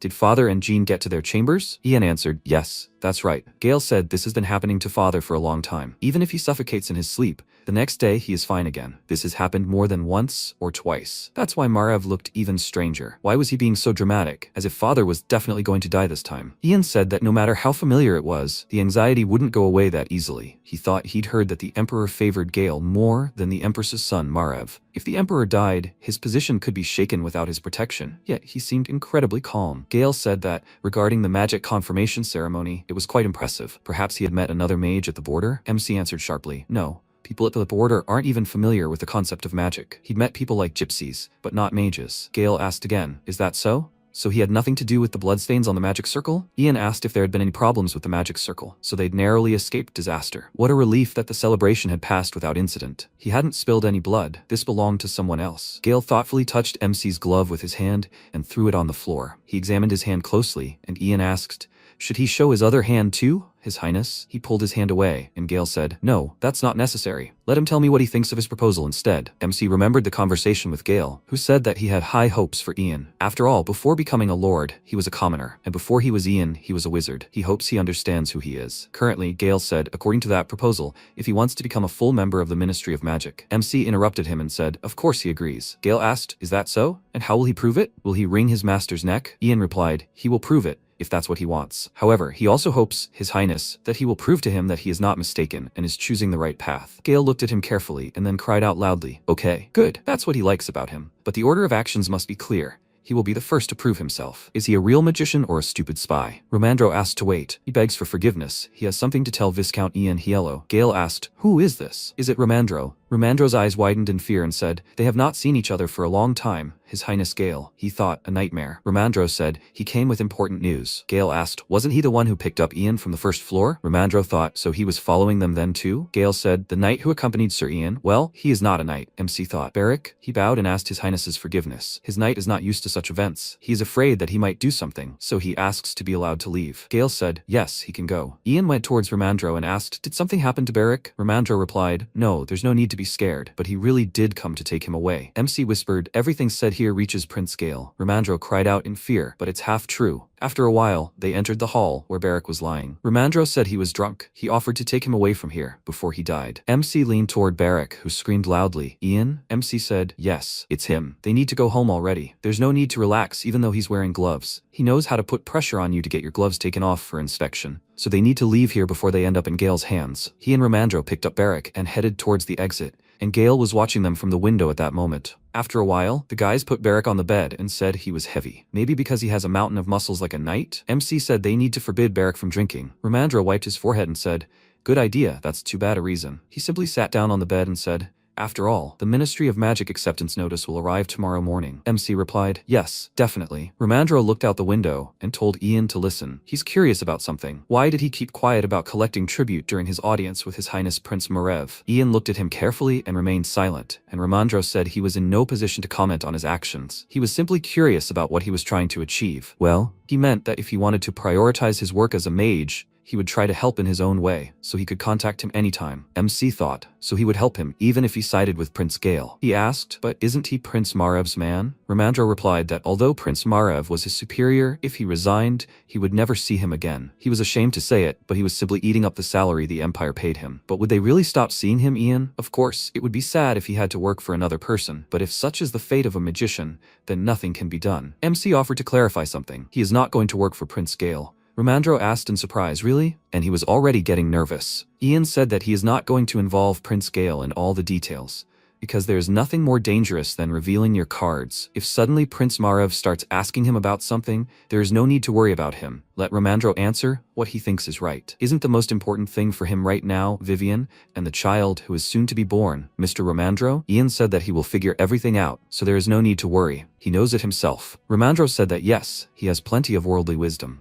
He showed himself magnificently at the border, but if he ever needs to discuss something, let him come to him, and pretending he didn't know about Ruron was also a smart move. He'll find somewhere to store it for the long term. MC said, thanks for saying that. Ramandro said, oh well, hadn't they spent many days together? Ian looked at him and thought perhaps the real luck was that Mr. Ramandro had come to the border. Suddenly the doorbell rang and Ramandro asked in surprise, who could have come here at such an early hour? From the Ministry of Magic? MC said he didn't know. In any case, it was too early. The maid looked into the room and said, Mr. Ian, he has a visitor. He asked, who had arrived at such an hour? The maid answered she gave her name as Bathsheba Brut, the Imperial Guard. She said, they hadn't seen each other for a long time, Sir Ian. She had come to pick up her late father's things. After a while, Beric ran out of the house and yelled, Ian, the guards are here. What's the matter? It's that girl. She was the one he fought with in the gateway. He knocked out her tooth and bled afterwards. Bathsheba told him to bite his tongue. Beric asked, Mr. Ramandro, what did he say wrong? MC went inside the house and asked, Mr. Ramandro, can they use his living room? Ramandro answered, well, of course, but what connects him with the Imperial Guard? MC answered, this is Petreo's daughter.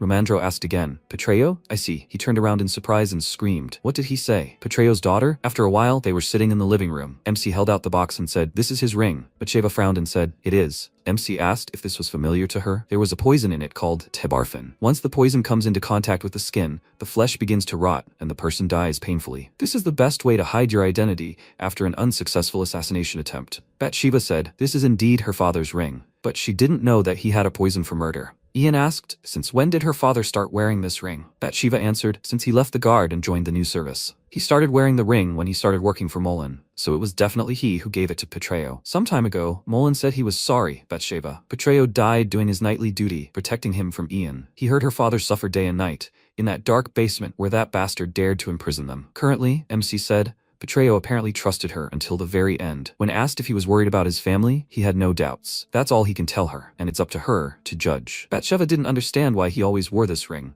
because it wasn't an engagement ring. She even asked once if he had met anyone, and her father only laughed sadly. So if she found out what kind of ring it was, then Ian said that since this poison is often used in the slave trade, if we follow its trail, we can surely prove Molan's involvement. Bathsheba closed the box with the ring, and standing up, put her hand to her head. She bowed, and MC thought that in her salute he felt a sincerity that could not be expressed in 1,000 words. He said that he would gladly accept her gratitude. Bathsheba said, well, it was time for her to go. MC asked her to stop. He asks her to fulfill his request. He is thinking of sending Beric to the palace for training.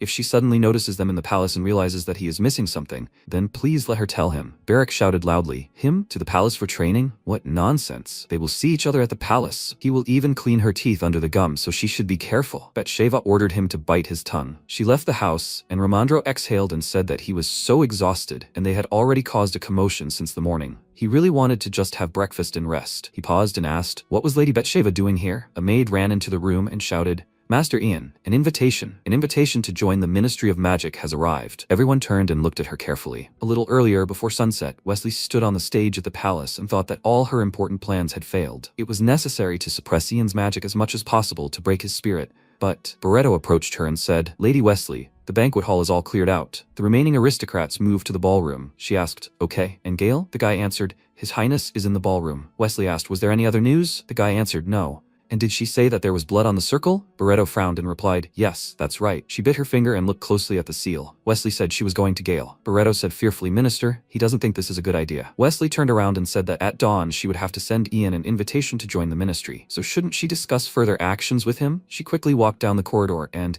entering the hall where the aristocrats were still resting, quickly looked around. She heard a voice from the side, His Highness Prince Gale. What was he saying? Gale asked. Did it sound like a joke? Melania smiled and said, well, of course, everyone here thought so. The man said, His Highness, he is so nice to Lady Melania. Gale looked at Wesley, who stopped and nodded her head. He asked to forgive him. He was only going for a minute. The girl asked where he was going. She asked him to come back quickly. Gale went out onto the balcony with Wesley and she lit a cigarette. He asked what happened to the magic circle. She replied that she had definitely checked everything again and came here. The circle really didn't work because of the blood on it. The blood had carefully covered the most important part of the circle. She found it hard to believe it was an accident. It was all done on purpose. It was unlikely that this was the work of that child from the border. She probably saw him for the first time today. Ian was clearly having someone's help. Gale said he heard that he had been in contact with Nikina from the Department of Volunteer Magic Troops. So, the first thing they needed to do was arrange surveillance on her. He didn't know. He didn't think so. Wesley asked why. Gale replied that Nikina had just returned from the Battle of Roxana,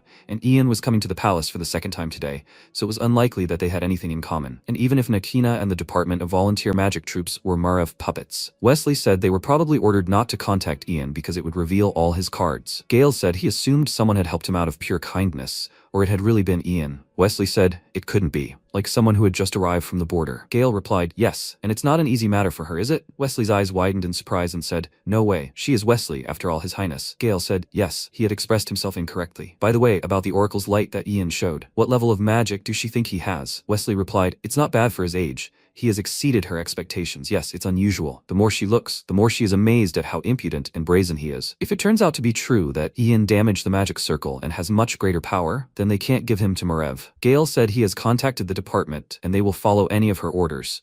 But even though he told them so, it was unknown what Margrave would do with these departments behind his back. He put his head to Wesley's ear and told her to offer him several departments, including the Volunteer Troops Department, and let her see how he reacted. He turned and started to leave, and Wesley called after him. Gale? He turned around, but she couldn't say anything. She nodded her head and said that they would see each other later. His Highness Gale. He said she had done well. Wesley threw the cigarette butt on the floor and pressed it down with her shoe, carefully looking at the starry sky. Currently, in the Romandro house, a messenger greeted Viscount Ian Yahello. Yesterday at the New Year celebration, he was truly impressive. Thank you for putting on such a beautiful spectacle for them. Viscount Ian Yahello, they ask that you further direct his magic for the benefit of the Great Burial Empire and the Emperor. They ask that you accept the invitation to join the Ministry of Magic. Currently, the Ministry of Magic is the most prestigious ministry in the palace. Here are the working conditions that are offered to him, as well as the recommended departments of the ministry, which were personally selected by Minister Wesley. The man bowed and said to think everything over and see if he could send his response. MC said, okay. Thank you for working so hard since this morning. The man said, no, it's not worth it. If he doesn't mind, can he shake his hand? Ian answered, of course. The man thanked him and said that in that case, they would wait for his answer. He got into the carriage and headed back, and MC said that he was kinder than he thought. Romandro spoke up, no matter how hard he tried to restrain himself.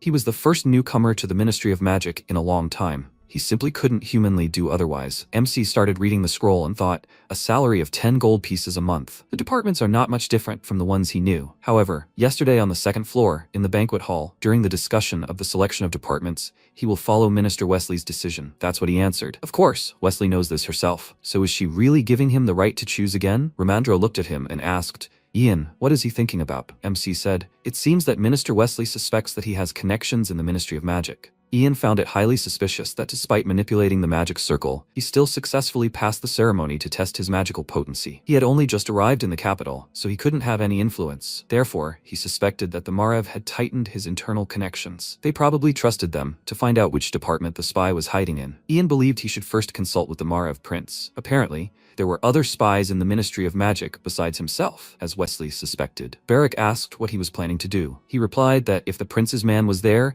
the least suspicious thing for both sides would be for him to go to the department where that man was located. Romandro replied that no, he would simply feign ignorance and go there himself. Ian added that that would only heighten suspicions. On the contrary, if he joined the same department, Wesley's attention would be focused solely on him, and the Margrave's people would be less suspicious. Therefore, if his spies were there, he'd go there, and if not, he'd go to the volunteer magical troops. Romandro asked again, the volunteer magical troops? There's a lot of hard work there. Surely he wouldn't get tired of it? The protagonist asked Barrack to bring him a piece of paper and replied that this department was more independent than others, as it worked more often in the field. This meant that loyalty there was to the department head, not to the minister, and the internal balance was probably better. Hasn't this always been the case? Of course. This was a contingency plan in case the Margraves didn't have their own people in the ministry. So, after he sent the Margraves a letter, he received a reply that afternoon. He asked if there was anyone in the ministry who could help him, and in his reply, he wrote that the Ministry of Magic didn't have his eyes and ears. Sometime later, the minister's subordinate reported a request from Viscount Ian. He wanted to join the volunteer magical troops. Wesley chuckled and asked, so he wanted to join the volunteer magical troops? He irritated her so much it gave her a headache. The head of the Hale department was so stubborn that it was difficult to deal with him. Barreto asked, so that meant she was right about their connection to the Nakina? She replied, no, then he wouldn't have joined the same department. So were there traitors in other departments too? Wesley didn't know, but she found herself thinking that nothing was adding up and that there were no clear answers, which only made things more difficult. If the Margrave spy who helped sabotage the magic circle wasn't in this department, then who did it? The circle had clearly sabotaged Ian. She recalled the outline of Gale's face and wondered, I can't believe it. How could a country bumpkin be capable of such a thing? Her reputation was at stake. He's the youngest minister of magic in the history of the Empire. If he has the same abilities, or rather abilities that exceed hers, then her situation is dire. All her achievements will be destroyed by some bastard from the borders of the Empire. He has an assistant. He must be involved somehow. She turned sharply and asked, when is he planning to visit the palace? Barreto replied that he wrote that he would arrive during the open training day. Wesley asked again, open training day? But why then? He replied that he was planning to send his escort knight to the training. If she granted permission, he would do all his business on the training grounds, and then officially introduce himself as a member of the department and begin his work the next day. She wondered, so it was Romandro. He was clearly helping him every step of the way, being by his side, from his entry into the department to the training grounds. She left the office and walked around the palace for a while, when she suddenly flung the door open, and her subordinates started shouting, quickly finishing their work. What was her business? She replied that they needed to prepare to receive Viscount Ian,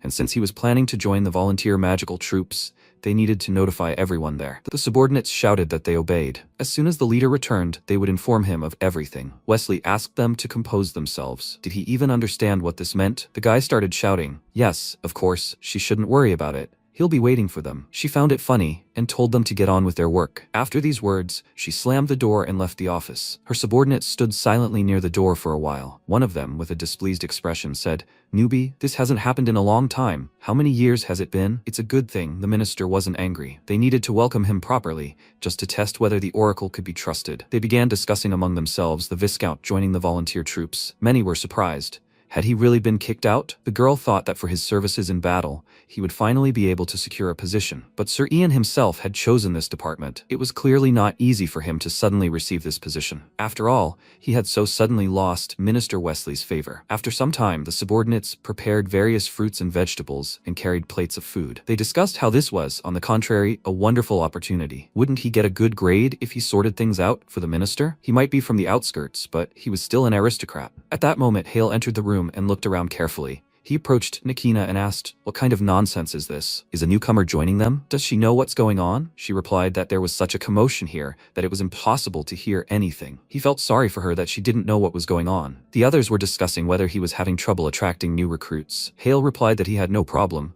and the boy offered him something to eat. Hale chuckled and said that they should work as they were now. After a while, Barrack woke up and yelled at Ian to come here quickly. Why was he getting ready so slowly? Ian asked him to stop yelling and wait. When he got closer, he asked if they were waiting for him. Barrack chuckled and replied, of course, he promised to take him to the training grounds at the palace today. People say there are as many strong warriors there as in the clan of the unearthly warriors. Romandro addressed him as a loser and asked if he even understood what a privilege this was for him. Did he really think he often had the chance to compete with knights from the imperial palace? Barrack turned around and sarcastically replied that this was ridiculous, after which he said he would see about it, that he was doing the honor of being with a knight of the palace. Where else could they gain such a devastating experience? Romandro replied that they would deal him many blows. He needed to break his nose to bring him back to his senses. The protagonist wondered if he should call a healer beforehand. Suddenly, he turned to Barrack and asked to borrow another sword. He asked again, why? He didn't want to do that. The protagonist replied that at least half of the warriors there were battle mages, and he would be in trouble if he had problems with his sword. He replied, smiling, that nothing terrible would happen. Everyone would fight with their swords, and he wouldn't be the only one with a wooden sword. Right?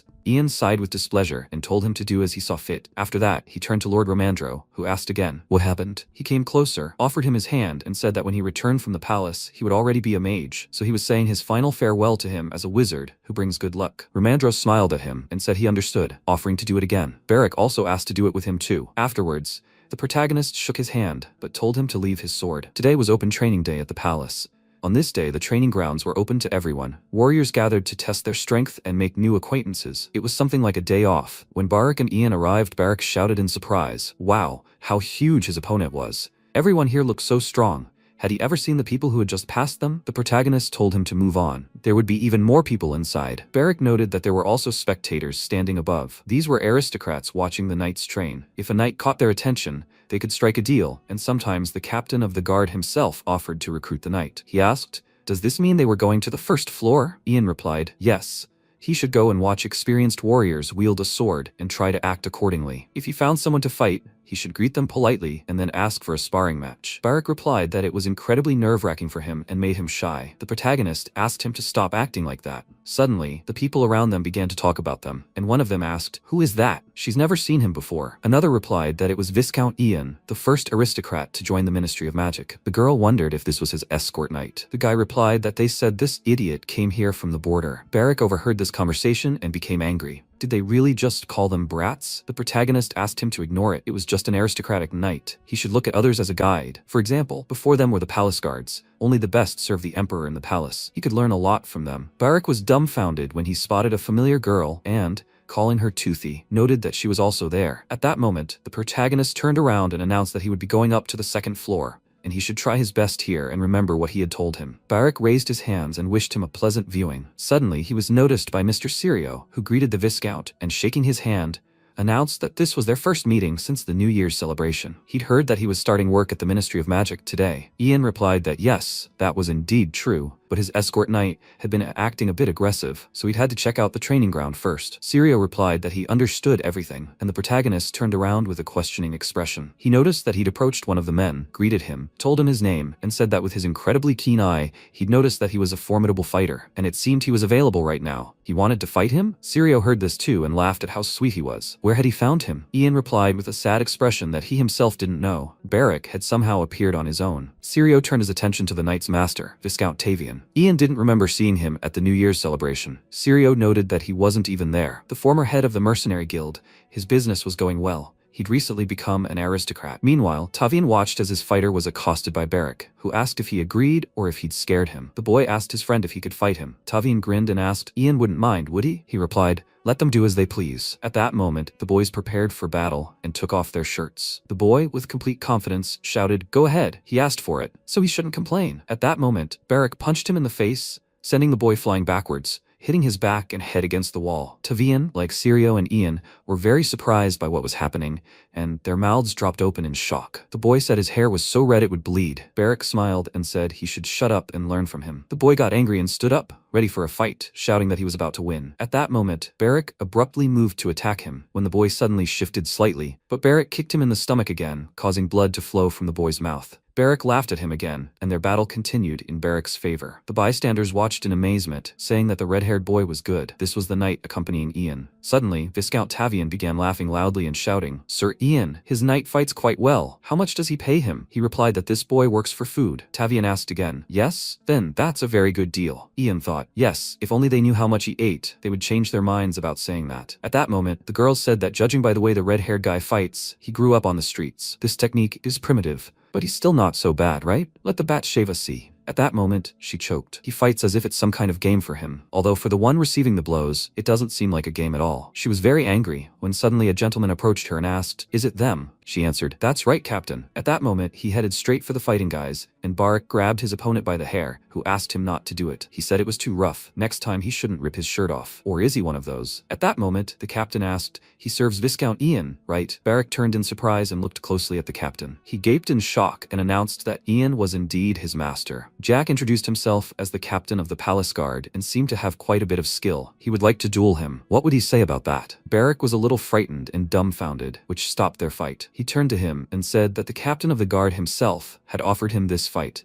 It was an honor for Barrack. The captain and Barrack looked at the already beaten and wounded boy lying motionless on the floor. Barrack rose from his seat and, extending his hand, grinned and said he accepted. The captain looked at this gesture with disgust and remained silent. Barrack asked again, "Will he not shake his hand? That would be very rude." Jack ignored these words and, turning around, asked again, "Does he give permission for the fight, Viscount Ian?" The protagonist began to think he would try to kill him. Was this a misunderstanding about Pitreo? They were the same age, and since he was a former vice-captain, they must have been very close for a long time. The protagonist replied that that was fine, but he had conditions. Obviously, there was a significant disparity in skill between him and his knight, so anyone could stop this fight at will. So, would he accept the challenge on behalf of the guard captain? Barrack started shouting, What did that mean? What difference in skill was he talking about? The captain immediately replied, "Okay," and realized he'd first cut out this insolent man's tongue. Just as he grabbed his sword, Barrack tried to attack him with his hand, but he grabbed it just in time. Barrack was surprised by his quick reaction, and the captain, without a moment's hesitation, continued to glare at him with hatred. Suddenly, Barrack's entire hand began to tremble, and he wondered what was going on. Why wouldn't he let go of his hand? He pulled him closer.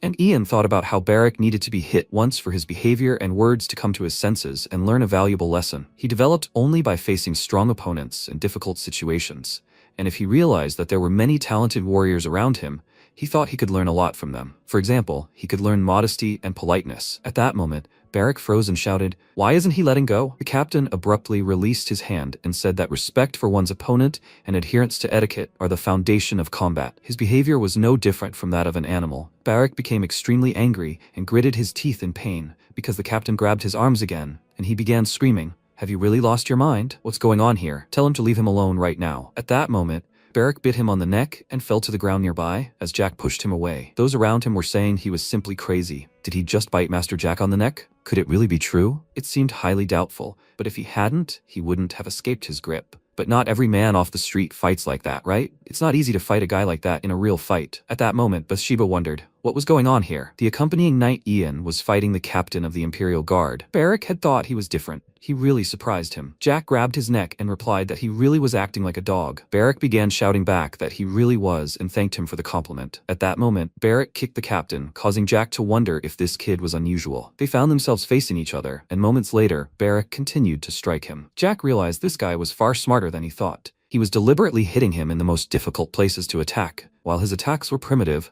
he also possessed innate talent. Barrack, meanwhile, smiled and realized that if he fell into his arms again, it would be the end for him. Then he would make sure the captain didn't catch him. The battle continued, when suddenly Barrack kicked Jack with incredible speed. He realized his speed and strength were unmatched. More importantly, his tenacity was unmatched. It wasn't something you just learned, but he motioned for him to stop, and Barrack looked at him questioningly. Suddenly, the captain punched him square in the face with such force that Barrack crashed into the wall, shattering it. Blood was streaming down his face, but he still tried to get up and laughed, saying that he was quite a fighter. Those around him were surprised that he had gotten up, even after the commander's blow. Perhaps he had missed? No, the red-haired man had actually been knocked back. This meant he had survived the blow and gotten up. At that moment, Barrack actually rose and began running toward Jack, then attempted to strike him with incredible anger, but the captain again brought his fist close to his face. Barrack managed to back away briefly, but with a smile on his face, he took another blow. The captain grabbed him by the neck and pinned him to the floor again. The ox beneath him crumbled into tiny pieces again, and Barrack became very wary. He was terrified,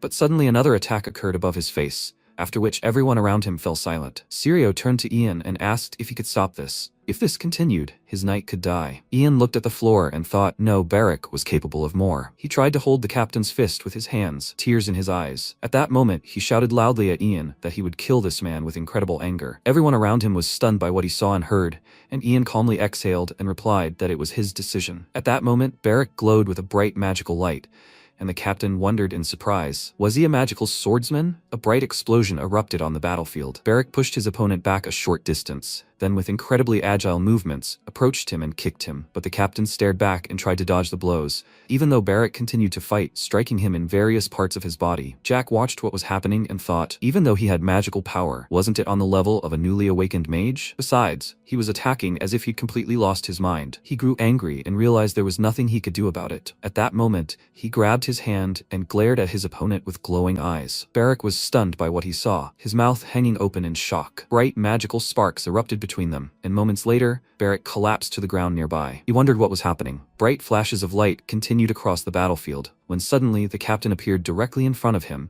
and swung his fist again. Barrack realized he would be finished if he struck him, but he wouldn't have time to dodge. At that moment, a bright beam of light pierced Barrack, who retreated some distance. The captain's fist trembled, and he stared confidently ahead without hesitation. Across from him, Barrack rose to his feet and drew his magic sword. Jack replied that it was all clear, that was how it would all end. He also drew his sword and prepared for battle. The people around him started shouting that the captain had even used magic power while wielding the sword. Knight cadets had to be on their toes. You'd only see that kind of thing in battle with monsters. Barrack chuckled and said out loud that he understood everything. It was just wonderful. He'd just gotten this thing, so he was curious to see how well it would cut. At that moment, Ian addressed him by name and said that he told him not to infuse magic into the sword. Barrack screamed in realization. right? So he couldn't even see it once? What was wrong with that? Ian replied that he couldn't do that. Barak asked him not to do that to him, that he didn't know what it was, that he'd just start slashing. He begged Ian to try it at least once, when suddenly Jack attacked him from behind with a single movement, and he fell face first onto the ground. The people around him wondered if they were already finished dueling with magic and a sword. They were simply perplexed by what was happening,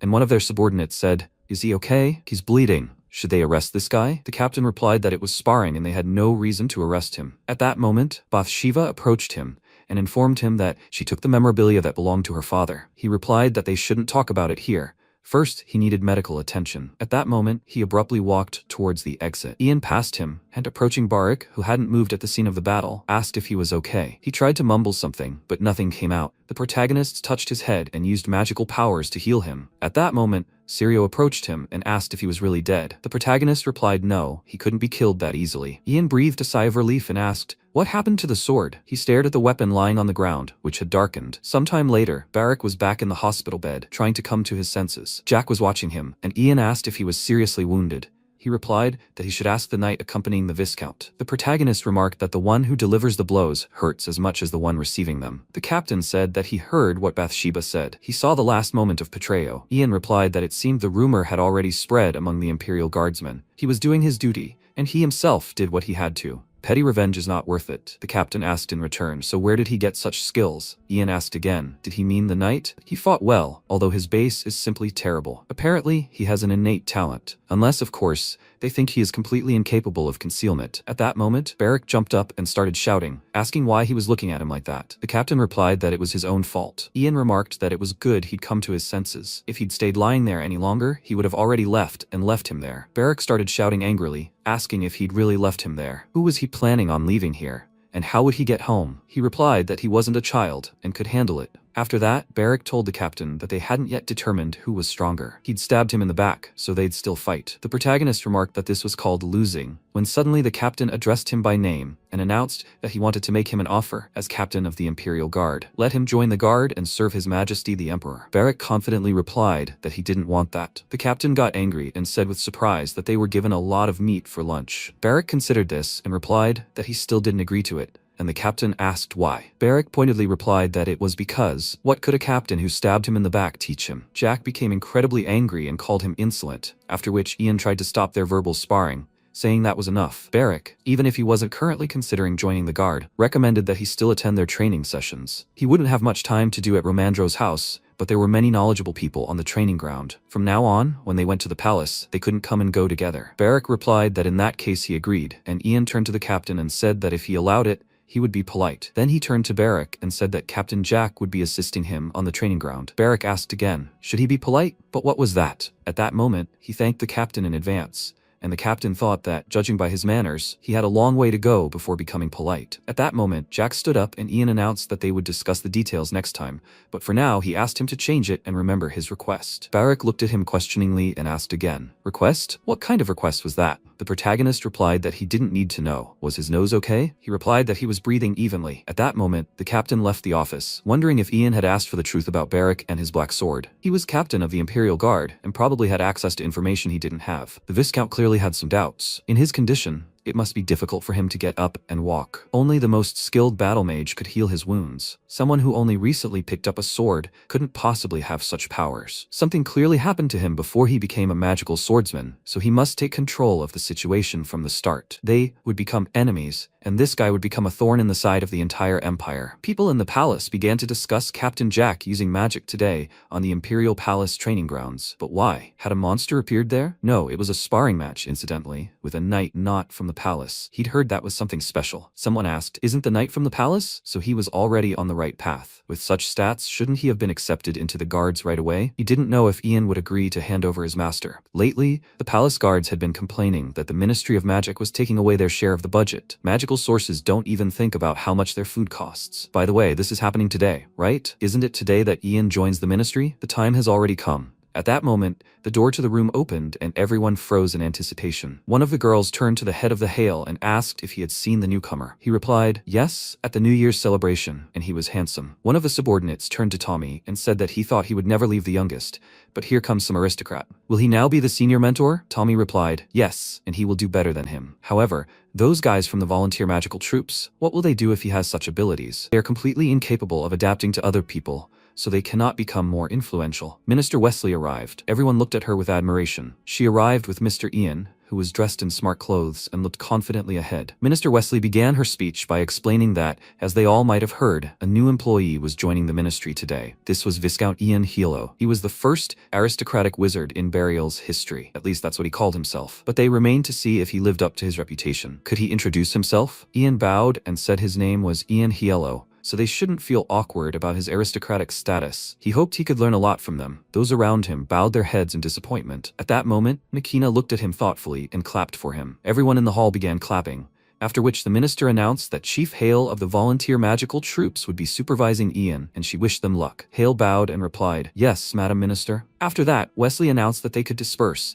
and those around him rose to their feet and began chatting with their acquaintances. At that moment, Nakina approached Ian, who shook her hand and told her it was nice to meet her. He was new, so she should address him as a friend. Her name was Nakina. He remembered, after all, they had met before. After that, Tommy approached him, smiled, and said that if he had any questions, he could come to him. Ian also smiled and thanked him for the gesture. At that moment, another guy approached him, greeted him, and asked if they would see each other often at work from now on, right? The protagonist greeted him and asked if he was a member of the magic support department. He replied that he was, extended his hand, and asked if they could shake hands. The protagonist became wary and noticed the hand approaching him. He cautiously offered his own, when the guy suddenly asked, isn't that really what he wants? Isn't it really that an aristocrat wants to shake a commoner's hand? He chuckled, and noted that Ian had been showing off in front of the others since day one. How could they possibly work together with that attitude? The volunteer troops had become so arrogant that they were simply unbearable. Chief Silo and Hale listened to what was going on, and let them listen. Why was the new guy acting like this? At that moment, Hale lit a cigarette and paid no attention. The protagonist said he hoped they would work together, and after a moment, finally shook his master's hand. At that moment, Hale noticed what was happening and stubbed out his cigarette on the guy's hand,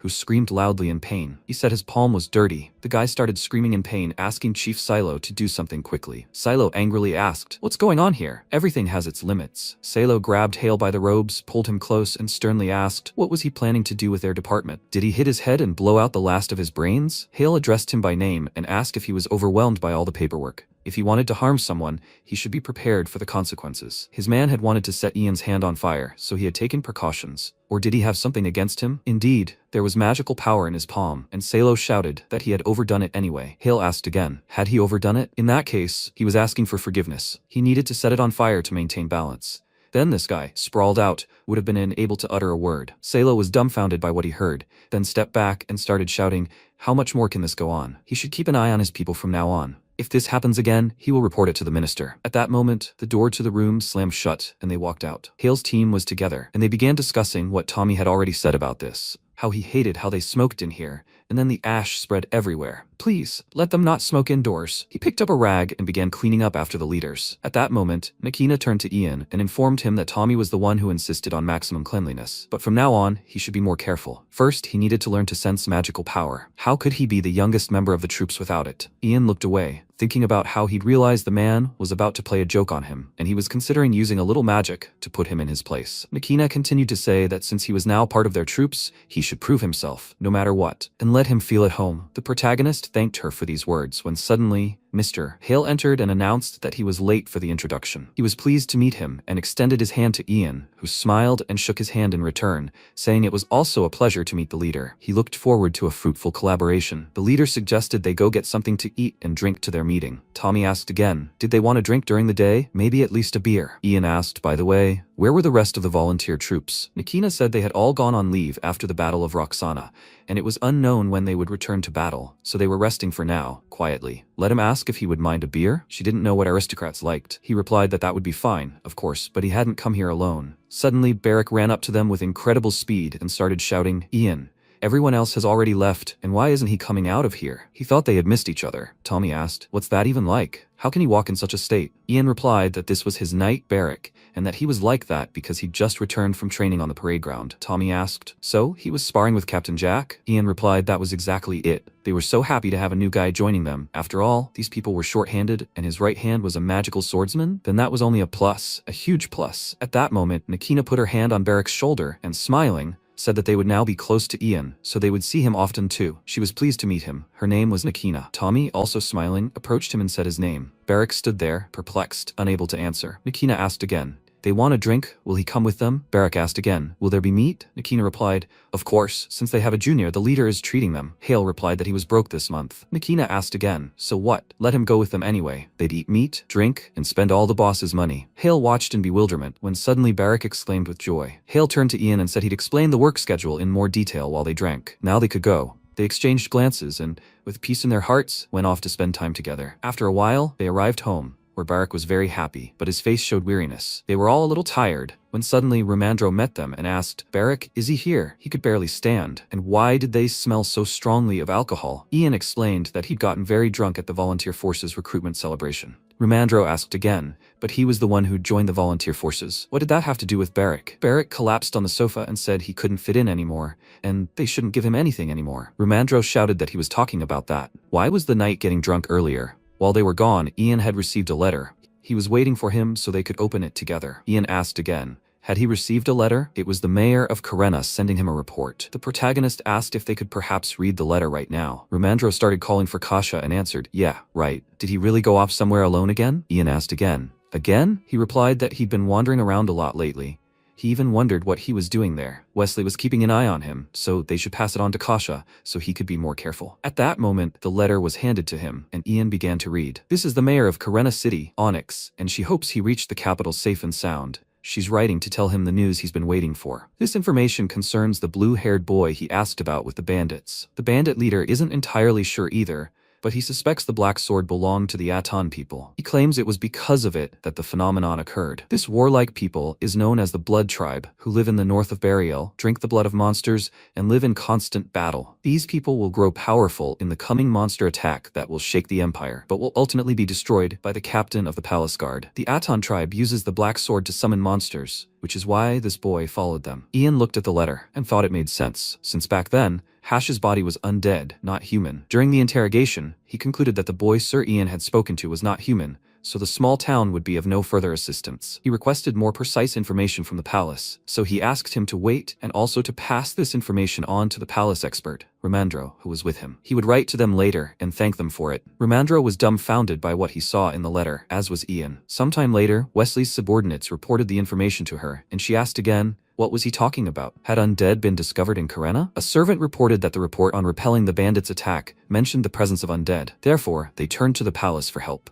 One of his subordinates approached Minister Wesley and asked her not to be angry with him. But didn't the Ministry of Magic claim to have brought necromancers under its control? Another replied that this was true. But perhaps the mayor of Karena mistook the vagabond for undead? The mayor hadn't written to them about this. Since the matter was urgent, it required an immediate response. They should send the reply by carrier pigeon for speed, and they could send the remaining documents by cart. Wesley examined the letter again and wondered if the undead should be considered monsters. Had the government authorized the slave trade if they were undead? Could one become undead without the help of a necromancer? These were specific questions, and they had clearly prepared for them. So had the mayor of Karena gotten rid of the bandits? The girl replied that they had attacked several times, but they said that local mercenaries assisted the Karena guards. At that moment, Wesley wondered, mercenaries? But where would they come from in such a city? If those who pursue glory are mentioned in such a manner, they clearly played a major role in the fight against the bandits, and they couldn't take them lightly. Suddenly, one of the committee members replied, no, the fight against bandits falls under the jurisdiction of the Imperial Ministry of Defense. Minister Wesley, she should simply gather and present all the answers. This matter isn't so important that she should handle it personally. Wesley glared at him and replied, Minister Taiha, it's already a new year.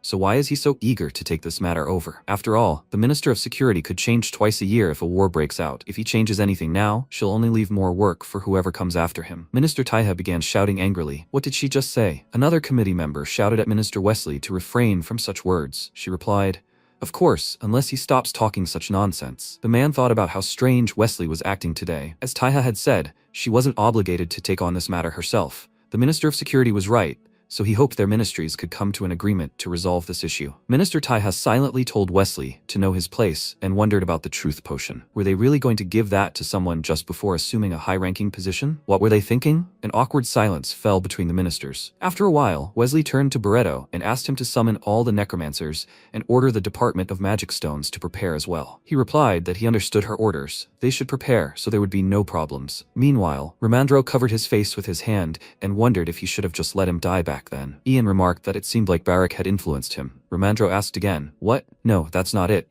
Minister Wesley could figure it out, and it was all too dangerous. There was no guarantee that the Kasha and they, who knew the secret, would be safe. So should they report everything to the Prince of the Maravs? After all, she had slaughtered the entire village. Ian asked him to calm down, because first they needed to find out if the mayor's report had reached the palace, because if they rushed, their plan might be exposed. If the report hadn't arrived yet, they could intercept it en route. If it had already been delivered, they needed to see what it said. Since he now worked at the Ministry of Magic, he would also try to find out information from the inside, because they might have information about necromancers that was unknown to others. For example, why had research into turning living people into true undead ceased? It was obvious what role Wesley played at the palace. He was a knight on Gale's metaphysical chessboard. He didn't remember the undead participating in the coup. This meant that the undead were Wesley's personal research. Perhaps Gale wasn't even aware of what was happening. That was the key. The secret, in other words. The reason Wesley was keeping all this a secret was her weak point. Romandro asked again, Minister Wesley's weak point? Perhaps it was Prince Gale. She'd do anything for him, but he doesn't know if he should be seen as a weakness. Isn't he the second most powerful person in the Empire? If you think about it,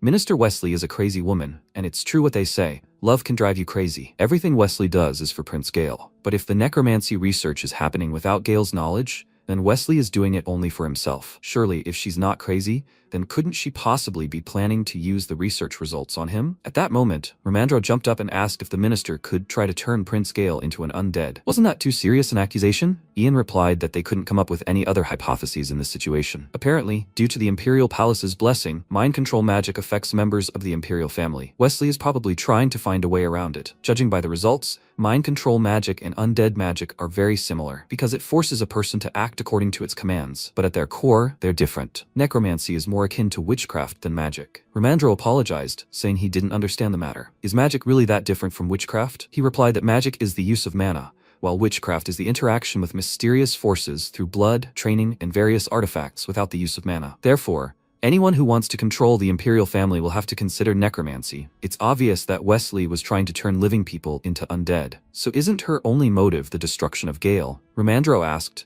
what if Prince Gale ordered Wesley to do it? The protagonist replied that he was likely unaware of what was going on. If Gale knew, he would have used necromancy to stage a coup without hesitation. But such a thing had never happened in history. So what was he going to do now? For Minister Wesley, Gale was an important ally, and the Prince of the Maravs was a danger. It was still a good chance. At this point, the protagonist paused for a moment, then announced that he intended to get rid of Wesley, along with the Ministry of Magic's nefarious dealings. Romandro asked, but would it really be that easy? Wesley was Gale's greatest strength and his lover. He replied that this also worried him. Will Gale be able to get rid of his main supporter, Wesley? He would likely try to keep her by his side under the guise of love. To get rid of Gale, they would have to use Wesley, and to use Wesley, they would have to use Gale. This meant that even without Wesley, they would have to convince the ministry there would be no problems, and thus they needed a powerful wizard to replace her. He turned to Mr. Romandro and asked if he would like to speak with Madame Vivienne. It seemed he would have to stay home late for a while. Romandro was dumbfounded by this and asked, but why? He replied that if the letter from Karen had reached Wesley, they would immediately realize they knew about the undead and therefore want to get rid of them. At that moment, Romandro's mouth dropped open in shock, and clutching his head, he began screaming. No, his family, his wife and child, they need to request help from the Prince of the Maravs immediately. Ian replied, no, he'll talk to him himself when the opportunity arises. First, could he ask a few questions? Romandro asked, what are those questions? He asked to stop by the administration office a little later, and then it would happen, and before leaving, they needed to sort out a few things. Romandro said fine. Once he'd sorted things out, he'd definitely come to him. He'd go where he was supposed to be, that is, to the Ministry of Magic. Ian replied, no, to Gale Palace. Romandro asked, surprised, is he serious? Ian replied, he was serious. And when would the government appointment ceremony take place in the new year? Romandro replied that it would probably be next week. He'd go to the administration office and check, but the discussions had intensified because of the potion, so it was unclear what the outcome would be. Meanwhile, Barak was fast asleep and hadn't heard anything. The protagonist said it was just in time, He'd stop by the Ministry of Magic and then head to Gale Palace. He told Romandro they were saying goodbye. See you at the palace. After some time, the main character found himself inside the palace. The amount of information available to the ministry and outside, as well as within the minister's inner circle, varied greatly, as did the quality of that information. Before meeting with Gale, he needed to check for any more information on magical stones and necromancy. Suddenly, he overheard someone talking from one of the offices. Palace subordinates were asking if Wesley had really asked for a necromancer to be summoned. Why do it so suddenly? Another subordinate replied that it seems some had already left the palace.